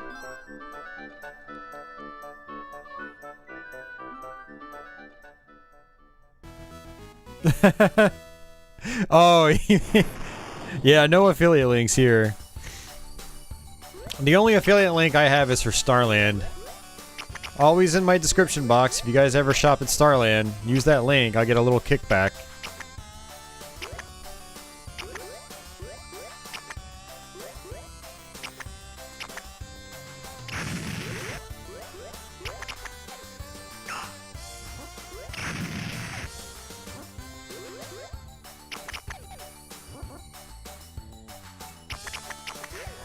This is quality though. This animates nicely.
Oh, apparently you've got a special bomb power-up I just used.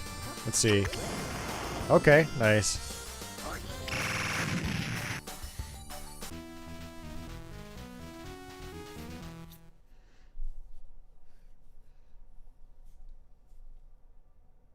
Well, I haven't played one game for 8 hours. I played like 25 games for 8 hours. We've just been bouncing from game to game.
Is he dead already? Jeez.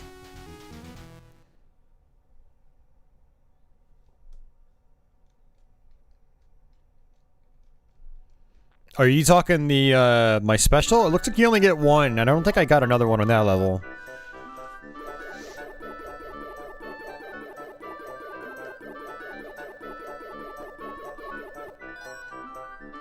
Stage 4.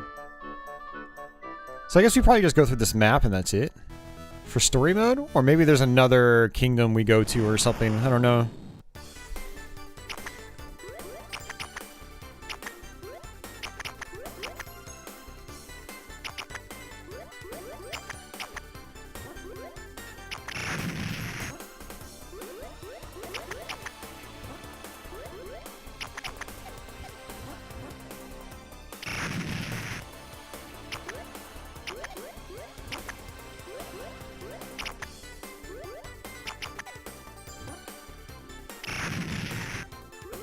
Nothing.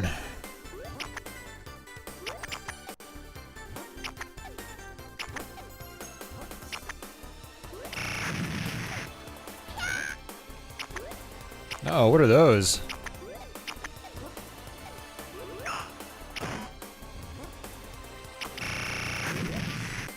I don't know, but we got rid of them.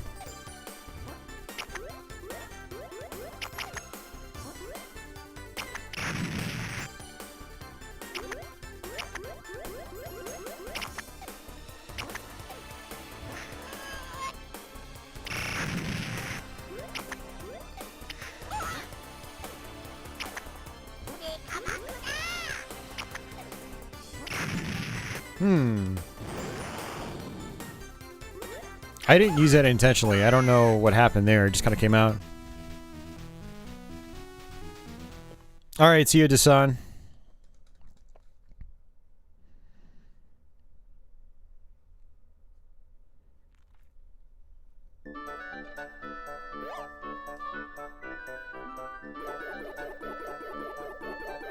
It's a really nice looking game, actually. It's very colorful. Not many PC Engine games, like, had colors that popped this much. Uber Disco, yeah, I did.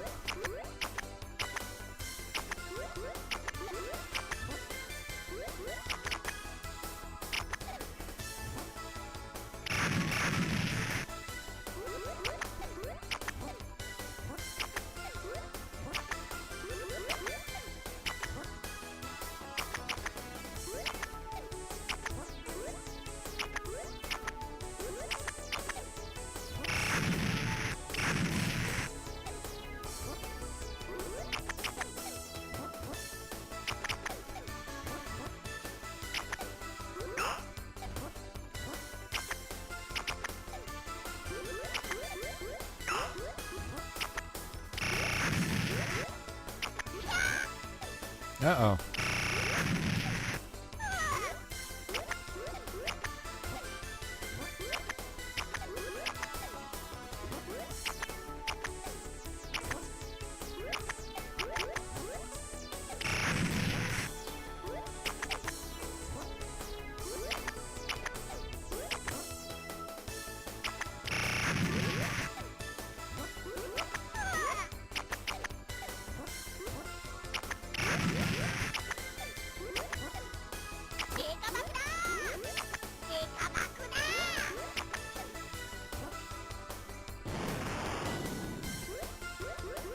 Okay, so I guess that's actually probably not good. Whoa, okay.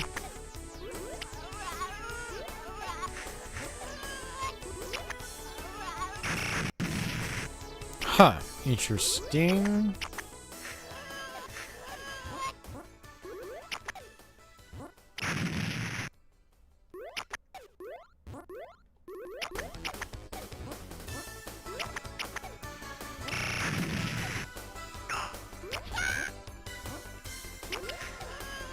Oh no.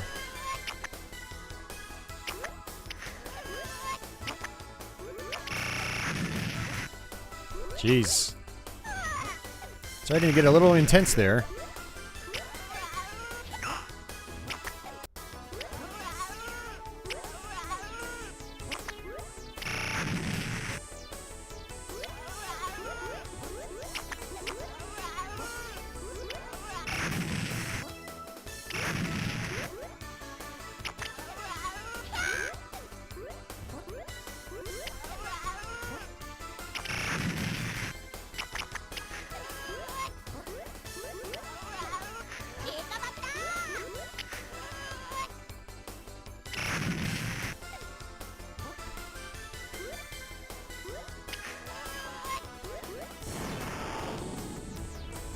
Oh no, no way! What just happened? What just happened? I just lost. Yeah, it is like Puyo Puyo. More like, it's like, yeah, it's like a mixture of Puyo Puyo and Columns.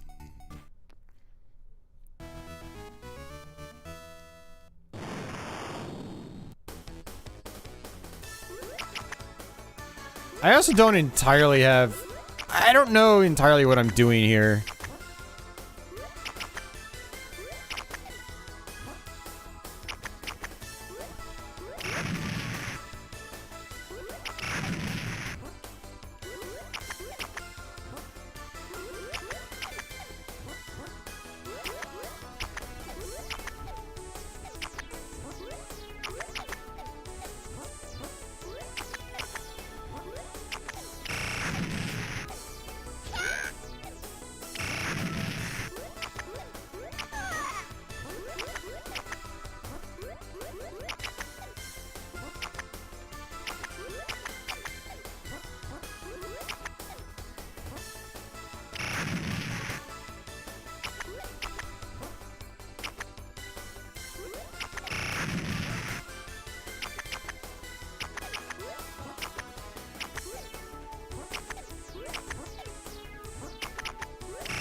Like, I don't know if they want me to play fast or what.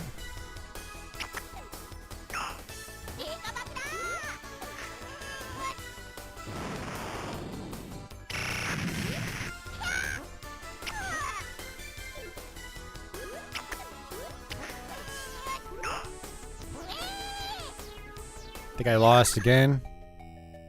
I did. Alright, one more try.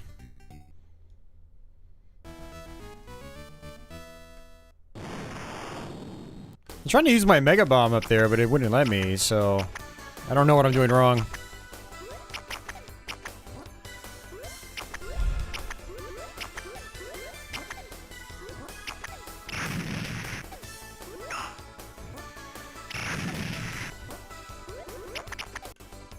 I mean, I think the idea is to bomb. So, like, the more pieces you clear, the more likely you're gonna bomb.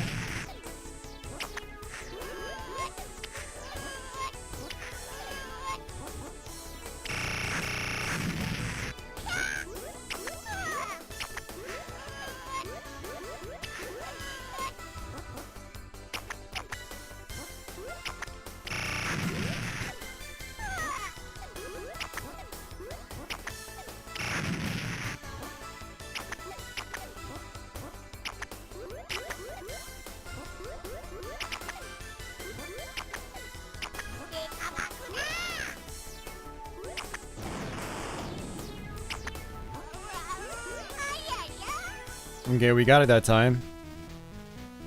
Yeah, I think that's partially the key, is you want to play fast, get as many chains as you can. That makes bombs appear, and then you want to explode your bombs. Something like that.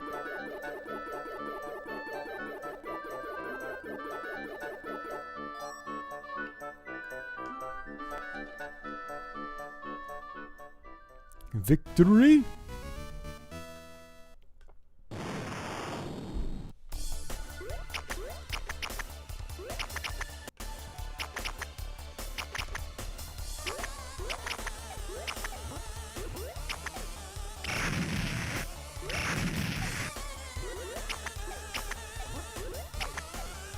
I like the game though. It's cool.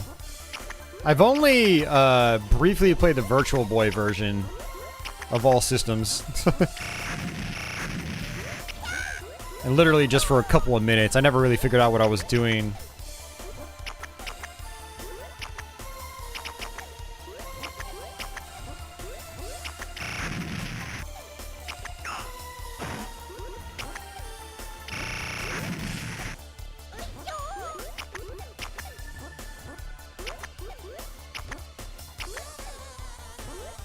Music's crazy too. I dig it.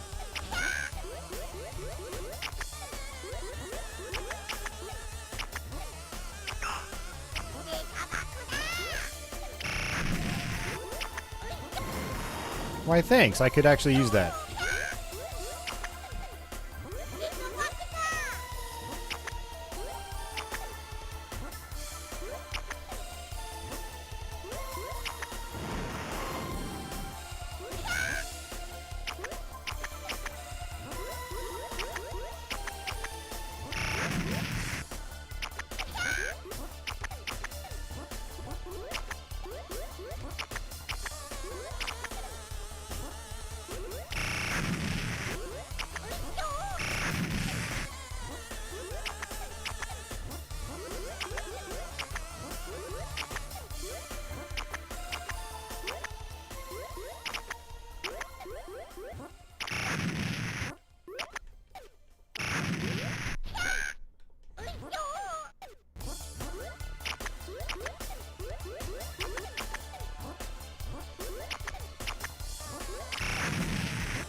Oh, you gotta be kidding me. I'm dead. Boom. Okay, I got lucky.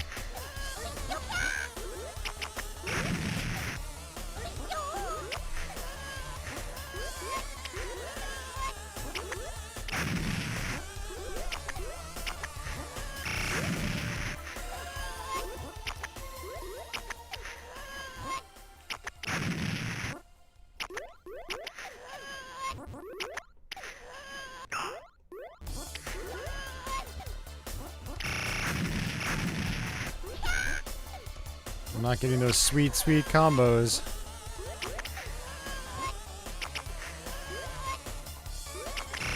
There we go. There's one. This game is not screwing around.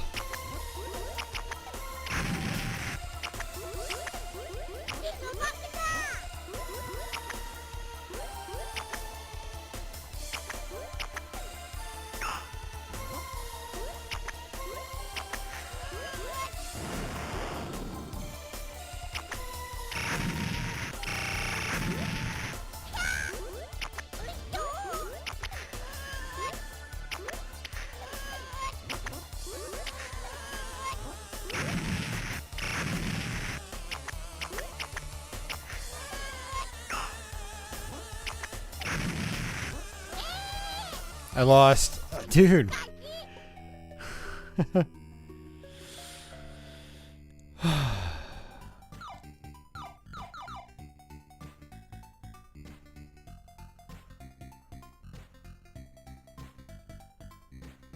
Yeah, the Jaguar Game Drive is the Jaguar flash card that's rolling out right now as we speak.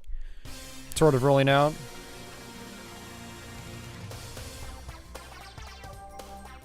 That was actually pretty fun. I like that quite a bit. That was good. Return to menu.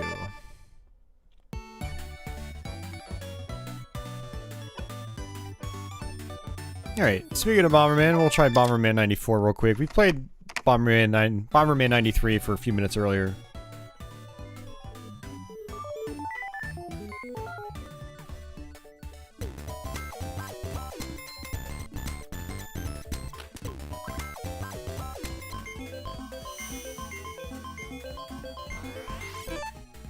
There, we got a problem here.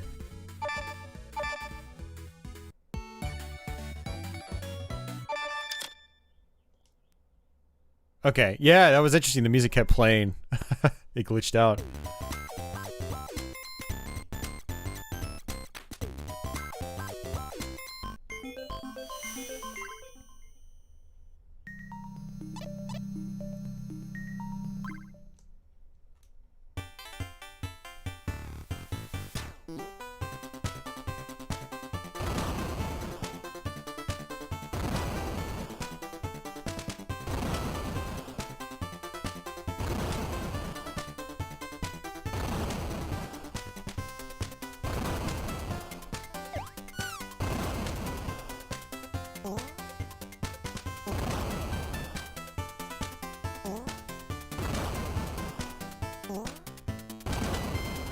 Nice.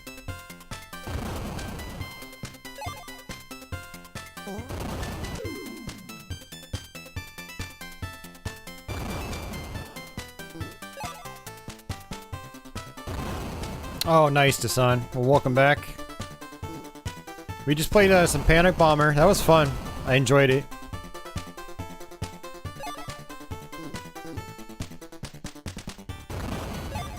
And their bomb pickup.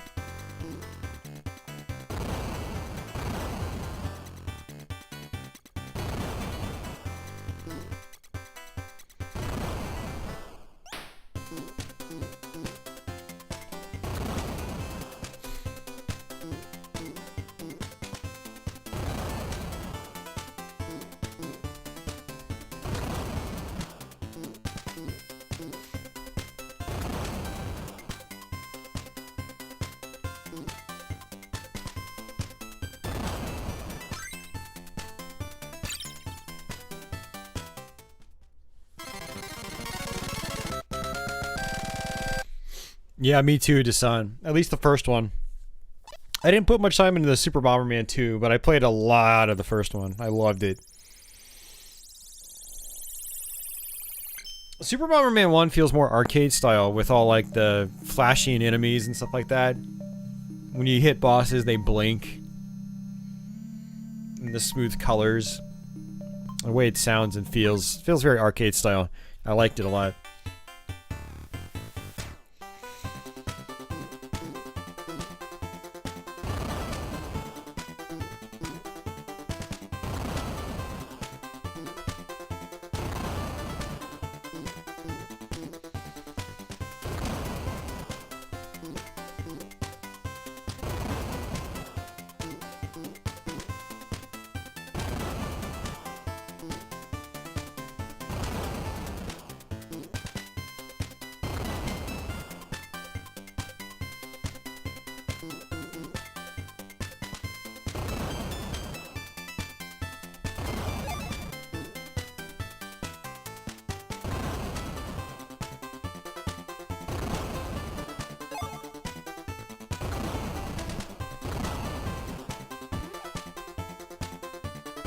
The game always feels so much better once you get powered up.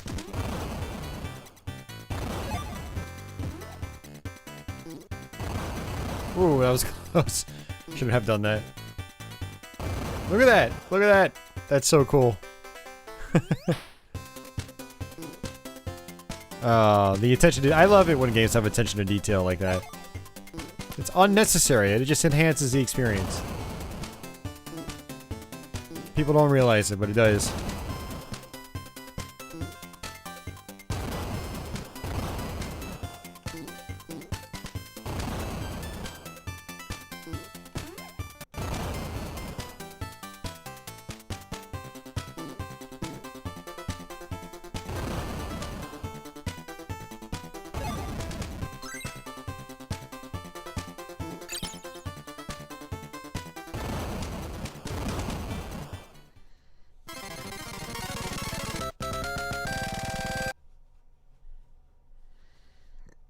Oh, that's right. There were more than 2 Super Bombermans, right? There were a bunch just in Japan.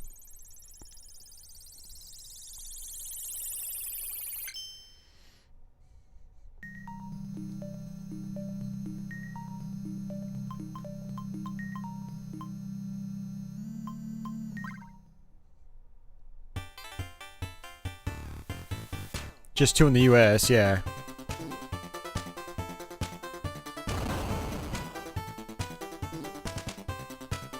There were 7 in Japan? What?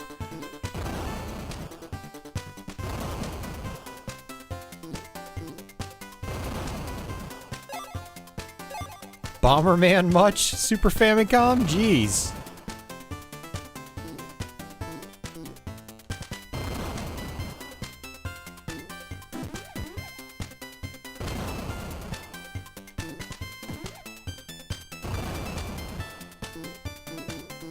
Uh-oh.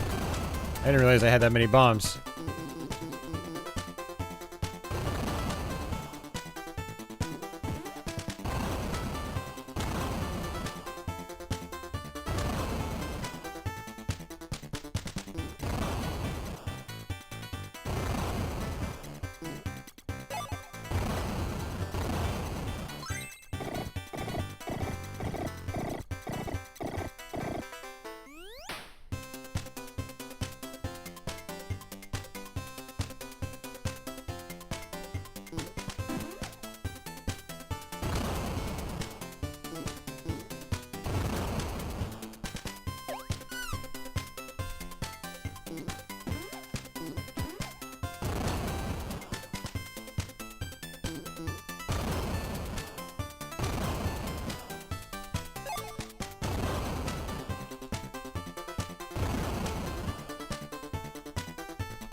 Ah, every time.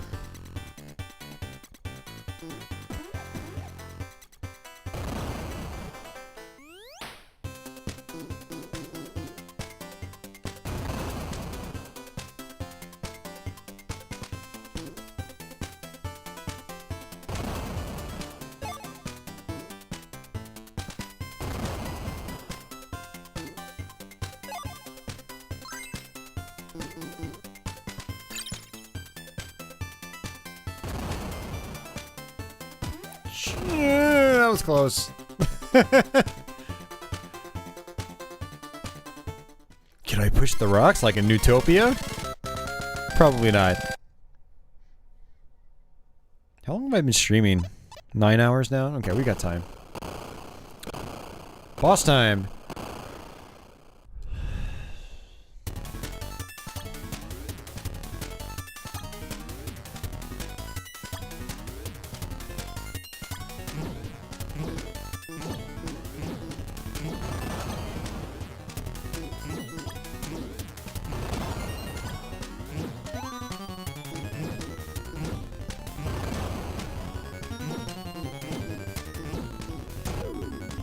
Killed myself.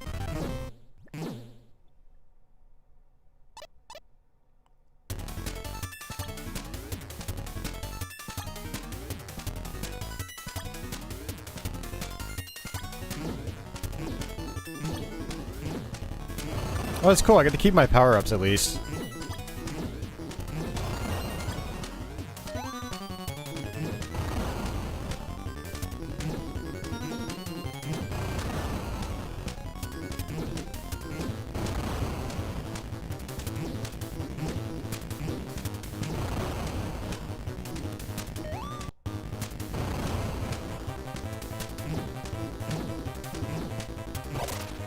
Oh, I got so lucky.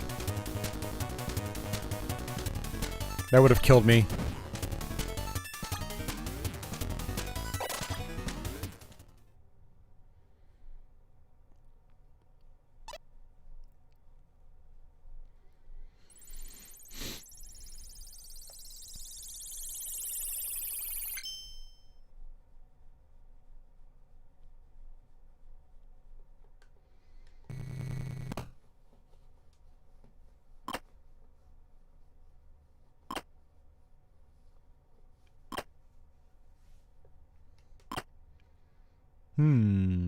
Okay.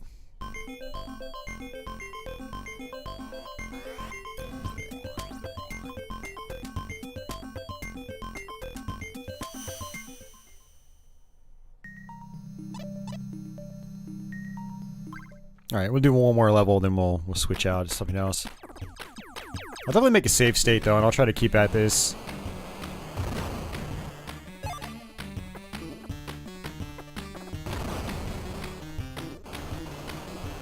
Uh-oh, that's not good. I didn't realize that, I couldn't walk past that pole.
Yeah, this is a pretty nice game, actually. I know people had always raved about this one.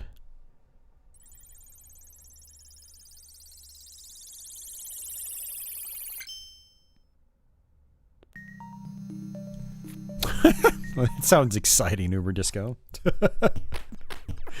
Oh, man. Wow.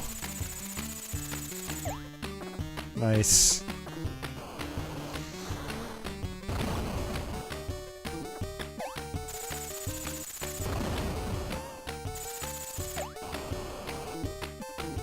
And it kills enemies too. That's awesome. Crap!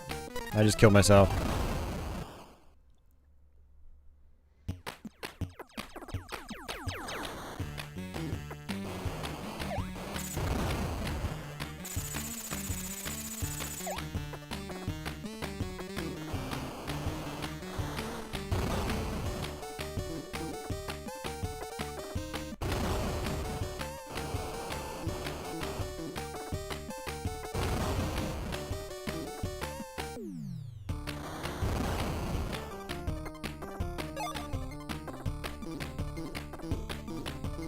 Oh no, why did I do that? Alright, we're not going to be getting much farther at this rate.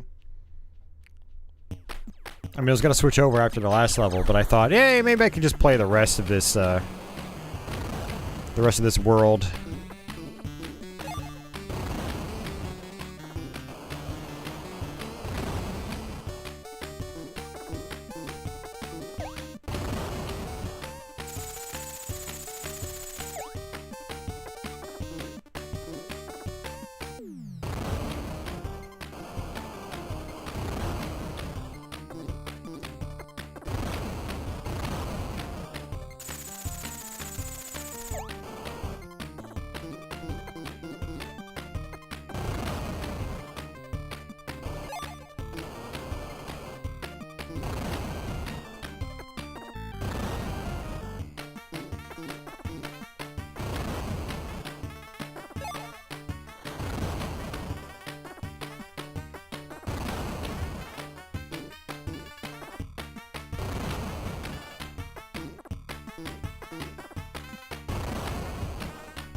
Oh. Destroyed an egg by accident.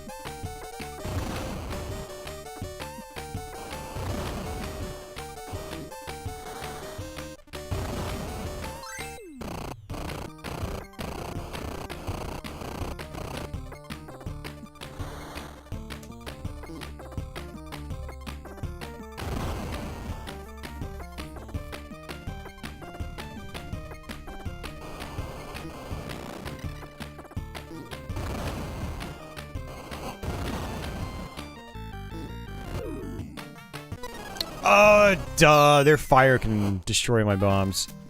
Or detonate my bombs. Okay. That's cool. Bomberman 94. We're pretty much exhausting most of our options, guys. Dungeon Explorer, East. Did not play Superstar Soldier yet.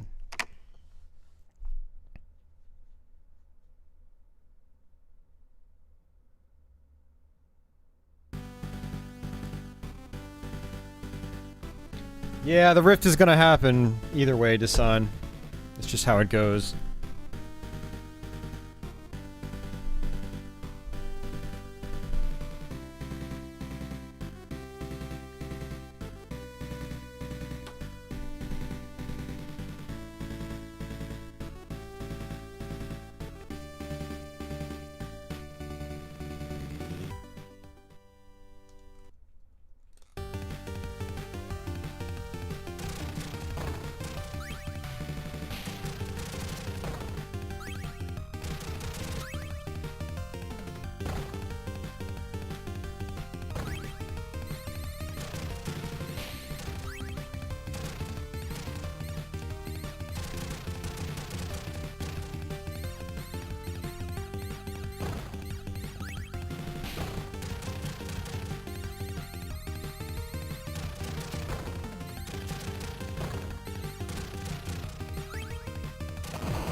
Yeah, 4 different colors, huh?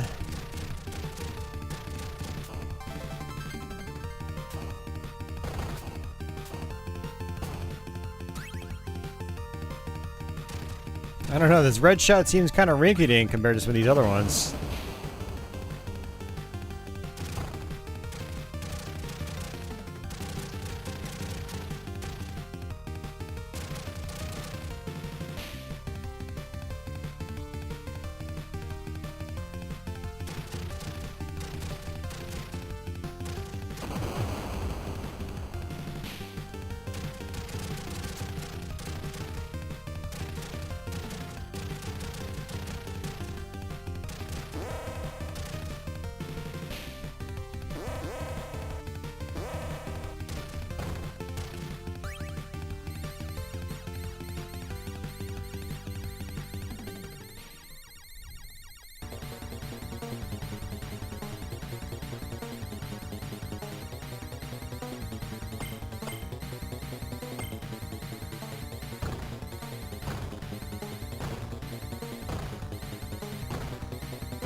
Still not quite sure the point of these options yet.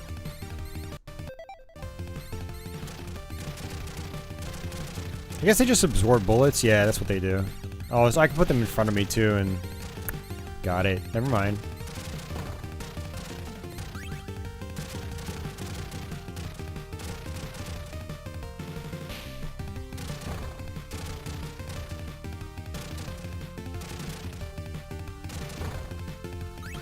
I do like yellow here.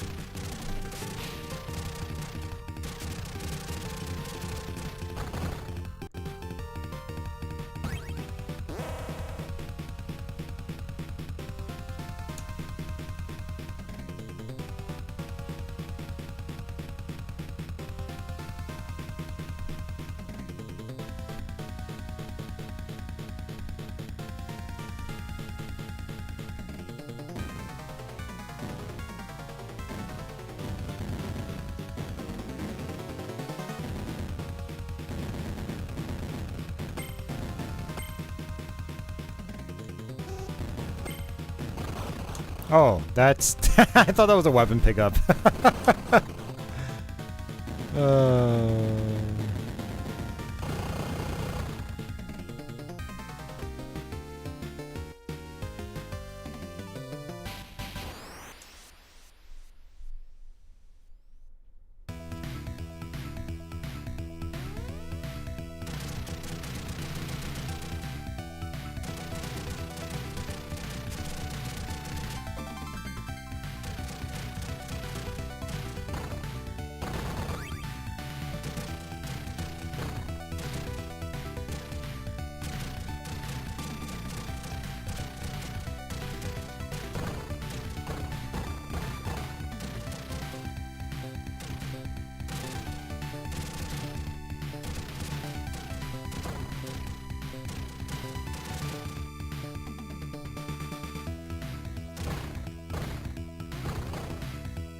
Oh, I see. I guess they are technically options, and you can pick them up.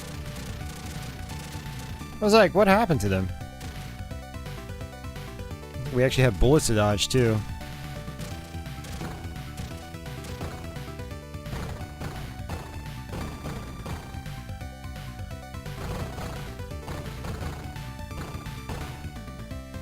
There we go.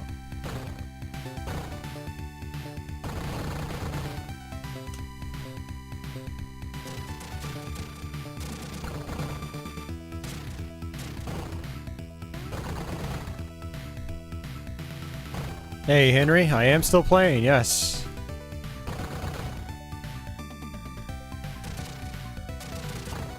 Wasn't planning on going this long, but oops.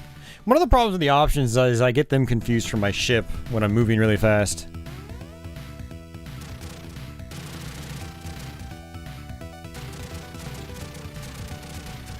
Is the console getting hot? I don't think so.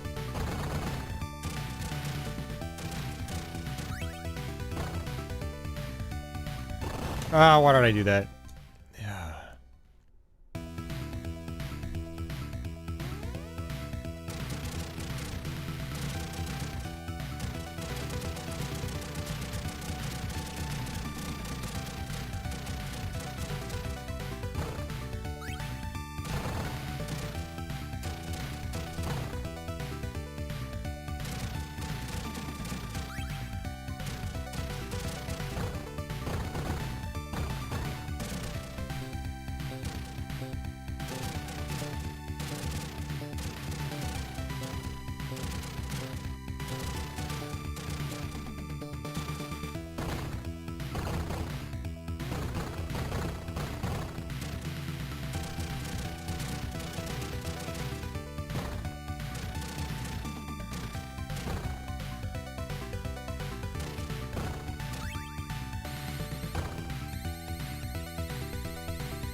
Oh, nice. You get the option twice. You can make it spin around. That's good.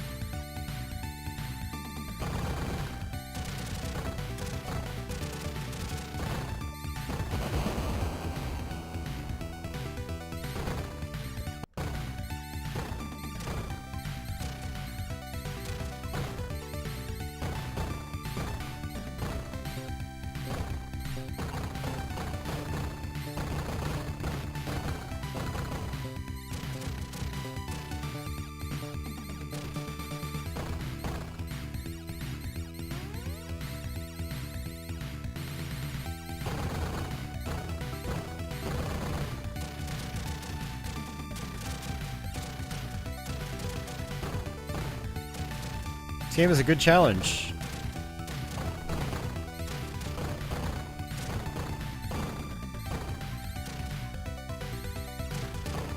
Might as well go with the options.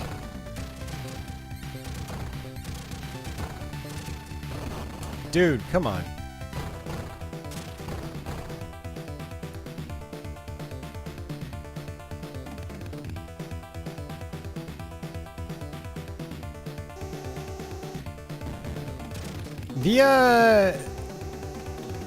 It actually should be fine here, Disco. I've got it at a pretty high bit rate.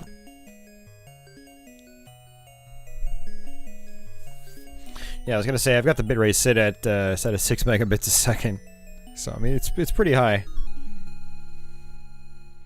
especially for a retro stream. Game over.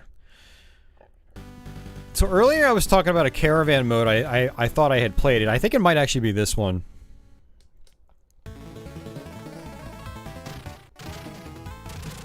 Okay, no, it's not this one. It is definitely the other one we played earlier. Okay.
Yeah, I got a bonus for killing them both at the same time. Hey, Ronnie. Welcome back.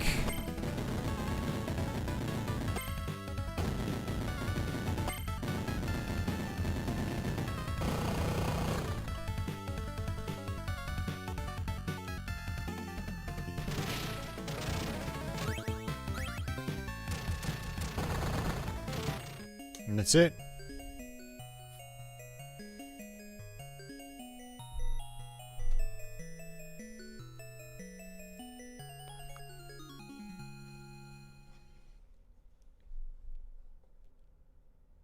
Yeah, there's also a 5-minute mode as well. I'll go ahead and try it. This is Caravan Stage. They mean caravan.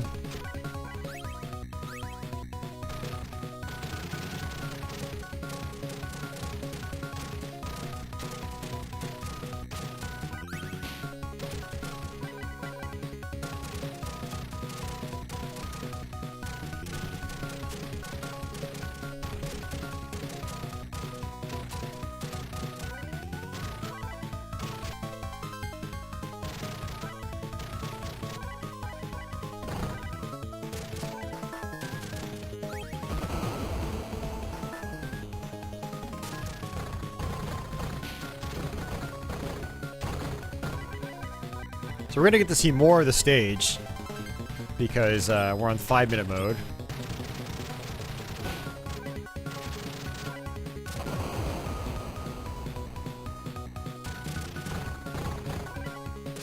I think some of the enemy layouts might actually be different too. It's not exactly the same layout. That's good.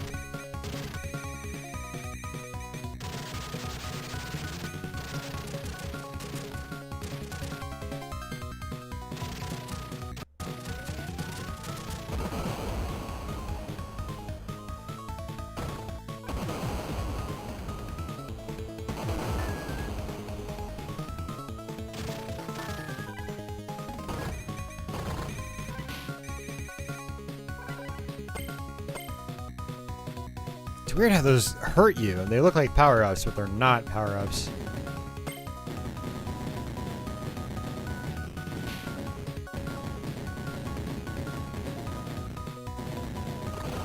Man, I'm really destroying to kill the, really struggling to kill this thing.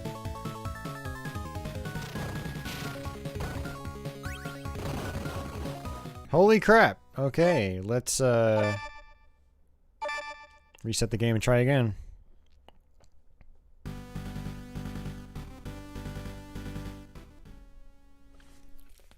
Yeah, that first boss has got a tough pattern. Maybe I should just sit on the outside of it and use my spread shot. I think I'm gonna do that.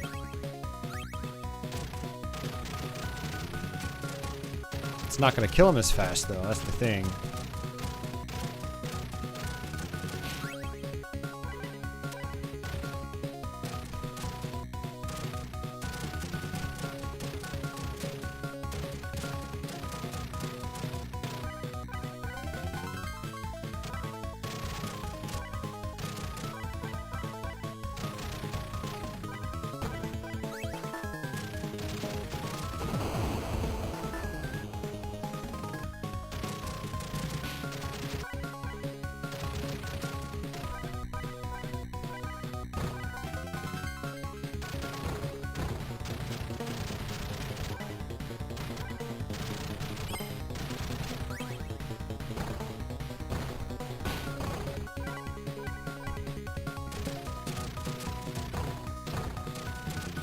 Anything on your N64 that stuck out to you, Ronnie?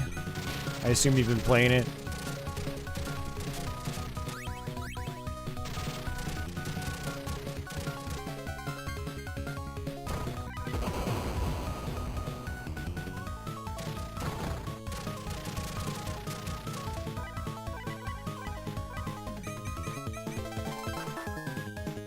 Mario 64, nice.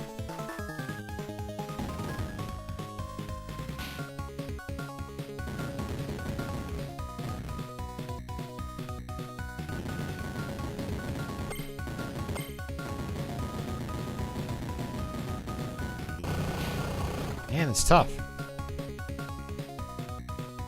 No, it's not.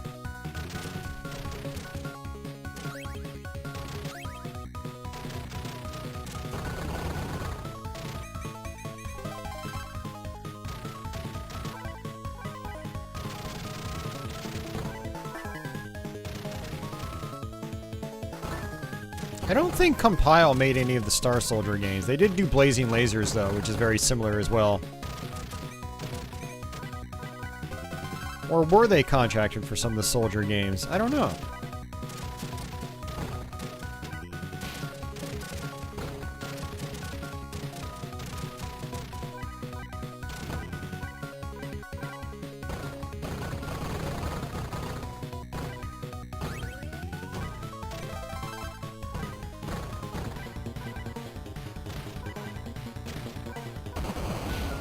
Nice.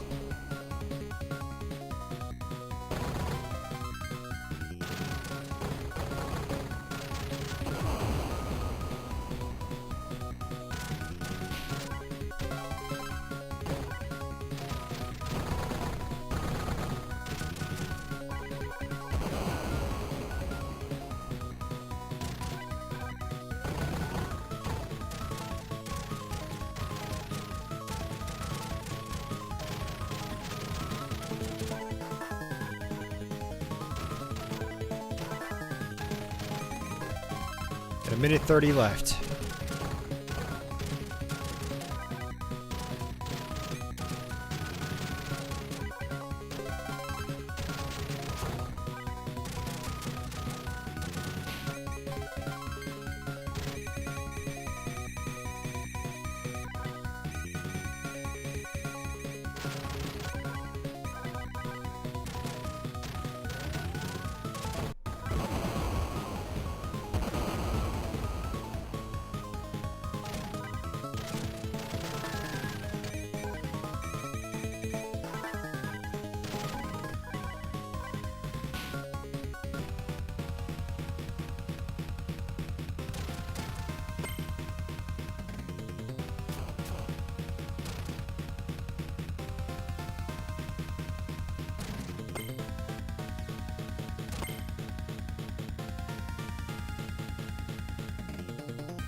Oh.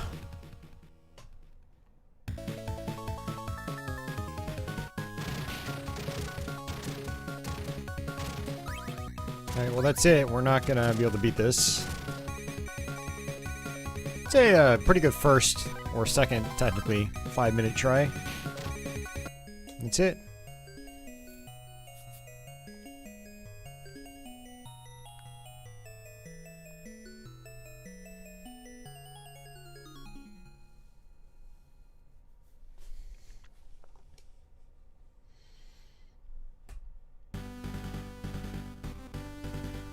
Alright. Well, that was cool.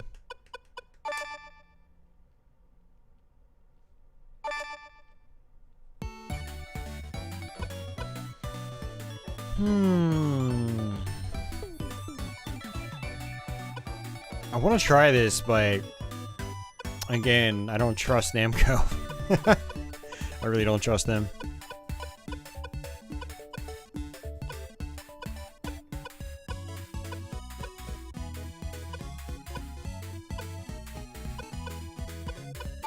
Dungeon Explorer is kind of interesting. I never did play Ninja Spirit. We gotta play some Ninja Spirit.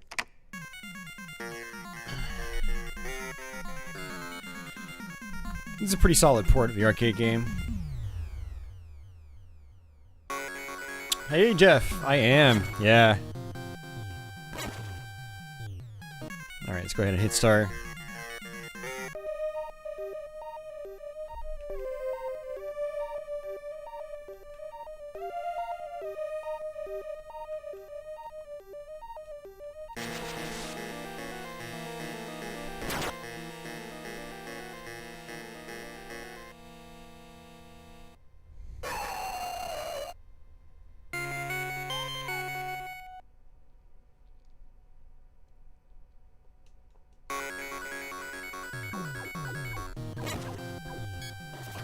You can actually switch weapons, multiple different types.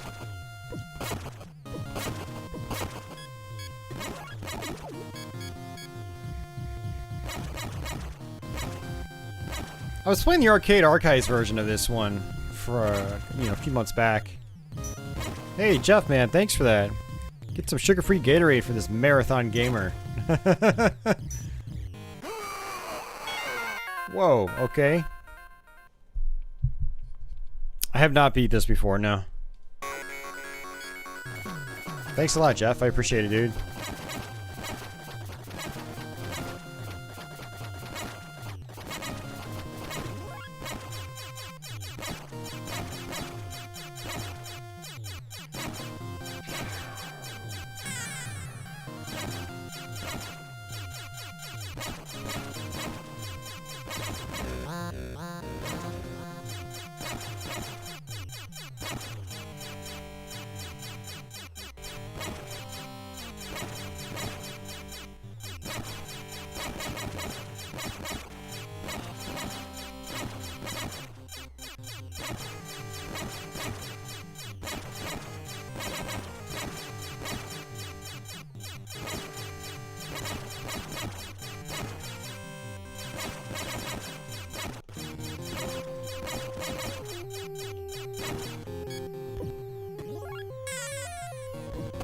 Yeah, you can upgrade all your weapons at least once. Dude, why wasn't my attack coming out? My attack didn't come out. That was weird.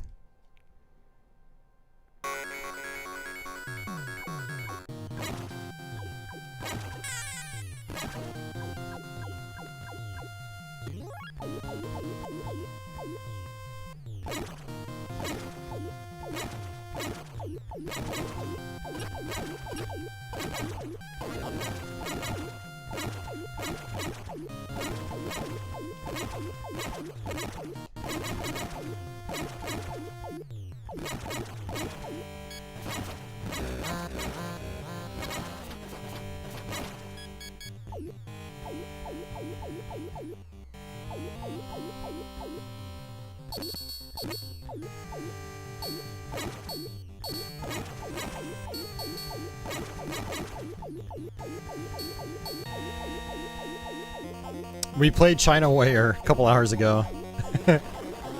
Got stuck at level 2.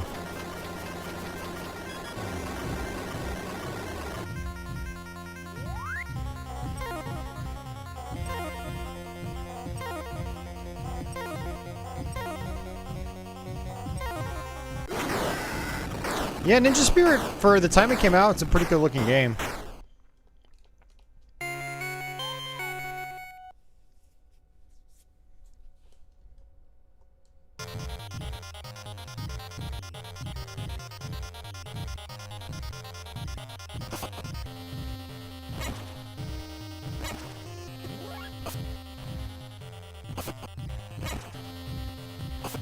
Like this one you can fling around.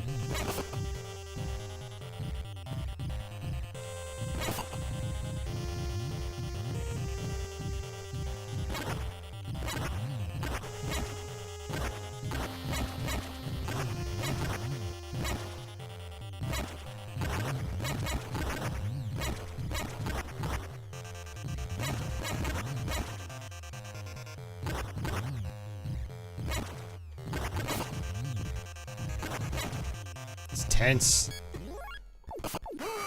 Oh, come on, man. That was garbage. Alright, we'll continue. I know a lot of people want to see this game.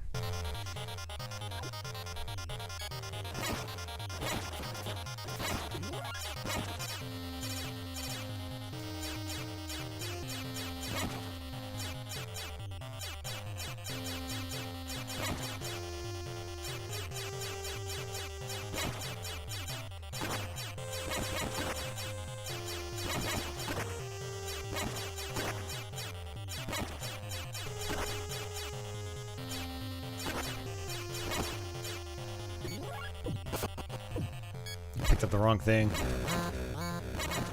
I like those Atari 2600 sound effects.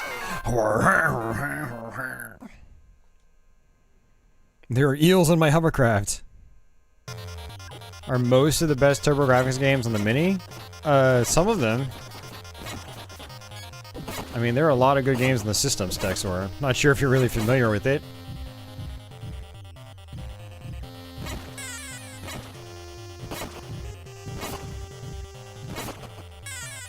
I mean, there are a lot of great games that they left off.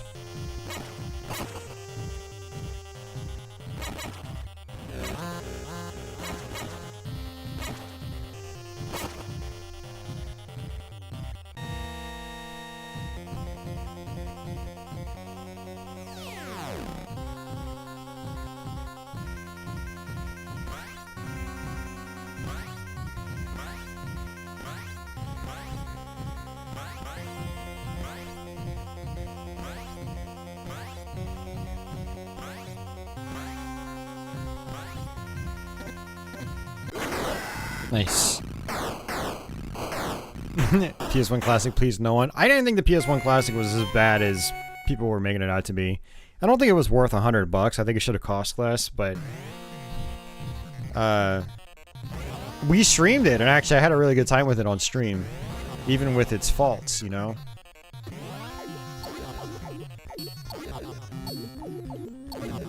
I do wonder if PC Engine mode on this is easier.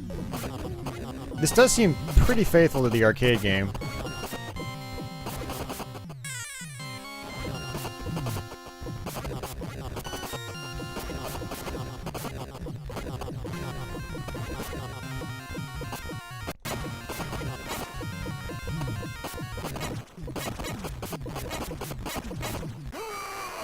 I don't know what I got hit by, but okay.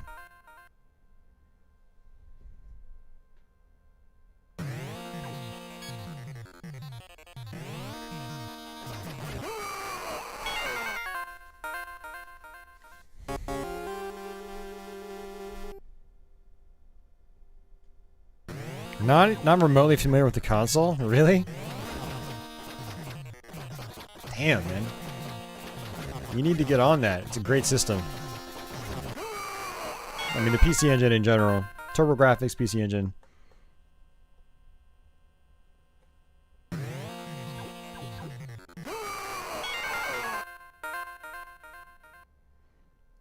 The games weren't multilingual, Jeff. I think it was just the instruction manuals were. The games themselves were not. I don't believe so. You know, it's not like Tekken 3 had a French or German option. I'm pretty sure it didn't.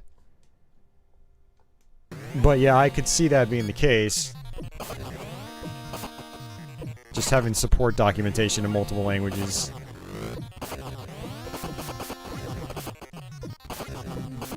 It was a bad move either way, though.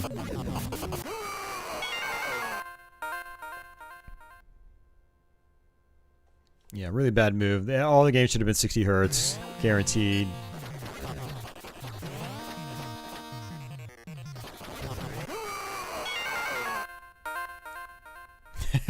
Pal is nobody's friend. To be fair, people in PAL regions got RGB, Jeff.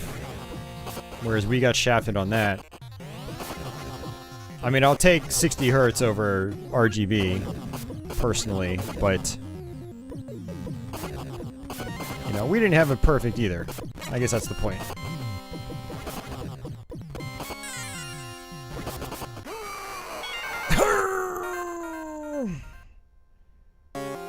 It's really good for shmups. Yes, very, very good for shmups. There are tons of shmups on this system. I've already gone through the list like 20 times tonight. But shmup, sort of shmup, shmup, shmup, shmup, great shmup, shmup, shmup. And then that's just the US list, and you get the whole Japanese list too. Shmup. Shmup. Shmup. Shmup. Shmup. Shmup. Shmup. Shmup. Shmup. Shmup. Shmup. Shmup. Shmup. Shmup. It's great. I love it. I did play JJ and Jeff, yeah. I could actually play for a couple more minutes if you want to see it, Jeff. Because I did want to... I kind of wanted to try it again.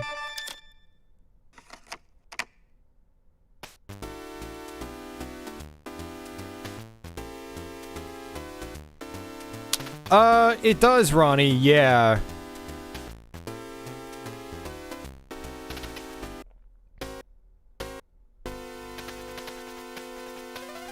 But it wasn't... I don't think it was all that useful for game console stuff.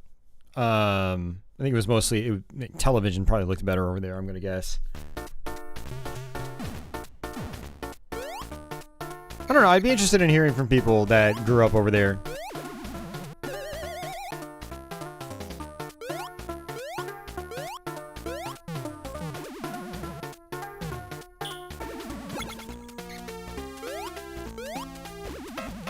Yeah, these, a lot of these games weren't ever really optimized for the higher PAL resolution standard.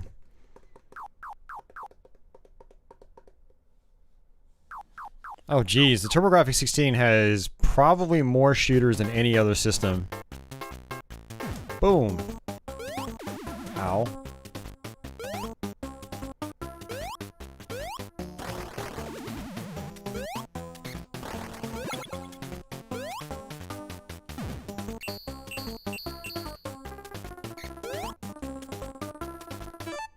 Let's actually reset.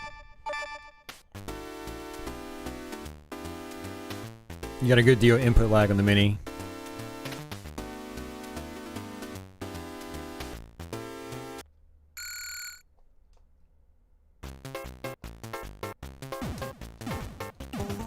Oh, I can kick it multiple times. Okay.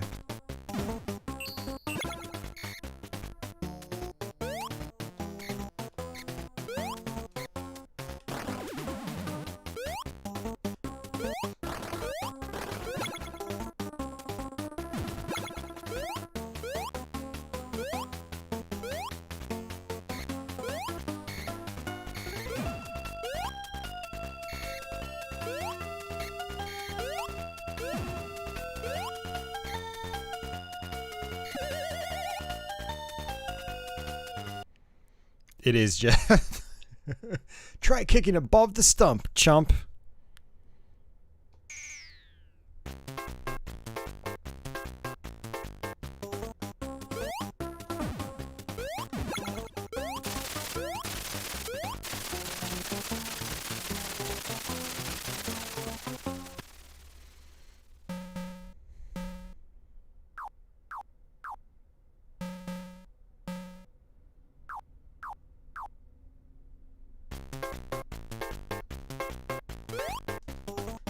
I don't know if that's invincibility or what.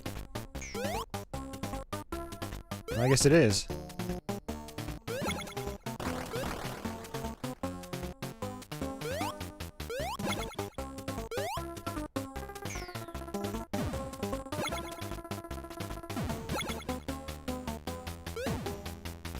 This is about as far as we got earlier. I didn't make it very far. Try kicking above the stump.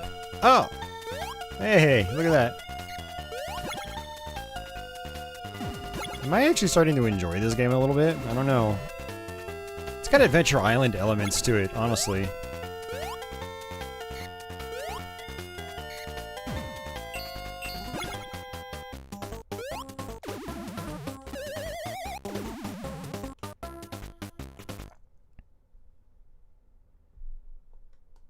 It's got the Hudson Bee.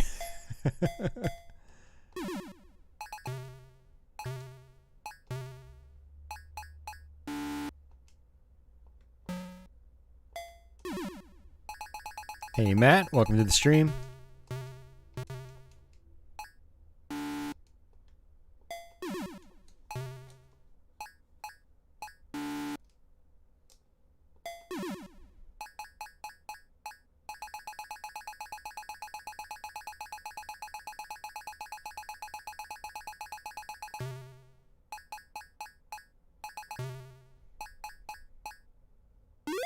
Oh, nice.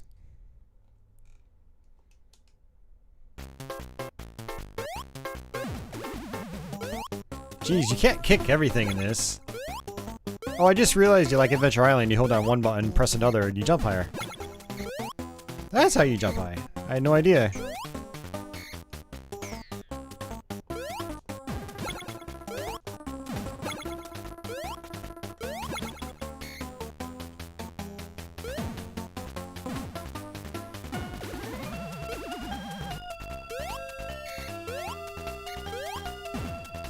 Oh, I can jump on things, okay.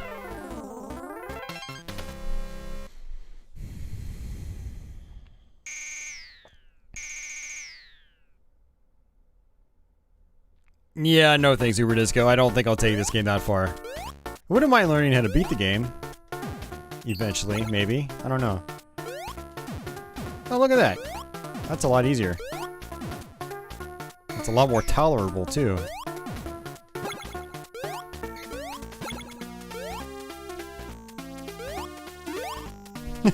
So much like Adventure Islands. Can't touch the poo.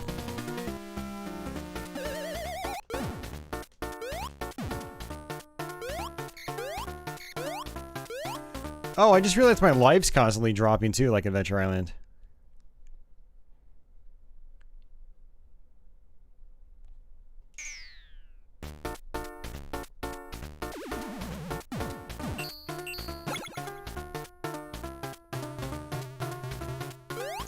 Dude, it is Adventure Island. What the hell is going on? What am I playing? What's going on here? It's like goofy ass Adventure Island.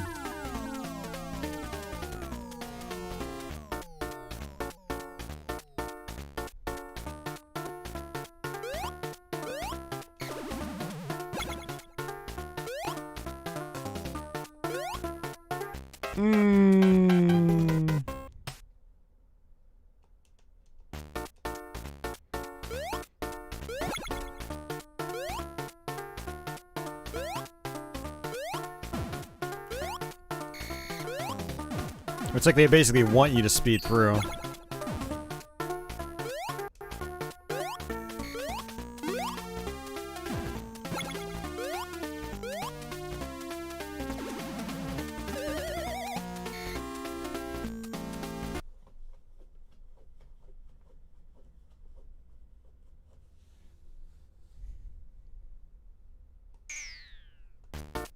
Yeah, you can duck and use the spray can. That's a good point, Uber Disco.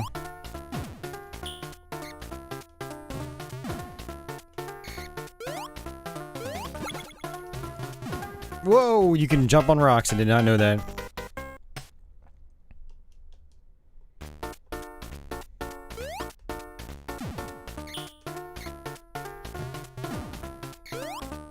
And I can kick the rocks.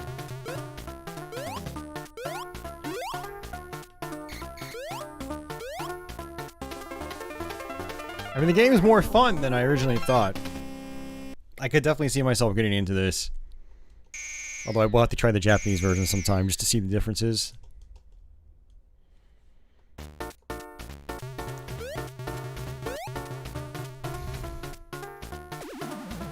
You know, if Solid Nate is out there lurking, maybe on the archive, he should play this instead of New Adventure Island.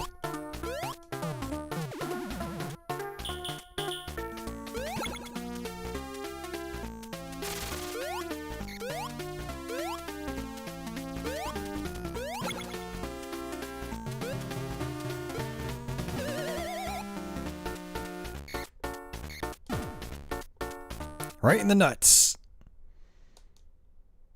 Oops, I didn't mean to exit. Can I go back in? I can't go back in. Okay.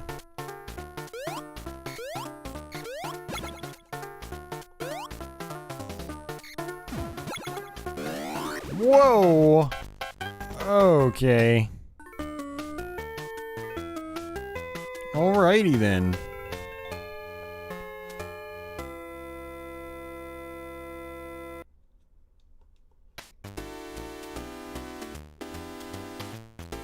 Oh, I can't continue again?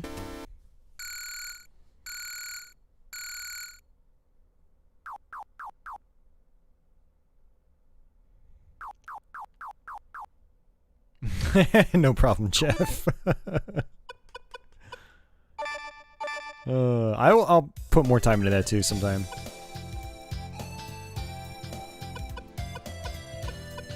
Hey guys, we're actually running out of options here.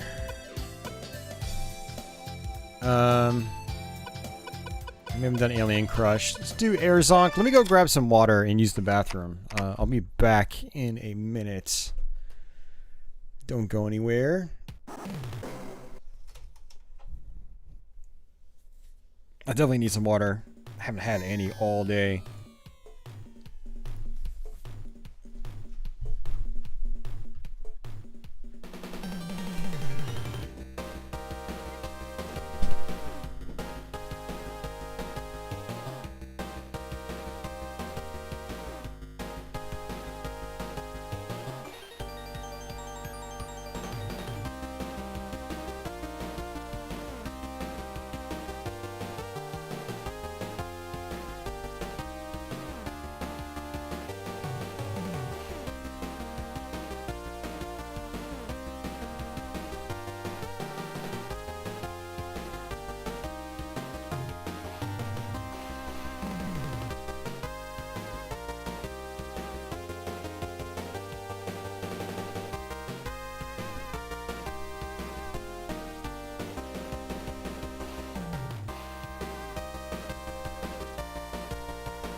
right.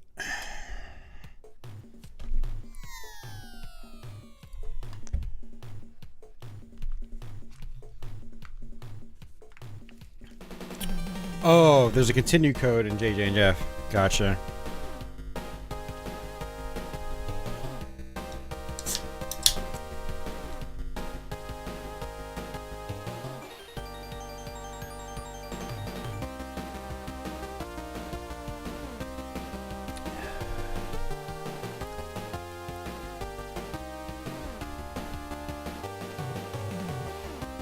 Ow, my balls.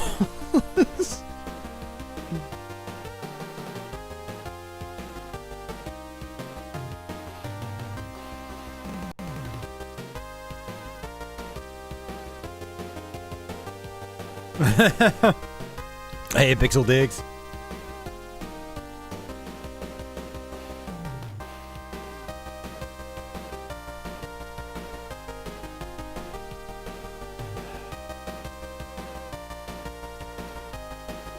Sorry, just trying to pound down some water. Oh, that's one. I've got cans of seltzer water. I'm just pretty dehydrated. I didn't have any water today.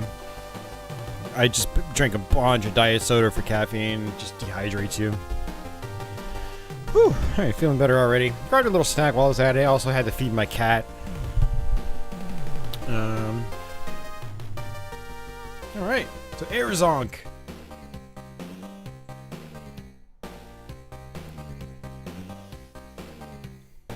Yeah, me too, Crestline. It's one of my favorite things these days. You gotta take your cat for a walk. I need to try to take my cat for a walk. I tried last year.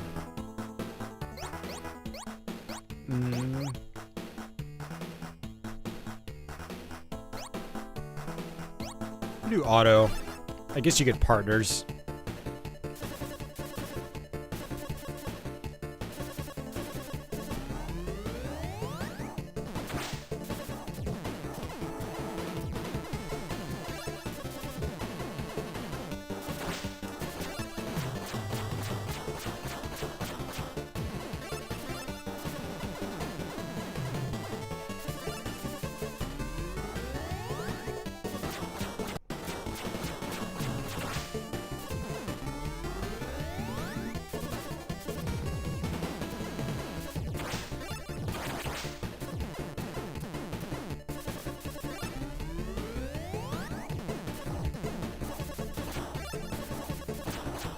Oh, nice. I've got a partner. They all have sunglasses on. Oh, I love it.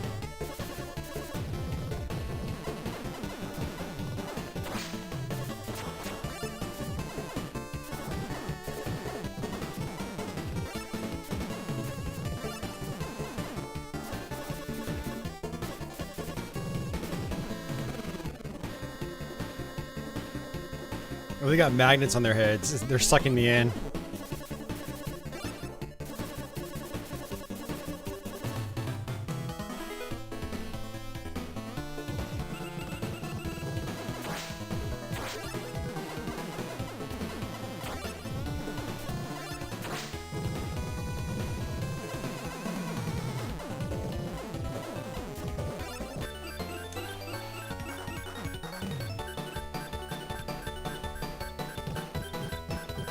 Yeah, definitely a success, Leo.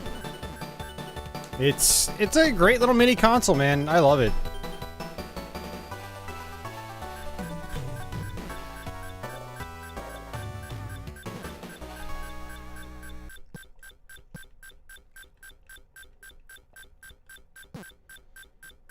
Yeah, speaking of poop, I need to check my bedroom because my bedroom doesn't smell right. I think Patchouli might have got pissed off and pooped somewhere that I can't see. So I need to lift up a couple things. It could just be because the litter box is in there and you know, so over time the room starts to smell. But I got angry at my cat yesterday because like these last couple days in particular, she just will not shut up. And it's like I've been trying to work on a lot of stuff these last couple days, so I just been, you know, I can't give her all sorts of attention. Even if I do, it's not enough. She'll just come right back into wherever I was and start meowing again. Meow, meow, meow, meow, meow, meow, meow, meow, meow, meow, meow, meow, meow, meow. That, like, it just grates on my nerves. So I got angry, yelled at her, she flew into my bedroom, and then I just shut the door. And sometimes when that happens, she'll get angry, or at least I assume she gets angry. Maybe I'm just projecting human emotions onto a cat that just really doesn't give two craps. But there have been multiple times where I've done this, and she's just taken a big old dump in her litter box and without covering it up.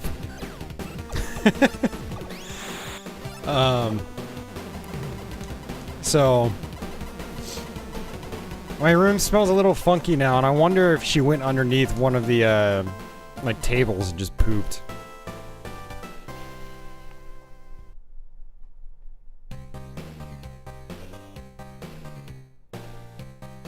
Yeah, so when I'm done with the stream, I actually have to check that. I left the windows open in my bedroom all night tonight, and it still smells kind of funky. It's a little weird. Again, it could just be that, you know, I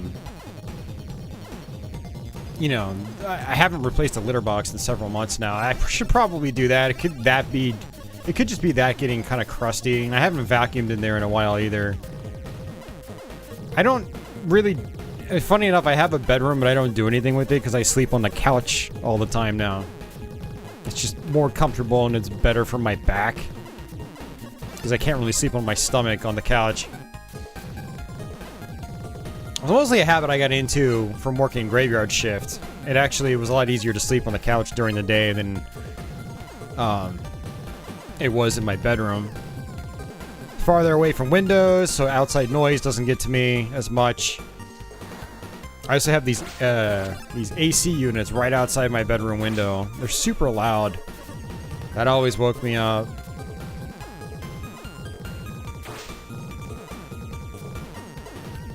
And then the vents blow right on me where my bed is. Just not a good room, actually, come to think of it.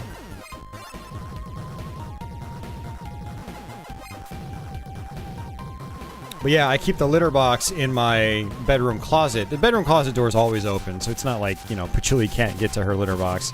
But it's kind of out of the way, so it's not right there out in the open. Her food's on the other side of the bedroom.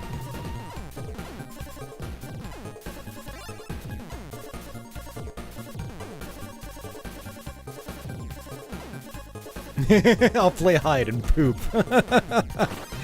Oh crap, I was looking at chat.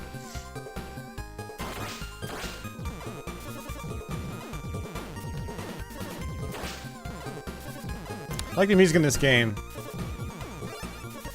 It's got better drum samples than most PC Engine games. I'm not the biggest fan of the PC Engine sound hardware, but when soundtracks are like this, I do enjoy it quite a bit.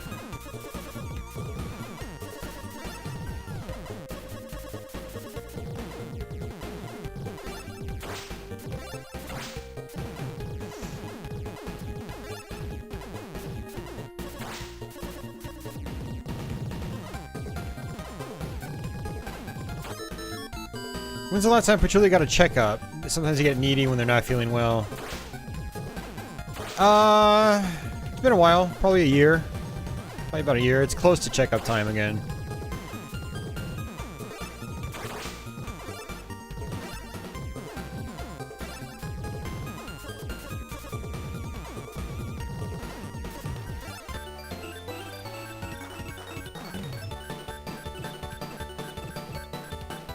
But no, trust me, Jeff, Patchouli's always needy. If you knew my cat, you would know that it was what she's doing is pretty much normal. She is one needy kitty. And when she's with me, and just chilling out with me, she's perfectly fine. But the thing is, like, I can't have her chilling out with me all the time when I'm trying to do stuff.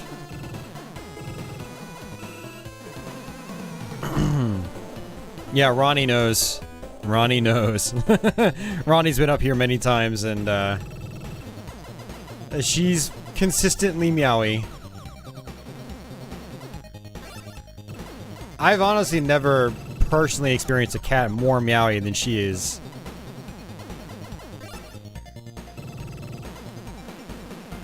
Like, I've known cats that have just wandered around and just meowed randomly for short periods of time, but they stop eventually.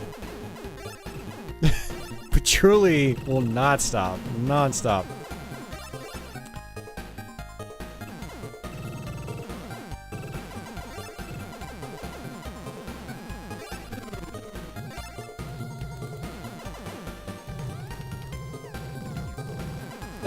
Stodgy. Yeah, it depends on the cat. It really does.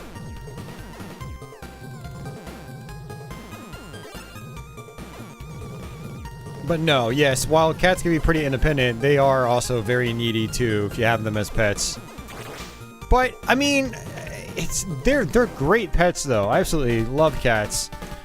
The thing is, Patchouli is on the needy end of things. I've had cats on both ends of the spectrum. I've had a couple of cats that have been just very offstandish. Yeah, they like your affection every now and then, but generally they just kind of keep to themselves and don't really say anything. They weren't very talkative at all. Super quiet, actually. Almost to the point of being mute. Patchouli's on the exact opposite end of the spectrum, where she always wants attention 100% of the time unless she's sleeping.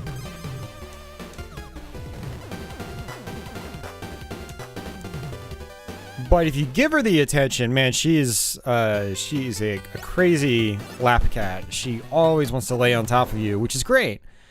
You know, the best cats are kind of somewhere in the middle. And more cats I've owned, more often than not, have been more in the middle. And, you know, those are the best cats.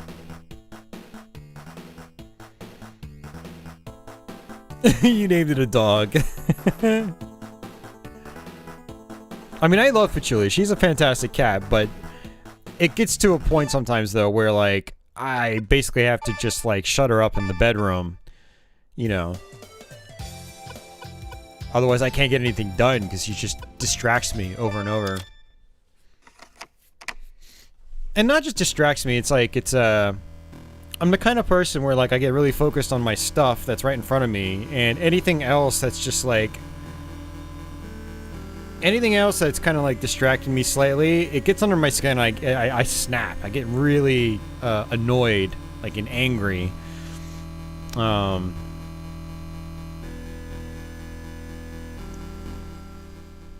It's like I need my focus. I get agitated as well. I'll wake up in the morning, and lately in particular, Patchouli in the morning has just been non-stop meowing. Feed me, feed me, feed me, feed me, feed me, feed me, feed me. And then for an hour after feeding her, feed me, feed me, feed me, feed me, wait, wait, wait, wait, no, no, you already fed me, but hey, hey, give me attention, attention, attention, attention, attention. And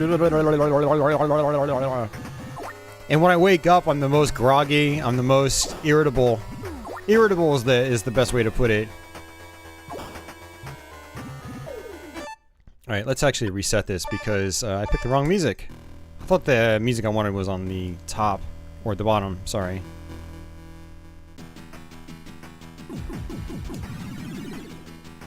Magic's being a butt right now? What's he doing?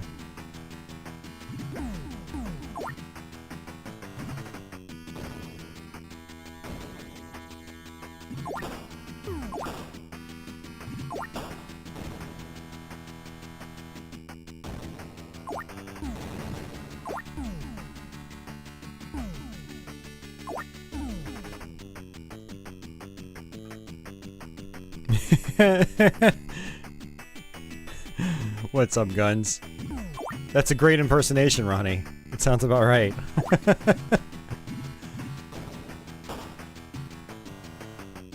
So, Alien Crush here is, you know, you shoot objects and whatnot, you get points like, you know, a normal pinball game. but occasionally you will be warped out to bonus rooms. I don't think you can actually beat this game.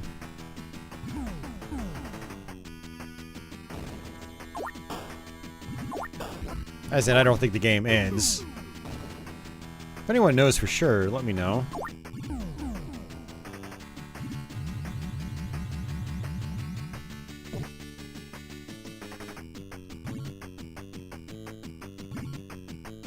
Trying to backhand that yellow shot. Can't really do it. Oh, that was garbage.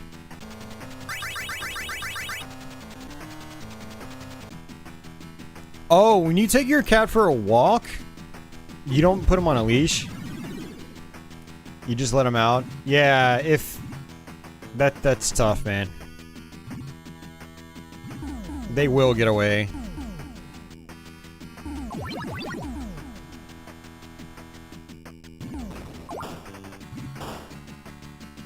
I don't like the physics very much in this game, though. I find it, like, I can't cradle the ball and just... really just hit what I want. You do, but he doesn't run, really.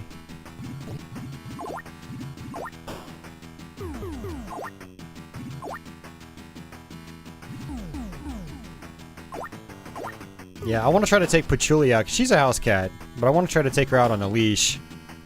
And I got a leash on her, last year.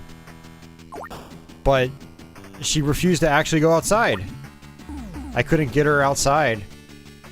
I picked her up, dropped her outside, and she just ran right back into the apartment. I was like, are you serious? She's tried to get out before.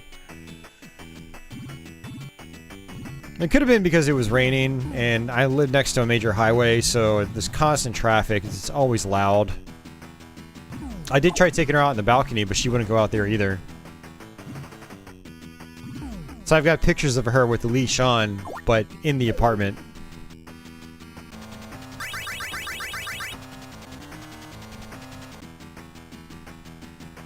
Hey, Ener. Well, I mean, people do that here too, Ener, but I live in a really busy area, and I've had multiple cats that have gotten hit by cars over the course of my life here. And, after our last one got hit, my family and I basically agreed that we would never have a cat outside again here in this area.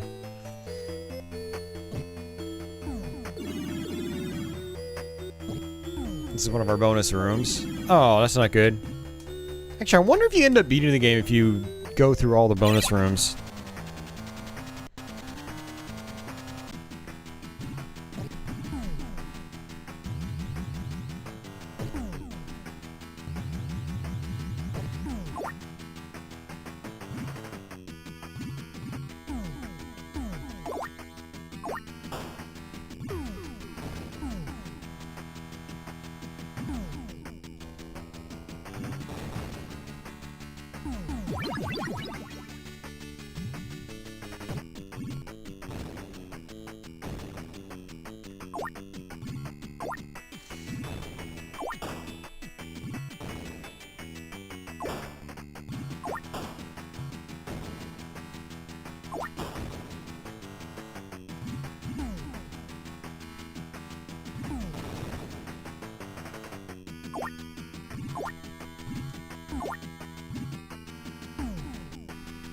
Nice.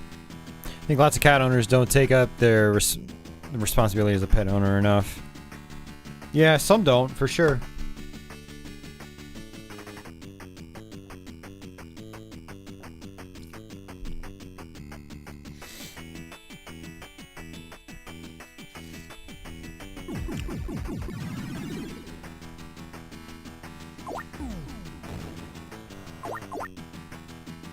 I'll have to look into it, both for this and Devil's Crush.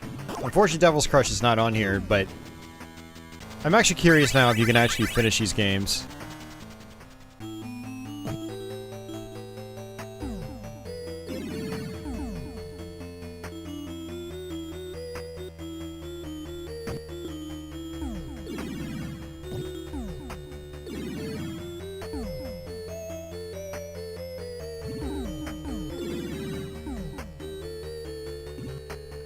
I should ask Mr. Spider 1A himself.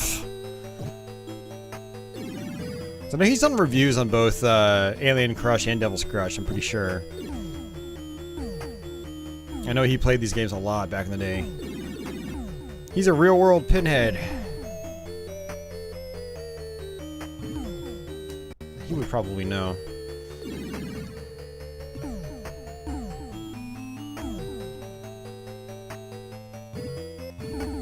Oh, come on, man.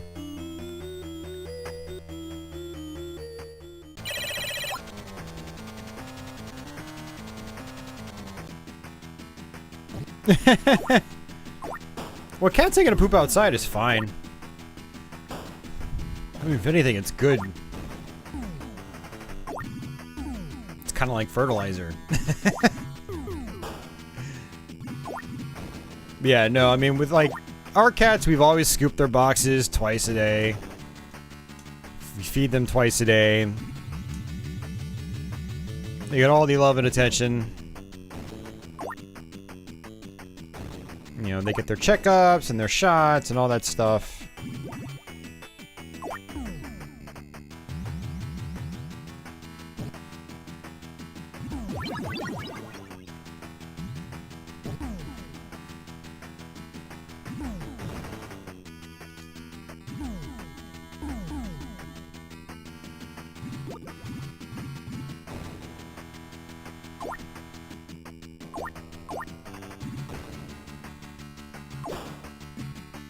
No.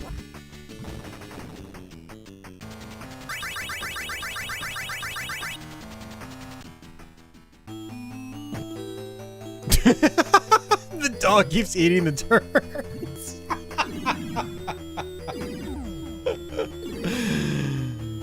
Okay. People say cats are dumb. Dogs are going around eating cat poop. Oh, that's hilarious, man.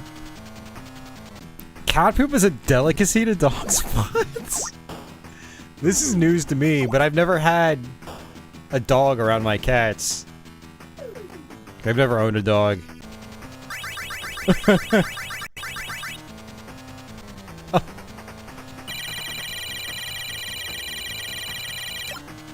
Oh, that's disgusting. It's funny yet disgusting at the same time.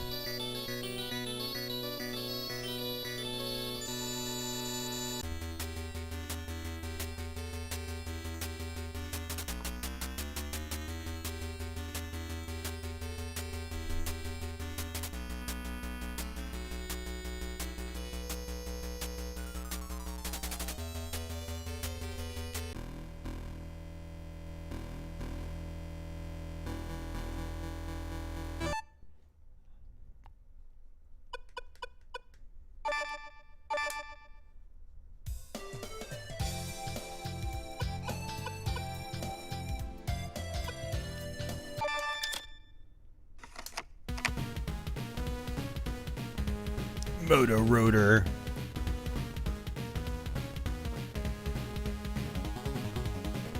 I've never played this one. This is new to me. 1989. Wow, it's probably archaic looking.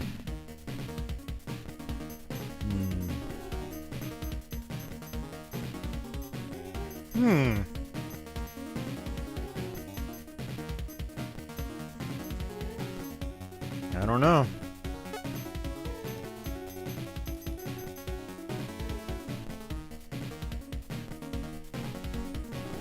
It's a fun multiplayer game. Interesting.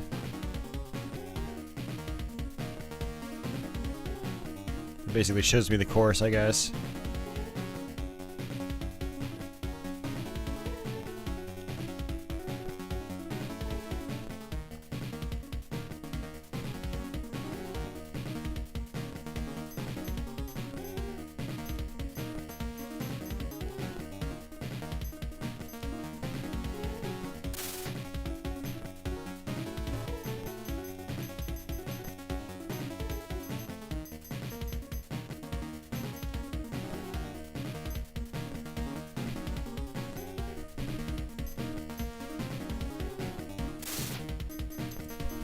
All right. Yeah, chocolate.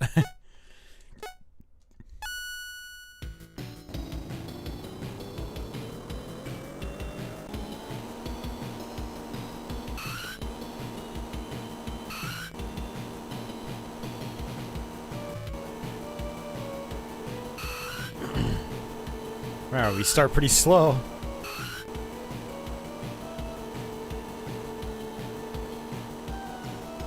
I don't have my turbo switch on. Oh no. Dude, what the hell is going on?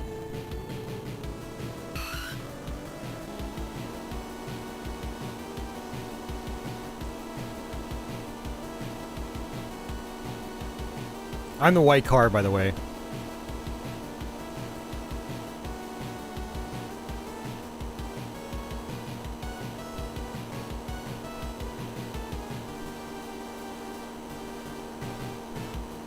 What's really weird about this one is how close you get to the edge of the screen as it scrolls.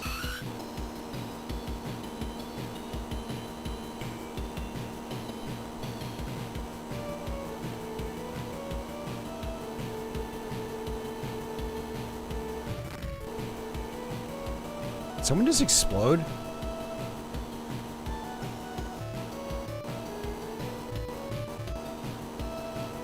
I guess you get nitros.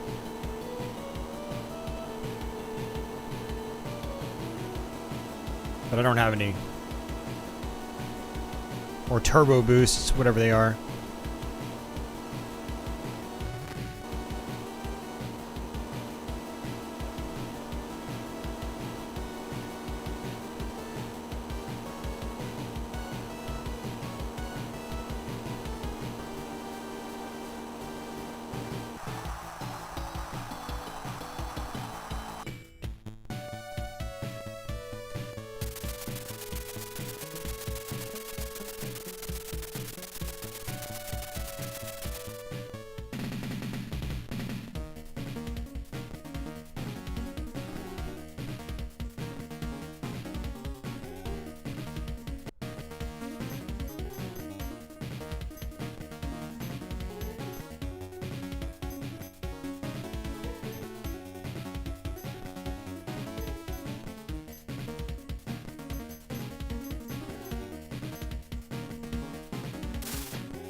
We got a turbo.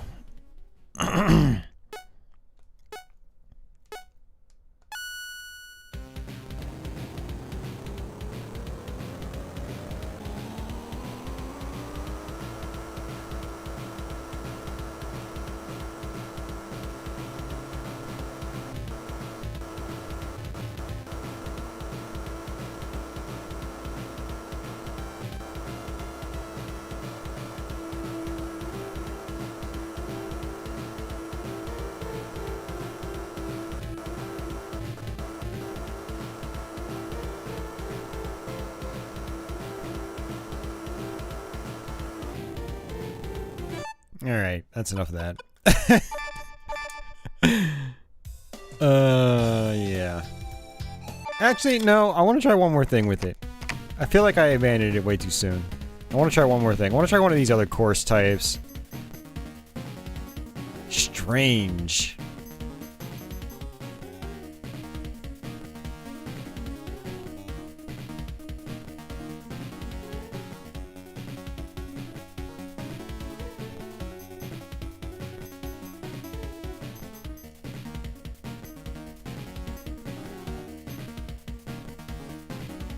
Grenade?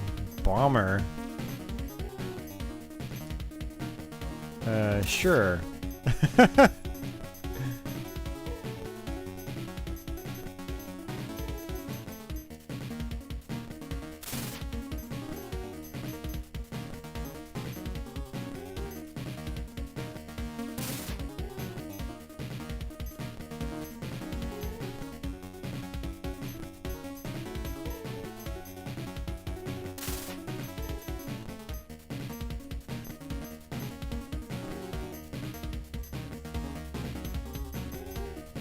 All right.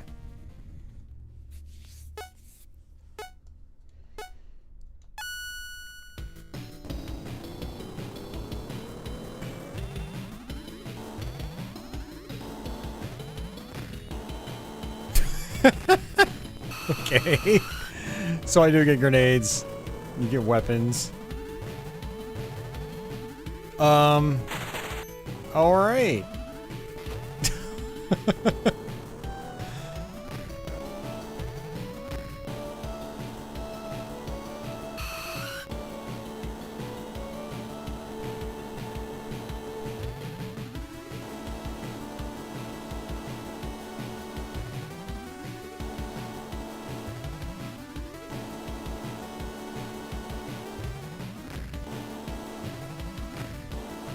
These grenades don't seem like they're all that useful.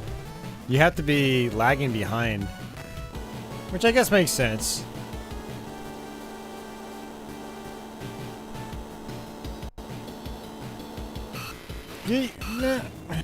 Okay.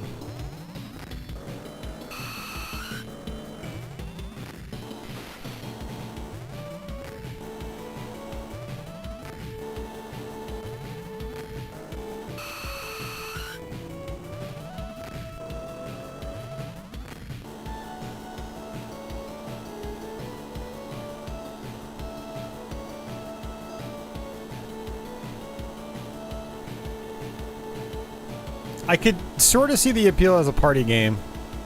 Like Uber Disco said, he says it's fun in multiplayer.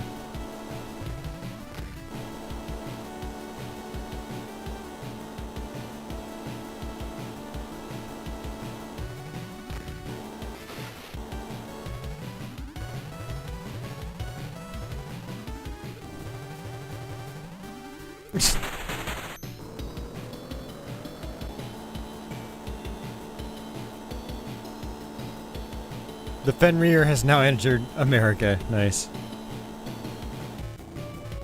I'm out of weapons. It doesn't tell you how many weapons you have.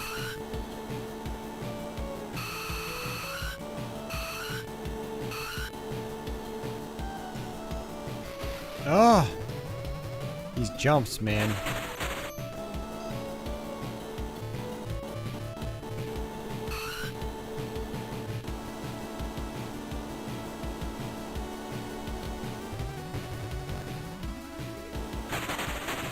And I landed out. And I'm just getting picked up. Holy crap.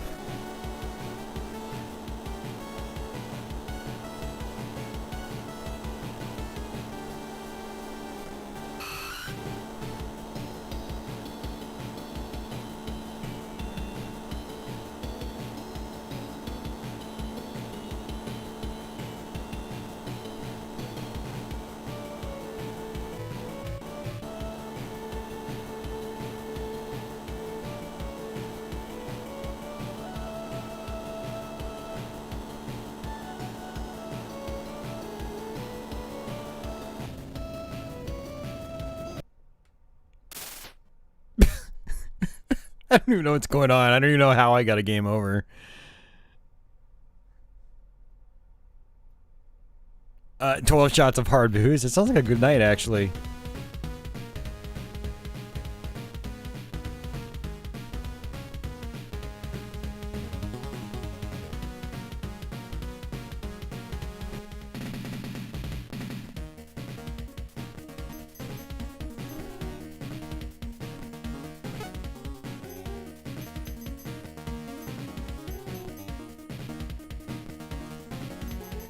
I guess you always have to play with computers.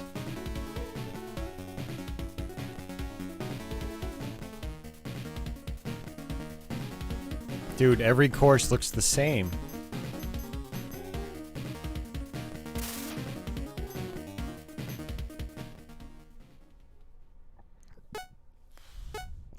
I've played a lot of them, yeah. There are a few that are just completely in Japanese that there's no point in me trying.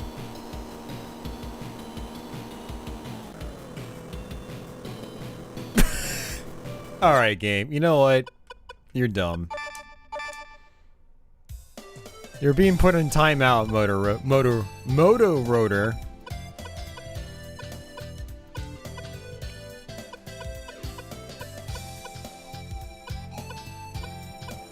Where the hell is it? Victory run. Now this is a goofy one too. I find that if I remember correctly, the collision detection in this was really bad. which made it kind of hard to appreciate.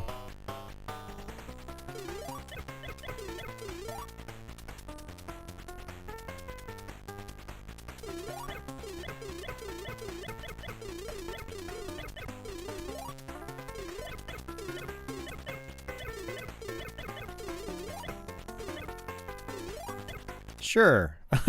I hope that was wise. It has a learning curve, but you enjoy it. Okay.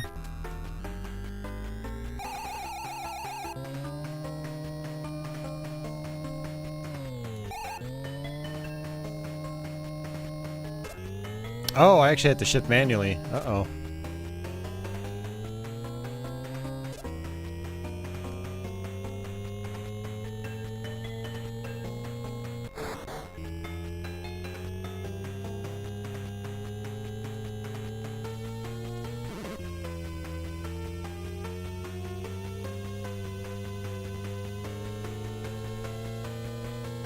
It's not any old run, guys. It's a victory run.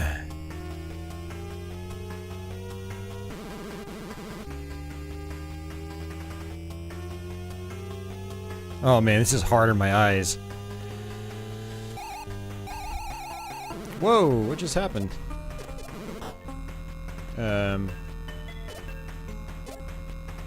Okay.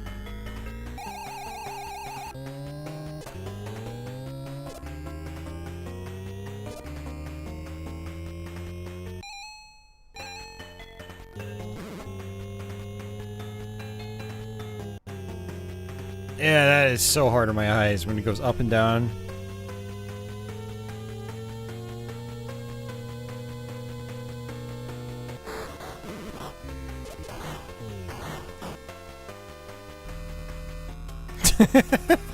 After Taco Bell, huh?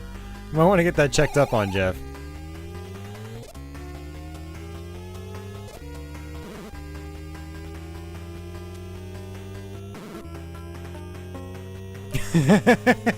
They're just giant ogres. The scale's perfect.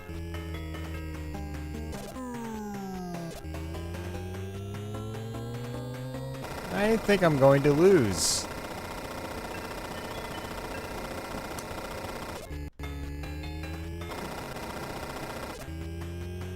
Why is it not? Oh, wait, what?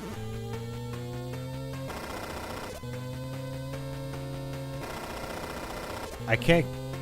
I guess I screwed up my gear. Or my shifter. I can't go up to the highest gear now.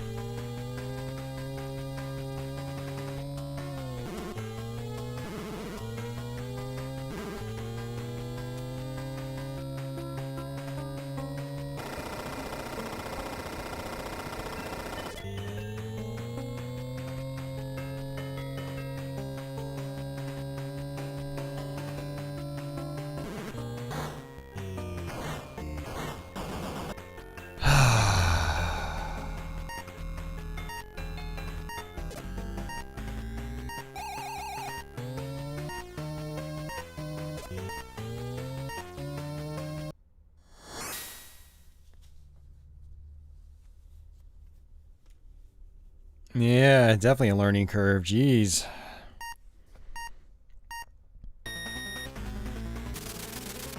I guess we could try that again.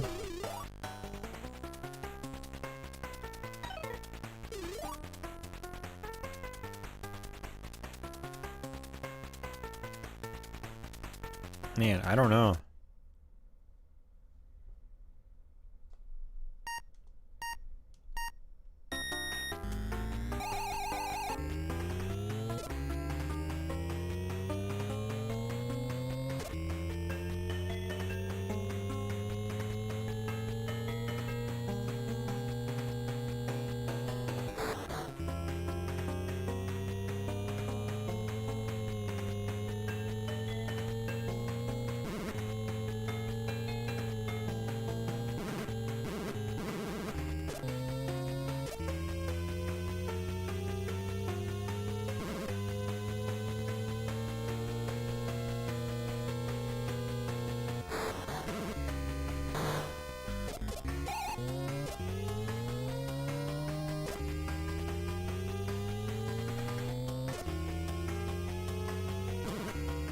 not that I don't like the game that much, it's just that, like, it's got a learning curve, for sure.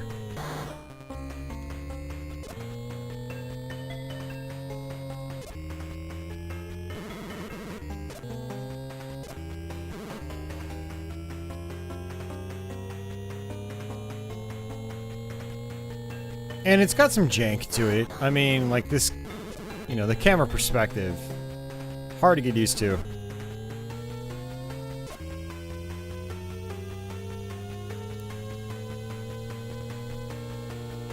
Like, yeah, I bet you even when this game came out, it was probably hard to get into. I mean, Rad Racer was out years before this. And it did the perspective shift so much better on inferior hardware. So, man.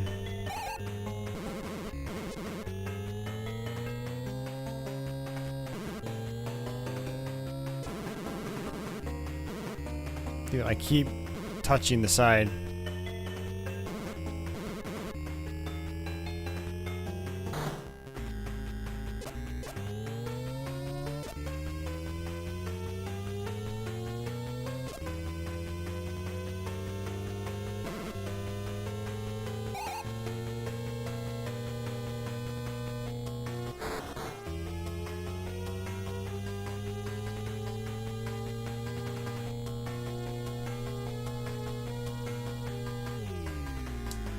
Did we get it? Checkpoint! Woo! They both came out in this was 87? What?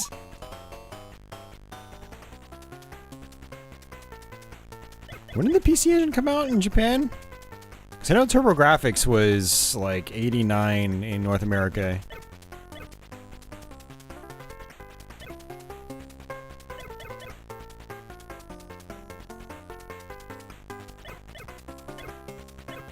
Please select support parts, but it... I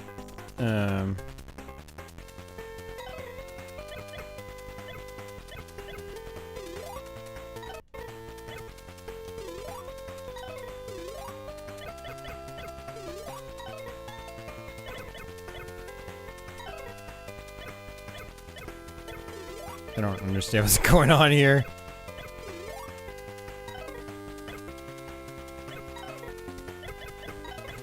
Okay, I am confused.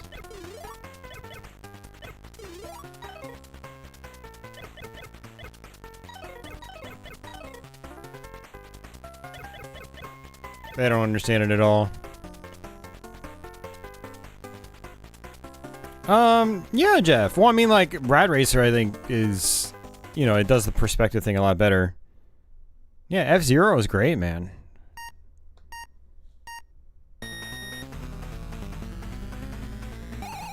PC Engine in December, okay. Well, interesting.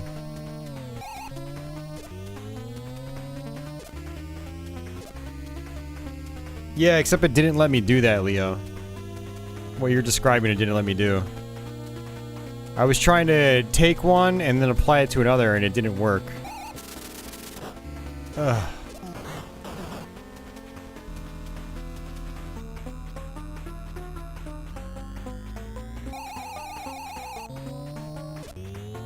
So you're saying this game in Japan was 87? No? Alright.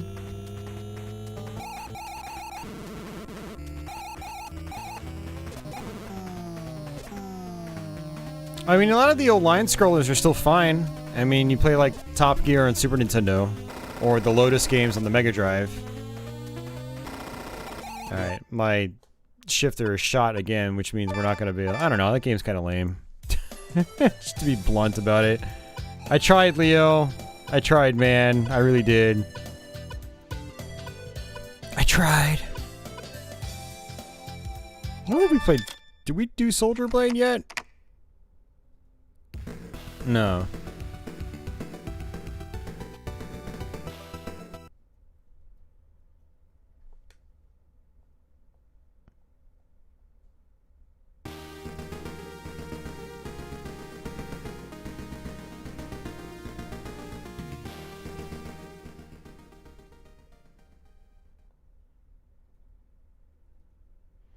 Yeah, no, I only did the, yeah, no, I didn't do Soldier Blade. We just did the unlockable caravan mode.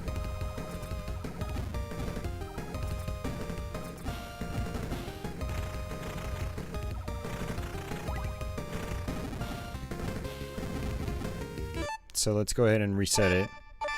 But I didn't play the main game itself.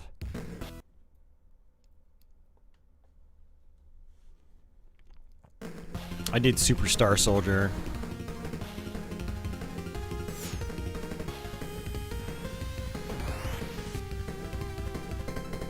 Yeah, Rad Racer is good for just, you know, good pick up and play kind of game. Definitely.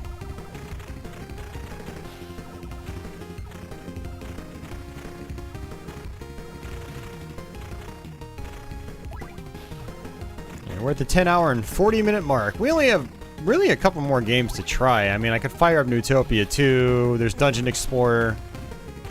I don't remember if Dungeon Explorer has, you know, like a story. I know Dungeon Explorer 2, like, you can't skip the intro. It takes forever to get into the main game.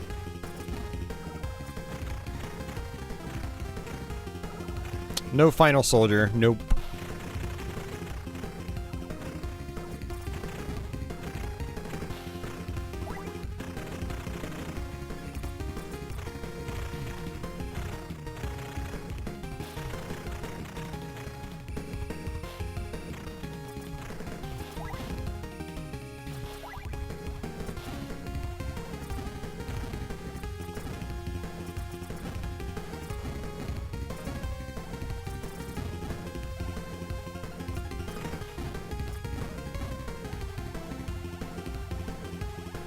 Nope, just Dungeon Explorer Part 1, no Part 2.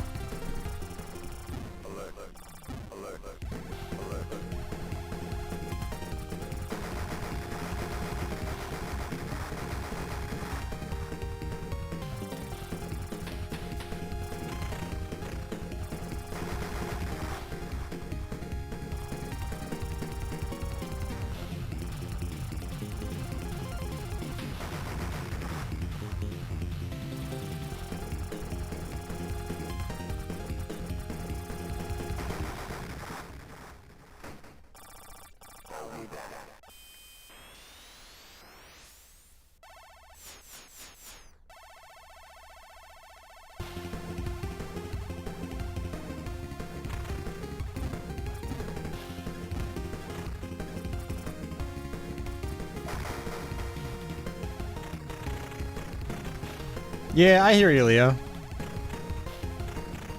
No, I just give Andy crap because he's always like that.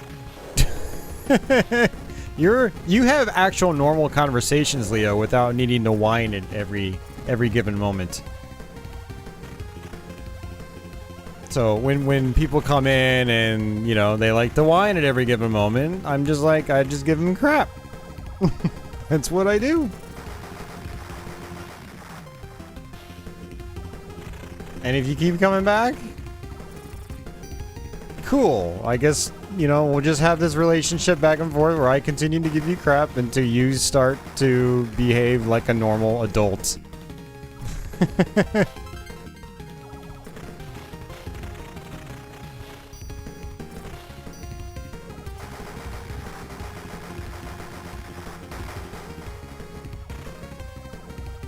And not be a buzzkill.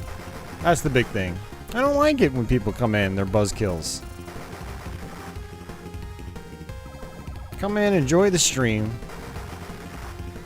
I don't know. You want to be a buzzkill? Go to Reddit or something. I don't know, man. I'm just, yeah. I want Ethernet. I can't be a whiner.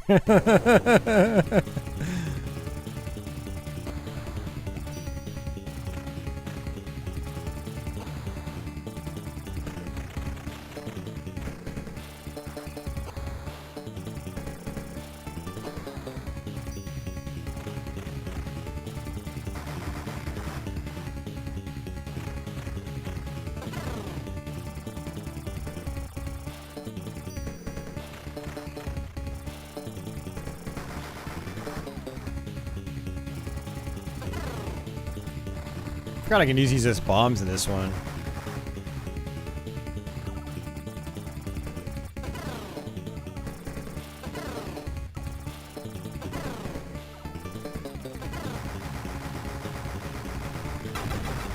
Yes, Ronnie, but some people just like to complain over and over. I guess it makes them feel better or something? I don't know, man.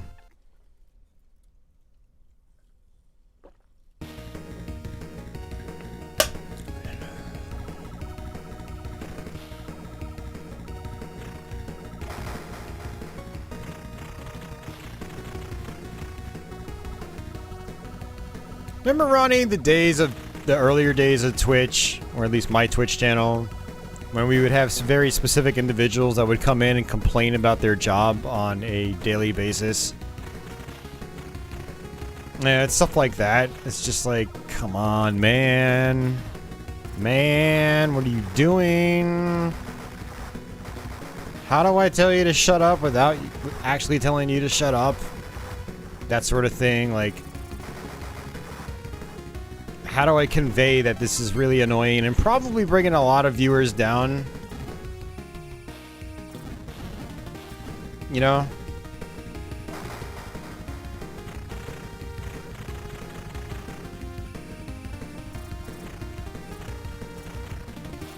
Video games are traditionally torture devices and meant to hurt.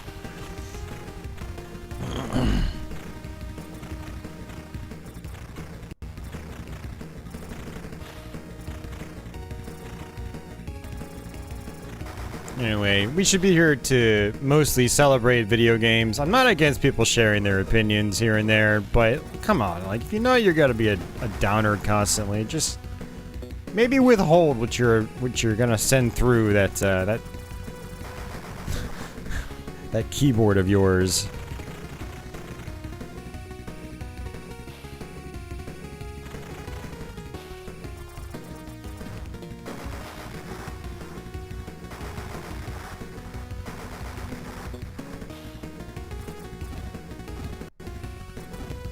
Masochists.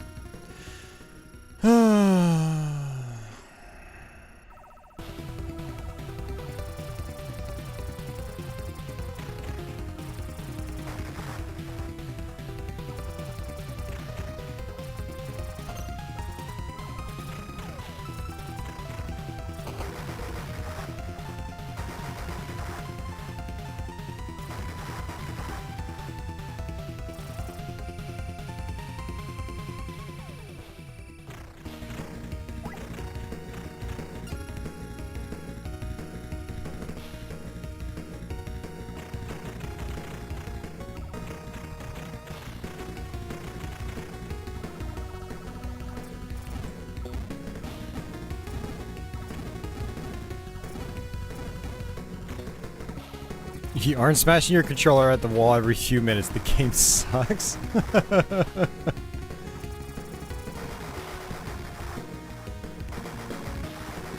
If you are smashing your controller against the wall every few minutes, I'd say you need to go see a shrink.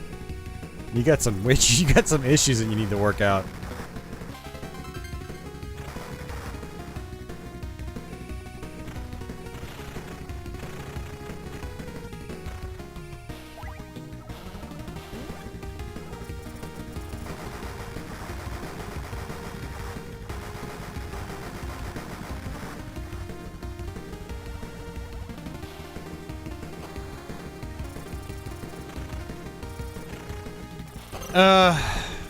Yeah, that's kind of a tough one, Leo. Someone actually reached out to me on Atari Age last year saying the dude's like super autistic or something. So like, you know, of course, you as someone on the internet just reading his stuff, you know, you're not gonna know that because he's not out there saying that, but which is why I've just like decided to just not say anything because I kind of know. Yeah, no, it's okay. I mean, if I didn't know any better, I would have called him an idiot too.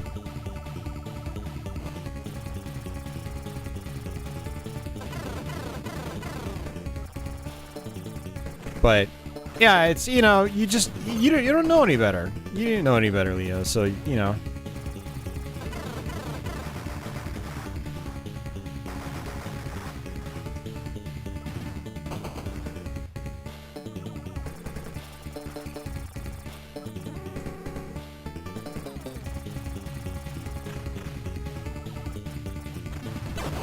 Oh, why did I do that?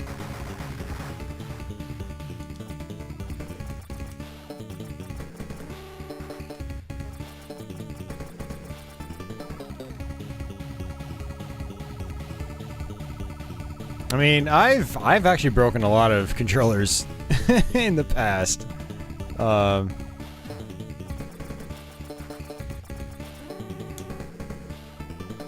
gotten better about, you know, gaming rage. The thing about rage for me personally is I get more angry at myself than the game. It's like I know I should be better than how I am. And are you gonna come back over? Thank you. I can't do anything if you're on that side. Jeez.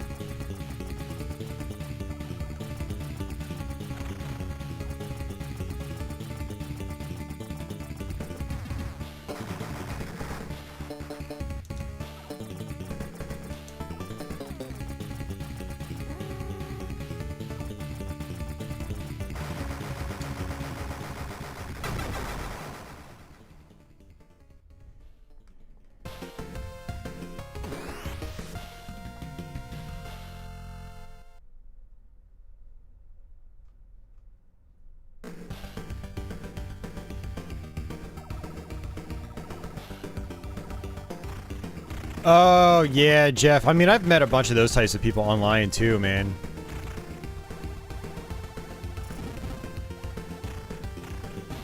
Like, you try to, you know, make a pun or something like that, and they just kind of stare at you with the deer in the headlights kind of look. And you're like, oh, yeah, so, I'm gonna go over here instead.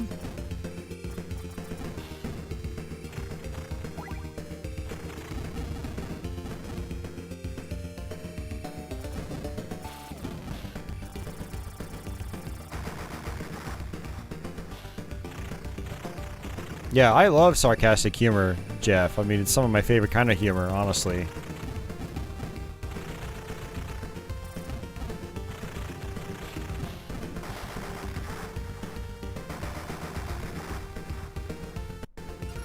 I mean, if you guys have been around me for any, you know, period of time, you know that's kind of my humor style, too.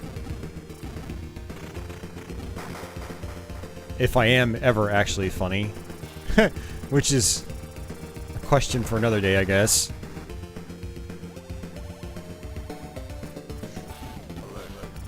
Yeah, you just sometimes get those people that they just don't get it.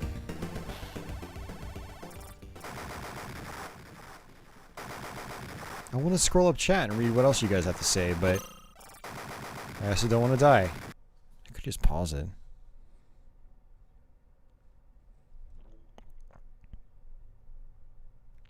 You're not the most popular teacher to some students. At least you're having fun.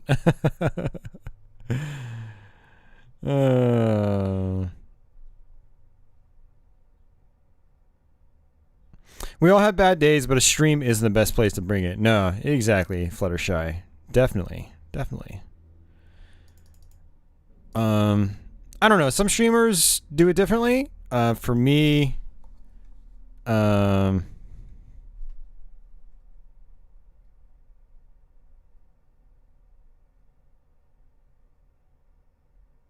right.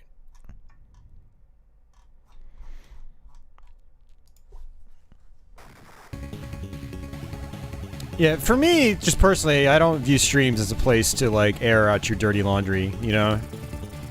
Yeah, it's one thing when you're like, oh, man, you know, I've been under the weather, okay, cool. We'll be like, oh, I'm sorry, man, but, like, when you're like, you don't go to streams to, you know, air your everyday grievances.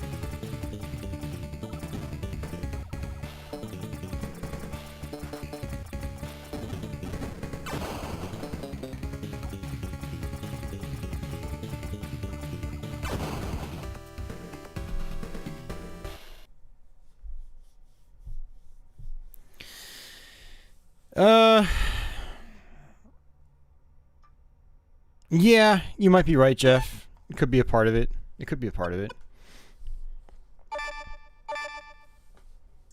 I don't know. I'm just also the kind of person where, like, when I'm in other people's chats, I don't know. I don't even know where I'm going with this. I don't know. I try to be positive for the most part. You know, I might insert some sarcastic humor or something, but I don't go to people's streams and just be like, this isn't as good as it could have been. Alternate reality, history should have ended up this way, blah blah blah. Atari Jaguar should be the most popular console of all time, and Atari should still be in Nintendo's place. I don't know, man. I don't mean like, I just try not to be a buzzkill, Ener. I guess that's what I mean.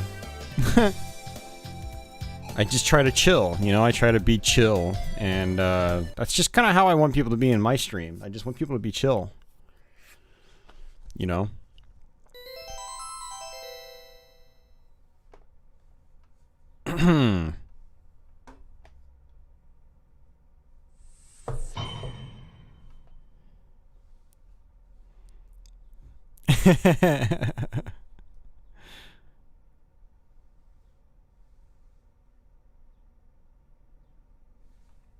You should do that, Jeff.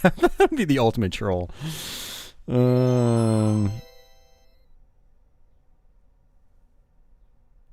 Fluttershy, you've actually left a bunch of, like, comments, and you've come back and be like, I'm sorry, man, I just had a really bad day. I was like, if I try to, like, if I get the urge to leave a really negative comment, I just don't do it. Sometimes I will type it out completely, but then just delete it. But I won't post it, you know? Because there's no point to it. So. Alright, Leo, take care, man. Yeah, there's just no point. It's not like my negative opinion's going to, like, you know, save starving children in some third world country. It's just pointless, really.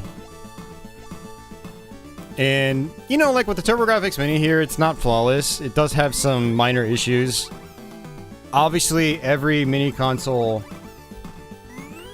you know, has games that are left out. I don't see really a point of making that a conversation piece, especially if it's the first thing you say in a chat. I don't see the point. Just sit, kick back, relax, chill, and just enjoy the stream. Enjoy the games we do play, enjoy the games that are on it. Just be chill. That's what I want. I just want people to be chill. If you come into my stream, you're chill with me, I will be chill with you. That's pretty much it. A lot of you guys know that's how I work. Especially you guys that have been around me longer on places like Twitch and whatnot. If you start airing your dirty laundry, or you just want to complain about stuff because you're an entitled gamer, then that's where I start getting irritable, or I will start giving you crap. And some people don't seem to get that. They don't get that. And so I'll just keep giving them crap. Because you guys, some of you guys find it entertaining. And it's my way of dealing with things. It's my way of dealing with certain things when I'm streaming. After the PS1 Mini, people can't complain about other mini consoles. Hey, Oliver, what's going on? Mr. McMuffins. A little late to the stream, it's all good.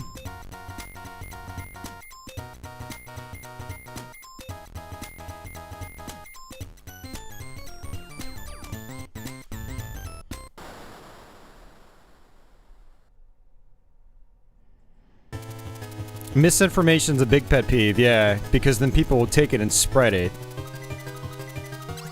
And while my memory hasn't been the best lately, I do try to tell, when I say things, I do try to tell people, go look it up, don't take my word for it, please go look it up. Because I've been in this for so long, and it's not like I sit in my spare time studying every, nuance of video game history and whatnot. I'm not like that. Not anymore. Yeah,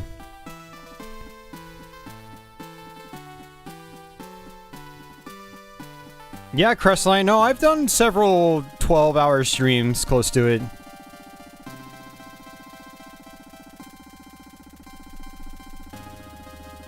Yeah, that's also very annoying too, Ronnie. Or when I have to repeat myself.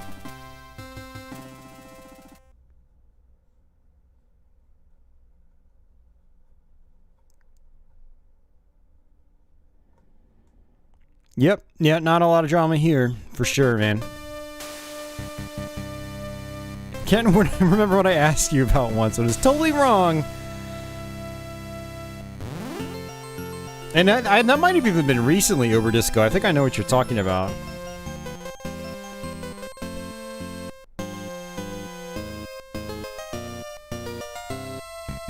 And this is true too, Stexor. This is true too. And anyone that doesn't believe that, they probably haven't been working in a... They haven't probably held a job for very long, man. You just work anywhere and you will run into those complete people that are just non-stop complainers. Yeah.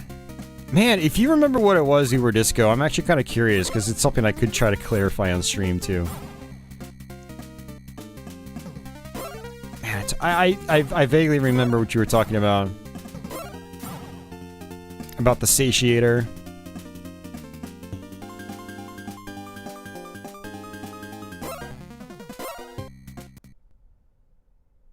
Oh, I think you said that. I think I know what you're talking about. I think you thought that you had to mod your system for the satiator. Either mod your system or replace the disk drive. Or like other ODEs. It might have been that. And I was like, no, it plugs into the back of the console. It's, it's non-destructive. Well, not that the other ones are destructive, but you do have to take apart. You have to open up the console and go through all that. Multi-disc games, yeah. Might have been that. I don't remember. That sounds familiar to me, though.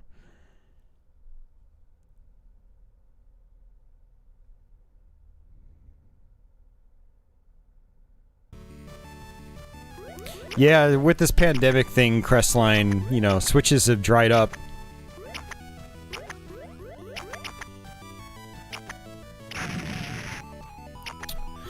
Yeah, I would love to hear I would love to hear like behind the scenes info from people that actually worked on these mini consoles to be like, why wasn't this game or that game included? Especially in the case of like Konami, where they obviously own so many more of these TurboGrafx and PC Engine IPs. Like, why couldn't they include them? Maybe there was some... Maybe there was something in like a contract for one of these games back in the day that would have just involved more licensing. Something that carried over into the modern day, and like, if X game is re-released, then the music composer needs royalties from every sale that game is included on. Every game or many games probably had different contracts written up back in the day, and so licensing would have to be handled differently and things like that. And it could be as simple as that. Like, why wasn't Legendary Axe on here? That was actually a really big title for the system. And Leo said it might be tied up in some kind of licensing. So I don't know. I would love to hear from the people that actually put these together, though, to know what they didn't include simply because of licensing issues. You license too much stuff, then too many people are getting into that or getting a piece of that pie, and not enough profit going to, say, Konami or someone like that. So, these are definitely things that these companies think about.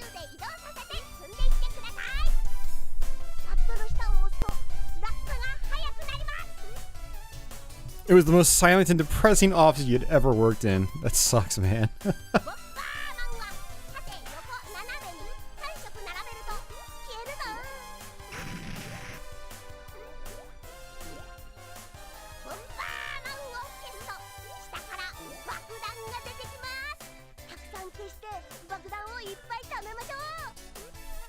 I have to tire up to play some Trials of Mana. I actually kind of like how it switches to all these different games. It means that I can just sit here and chat and not actually play.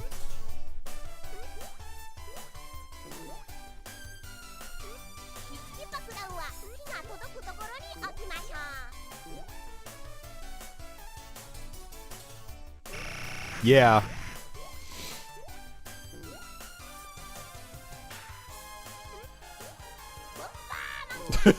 Tell us more about you tying up your girlfriend.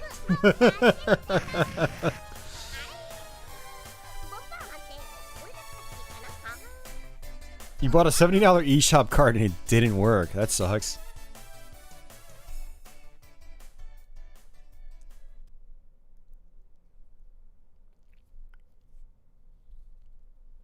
If you weren't able to return it, you should be able to call Nintendo. They should be able to fix it for you.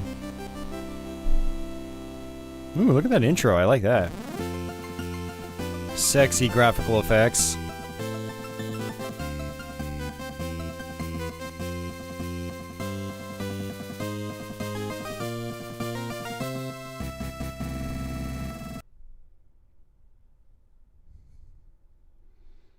It doesn't look much different than the first one. Except that you can do diagonal attacks. You know, it's funny, in the first one you could shoot your fireballs diagonally. But in this one you can actually attack with your sword diagonally. Jeez, this is not a Legend of Zelda to Link to the Past transition. This is just like a slight modification.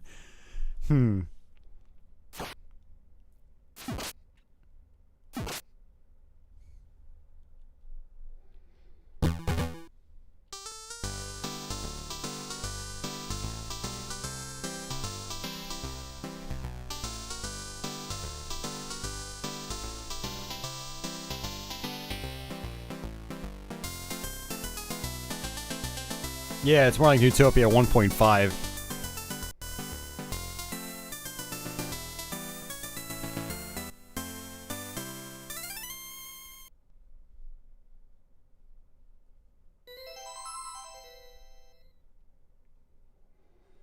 They're pretty vague on what you should do. Okay. And they always seem pretty straightforward to me, where it's like, they just maybe they're different deeper down, but I always just thought you would go to a dungeon, and beat a boss, and get an item, then just rinse and repeat until you've beaten the game. Unless there are more puzzle elements that I don't know about.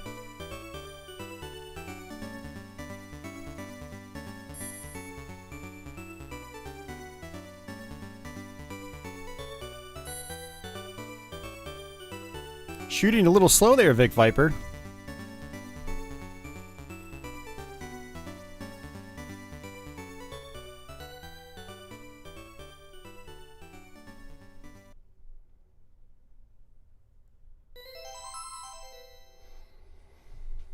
Alright, let's see what we got here.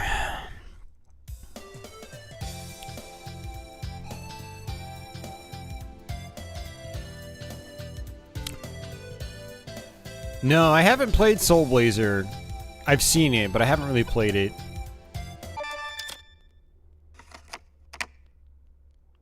He's under a lot of stress at work.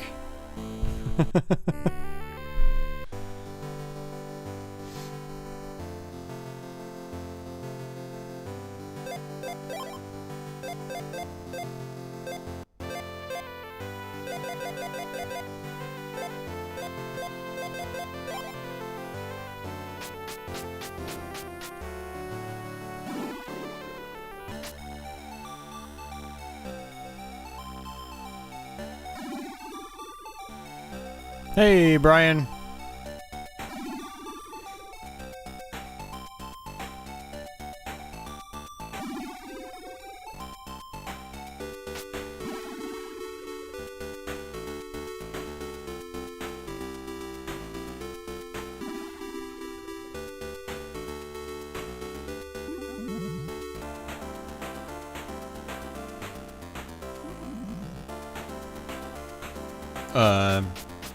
Okay.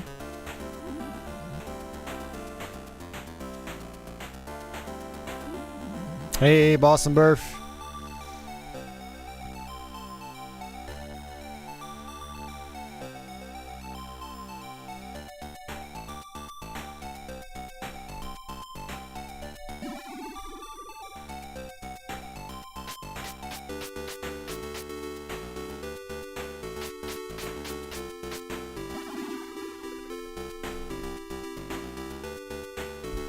It's the best game on this mini? Probably Dracula X Rondo of Blood.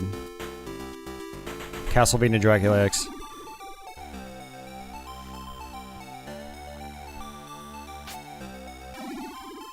Yeah, there are a couple of games by... Soul Blazer was Annex, right? There are a couple of games by them that I want to play through. I want to go through ActRaiser 1 and 2 again. I want to do Soul Blazer. I need to do Illusion of Gaia again as well. I really liked that one as a kid.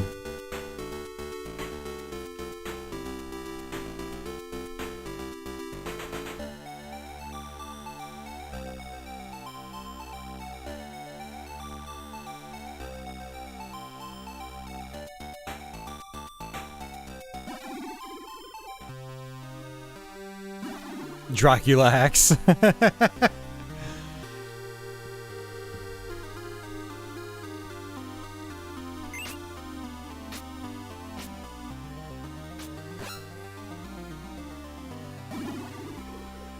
Hey, Ben.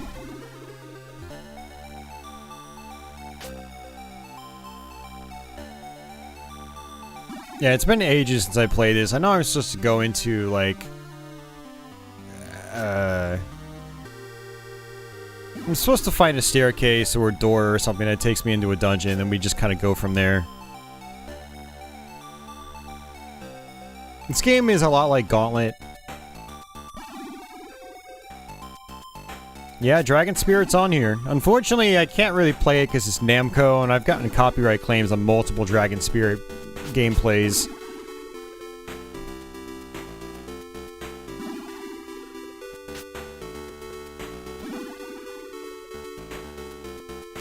It's called Akumajo Dracula X Rondo of Blood. It wasn't ever called Castlevania Rondo of Blood until it was released on PS4 last year. But yes, same game.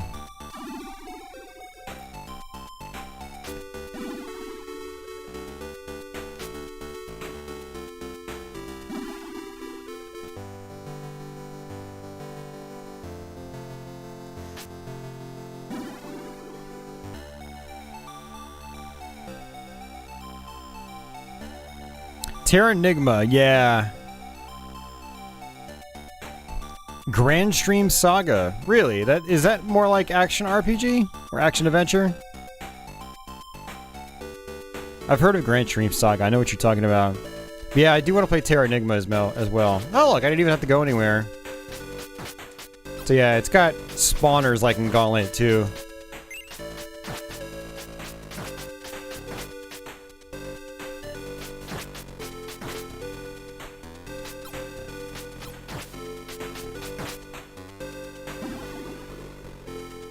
Grand Stream Saga is action RPG. Okay, I need to check that out.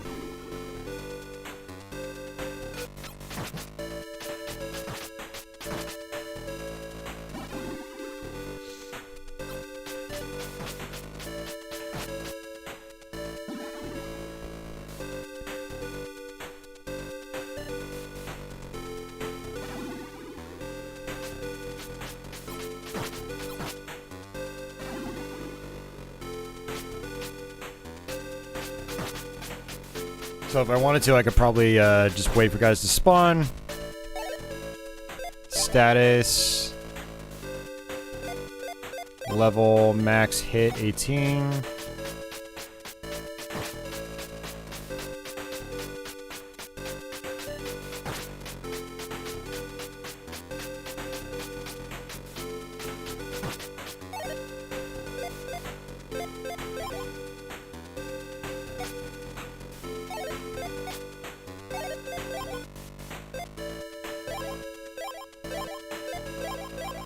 Doesn't tell you how many experience points you need. I assume you get experience? You get I've mainly played the Sega CD Dungeon Explorer, which is just a brand new game. Really fun. But if this is like that, then you basically, every enemy will give you experience points, and then you eventually level up. But it's entirely possible this one doesn't actually tell you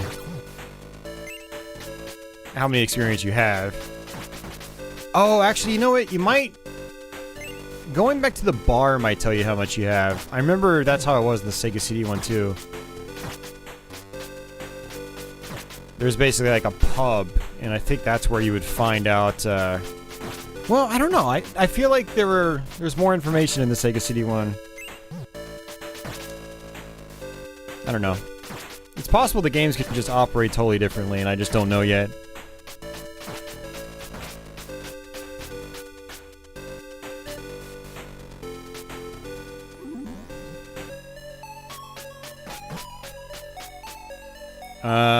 Right, Michael, but you called it Castlevania Rondo of Blood, and it wasn't known as that until the PS4 port.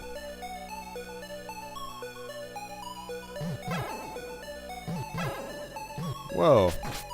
Okay, these things are killing me immediately, but yes! It was released on PSP as a part of the Dracula X... Dracula X Chronicles.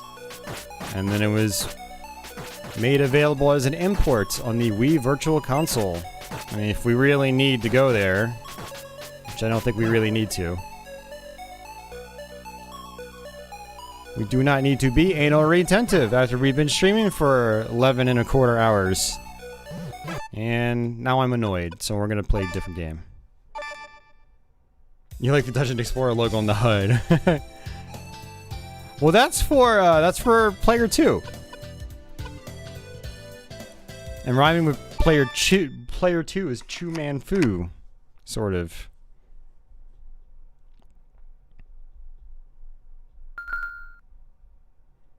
Grand Stream was made by the guys who made the other 3 games on Super Nintendo. They left the studio and wanted to make a spiritual successor. Oh, okay. Chu Man Fu. Oh, that's right. This game's actually really cool. I played the Japanese version.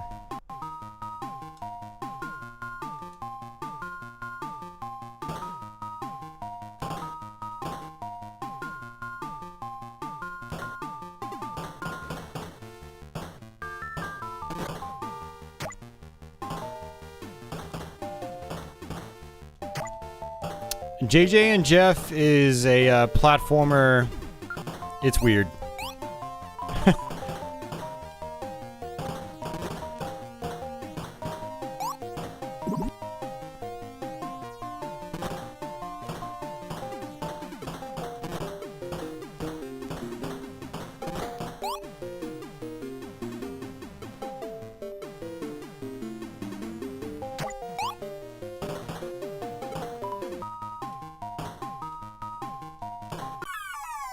And I died.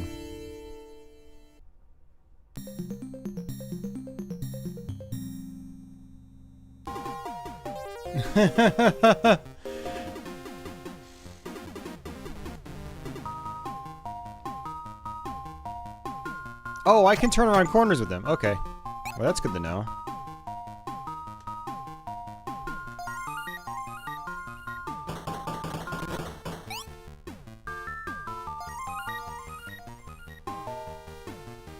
A lot of these games are actually really cool, and I've barely put any time into them.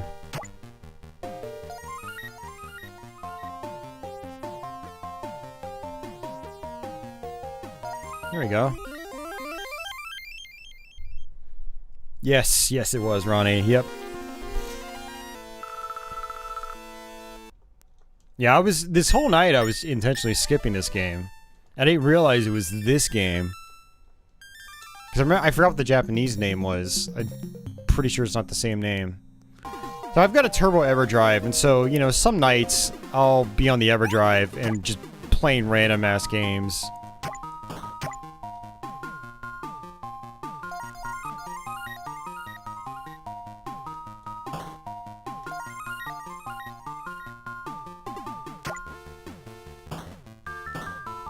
I like how you can bust down walls too.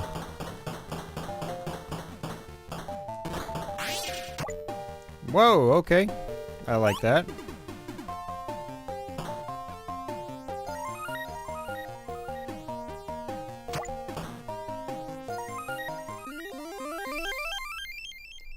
Cue-ball is the Japanese name. Okay. Tricky Kick is not on here, no. At least I don't think it's on here. That was actually one of the first TurboGrafx games I had back in the day.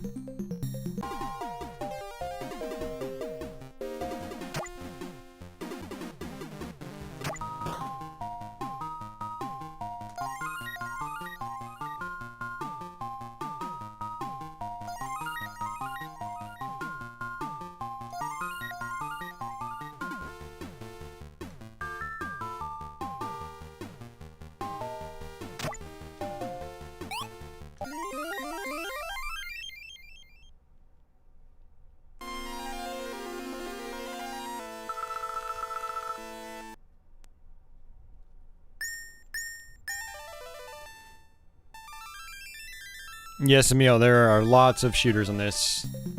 On the TurboGrafx and PC Engine in general. It's one of the best shooter consoles.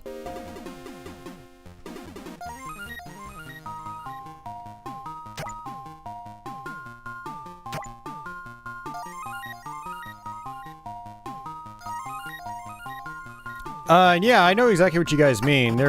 So many systems have a very distinct look.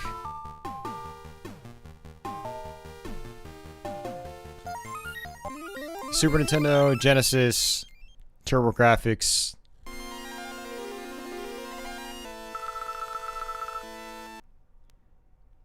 NES. Even Master System.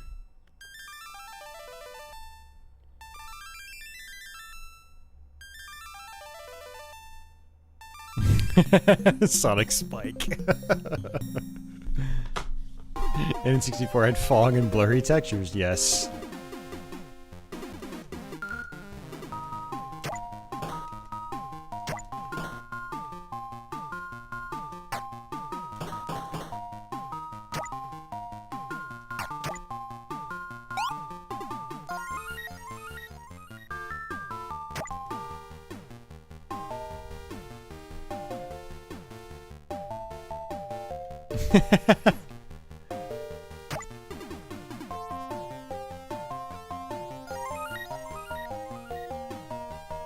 I need to get my Virtual Boy modded, but I don't have the money for it. I've got the kit. I bought the Virtual Tap kit last year, so we can do some Virtual Boy streams. But even after that, I still need a flash card.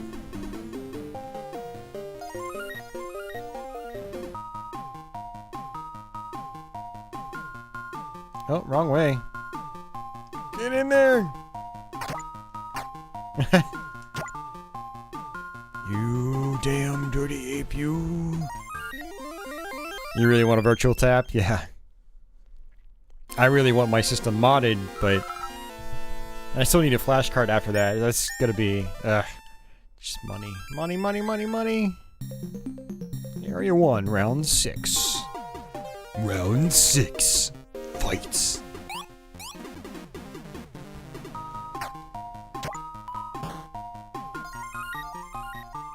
Whoa there. Uh-oh, that's not good.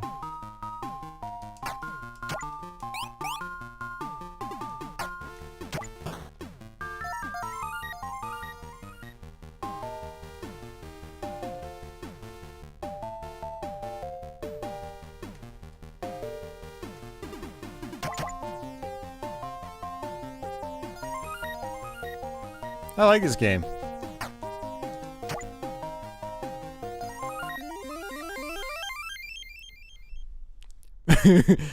Babality.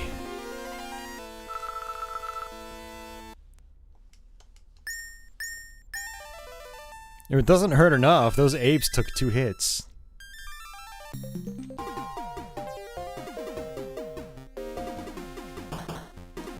I thought I remember seeing an arcade game like this. I don't know if it's based on this or vice versa.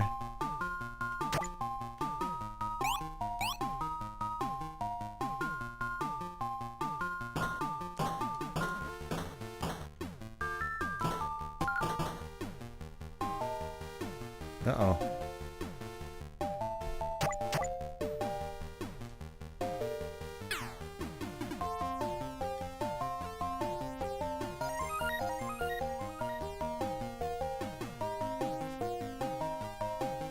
Oh no! What am I doing?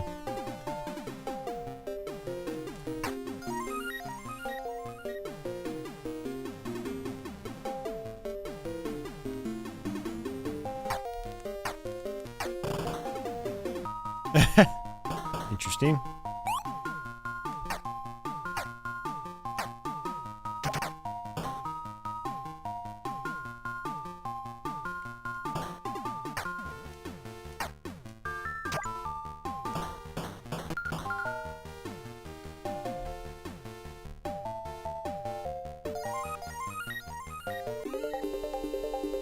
Running out of time.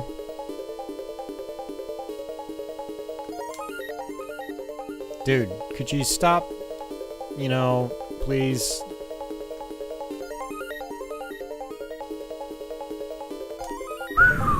Two seconds left.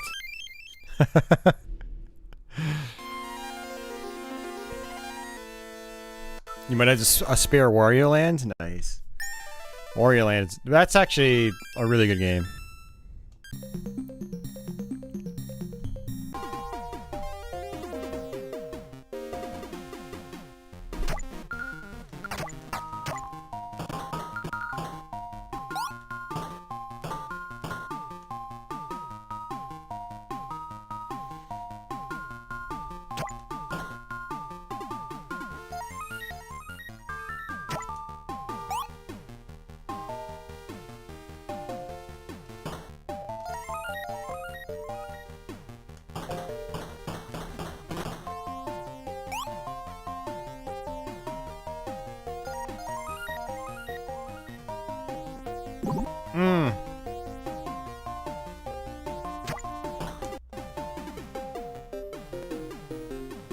Alright, there we go.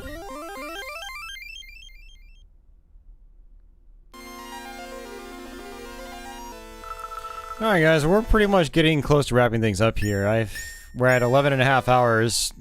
The night just flew right by. I can't really go too much longer, otherwise YouTube won't archive my stream. So yeah. Oops. It's a good time to get a game over. Oh, that wasn't a game over.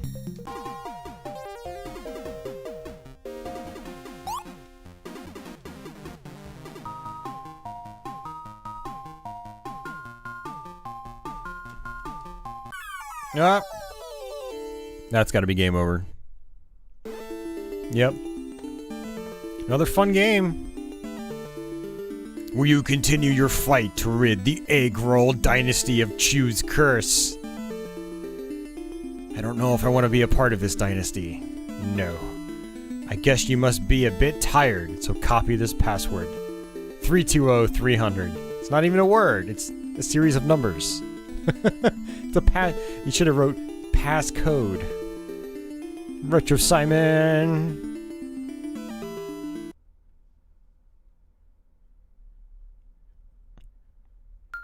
Yeah, I haven't been streaming as often Uber Disco on Twitch. I've been trying to cut it back. I was gonna stream last night, but I ended up working on a video and making some backups to Saturn games. So, hey, no problem, Pixel Digs.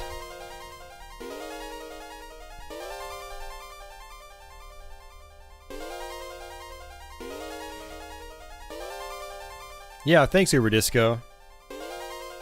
Yeah, I'll be back on day shift next week. It's just this week I have to cover night shift for a coworker.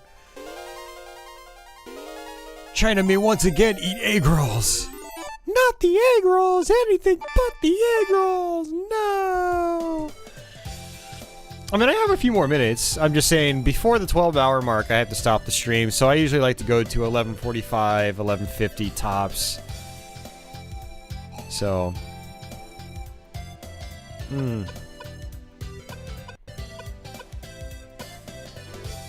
We didn't do East 1 or 2. We saw a slight demo of Neutopia 2. We didn't do Power Golf. Well, let's just chat it up for a few more minutes while I play some Power Golf. Yeah.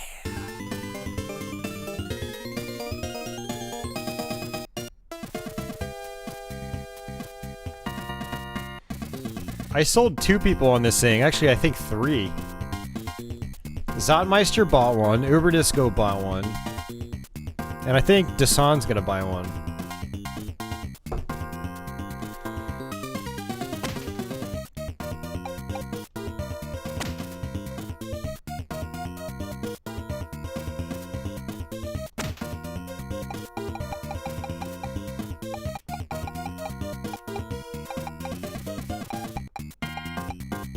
Oh, he's just an ass Clo. Yeah. Pixel Diggs bought one too, holy crap. You're welcome, Konami. Assholes.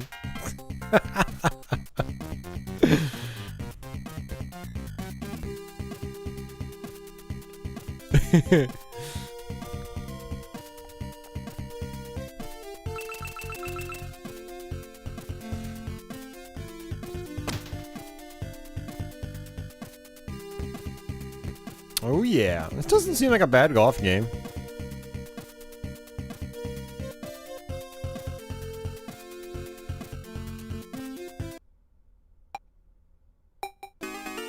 Oh, I'm not even playing. Was that my opponent?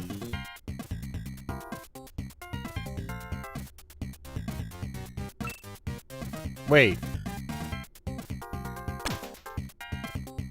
I'm not even doing anything. What the hell's going on here? Okay, hold on.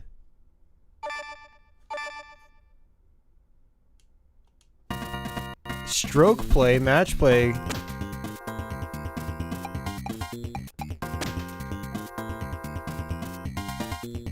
Oh, I set it to computer, that's why. I was like, what is going on here? I was like, man, I'm doing really good. And then on the putt, I was like, I did not make that putt myself. Okay, there we go.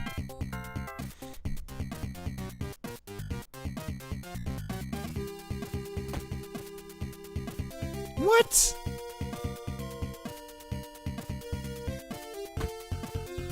Oh, I had to think I had to make it go 1, 2.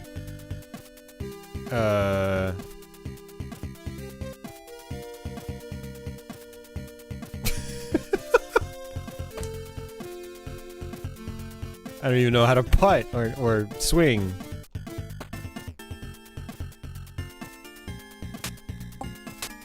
And the computer the computer made it look really easy.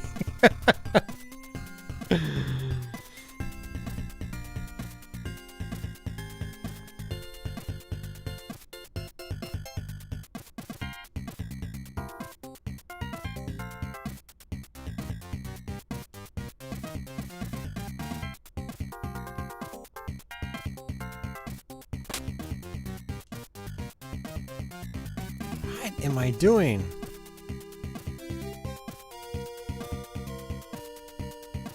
Hey, Christopher. Yes, sir. Trying to figure out what the hell I'm doing on Power Golf.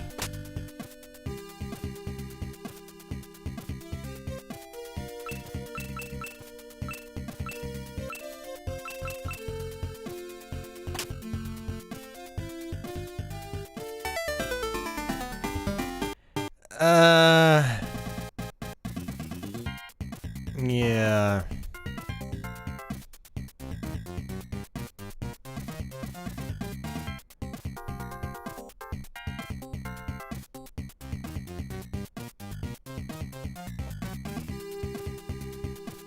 I'm using a driver.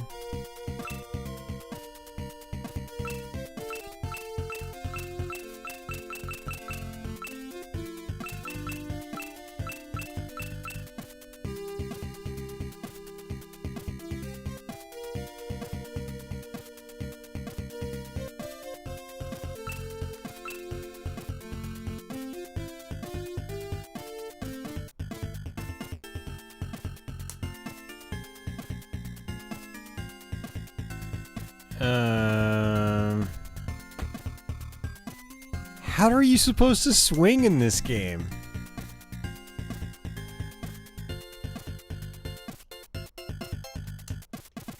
Alright, I have no idea what the hell I'm doing. I've never struggled so much with a golf game before. Wow.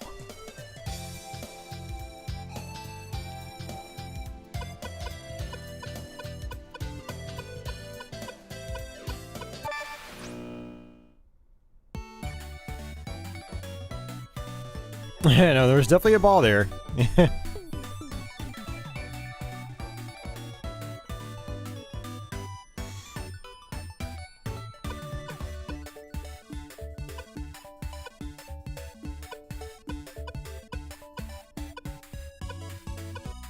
Well, guys, we've pretty much exhausted everything.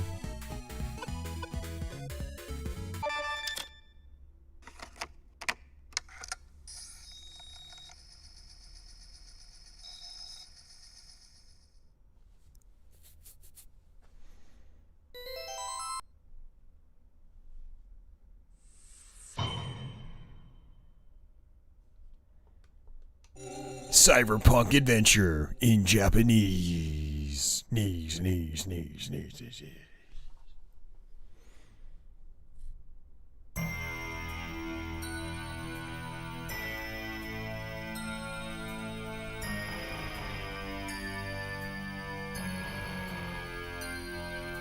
Push once to start the meter, once again at the end of the meter, and then again on the red line for accuracy. Damn it, now I need to try that. This is gonna be haunting me if I don't know for sure.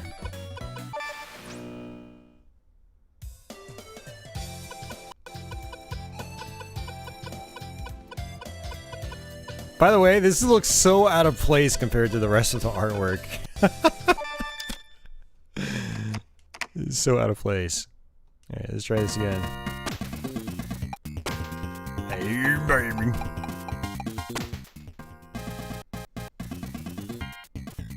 Alright, 2, 3, whoa! We're doing it, guys! We're doing fudge!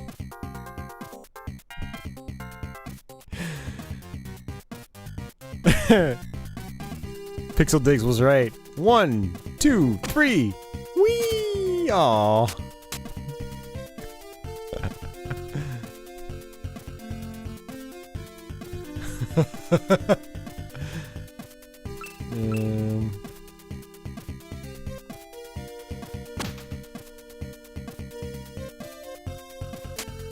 Really likes that water.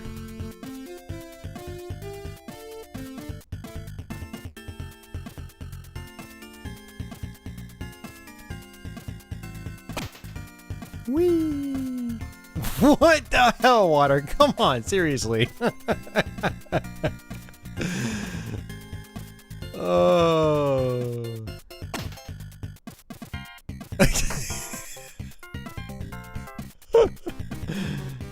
Out of bounds.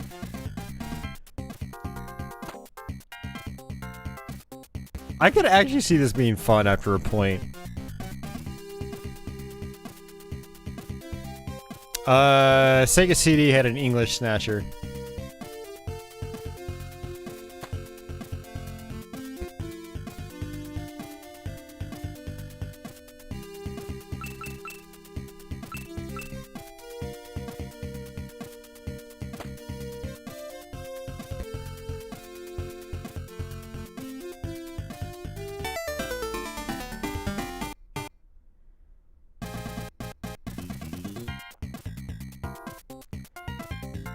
They were also saying the MSX version of Snatcher got a fan translation. Boom, boom. I don't know if I need to hit the red area. Well, 1, 2. Nope.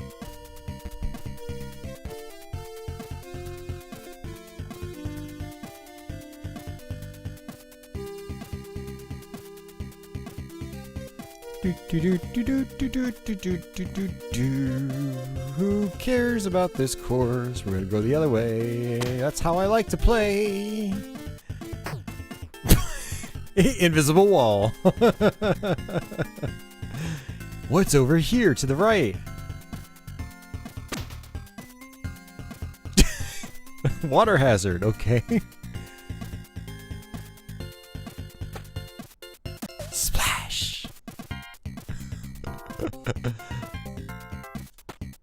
Oh, I'm amusing myself a little too much. Long stream. Long stream sanity check, guys.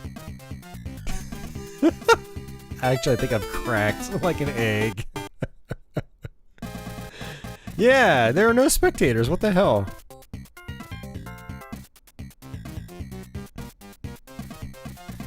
Well, I mean, that would have... Yeah, let's not even go there, Christopher. We've already touched on it multiple times tonight. No one cares, honestly. It's just a freaking retro console. They're not even going to sell it all that long. It's the freaking Turbo Graphics, man. Barely anyone even knows what it is. But we touched on it earlier, and translating a game like that is a huge job. It's not just something they can just pull out of their butt. Especially for a niche product like this. So, I mean, yeah, it is kind of weird they included it. But hey, it's there. If people want to dabble with it, it's there. They can pull up a walkthrough. No, it's all good, Christopher. I'm just saying, like, it's just a moot point. It doesn't matter.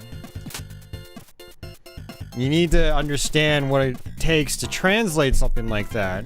It's not just a simple job, especially, you know, when you're talking about a product that's probably not going to actually bring in, or a piece of product that probably doesn't have that much profit margin to begin with. So many people's hands are on this thing.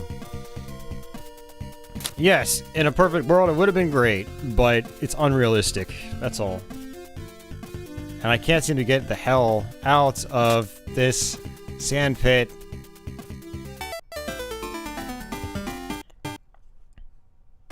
Yeah, I mean, definitely Eaner. I agree. Rondo is a huge selling point, for sure.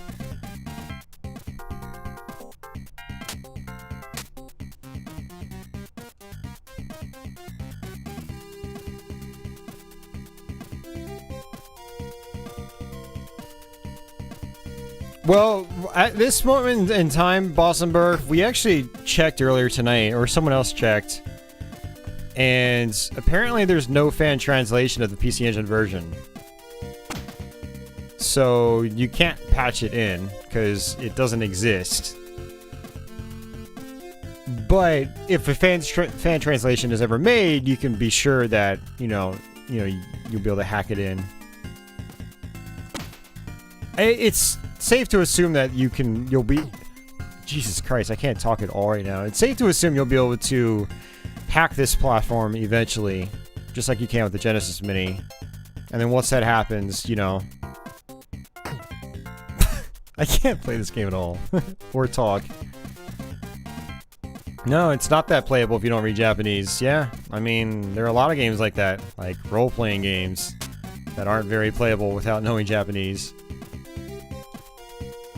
And I mean, there are multiple other games on this that are like that.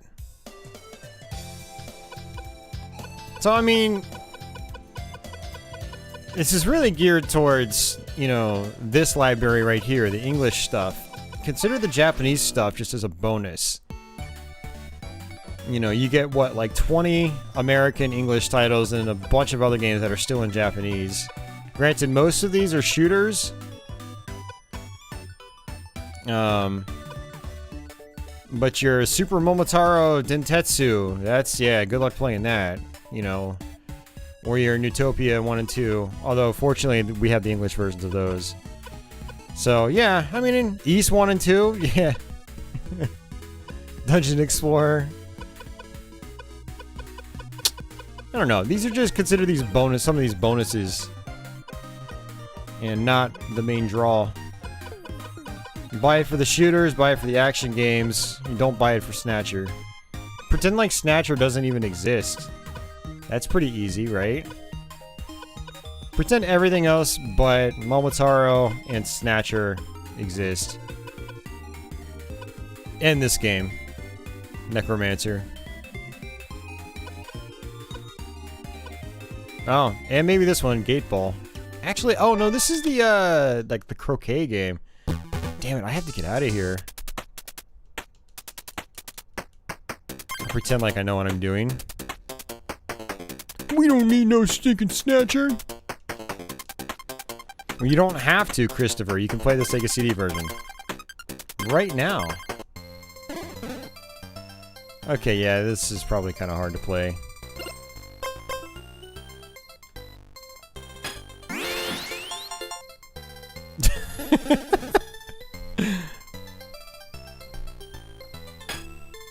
Well, Boss and Burf, you could download a Sega CD ISO and run it on your Sega CD. If you have a Sega CD. If you don't, then use a Sega CD emulator. And then just play Snatcher that way. Just do it. You don't need to own every game in existence to enjoy every game in existence. But, alrighty folks, I have to get out of here. I need to get some more food too. But I actually have to get out of here, otherwise YouTube won't archive my stream.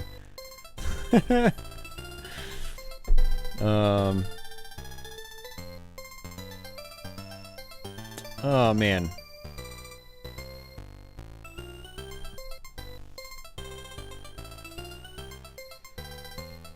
It'll be a lot less convenient, but you can learn Japanese and patch the game. Oh, Ronnie. Oh man, this music. Oh man, thanks guys for hanging out. I do appreciate it. It was a fun time. It was a fun time. I do recommend this. Yeah, there are some things about it, like, you know, having a Japanese game like Snatcher on here, but just pretend it doesn't exist. If you're big in the shoot 'em ups, this is a great mini console. I mean, arguably the best mini console if you're in the shoot 'em ups. It's really nice. Lots of great games on it, and then other good action games too. And it's got some other cool non-shmups as well. Yeah. I'm looking forward to seeing how soon this thing gets hacked and seeing what the CD support is like when it gets hacked. I'll be very interested to see what that compatibility is going to be like. So, yeah, huge shout outs to, holy crap, you guys like really spoiled me tonight. But Uber Disco, Venom, Pixel Digs, Adam, they all joined up as channel members tonight, so thank you guys so much. Tony Hayden, Adam Pearson, Doomstash, and Jeff Smith for the super chats. Thank you guys for that as well. And yeah, thank you guys. Much appreciated. I'll give you guys shout outs again on the next stream, like always. And thanks again, Tony, for picking this up and sending it my way as well. Because without that, we wouldn't be here doing this stream right now. So, and Tony got to tune in a little bit earlier today. So, yeah, thanks again, Tony. This thing is awesome. I'm going to be playing this quite a bit, actually. It's got a lot of games I really like on it. So, it's really cool. And this thing is not warm in the slightest after being on for 12 hours. No, it's not entirely true. Bottom right hand side of the unit is a little warm. Not super warm, but I do feel some heat, so. Alright guys, I will have a new video posted Saturday, so it's going to be a little while. Nothing else planned in between, no other streams here. And then next week I'll be back to my normal schedule. I'll probably stream Wednesday next week, Wednesday night, or Wednesday afternoon. So we'll see. But alrighty folks, I'd like to stay in chat more because it's been fun and I still have energy. But I can't. YouTube won't let me. So, have yourselves a good day or night wherever you are. Andy, brush your teeth. Have some minty fresh breath. And until the next one, guys, take it easy.